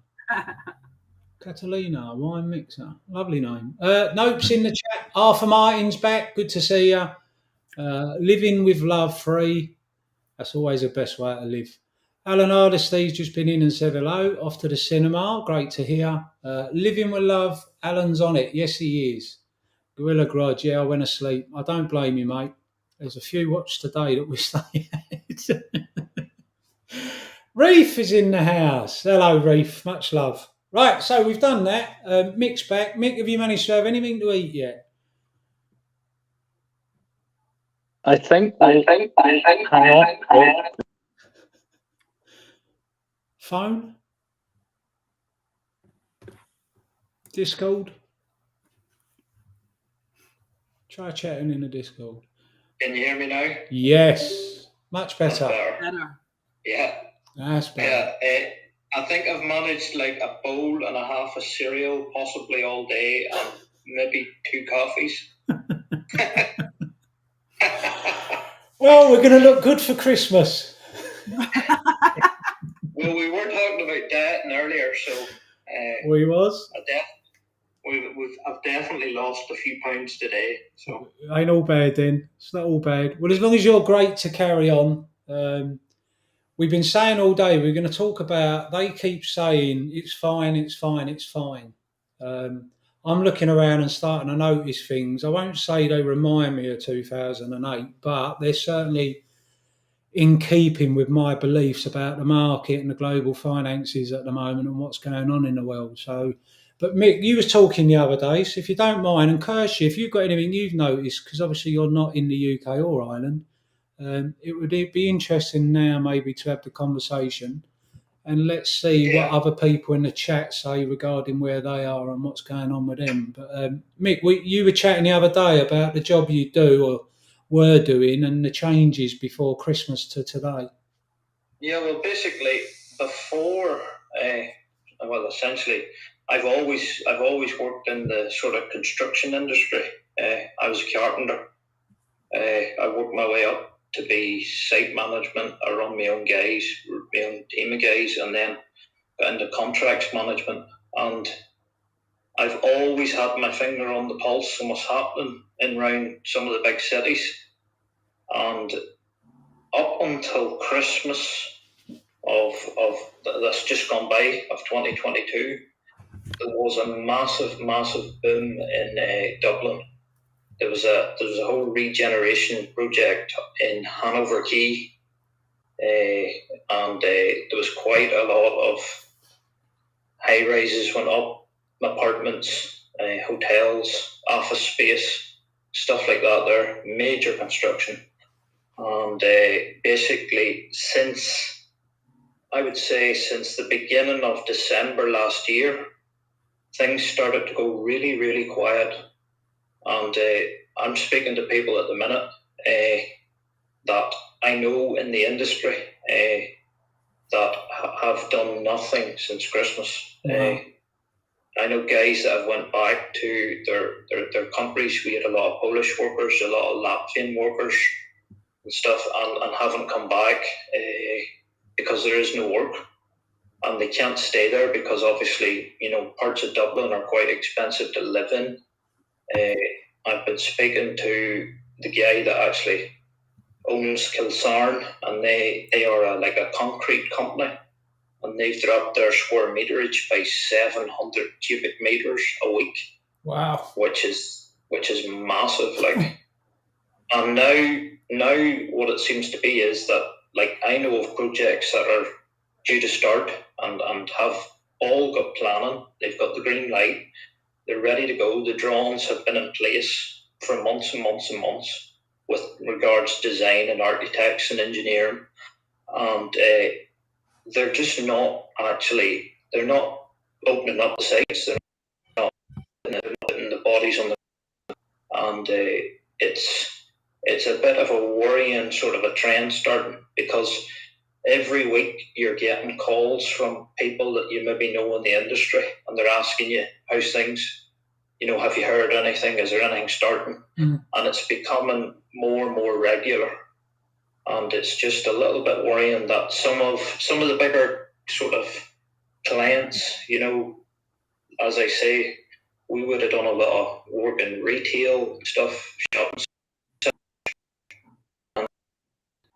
For you maybe are going to shop, and you don't want that they're possibly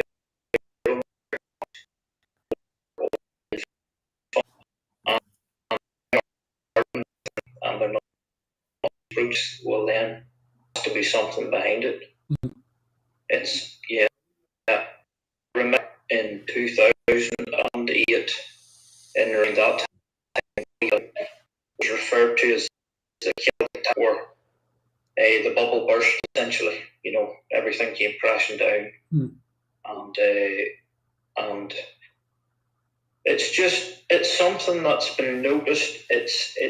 We would be like, the guys in Dublin would have been used to, and in around Belfast and whatever, they're used to, people working in retail are always used to having a quiet December because it's their busiest shopping time of the year, their busiest trading time.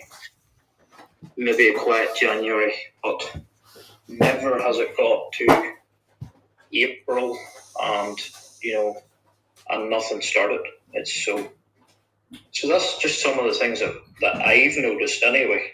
But it would be interesting to know, like yourself, Wolfie, or other people in Europe or throughout the US or anything, are they noticing the same?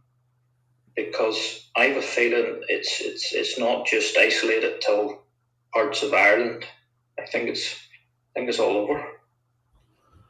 Well, I've definitely seen so. I'll let Kirsty speak on it, but it's in keeping with trillionaires move first. Hello, tell the millionaires, everyone, it's a shit. When big companies stop building houses and there's a shortage of houses, sometimes you don't have to work that out. But Kirsty, anything where you are, is buildings being completed, is sales dropping? I have not noticed that they stopped building, but I'm still noticing the need for workers, and the amount the young people get paid here is insane. We have a minimum for when you're 18 years old, and it's around €900 a month. And they pay you double, maybe more, even more. Some of the boys, from some friends of my boys, I have 3 boys, they get paid €2,200 a month. It's insane. And it's not sustainable, I think. I want them, at least my boys, I said, I hope you get a job and have a steady job where they cannot fire you easily. But as for construction, no, I haven't noticed anything strange. I do see the housing market going down. Right. And it's getting every month a little bit more. In January, it actually got a little bit up. So at the moment, I it's think apart we're from in for a ride over the next year. Yeah, overpaying maybe the youngsters in comparison to others, but let's hope they're saving rather than doing what young people should be doing, out partying, enjoying themselves, and living they can. Obviously, when the kids come and the responsibility and that, it all changes pretty quick. So let's hope there's a balance there. I know in the UK it's lockdown. A lot of people in London, around London, were in flats, etc., condos, And when they had the lockdown, obviously everyone was stuck indoors. So a lot of people to move out to places like Essex and surrounding areas, surrounding counties. So we had an awful lot of people that were in London that were starting to move into Essex, and obviously the money in some of the areas was actually quite substantially higher than some of the areas. So people were selling the property, clearing them all, and still having a wonderful property to live in, raise their kids, got a garden. So there was an awful lot of that going on. You put an house up for sale and there was lots of interest, a lot of people. Interestingly enough, whilst I have seen that normally go up super quick, I'm starting to see that things seem to be taking a little bit. And then I was speaking with a guy yesterday, he's actually come over to the railway. And he was saying, apart from the fact that everybody's complaining, they're just not selling now like they were. So before, pre-built, everything would be sold on plan. You'd buy off of a drawing plan of a home. Now, they're slowing down the process of building them. And even those built are not being sold nowhere near like what they were before. You start looking around, you start understanding that some of the purchase prices were 40% over asking price. And the banks still then went, because you in the UK, you go and get a mortgage agreement that lasts for 6 months, and then you have 6 months to go for a property you want to buy. So you go in and they work out how much and then that ends up with the mortgage. So you might end up with 400 grand for a mortgage. You know, they'll loan you 400 plus your deposit.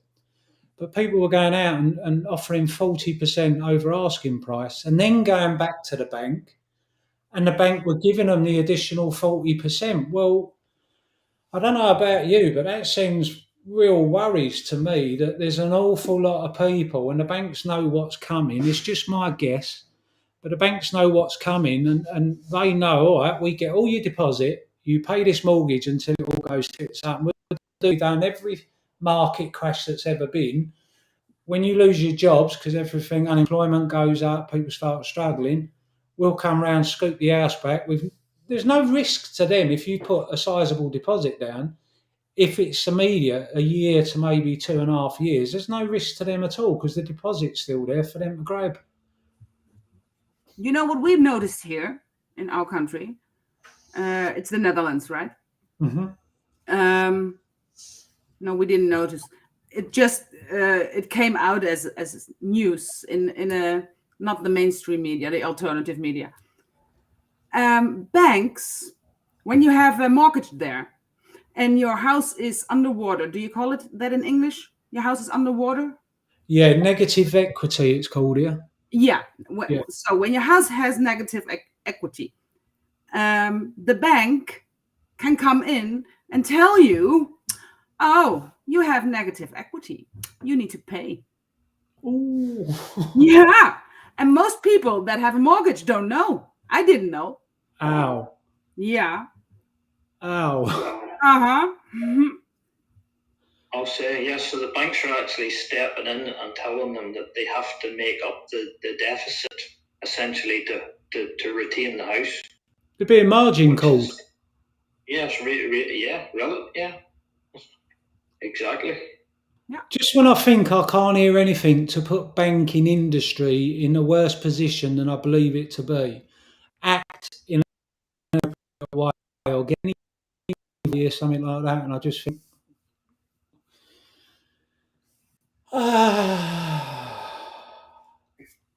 I mean, we've got a situation which is different to the United States, where the United States can get a fixed mortgage rate, but for 30 years. We generally, as the UK at least, is generally a 2-year fixed rate, and then maybe a 5-year. Last year, I believe it was last year, early part of last year, for the first time ever, I see, I knew it was what bank, but I definitely see it because it's a bit. The first time ever, a 50-year mortgage being offered in the UK. And normally you get a 2, 5, maybe a 10, depending on the market, but not a 50. And it wasn't a fixed rate 50. It was a 50-year mortgage to try and bring the price down to make it available to people because the prices were so high. Of course, you sign in. What are the normal years in England? Normally, it's between 2 and 5 years. If you go to a mortgage advisor, they sit down, get a computer up, and there'll be a mortgage for 2 to 5 years. Yeah, what happens is you go and see a mortgage advisor, and then what they'll do is on their system they have access to every mortgage that's being offered by every bank, etc., in the market. Yeah. And they have various rates depending on how much supposedly they've got already. So if someone's really successful, but then 90% of their mortgages, they become much more stricter because they've already got the level that they want and the profit margin in it. But if it's somebody that's 20%, they've got capability, they tend to be the ones that fire in loads and loads of these mortgage offers that appear on a screen. It allows mortgage rate on, for instance, and the monthly payment, and it's quite straightforward to look at. What a lot of people don't realise, obviously, at the moment, is if the market price, if the housing market's going to drop if we have something worse than 1929, somebody who's bought their house in the last 2 or 3 years may well be in a position of negative equity. Now, in the UK, and I'm going back to my mum and dad's time when they owned the house, negative equity was okay as long as you paid your mortgage. But the moment you ceased to pay your mortgage, after 2 months, the banks were starting to take the houses straight off. Now, what they weren't doing, and I don't believe they'll do it this time, this is just my guess. I'm not a financial advisor, I don't work in the industry, it's just observations of some of the things that they used to do or some of the things I believe they might do. What they'll do is they won't take everybody's home off them straight away if there's hundreds of thousands, because they're going to flood the market, it'll drop the price even more. What they'll do is they'll take 5% this month, 20% next month, 25% the month after. And then they'll try and work with you where they'll say, well, we'll do you a new mortgage agreement. So you're with Halifax or whoever. Come in and see us, we'll help you. So you go in and they give you this bottom down rate for 6 months, but then it adds up at the end and the extortionate amount that it could be in 6 months. So they might say something like, we'll give you a fixed rate of 6.4% because it's currently 6.9, and you go, okay, great. In 6 months, you're now looking at a new variable rate or a new rate for what it actually is, and if it's 10%, so they can actually, I've actually seen it in the past where it looks like they've actually got a pattern of control for taking the houses off to be able to put them back on the market without making it worse if that suits them. Well, as we know, it looks like they want us to own nothing and be happy. So I can honestly see this time round maybe one of the things that some people believe. I can honestly see that of ownership of people. It may well be that what they'll do is make you renters. So they won't actually evict you because there'll be nobody to sell the houses to because there won't be any jobs and nobody's got any savings and cost of living and inflation's at away at everything. Then a market crash comes in, they take houses back, there'll be no one to sell them to, so they'll end up renting them back to the occupier. And then at a later date, if things improve, then you can go back out and try and look. In the UK, if you're missing or getting a bad credit rating, it's 6 years to rebuild it. So if you end up losing your house because you failed to pay your mortgage, that's your credit rating gone as well. So that's probably 6 years of hard graft to rebuild a credit rating. The banks know all this, and if the market went down and V-shaped up, but you lost it, you got to wait 6 years. You're buying it back here. So instead of buying in a reasonable price with a reasonable deposit and then losing 50% of the value, you're buying in at the top end of the market with a huge deposit. You lose everything. You're out the game for 3, 4, 5, 6 years because you ain't got a credit rating, no one will loan to you. And then the prices are back here. So they win when the interest rates go up because they screw you. And you're out the game long enough because when you come back, they know the prices will have gone up. It's just like, just my belief. Just my own personal belief. We have another in the UK as well where people can get an interest-only mortgage as well. So you could be tied at an interest-only mortgage, part it with your deposit initially. Yeah. And you could be in a 2 or 3 year interest-only mortgage where you're taking no value off the price of the house whatsoever, and you're paying interest only for 3 years. And then after the 3 year term, you renegotiate to remortgage essentially the house in value, and then you have to end up putting more in. Yeah. It's crazy. So some people think, I'll buy the house today at 100 grand. 5 years, I'll have paid the interest only on it for the whole of the 25 years. The house hopefully then will be worth 200 grand. So even if I don't, I walk away, I'm 100 grand up and then I can reevaluate or whatever. But it brings the payment down because it's interest only.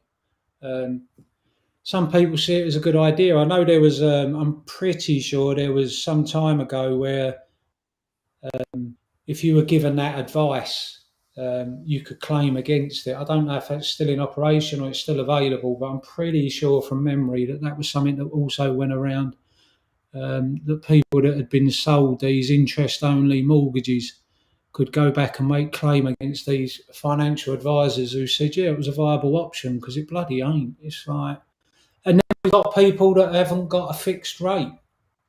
So my understanding about the American market is you can have a fixed rate mortgage for 30 years.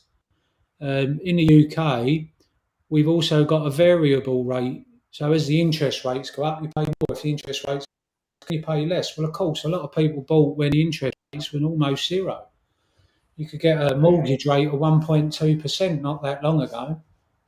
Now you're looking at 5-6%. So anyone with inflation created issues, now they're 6.5% on a variable rate for a mortgage. And anyone who's listening, go on a calculator in your own country and just look at the difference in the monthly price for that. It's doesn't sound a lot. You go from 1.2 to, it's not great. Everyone knows it's going to be more, but how much more requiring, and the amount it adds over the lifetime of the mortgage is just astronomical. It's phenomenal amounts. Well, I know people within the last 3 months have actually had their mortgage double, their mortgage payment double, a variable rate mortgage. Yep. They've had two rate increases in the last 3 months. I know one person paying 12%. 12. Now the lucky thing about that is they are quite. I suppose they're in a house that's worth quite a bit of value. So say the house is worth maybe 450 or 500,000. They're paying the 12% mortgage, which is about 150,000. But still, it's a lot of money. Yeah. I see it with me, my dad. It was 1979, 78, 79. My dad on 16% on a mortgage. And them sort of things stick with you, you know. You never forget them. And then that sort of thing happens. And I was just one of them that just paid attention and see the changes and, you know, was aware even at that young age. All of a sudden, my dad's working and my mum's working all the time. But you grow up and you sort of, as an effect, you keep your eyes open, you know, how could this be? But before that, my dad was a council, you know, he really had to buy through factory, he bought a house. See it as an investment for the family and, you know, security for the kids. And he was working, but then very quickly it turned real bad and he was paying 17%, 18% on his mortgage. So you learn a lesson. But unfortunately, the cycle repeated again in 2008. And all intents and purposes going to repeat again. So, you know, is it there to scare? There's no sugarcoating that. You know, how can you sugarcoat that? Why shouldn't we be talking about that sort of thing? Because people can go out and make preparation. I know I was saying to people last year, if your mortgage is coming to an end, you know, January, February, March of last year, if your mortgage is coming to an end, go and get a new mortgage now. You know, pay that extra little bit because you're going ahead of time. Go and get a mortgage. And person after person I spoke to was like, no, it'll be fine, it will be fine. Well, their mortgage rate has tripled from what it was. So they had low mortgage rates. You know, they refinance. Or if you've got a 2-year mortgage agreement, after 2 years you've got to remortgage with someone. You can stay with the person you're with, or you can move. Competition, they say. However, if you move at the wrong time, like some people are finding out now, they ain't got a choice. They're now paying. You know, I'll have to have a look at exactly what the mortgage. But the last one I see spoke about, it was on Question Time on the TV. First time buyer buying a flat, the mortgage that they were offered was withdrawn. The one that it was being replaced as an offer was 6.5%, and that was some time ago. So I don't know if it's got any lower. Let's have a quick look. But you know, when I bought my first house, it was in 1989. 89, yes, 1989, I think. I had a interest rate of 7% as well, and it was quite normal then. Yeah, I think if it's you know, when I talk about the UK, obviously we've got average house prices, we've got average salary. That does have an impact. You know, I know Sweden works a little bit different. A lot of people say Sweden's really expensive, but then the salaries are quite high. So it sort of balances out. Whichever country you go to, it all seems to balance out. So it ends up percentage-wise probably quite similar. But I know in here, if you've got a 1% mortgage, you're now paying a 7%. That's quite high. For people going out now and getting a 2-year at 7%, you know, they know how much it's going to be for 2 years. And I sincerely hope that in 2 years the mortgage is lower. But I hope so too, because my mortgage will expire January 1st, 2025. There you go. Yeah. And because we are able to have different mortgages in one here. Right. So I have 3 different mortgages in one. Okay. So only one expires, and the other one expired 3 years ago. And then I thought, oh, what am I going to do? Do I take the variable? You said, because we have it as well. Yeah. Or do I take it steady till the end of the mortgage? So for the 30 years. Mm. And I chose the end. So I pay now 3.2%. Mm. And they can change it. Thank you Yeah. very much. Yeah. But the other part, well, we have to see in 25. Well, Yeah. roll on 2025 then. I must admit, I had to go and do mine as well. Initially, when I bought it, I had a 2-year fixed rate. And then when I went and see the mortgage advisor, they were saying, yeah, we got this one, 1.2%. And I was like, I don't want a short term. I want as long as I can, 5-year, a 10-year even. But I ended up 1.9 on a 5-year. Oh. And yeah, I'm okay on that until a same 2000. I think it's February, March of 2025. So I'm in a similar position myself. But yeah, it's got 2 years to. As before that time, so we can pay off that part of the mortgage. Yeah. Let's have a look. Let's have a look.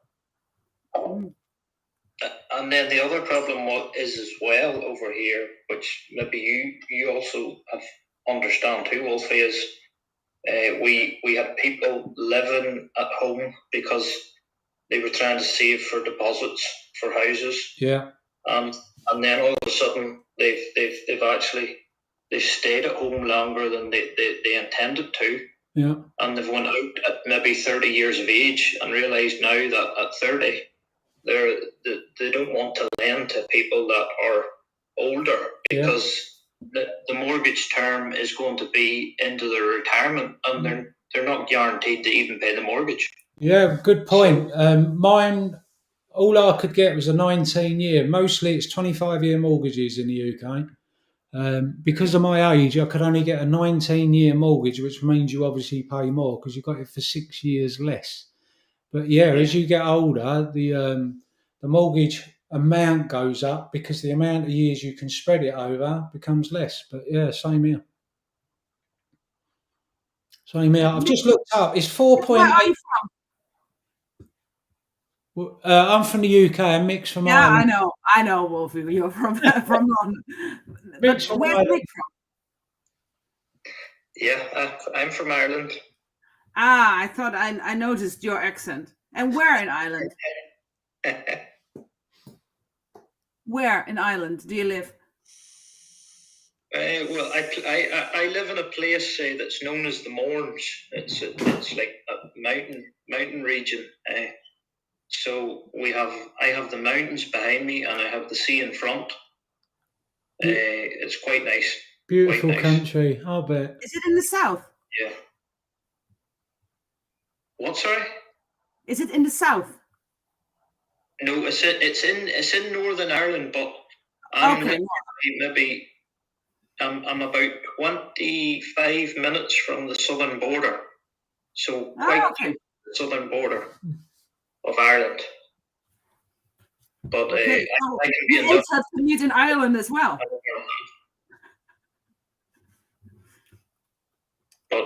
as we say in Ireland, we get if they ever ask what's the weather like, we say we get rain in between the showers. I know the truth. Some of the richest people in Ireland sell umbrellas by the sound of it. I've just looked that up. The average 5-year fixed rate mortgage is currently 4.8%, and that depends on the loan to value. So if it's 75%, you've got to put 25% of the cost of the property to be able to get a 4.8%. So it's looking at that at the moment, climate-wise, I don't think that's too bad. But having 25, so if you're buying a 400 grand house, you've got to put 100 grand down. However, my stepson went out to look at a property that he wanted to buy, which was a flat, and he went to see financial advisor at Lloyd's. And they turned around and said for him to buy the property, he would have to put £80,000 deposit for a 200 grand property, which is a lot more than 25%. So £80,000. 80,000 for a 200,000, so he'd have 120,000 mortgage. Yeah. Whoa. That screams to me something's not right. If the banks are asking for that amount of deposit, something's not right. But they need money. Yeah, what do I know? What do I know? But hopefully people listen to that, found it of interest. We're looking at tea time. We've actually done really well, Mick. It's 7 p.m. We're 8 here. 11 hours in. We started at 8. I've got no idea if it's still live on YouTube because obviously KC said there was a concern, but I think that might be if you go live direct. But I'm going to nip in a minute and have a little look. We've got 17 fantastic, wonderful people watching on the YouTube, and I'm surprised because we've had nothing but problems technically today. For a big part of it, people were just looking at a screen that didn't change. No more messages appearing, nobody in there talking. At one stage, we had no sound from the Discord conversations, which have been quite brilliant. So I'm aware we've still got people in the voice channel. Doc Breezy's still in there, holding the fort, Jimmy Cat. So I'm just going to nip next door and see if it's still actually live so that we don't have to restart the channel. And we've just had Super Stephen jump in. So hopefully you can use the link, Super Stephen, and join the live. You don't have to go with your face, but you can talk. It's still live. Yeah, or talk through the Discord, and I'm sure we'll be able to hear you. Everyone else was using it early, and it worked quite well. Hey, Wolfie. Hey, my man, you Hope good? everyone's doing well. We're doing great, mate. You? Good. I'm driving home, so I can't yet, but I will soon. No, that's all right. No worries. We're getting to that time of day where hopefully people are joining. Me and Mick, once we welcome everyone, and there's a couple in the hot seat, so to speak. Hopefully you'll be one. Joel's coming back. Jay Brown's popping in later. Von's been in. KC's been in. So there's been a nice amount. When you do jump in, I'll be here, but I'm going to take a step back, sit back, and just watch it all happen. So yeah, What when does you're the on hot time. seat mean? Hot seat is basically. What are you guys doing? Yeah, basically, you know, when you're basically greeting people, trying to keep the conversation going, reading the chats out, maybe giving a few shout outs, coming up with a few topics that people find reasonably interesting to talk about. It's that kind of thing, that's all. Nice.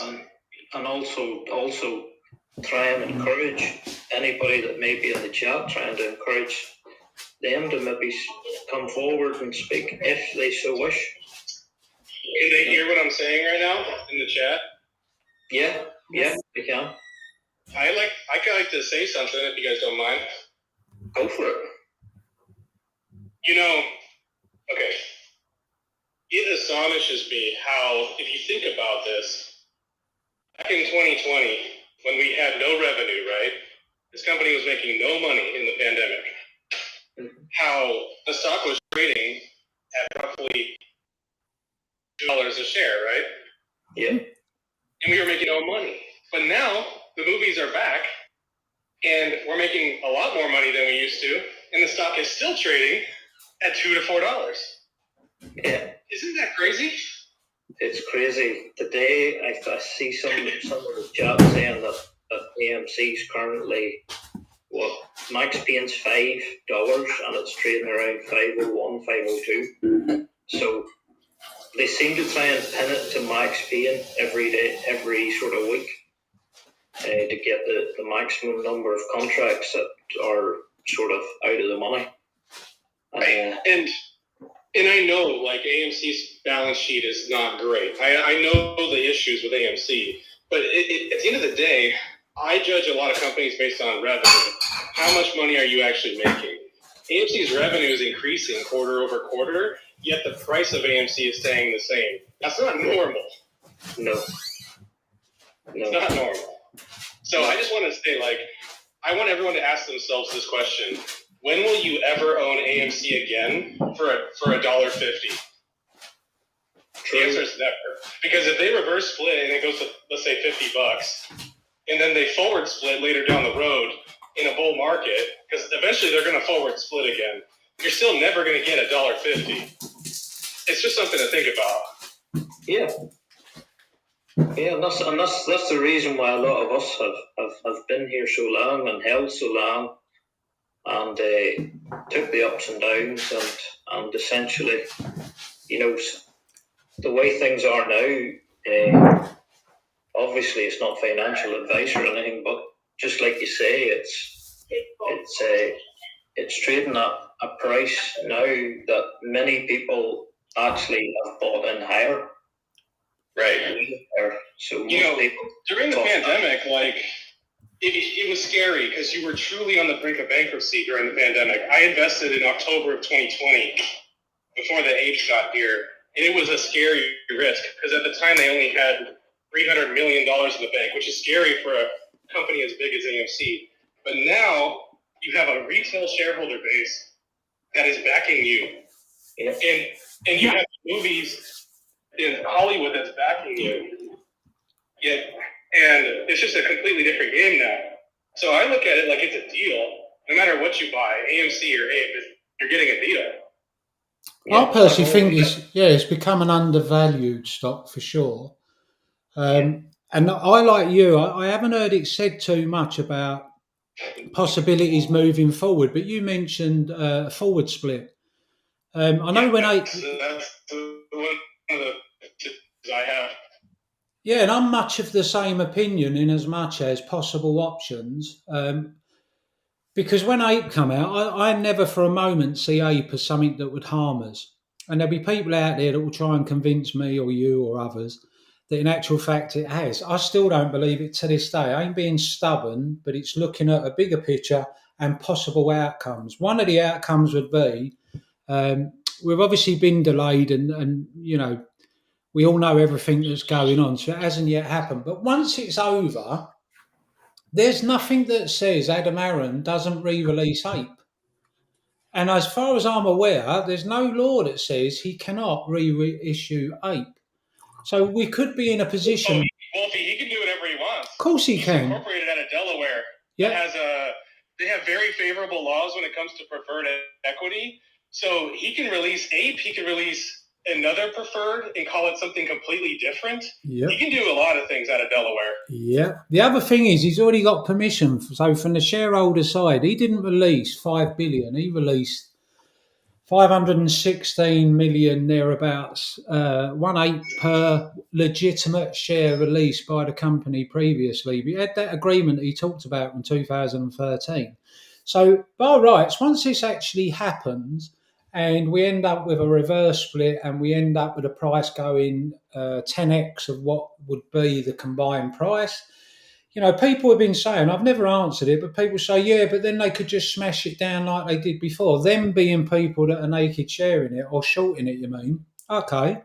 Yeah, I got something to say about that. But Adam Aaron, a lot, Wolfie. Yeah, Adam Aaron can then re-release preferred equity once more because the numbers, we go from 516 million and we drop right away down. If he re-released Ape, even if he does a forward split or another reverse split, He's actually got mathematically to get back to the float, the size of the float today. He's got 3 times that he can actually redo the ape. You know, rinse and repeat it 2 or 3 times to get us back to the current stock we've got in the float. It's crazy. So many opportunities or possibilities. And here's another thing, guys. A lot of people say that. They say, "Oh, if we reverse split, they're just going to beat us down again." But I got something to say to that. So, look, a lot of the reverse splits a lot of retail is looking at are really shitty companies. Okay, let's just be honest. They're looking at pump and dump, pharmaceuticals, or bad stocks that have no revenue. So, of course, they get hammered after a split. But AMC is not that. We are improving fundamentally quarter over quarter. Yep. So we're limiting our net income, our cash burn, and we're going to increase revenues over the next 3 years. So it's not the same. You can't compare AMC to some bullshit penny stock. Nope. And I see that all the time.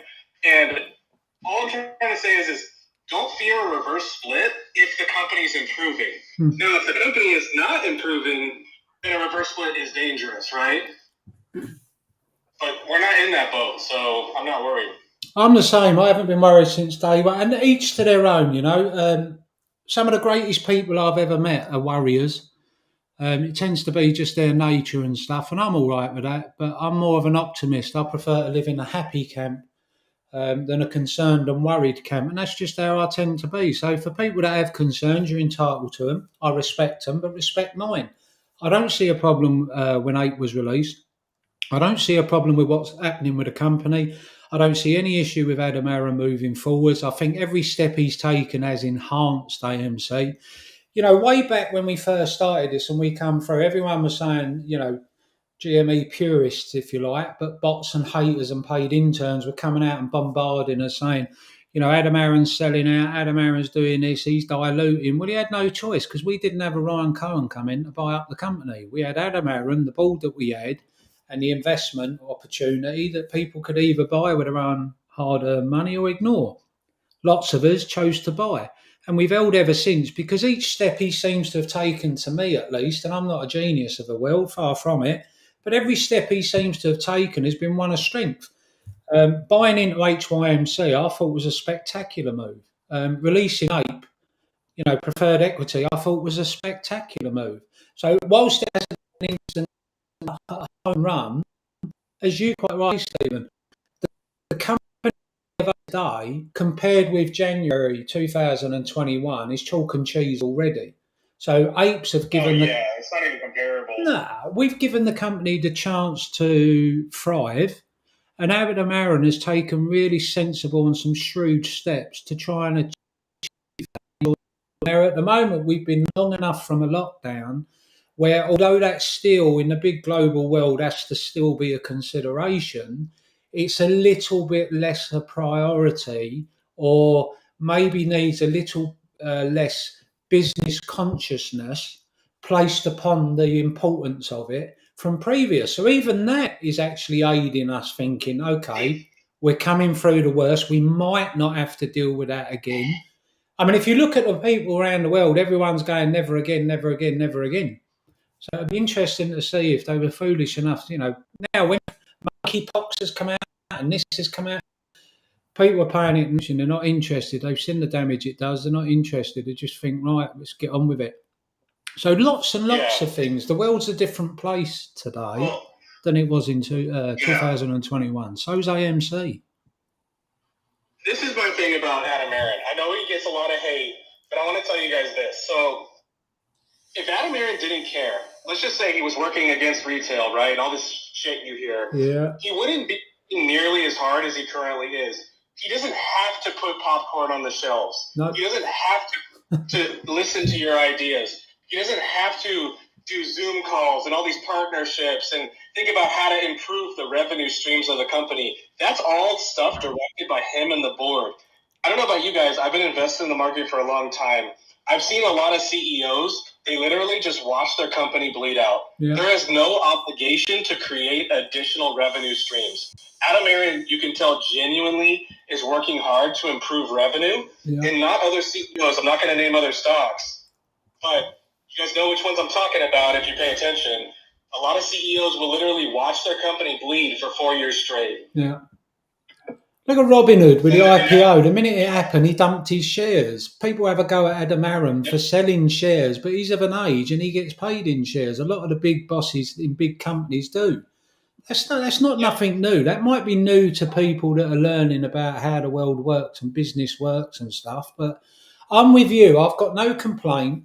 The only guarantee in life is that we're all going to pass away. We're all going to, die one day. Hopefully, it's a long, long, long way away for every single one of us. But that's the only real guarantee. Everything else for me is a gamble of some description, of a percentage.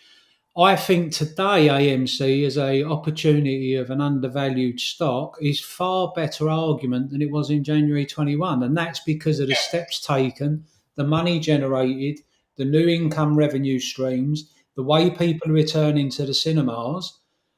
I think we're on to a winner, and it's just the same old thing. We've got to be patient. And I know people have been patient a long time, so have I. But I don't know about you, Super. I can guess the answer. I'm never leaving. I very much doubt you will. And I think the massive majority are exactly the same.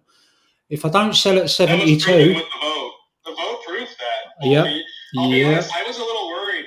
Twitter is very loud about anti-Adam Aaron and a lot of things. I was nervous, but when they announced the vote, I was like, all right, this community is still alive and breathing, Yeah. I must admit, solidified it for me. That's another great point, a talking topic. When people look at Twitter, especially when it's the drama coming up, I just laugh. I really do. It's brutal. For me, it's quite funny in the respect. Adam Aaron, his biggest tweet ever since Elon Musk changed it, and you could see how many people stopped long enough to read. Not necessarily the likes or the comments on it, but people stopped to read it. His biggest number is 1 million.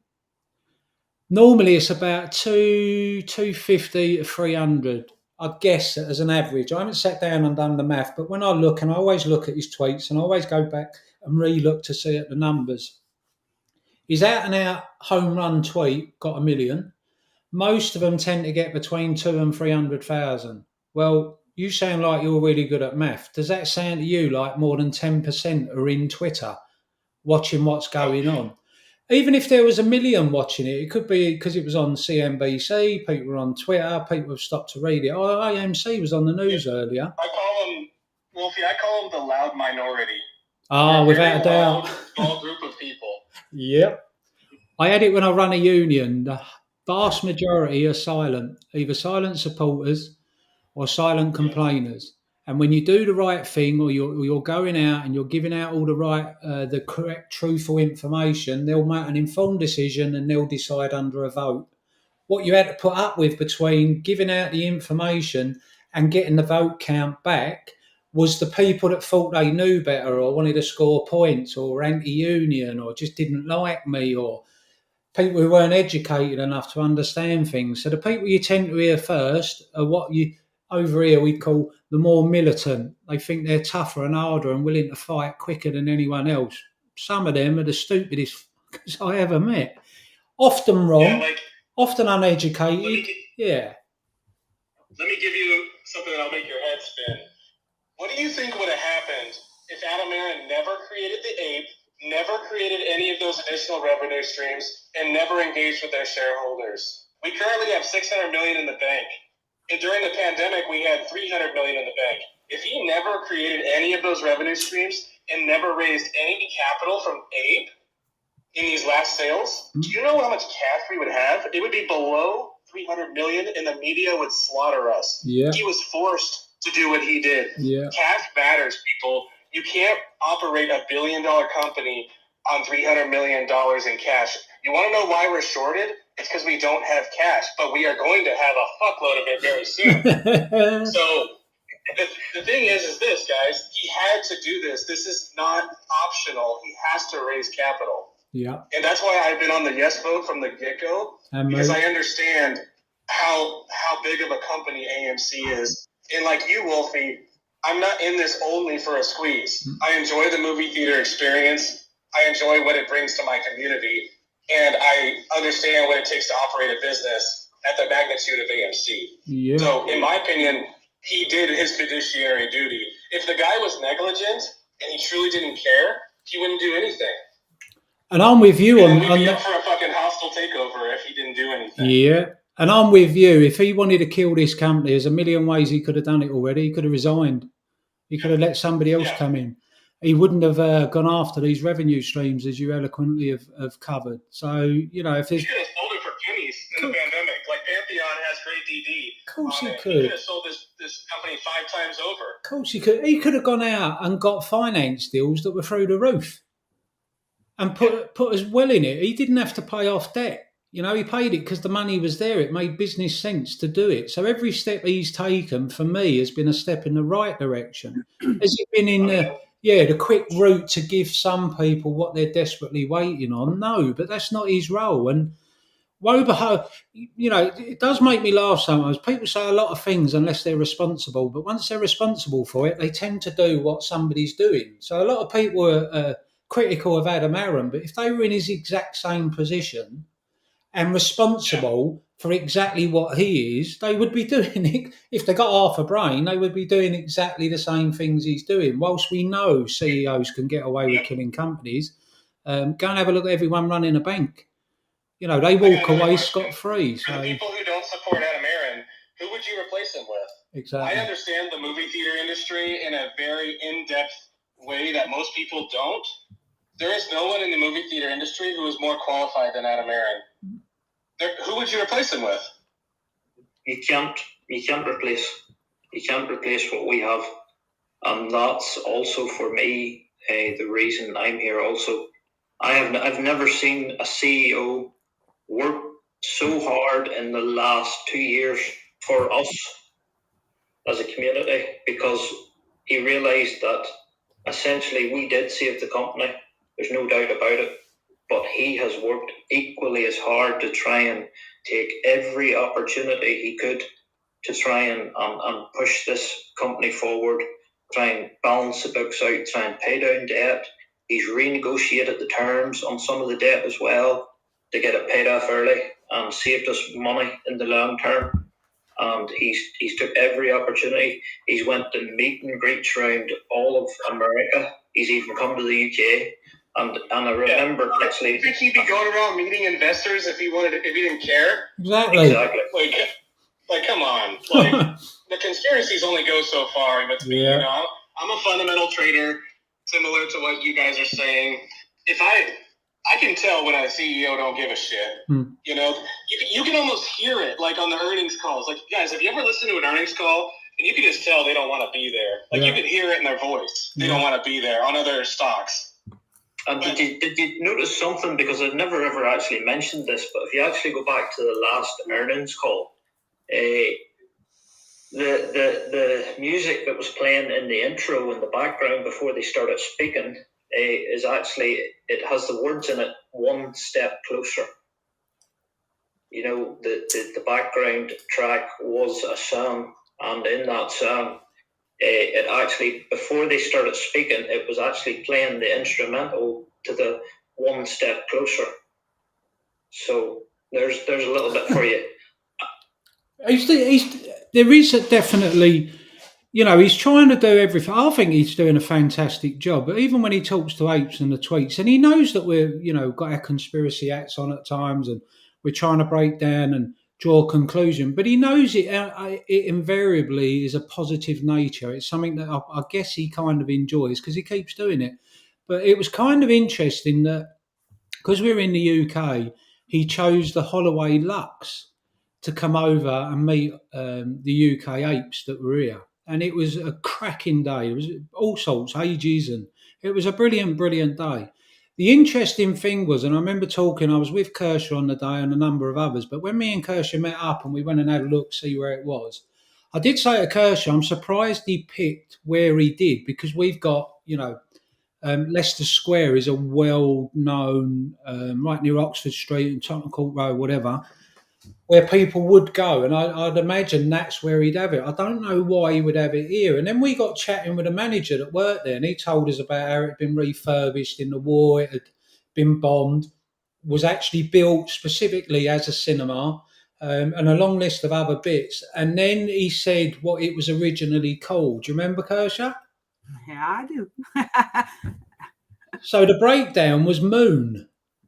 So I'm there trying to work out why are we in Holloway, of all places. Not that there's anything wrong with Holloway, but there is more prestigious cinemas. You'd think you'd want to go there. But there he is. He's at the Holloway Lux, which is an absolutely spectacularly beautiful cinema. It has to be said. I go to the Odeon in Chelmsford. I love it, but it doesn't have the grandeur that the Holloway Lux does in Holloway.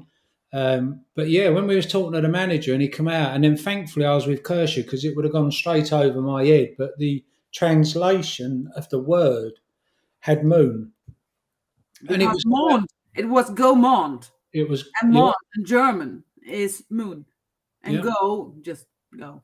Yeah, Yeah. go moon.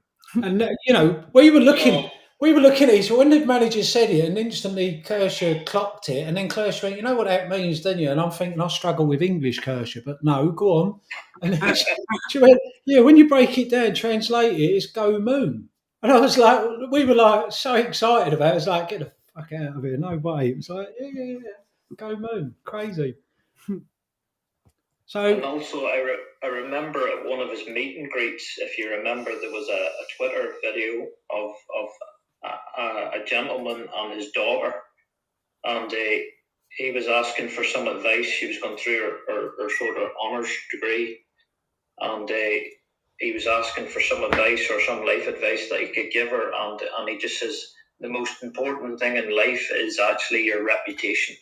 He says, because when we go, we leave nothing behind us, but we leave our reputation behind. That's what's remembered. And bear in mind, Adam Aaron is 67 now, so he's likely, this is going to be his last sort of hurrah, in my opinion. And I think this is going to be his legacy. This is going to be the success story that he's going to leave on a high. And ultimately, I've no doubt in the man whatsoever. I trust him with everything. I am exactly the same. I have nothing but admiration, and I'm 100% behind every step he's taken so far, and I hope he continues to do it. You're quite right, Stephen, I wouldn't replace him. I wouldn't choose to replace him. But I think even that, of an age where he's probably looking around for somebody else. We were fortunate enough to meet Mark, who's the equivalent for the Odeon, European director for the Odeon over here. And he was a really good guy. Mark, or it's going to be a CFO. My theory is I think Sean Goodman, to be honest, is going to replace him. More than likely, having met Mark, he was a really nice guy. He was a really accommodating. He put himself out. He was alongside Adam for the entire evening. Between them, they did an outstanding job. And like you say, why would he come out? But it wasn't just he come out and said hello from the front. He made sure he was there right till the very end when everybody had a photo. He said, get a pen and paper if you'd like. I'm happy to sign. He answered questions. He smiled politely. He listened to people. And I took it. I still take it to this day. He was just being polite. But I said to him, I'm one of those that you follow on Twitter. And he went, I said, yeah, WolfieAMCGME. He said, yeah, I know WolfieAMCGME. Now, he could have just been polite. But for me, it was just little things like that and watching the man, observing him, how he interacted with everybody right to the very end. He must have been shattered, tired, but there he was doing what he was doing. And he does it with a real genuine smile on his face. He looks you in the eye, shakes your hand properly. He has a real good carry about him. He hid from no one. There was one particular guy out of the whole group of everybody that went up to him that asked one particular question about the shorts, and he even answered that in a respectful way. So I think he's been consistent. I think he's been hardworking. He's on Twitter talking to us. He'll go on and praise us, when he goes on and talks about the people who own the company. I don't know we could ask a lot more. It's just he's not the one stopping us getting what we want. It's the people that brought us here in the first place. The fact that we got someone steering a ship through very tricky waters because of the lawyers and the eyes that are on this, I think he's done outstanding. And with you, Michael, I'm exactly the same. I think he wants to leave a legacy. I think some of the people that approached him initially, I was like, well, why wouldn't you get involved? Or some of the ideas that he could have explored, why wouldn't you do that? But I honestly think he had a plan. He's always had a plan. I think the market, in actual fact, probably talked about a plan because this isn't new. It's been going on forever. They're aware of probably who's heavily involved and who's doing it. They're not brave enough or feel they're strong enough or powerful enough to take them on. But then apes turn up, shine the light, keep screaming, haven't left. Now they may be in the background, but they must have known 20 years what was going on because it was being talked about. And if it was being talked about, somebody must have talked about an answer. And we know we've had Overstock that have gone a route, GME have gone a route, we've gone a route, GNS went a route. But Adam Aaron steered clear of all possible pitfalls or things that might drag him the way that they could. And he's carried on building the business, building the bank balance, doing his best to keep Apes happy, staying in contact, making himself available. Jesus, man, the list is endless. I think he's doing outstanding. I feel like at this stage in the game, for as long as we've been here, the evidence is overwhelming that Adam Aaron has worked in the best interest of shareholders. If you honestly believe at this point that Adam Aaron's not working for you, I hate to say it, but you're in the wrong stock. That's like getting on a plane and you don't like the captain. Like, you're on the plane, dude. Like, you're in the stock already. So, like, you really have to support the fundamentals in order to be successful. Like, short sellers are attracted to bad balance sheets, right?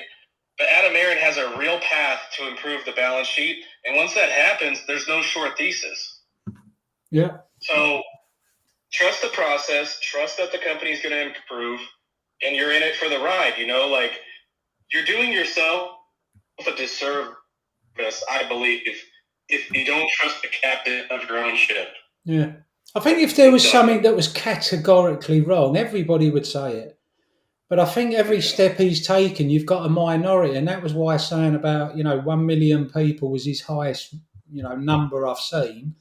Predominantly, it's 200 to 300,000. So within the Twitter world, it's a very small percentage of the people that overall have owned it. And then if you look at the possibility of who's actually bought it, why would they hold it? Well, it's mums and dads, maybe people lost 2008, made money on crypto, learn about weapons of mass destruction, like been told to stay away from crypto and Bitcoin at 68.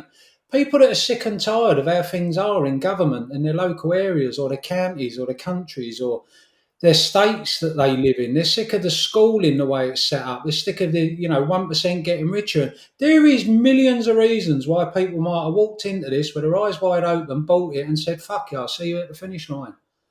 And they're the people we don't tend to hear of. They don't get excited. They don't sell. They're just sitting in the background. They're holding on to it. They're doing a Buffett. They're just waiting. At the end, if you're wrong, if you've put in, your life savings, etc., you're going to feel the pressure. But maybe the majority didn't. Maybe the majority put in what they could. They put in what they were willing to do. And they sit there and look at it for as long as it takes. And if it, goes up the way some of us all obviously expect, then, and if it is been naked shorted to death 20 times the float, or they'll be sat there at the end. And I don't think anything on mainstream media or Twitter or Reddit or any influencer can change the outcome on the end of this. I think it's already, the groundwork was already done. They placed their bet, is how I look at this. They placed their bets. We then come in and placed our bets. They then took us for granted or assumed through their arrogance that they never lose. They went about doing what they've done 100 times to different companies, and we just bought it, and we bought it, and we bought it. And then when they drove it down, no one sold it. And every time they drove it down, they needed shorts to do it. They needed to go to a market maker who could, for liquidity reasons, make shares available. So they did, because they never thought we'd stay. We didn't only stay, we carried on buying it. And then they run it up to some people, a peripheral, may well have sold or done fine. Then it comes down, well, I held all the way up and down in January. I've held all the way up, I've held all the way where it comes down to will 50%, no matter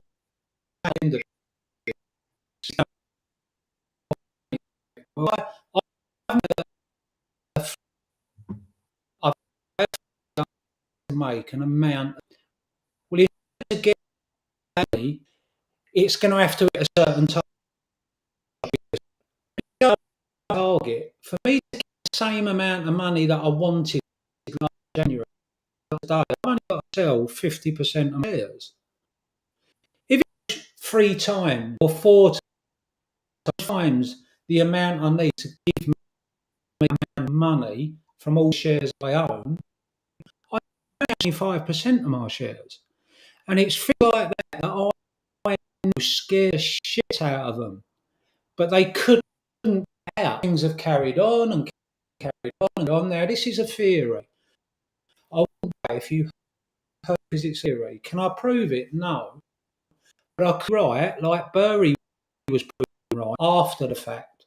And after the fact is like Gasparino, February, May, don't buy AMC. And then go and hit $72.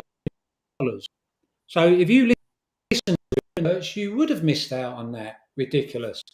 I think we're sat in a really good position. I like the fact that we're together. I like the community. I like where it's really, really strong and united and together. And ultimately, that's the most critical bit. People bought it, they hold it, and they're not leaving.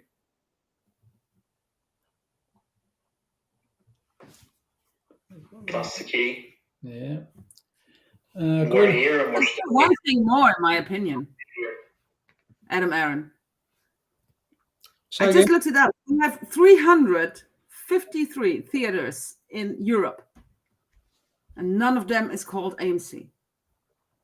Look at how many investors we have in Europe, especially in Germany. Call them all AMC. I think that would be better for the revenue as well.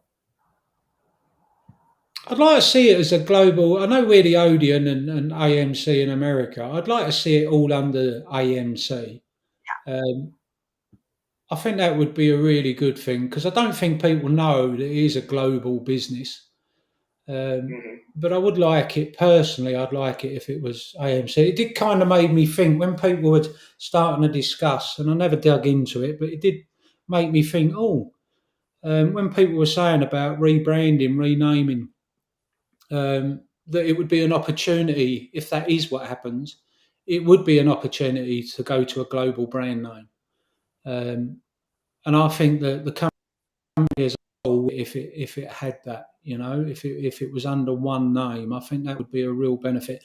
However, I'm not really astute in the different business laws or taxes, etc., to understand that AMC being in the United States of America would be exactly the same as it is in the UK.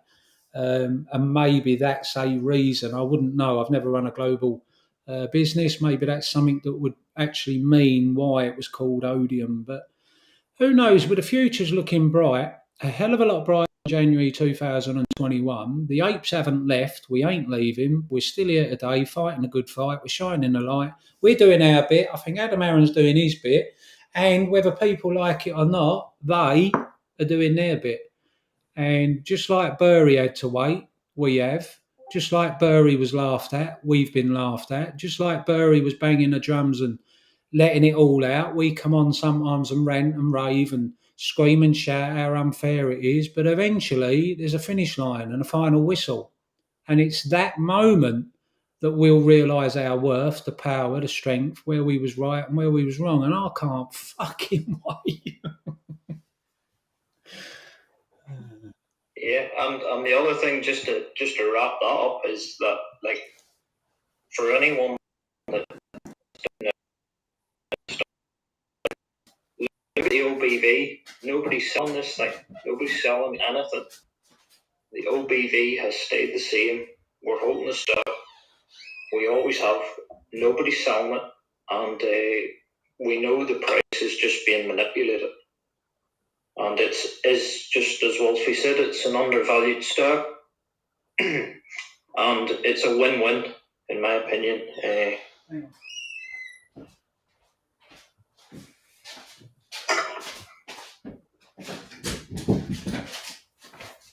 I see we have a couple in the chat. So, hi Pam, Highway Frog. We have who else? You already talked about the US dollar. We did touch on it earlier. We're going to wait for a couple more to come in, and then we're going to go back over it. But I think for the most part, people are aware that obviously moves. It definitely looks like if your theory moves will be US, petrodollar, etc. Actually, so it is a topic. Don't go there, mate. But I think it's very much in keeping with our boss sees it, and he spoke very eloquently on the subject. But we'll probably cover it once we get a few more in, because for me it's quite an important one. If so, me, let me just make sure I got that right. Yeah, that is definitely a topic to cover in a little while. Going to wait for Joel to come back.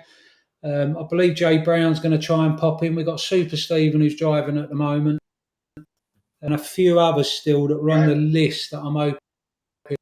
We had a few in. Von was in earlier, bless her. We had, but I'll never forget Jim. He come in, said some really, really worthwhile things to hear. So we got a few other topics as well as that particular subject. But yeah, well, why not? Definitely. Wolfie. Yes, sir. Hey, everyone. Welcome. So I want to say another thing. This is my view, mine alone. I believe that there is going to be at least 3 opportunities to make money on AMC. Whether you buy, sell, that's all on you. You guys know the dig, not financial advice. But my opinion is there's going to be 3 opportunities at least. The first one is going to be whatever happens between now and this equity raise. Obviously, the volatility is through the roof. Cost to borrow is 900% on AMC, and it looks like we're about to raise serious cash in the next couple months. So I expect volatility, and that is also confirmed in the financial statements that they've released recently. That's the first one. The second one is when this company decides to turn a profit. For anyone who's been in the market for a while, I'll reference Tesla, for example. If you look at their chart, Tesla was very close to bankruptcy. And if you go look at what happened when they turned a profit, institutions poured into it, got killed on Tesla. It went from, these are post-split prices, but it tripled in 2020 when they posted a profit. It was like 700 million or 70, I forgot what it is, like 270 million net profit. So I believe AMC will turn a profit in 2024, probably in the summertime. So that's your second opportunity. I think it's going to rise. Who knows if it squeezes, right? That's all speculation.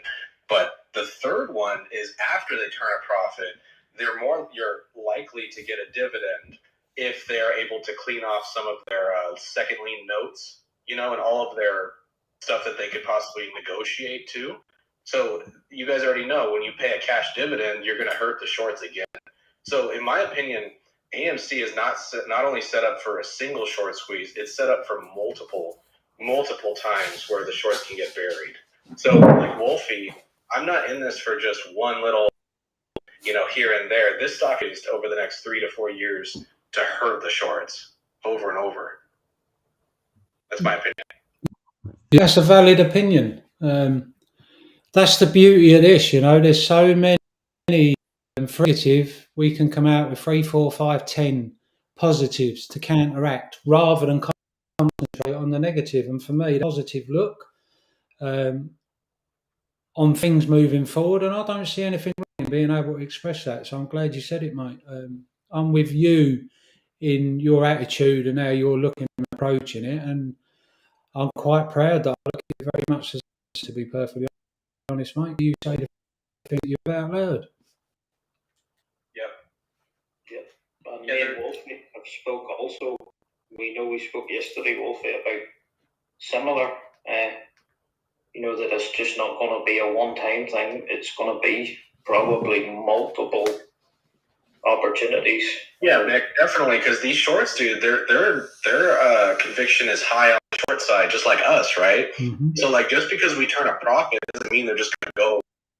Look at GameStop. GameStop turned a profit, and their revenues are increasing, and they're still getting shorted. So this is a long game. I want to stress that to everyone. It's not just, we win once. This is a long game being in the market. Yeah. Being several times. Yeah, not changing the subject. I just want to give a shout out to Mona. They've been here all day, I believe. So really are a trooper because earlier was tough. But for having here, I really appreciate it. I just wanted to give you a shout because I see you're going to be crashing out on the couch after a long day chilling, listening to Wolfie. So very much being here. English Patriot 70, they've been here quite a lot today. Yeah. And very, very active at that also, so thank you. Yeah. Highway Frog also. Penarol Mania, Highway Frog, come visit. That sounds like an invite going out. That's good to see in the chat. Sorry, Superstar, I just wanted to make sure if they're falling asleep on the couch, just to say thank you for being here. So yeah, I'm with you. I'm optimistic, really positive about the moves being made, and I think it's like everything. Unfortunately, as quick as we'd like it, we just got to sit around and wait a little bit. But I am, more sure about it in January 21, and as you have in 20, it was highly risky back then. However, I was scared, Wolfie. Yeah. Back then, I didn't even have the Apes. Yeah. You want to know what my DD was back then? So I looked at Adam Aaron's track record, and I was like, hey, this guy has a history of helping distressed companies. If you look at Vail Resorts, they were in distress. Yep. If you look at Norwegian, he turned that company around. Yep. So before he left, my DD was literally, hey, this guy has the ability to turn around a company. That was all I had at the time when I bought in. So like now, guys, I mean, you're a lot less risky than it used to be. We have increasing revenues, and you have a shareholder base that is going away.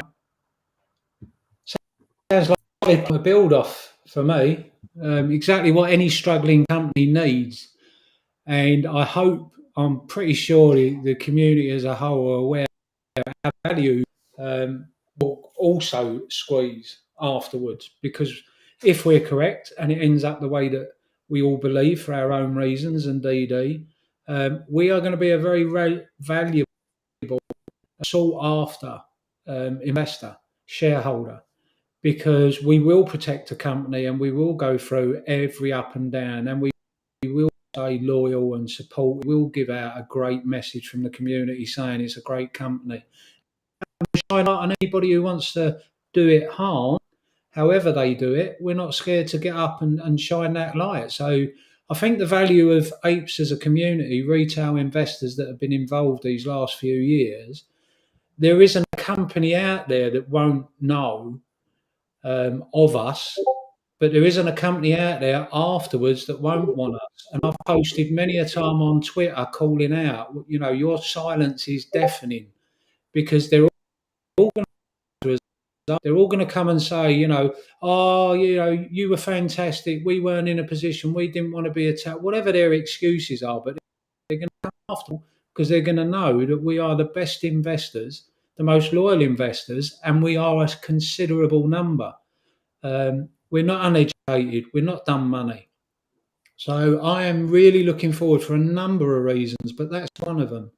That when this is over and the final whistle is heard, how we're perceived in the world. Nobody listened to Burry, but they sure did take his money quick in all them banks. But then when he was right,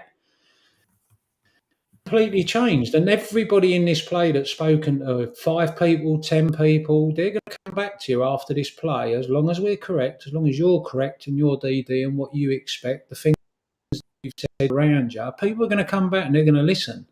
Well, if we got 5 to 10 across all the different areas, all the different stocks, and we end up we're correct because of our theories and the people around us. If we've told 10 people, that's now 50 to 100 million. Companies do them out, loyalty and getting you to have cards of their company. You go up here, Tesco's, you have a loyalty reward card. But they want to know what you buy and how often you buy it, so that they can generate the numbers in the shelves. They want to know where people are spending their money. Well, it's the same for the investment world, If you can go and get 5 to 10 million that might now be supported by another 40 to 90 million people, that could be 100 million people that would be willing to come into your stock. So they're going to be after you. They're going to want to know what you did and your tell. They're going to want to know who you are. Millions of the community probably be much the same. So there is many benefits to us being correct and winning at the final whistle that maybe we don't look at or haven't fully considered or certainly haven't had wide scale talk and understanding about. But for me, that's the sort of thing I look at, and I can't wait. I cannot wait.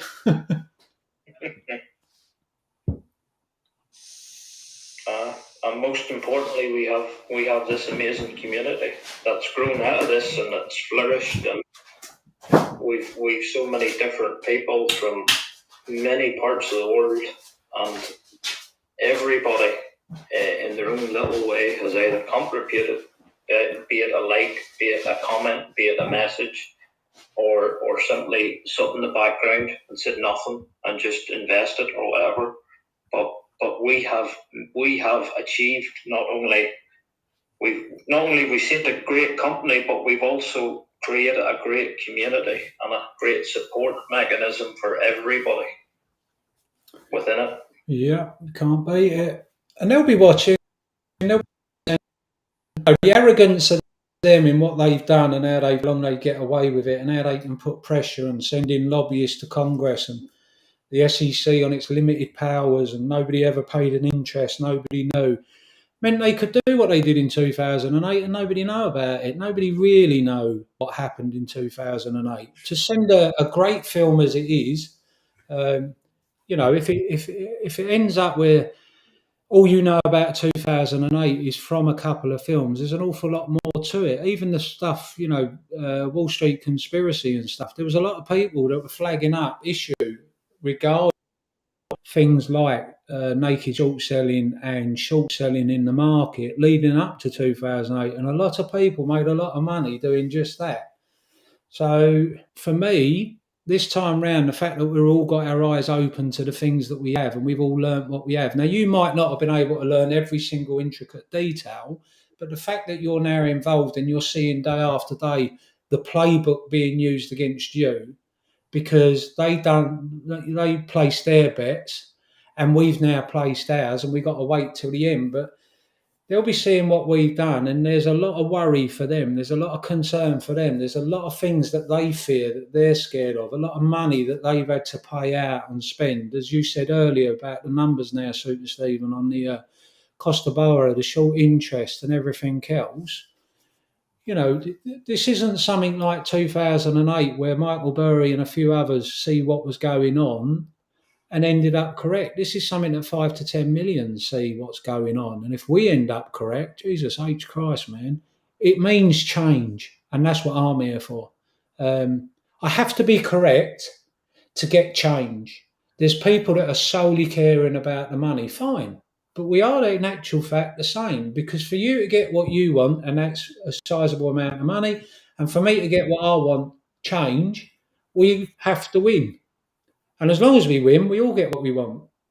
So I just think it's probably the greatest opportunity that I've been involved in because I did the DD and I made my own informed decision. Nobody told me, made me, or said I should buy anything. That when I did go out and I did the homework and I looked into it, for me, it was well worth taking the other side of the bet. Because every share I bought, somebody sold it. Now, wherever they got it from, or however legitimate or illegitimate it is, I own it. They're in my brokerage, and I'm not selling. Let them worry about how they get them off me and everybody else that's very much of a similar opinion. Yep.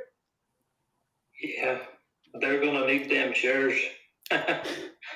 They need them a lot more than I need to sell them currently. And whilst I say that with respect to people that might not be in a position and they do need this to finish, I 100% get it. But the fact that you're still here and you're still fighting shows how strong you are, and that you've held on shows how strong you are. But appreciate that the reason we're all still here is because the vast majority might not be in a similar position to you, that gives them the strength and the time to be able to keep holding. So whether you're a large holder or a little holder, the majority of the people that have just been able to buy maybe don't feel the same pressure you do is the exact reason why, even though it's took longer than you'd like, we're still in the fight. Because if people all came in, YOLO'd in, put their house on the line and bought in January, I guess they'd have been gone by May. The fact that 90% and an OBV and other indicators can show you that people aren't actually selling this 2.5 years later should give people real reassurance that in actual fact, if we are going to win, it is just time.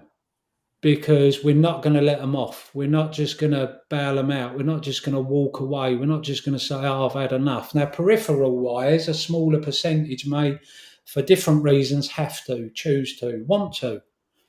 But predominantly, from what I've seen and observed and the chats that I've seen and social network use and people I've spoken to, they're here right till the end. And only at the end are they worried about being right and wrong.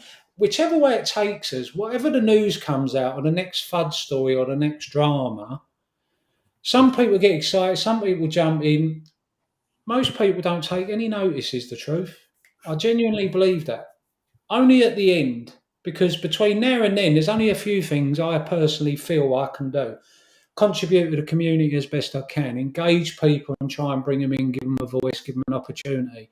But as far as winning, all I can actually do is what I've set out from day one. I bought something, I hold it, I believe in it. The way that we end up at the end takes care of itself, in actual fact. It's, yes, stay on top of rule changes and opportunities that we can use to add to the pressure, get people get people on record, have something to say, hang on a minute, that ain't true. Hang on a minute, we told you, we told you, we told you. So all of this between here and there, I'll contribute as much as I can, participate as much as I can, do as much as I can. But I know ultimately all I can actually do is what I've always done, buy, hold and wait until the final whistle. And then I'll see how correct I was, how correct my DD was, or if I was wrong, where I was wrong. For me, it's been a massive learning curve, both spiritually, just as a human being, just from interacting with so many different people that I will never met, worrying about people that I never met, the same as all of yous. I've grown as a person.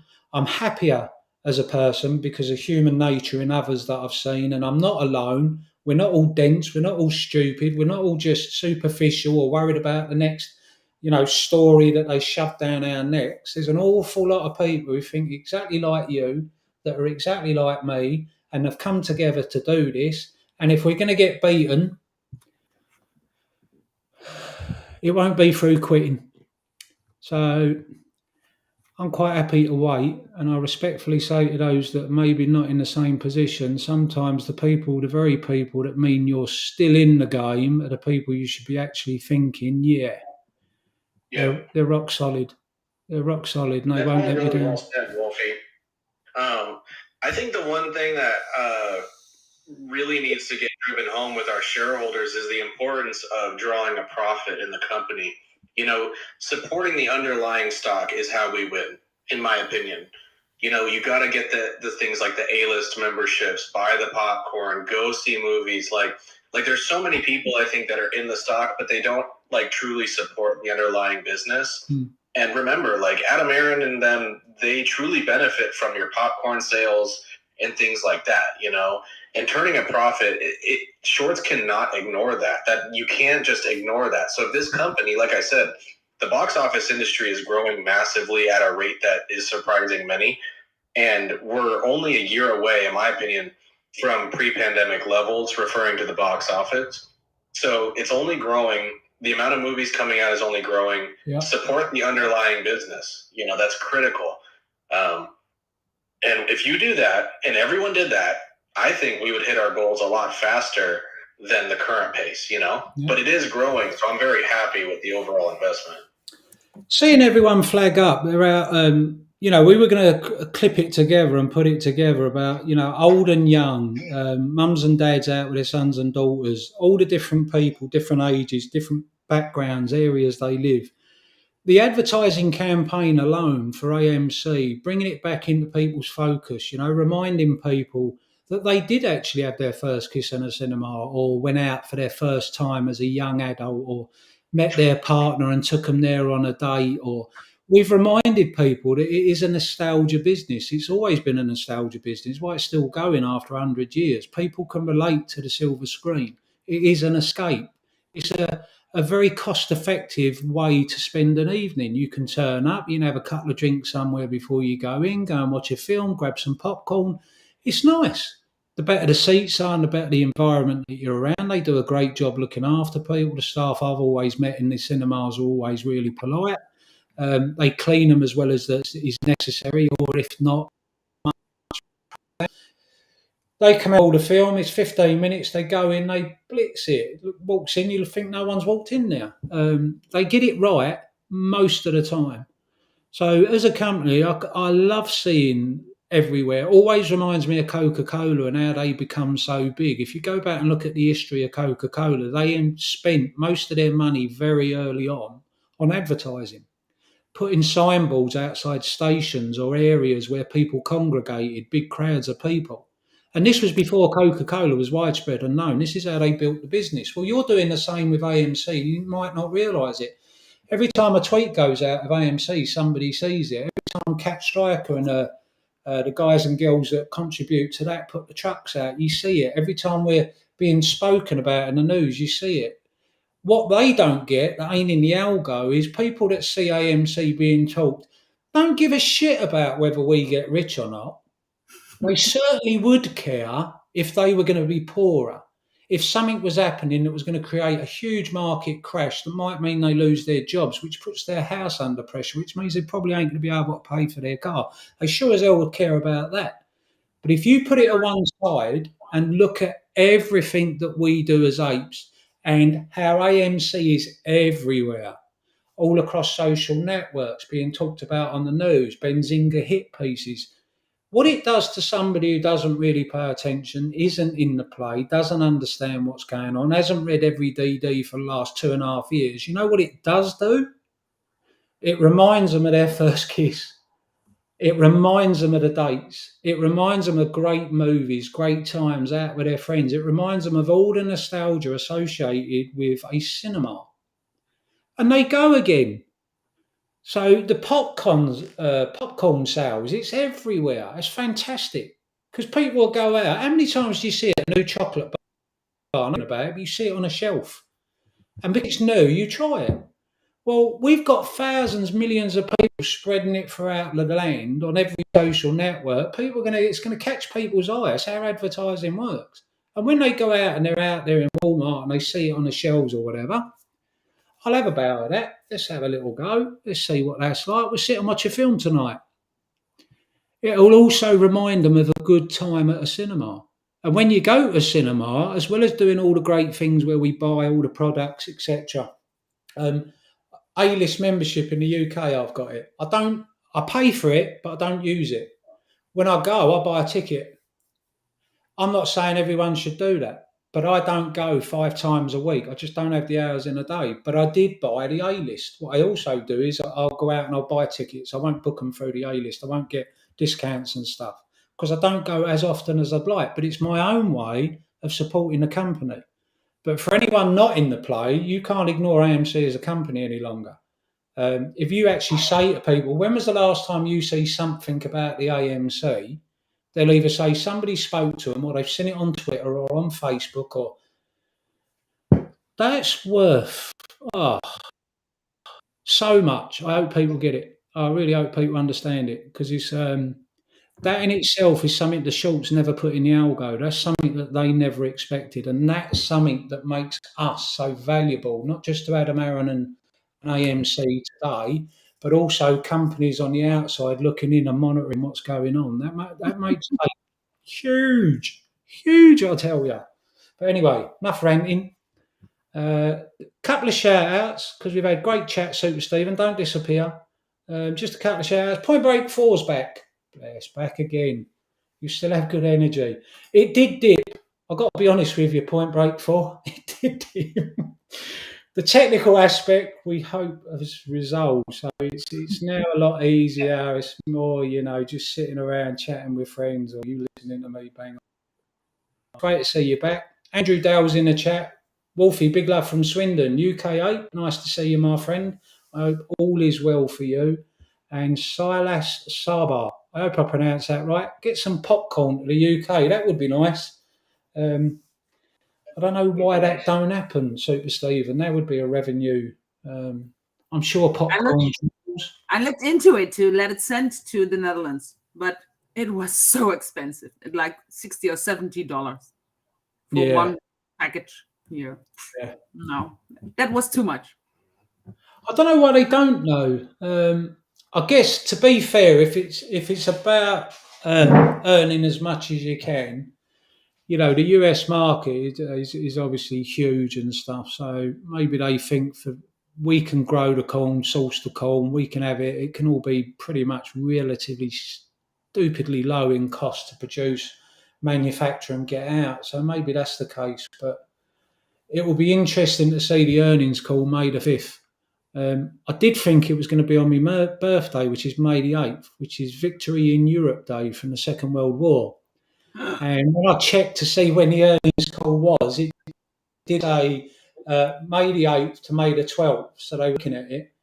But then they announced the other day that it was May the 5th. I don't know people with bad news bring out earning calls early and go and buy all the enthusiasm for the popcorn, the films that we've had out, all the excitement around them and stuff, the numbers that are coming back. I'd like to think we have a great quarter. And maybe some other news. Who knows? I'm always optimistic. Always think maybe some other news would be nice. So you guys think there's something up to it because it's before the market open instead of after market close? I don't think anything happens with Adam Aaron without a reason behind it. You know, to bring out earnings call before, it's not unheard of. But we, as far as I'm aware, we've never done it since I've been in with AMC for 2.5 years. It's always after market hours. Yeah. But on this occasion, he's decided that it's going to be pre-market. So time will tell. Am I optimistic? Am I kind of excited about it? Yes, in truth. This whole, maybe I'm a little bit different. This whole up and down roller coaster that we've been on for 2.5 years, all the tricks they've pulled and the way they do what they do and our ups and downs as a community and the majority of people staying rocks. I find it all fascinating. So, yes, I'm kind of excited that it is pre-market. It will be interesting to see if it amounts to a specific reason. They certainly have less time if he does it pre-market and the market opens 20 minutes after he announces it. But I also am aware that we tend to run up leading towards earning calls, and then obviously we have great earning calls and they go to work on it. I think they will always go to work on it whilst they can. But it would be great for us just to know it's another step forward. And, you know, Adam Aaron does nothing by accident, in my opinion. So there's got to be something to it. We'll wait and see. Yeah. Right. Who else we got? Super Stephen's still in there. Mick's still live. Jimmy Cap's very quiet, but he's always around. Andrew Dowell is asking if anybody knows the release date of the credit card. I don't think there was any news on it, right? They said second quarter. I've not seen anything myself. Anyone else in the chat? What we got? We've got 28 currently watching on YouTube, I believe. We've got 2 people in the chat, and we've got me, Mick, and Kershaw. That's possibly another question for some of the other guys. Maybe Super Stephen's driving. He's got to pay attention at the moment. Someone's just asked in there, any news, anyone know the release date of the credit card? I haven't seen anything. There's nothing. Nothing out at the moment.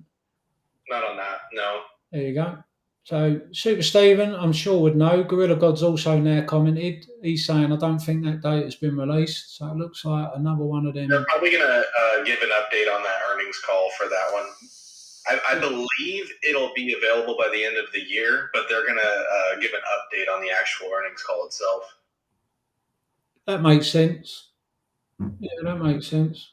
Nice they do the earning call, and he does the earning call and does the press release then, and then automatically he jumps on with these people that I guess he has to go on and talk in front. But I think that's a good thing. A lot of people go, why would he go on there? Because they're the ones slagging the company off all the time. So we're better to go into the lion's den and tell the same viewers they're saying I wouldn't bother. This is why you should bother. I think it's a great strategy, but I'd like to see him on a few others. I'll get that much at least. So we're doing. Yeah, if you guys have any questions in the chat, I'm more than happy to help you answer them. If you have any good questions, I'm really up on this stuff. Wolfie, I'm going to jump off for about 20 minutes here. No problem, my friend. Just have to run a quick message. I'll be back in. Cool. In the meantime, thanks to everybody from the bottom of my heart, because you guys have made all this a success. And I shall see you soon. Perfect. We'll see you in a bit, my man. If you need me, Wolfie, just to send me a message, I'll be about 20 minutes or so. I'll leave you in peace. You do what you got to and come back when you're ready. All right, sir. No longer than 20 minutes, though, yeah? Don't worry, I won't leave you. Top man. Appreciate it as always. Well, you've been streaming over 11 hours. Yes. Yeah. It is a long time. Oh, yeah. Unbelievable. And we're still live on YouTube, I believe. I went in 20 minutes or so ago just to have a look. So, yeah. Thing was, I wanted to show it works, and I wanted to do something that, ain't going to change the world overnight. Still not. If we can get it done long enough, and I'm hopeful, we've got some really good people that are willing to come in and sit where I'm sitting there in the hot seat, that hopefully will run it through the night. We'll get more people in from the people that are going to be doing what we're doing at the moment, and they can run it through the night. The idea was if we could get something to sort of, 24 hours is a big ask, but I reckon push comes to the shove, I reckon we can make it through to 9 o'clock tomorrow.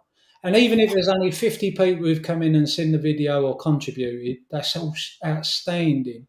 But then hopefully the community will look at it. It's not about making money or gaining followers, and somebody else is going to do step 2, and they'll go and watch that one. And that's how I perceive it will become a community tool that really will benefit, that we've got the different areas spread amongst us that make our community, different towns in the state, if you like. And rather than just stay in your different towns, come together as a state. And everyone can contribute, and everyone can have a day, and everyone can do what we've done. We've shown how it can be done. Hopefully more and more people will see it. And, let it take a natural momentum. I guess if I'm going to aim for the stars, the idea would be, I've not seen this anywhere in anything.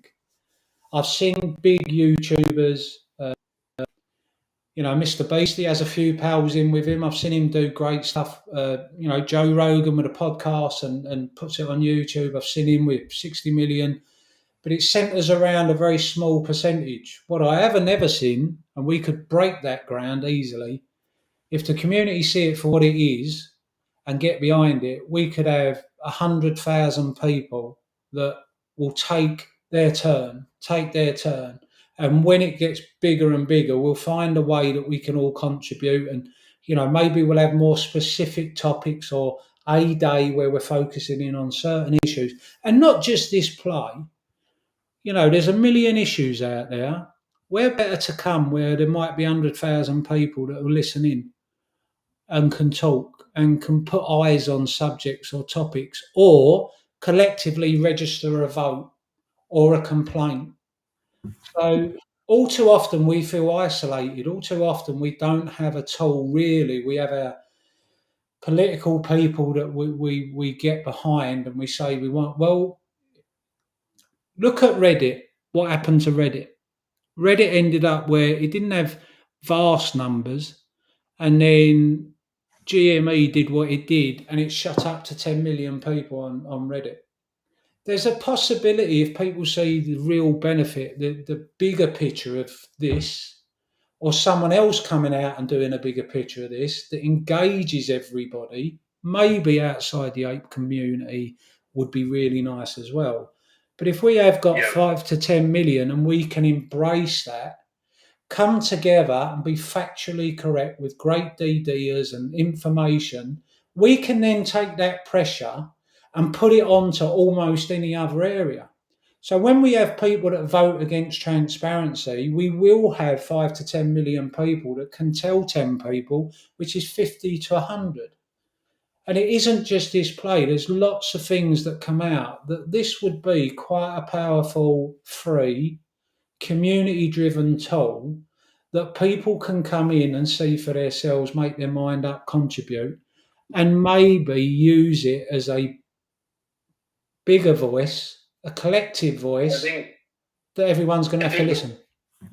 Wolfie, I think a lot of it comes down to share price, unfortunately. You know, like I've been in this play a long time, and I think that people act a certain way when the price is trading, let's say, below $20, and then they act a whole different way when it's above $20, right? Yeah. Like the moment that, like this community, it's weird. It has like an off and on switch, but the moment that share price starts like climbing a little, it doesn't even have to climb a lot, just a little bit, like $5 or something. Yeah. We're back to the moon again, and we're going, you know, and it's going crazy. So like, I'm never worried, like even if we're trading at these lower levels, because I know what happens the second it starts moving again.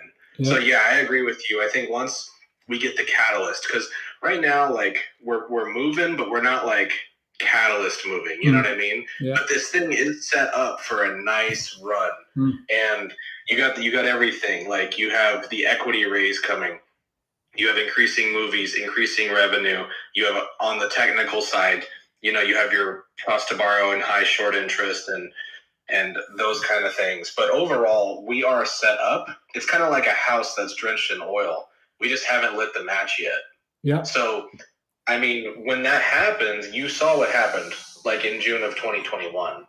Now, who knows what's going to happen next time? I just know that going forward, I think we're all going to stick together. And like you said, the community's not going anywhere. I want fundamentals to be more, how do I say? I want people to appreciate the fundamentals more. I think in our community in the last couple of years, so much has been talked about, like when it comes to technical analysis, and they don't give credit to maybe the balance sheet enough, or maybe it is supporting the business enough as a whole, you know? And I truly believe that if we supported the business as a whole, we would reach our goals much faster. Well and the said. community is coming around to it as time goes on, which is making me happy. Yeah, well said. And I completely agree. You know, some people might think it's just not going to get the support that it would get on a $40, $50, $60 day. Well, $40, $50, $60 days, automatically everyone goes to what within the community, their little town. You know, it might be you on YouTube, it might be people on Twitter, it might be people in Reddit. But for me, this is something that, you know, it was a bigger picture, 100% for the community as a tool for them to use. So next time I can tell people how we did it, and they can then add a little bit or use a different software, or they can do it. And then the different towns all come together. But it would be, you know, very interesting to see how it does progress going forward. And maybe when, you know, like you say, you tend to get more of the FUD and frustrations and stuff when it's red. And then when it's green, it lifts spirits and people tend to feel better about it. And we get the laughs back and the giggles, and, you know, everyone comes pouring back in. Everyone's, you know, on the upbeat.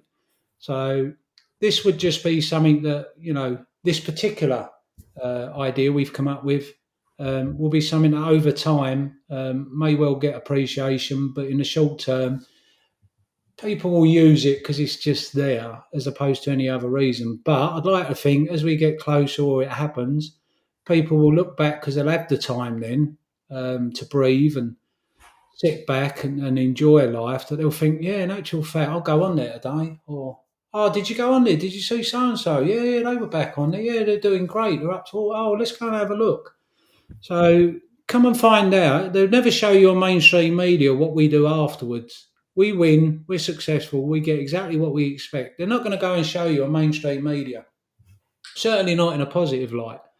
But somebody somewhere, it don't have to be me today here with Mick and what we've done. It could be somebody else out there that will put something together that everyone pours into, that we can then say to friends and family, go and have a look what they're doing. You know, the people that were on the winning side that did try everything they could to get the message out for people to have a look and make an informed decision. Whilst they didn't do that, they didn't just walk away and buy yachts and disappear into the sunset. They bought a yacht and then used it while they were doing this show. And this show's now got 100,000, 500,000, 3 million people that go in, and they're able to see that we're doing good in our communities, good by our family, good by people, good by the problems in the world, and we're being loud about it, the same as we was about market corruption and the cancer in the market. So we'll see. I can dream. There's nothing wrong with dreaming.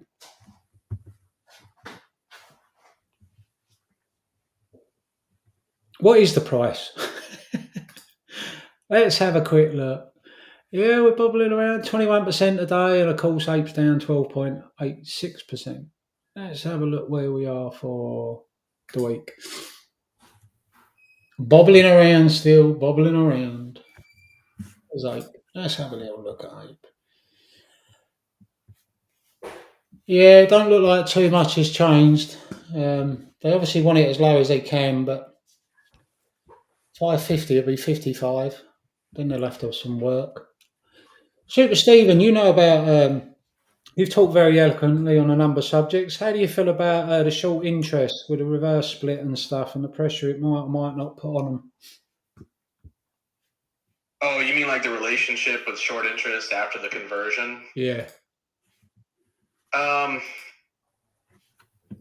guess there's a lot of ways, right, that you can look at it. Mm-hmm. How do I say this? I think everyone has to develop their own trading plan, right? Because people are in this for different reasons. Some are in it for fundamentals. Some are in it for, like you said, market fairness. Some are in it for a squeeze. Like, you have to really start to narrow down who you are as an individual. So for me, Wolfie, I have a plan personally for all three possibilities. I have a plan if we squeeze tomorrow. I have a plan if we don't squeeze and it becomes just fundamental for a little while, you know. And then I also have a plan if it becomes a very, very long-term play. So I challenge everyone that's listening, like, don't just have one plan, you know, like have several different ideas that you come up with by doing your own due diligence. And that is the best way to tackle it, right? Because at the end of the day, we are all in this together, but your portfolio stays with you for life, right? So you have to make the best decisions for yourself. Yeah. Now, when it comes to reverse splits, here's my opinion. Majority of the time, reverse splits are bearish on most stocks. I'm not talking about AMC. Yeah. Most of the time, reverse split is the company playing defense, right? But you have to look at where the financials are going in the company, because I'm more of a fundamental guy. If I see a company do a reverse split, I'm asking myself, why are they doing this, right? In an AMC's case, their financials are improving and they're doing it to raise cash. I think that's a great idea. So I support the reverse split. They're reverse splitting because they want to improve the company and because they can. They're not reverse splitting out of desperation. Does that make sense? Yes, 100%. There's a difference, guys, when a company is reverse splitting because they're just trying to improve the company versus reverse splitting for survival. Yep. And I'm not going to mention other tickers because I don't want to offend anyone, but there are tickers in the market that reverse split just to live another day. Yeah. That's not AMC. We're not reverse splitting for survival. So for me, the reverse split on AMC is justified. Adam Aaron is asking for institutions to come in and buy it at a very attractive price. You know, people say, oh, who's going to buy AMC at $50, right? Well, that's the same thing as saying who's going to buy it at $5. Yeah. So in this specific case regarding short interest, I understand that typically when you reverse split and you do dilution, which what we're doing, it can affect the short interest.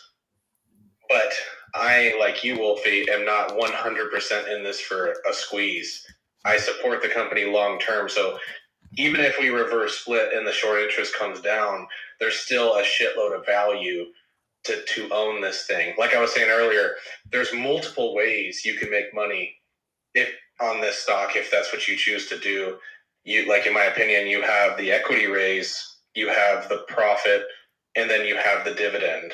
So you really can't go wrong if you have a longer term outlook. And in my opinion, that's the healthiest way for you to look at this situation. Like, you got to look at it long term because you're not going to stress yourself out, right? Like, if you're looking at everything short term, you're going to just drive yourself crazy, in my opinion. Like, I can comfortably go to bed at night and sleep without worrying about stuff because I have a 3 to 5 year outlook on this stock. And if it squeezes tomorrow, even fucking better, right? Because I can make money or whatever it is. But in reality, I learned a long time ago that if you choose to buy individual stocks, whatever it is, it doesn't matter what it is. If you choose to do this where you buy a stock, you should have a 3 to 5 year outlook on that individual security. And it'll help you over time make better decisions. You know, I know a lot of people, they love the addictive part of the market, right? Like the day trading, the heavy options or other stuff. And I'm not saying you can't do that. You know, everyone has their own style, but just understand that with that comes extreme risk. And like I said, you got to own it, right? So if you do something risky, like you're trying to play a weekly call or something crazy, it's on you, right? You can't blame Adam Aaron if you make a risky bet. So at the end of the day, just stay within your risk tolerance no matter what. And I'm sorry, Wolfie, I know I went off on a tangent there, but that's how I feel about it overall. No, you're absolutely fine. One of the beauties about being on, hopefully for 24 hours, it gives people plenty of time to explain what they feel or how they think about certain aspects. And I, for one, am appreciative. As people know, sometimes I take a while to get it off my chest. So I wasn't expecting to be on this much. I've got to be said. I did think I'd do an hour earlier. Mick was going to do an hour. Very kindly, Joel come in. He got stuck in this afternoon. KC come in. I'm here filling a gap until someone else can sit in.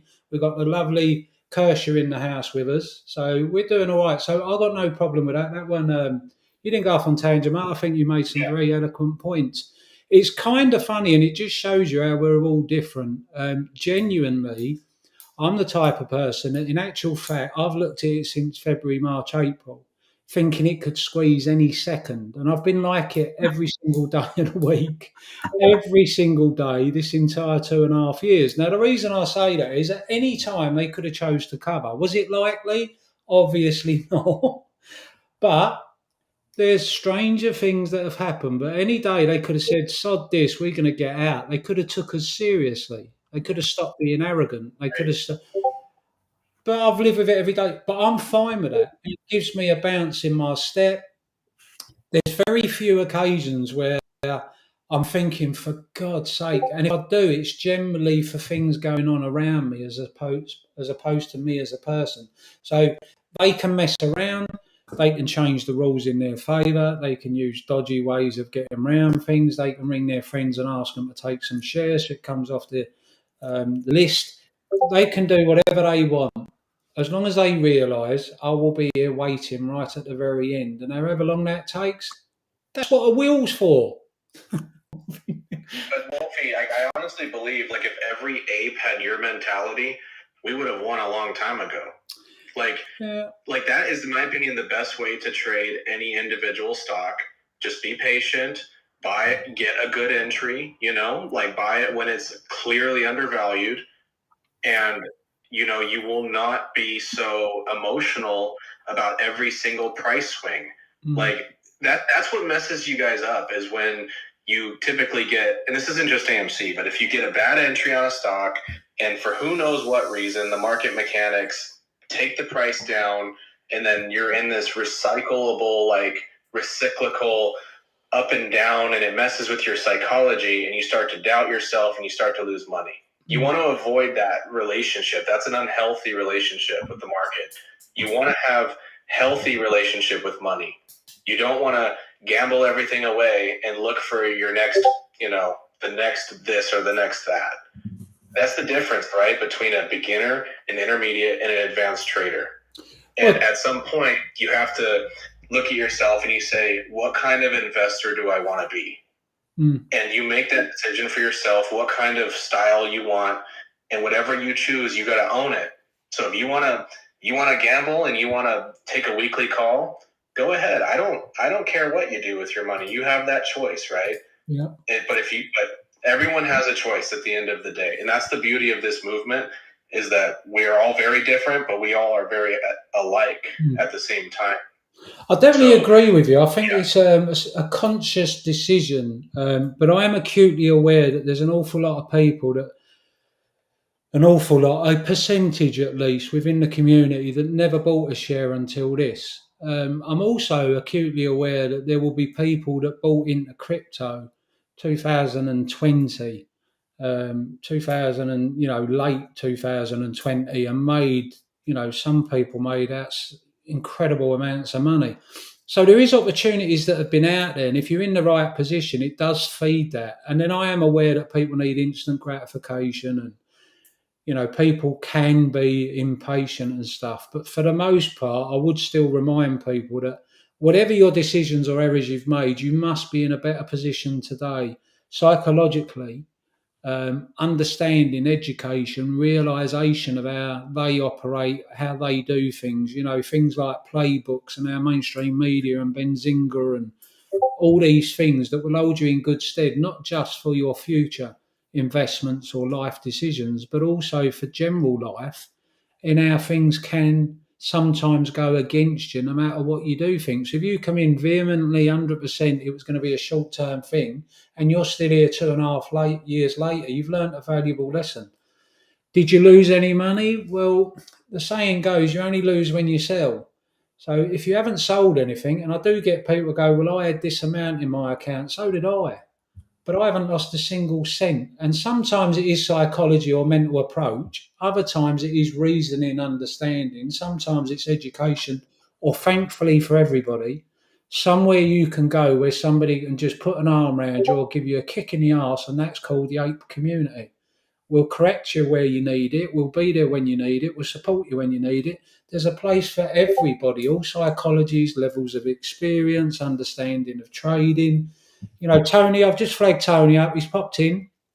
Good stream, gents and ladies. Headed out to see you out and buy some straight to the bottom line concessions. So, Tony, it was lovely to see you. I appreciate you popping in. People like yourself, Super Stephen, very valuable comments. Obviously, we've got Tony Denaro out there doing his thing, Massalorian out there, Boss Blunt's out there, Bigham's out there. I do a tiny bit. We've got Jay Brown, we got Vom, we got Nachi. The list could go on and on. Somebody's not spoken about a lot. You, Tobbit, as another one. The Reddit boys early in the days. All the guys that were involved in Reddit. Obviously, Keith Gill, DFE. He did his thing. A lot of people laughed at him, ridiculed him. A lot of people ignored him. A lot of people didn't take him seriously. And the day he was right, he's got 1.5 million views on most of his videos.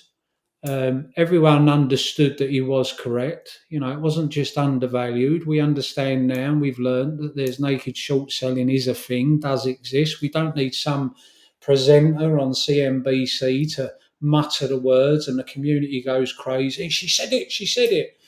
They've been saying it many occasions in many places for many a long time. So we're all sitting here, we're all doing what we're doing. It's nice to know that we have good conversations. And you're not wrong, Super Stephen, on mental approach and being a good trader. Steadfast, concrete base to build your home on for future investing. Yep.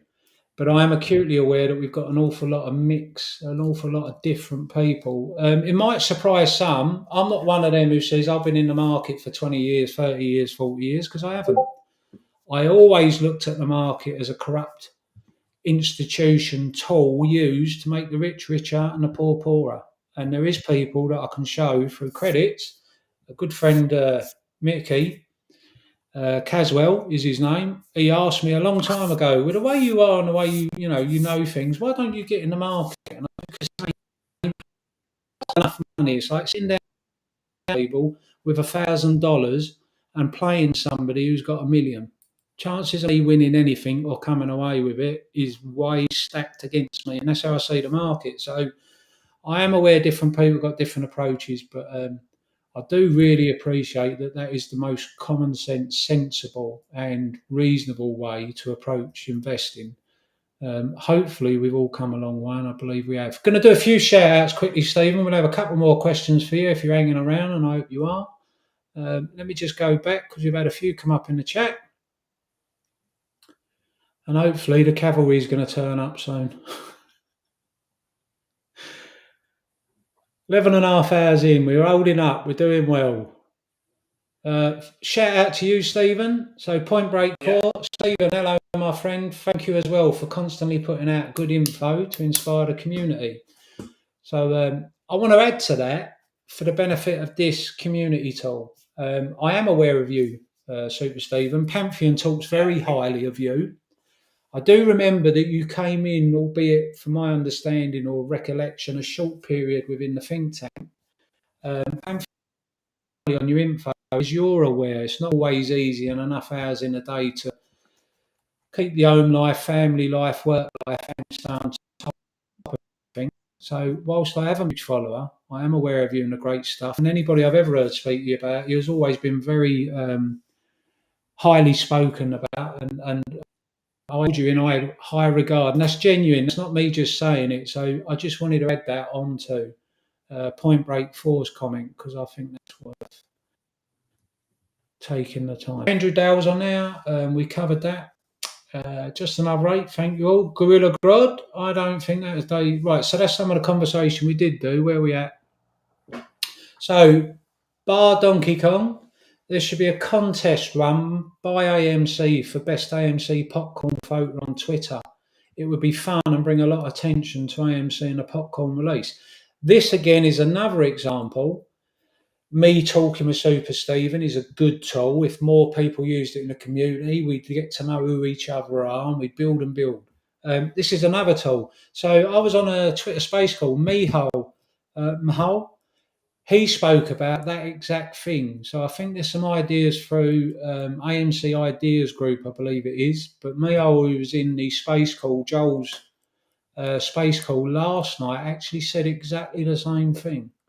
And I'm pretty sure he might be working towards it. So you might want to look up at Joel Extra, and if you haven't already, BA Donkey King. Next time he does a space call, jump in there, put yourself up on the chat, and have a chat if Mia's about, and he can talk you through. Listen to it. He's very encouraging, Mio, and he puts his tweets out there and stuff. Lovely, very much promoting, supporting the pictures, buying the various bits you can buy in there, popcorn and other bits. So I think you two would get on really well. Gorilla Grod, Mr. Veto Loco. Hey, brother. Big shout out to Mr. Veto Loco. GG sending his, I shouldn't say that. We don't like GG, do we? Gorilla Grod is saying hello. English Patriot 7-0. Forward is forward. Speed doesn't matter. Well said. If I'd have seen that, you could have saved me 20 minutes of talking. Anyway. Mr. Veto Loco, GG. What's up, Wolfie and friends? Gorilla Gardeners in the chat. Lovely to see. Penarol, Mania, well said, English Patriot. I completely agree. Just another ape. Improve the balance sheet. Destroy the shorts. There you go. We all think alike. Super Stephen, you got another person there. Said exactly what you said and supporting it. Penn. English Patriot. Penn. I remember June, Andrew Dale, I remember June 2021, there was an article saying 4.1 million people invested in meme stocks, and I thought that was an amazing thing. 4.1 million people all agree. My day job, I have a team of 22 people. I can never get them to agree and come together. Yeah, I'll get you, mate. I'll get you, Andrew. I run a union branch with 700, and I had much the same struggle initially. If I could give you advice, don't give up. It tends to win them over when you ask for their trust and then prove you're worthy of it. But that takes time, and that's how I did it. I literally went around everyone, even those who didn't want to listen, told them what I wanted to do, why I wanted to do it, asked for their trust so that I could get on with it. And people did. And they did amazing things as a united workforce. We had over 99% membership. We was in the top 1% of the entire UK for membership density. And people would turn up at branch meetings when we had things to discuss. We released it. And not a single decision was ever taken that the majority didn't have to agree. And if the majority never agreed, no excuses, it didn't happen. And we weren't bullies. We did it with morals and principles. And I learned an awful lot, which has probably stood me in good stead throughout this entire play, movement, investment, however you want to word it. Martin, for those in here who want to join the Discord and haven't done so yet, here is the link. Martin, you're an absolute stellar of a guy. Thank you, sir. I'm going to put that up there. English Patriot bugger. Red shoes. Red shoes. So Super Stephen and Kershaw, you weren't in here earlier, but if you're going to stick around, I'm hoping the cavalry's going to be here any time soon. What we did was we came up with a jovial, polite, respectful way of saying move the topic on. And it needs more than one English Patriot, 7-0, and you know this. But if in the chat it gets busy later and you're on and I'm having some sleep, but if you are still here later and loads of red shoes come up, it's not grabbing the audience. So they'd like a different topic. And it's just a play. Think X Factor with the 4 X's. Yeah, when you get to the forefront, you're out the door. Well, here we're just going to have red shoes. And English Patriot has put it in the chat. So ordinarily that means I've got to shut up. I already broke it up, so we moved. Tony's given that. Tony's given. Yeah. Well, what do you think of that, Super Stephen? A good idea just for the chat to be able to say that, you know, maybe we need to talk about saying Kelsey's a good idea in chats. Move it on. You know, I'd like to get back to the point from Super Stephen. Hang on 1 second, Super Stephen. Go on, Kershaw. My apologies. I'd like to go back to Super Stephen's point that he said, search for a good entry. I agree, except with AMC. Because when I started buying AMC in January 2021, I just bought everywhere. I mean, now I think back and I'm like, okay, I bought for 55. Why? Why didn't I wait? Okay. Then again, everything is mine and I'm not selling. But what I'm really scared of is not the price going down, but the price going up. Right. I don't trust myself when the price gets 100, 200, 300, 400, 500. I'm really scared when we get there. So maybe I'm not the only one. It depends, like, what kind of, remember what I was saying, you gotta ask yourself, what kind of investor or trader are you, right? Mm-hmm. So, yeah. For example, Wolfie and I, we're more of like investors. We're not short-term trading the stock, right? We're not actively trading it. We're not actively buying and selling, right? So for people like us, the entry may not be as important, right? Because we're going to be in this for the long haul for the most part. But if you're somebody out there who's, let's just say, short-term trading the stock, an entry is critical for them, right? Yes. They could just lose money very fast. Yeah. So I know like half the community is more on the investor side, but there is an aspect of this community that is only in it for squeezing, right? So for those people, yeah, a good entry is important, because if that's all you care about is making money, then you need a good entry. If you know what I'm saying, or else you're just going to get hurt. And the key here is to understand where you fall on that spectrum, right? But yeah, typically the lower the price of any security, depending on what security it is, I become more confident. The higher the price, I actually become more scared. So I'm kind of like you in that way. Like, the higher the price goes, the more fearful I become. Yeah. Because don't call me a paperhead. I'm afraid I will sell too soon. Well, this is my opinion, and it's not the most popular. Don't ever, in my opinion, judge anyone based on their actions, buy, sell, or hold. I will never make someone feel bad for selling or buying or whatever. Like, I think it's important that people do what's always best for them in their family, right? That's most important to me. True. Without a doubt. The second most important thing is getting out of it in the green. In a perfect world, I would want to see every ape in the green, regardless if it's $1 or more. It doesn't matter. Coming out of it in the green is very important. I don't like seeing people losing money. Now, unfortunately, the stock has taken a major hit in the last year, but you have to look at it like, why did it take the hit? Was it because of the company, or was it because the Ukraine war started and the economy changed? A lot of things changed in the last year that had nothing to do with AMC, that drove small cap stocks all down, right? Not only the small caps. Distinguish the difference there. But if you look now at Nvidia, they were down like 80%, and they're up now like 40%. About the percentage. Why not AMC? I mean, they got driven down really bad, but got up. And AMC got driven down, and it stays down.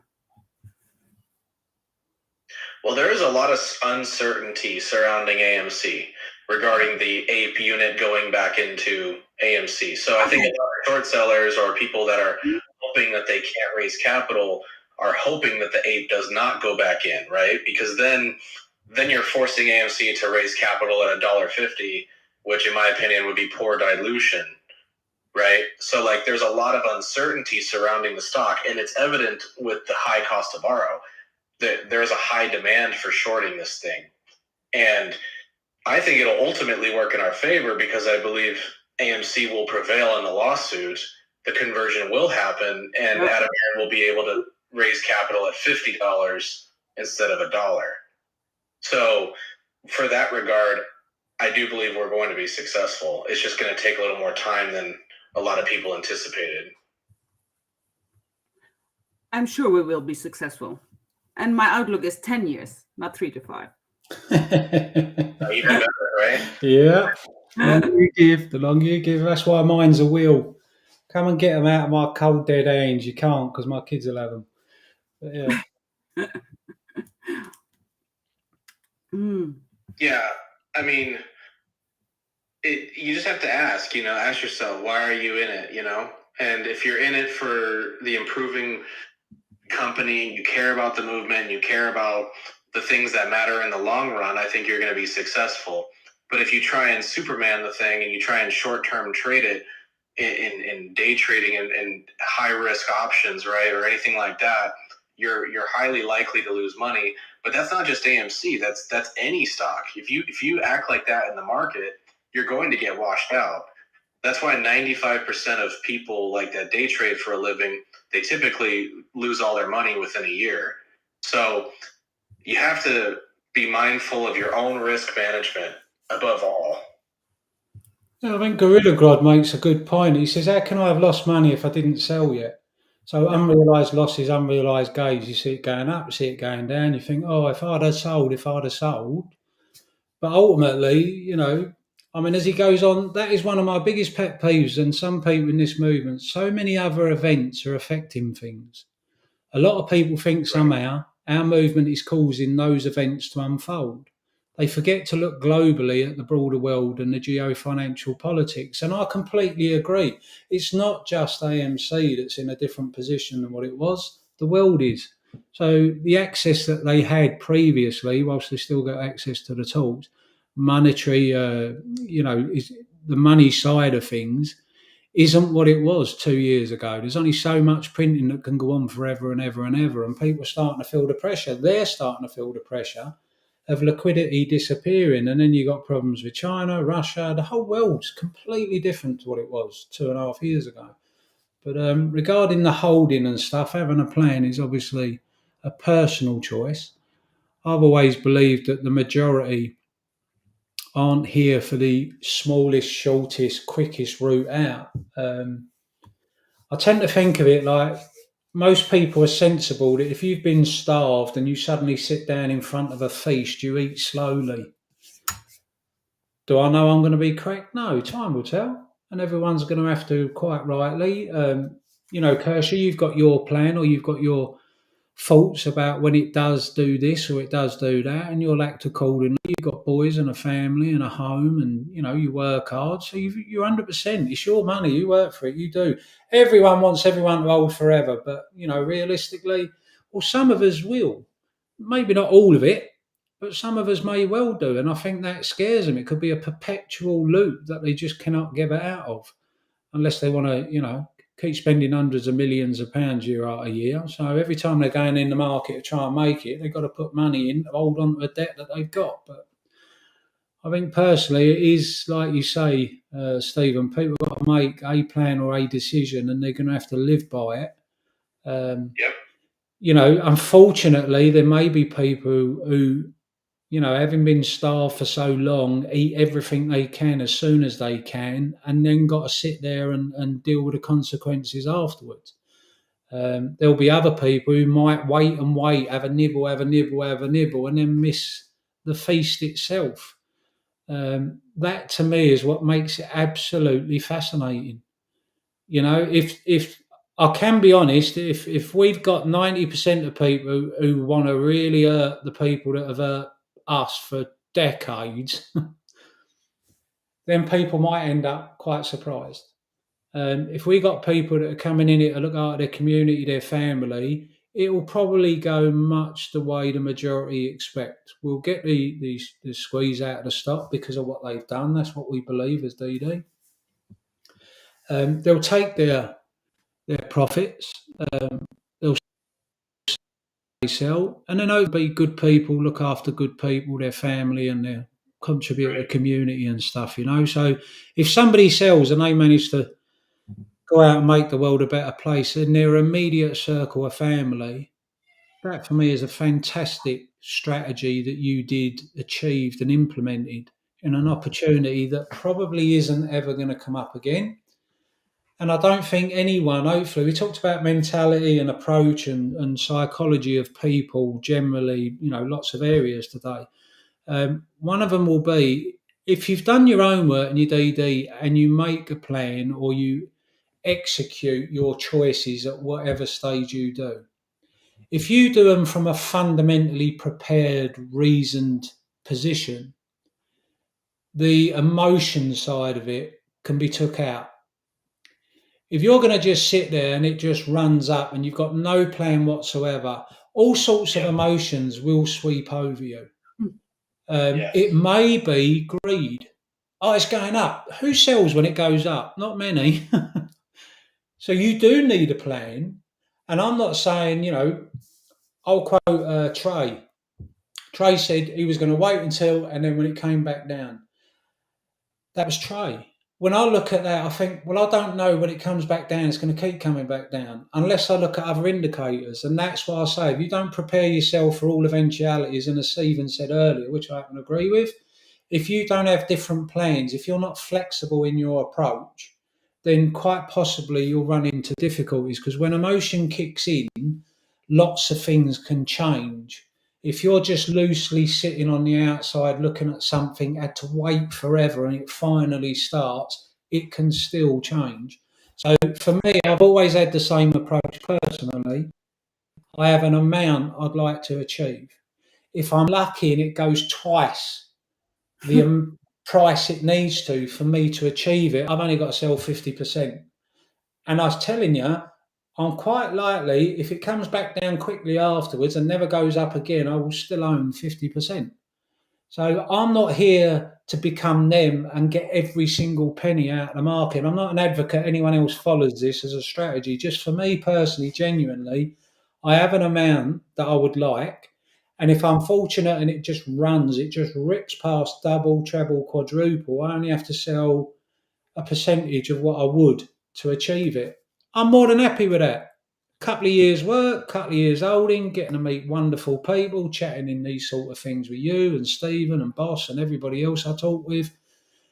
I walk away with that. I'm quite happy. So you've got to find your own mental approach, because afterwards you don't want any regrets. You don't want regrets because you now looking back and think, I sold too early. If you have a plan and you execute it perfectly, whatever that may be, for whatever your motives, reasons, responsibilities, if you have a plan that you execute perfectly, you will be able to live with your decision far better than if you're just sitting there and reacting. Because if you're sitting there and reacting, emotion will kick in for most people. So I've got a plan, I'm going to stick to it, and I can live with what would happen afterwards. Yep, exactly, Wolfie. I mean, yeah, you have to accept that anything is possible in the market, unfortunately. And then my thing is, my personal way of handling it is I have my risk, right? Like what I was willing to risk in the stock. My goal personally is to go risk off at some point so that I have shares to ride. You know what I mean? Mm-hmm. So once I'm risk off, I can be less emotional about it because now my risk is taken out. So that's basic risk management 101, guys. You have the amount you invested. Say the stock moves in your favor. Whenever you feel comfortable, you can choose to take out your risk, and then you're not going to be so emotionally swayed by the stock. Because if you're emotionally swayed by the stock, you're highly likely to make mistakes. So, in my opinion, whenever you don't have your own personal risk in the stock, it's a lot easier to manage. It's a lot easier to psychologically go through the processes, especially if it's squeezing, right? Because if you're risk off in a squeeze, that's the best possible situation. Because it's like playing with house money at that point. Yep. Now, if you're risk heavy, say you're heavy levered up, then who knows what can happen. At that point, it's just a huge gamble. And in my opinion, I don't want to be in that situation where I'm just letting everything just, who knows what can happen. I like to have a little more control over what's happening. And I think conversations like this are healthy, because my kids were brought up to listen to everybody. Don't become me because I'm your dad, or your mum because she's your mum. Become who you're going to be. Grow into the person you're going to be, because you'll make decisions that you will either benefit or suffer by. And we all do.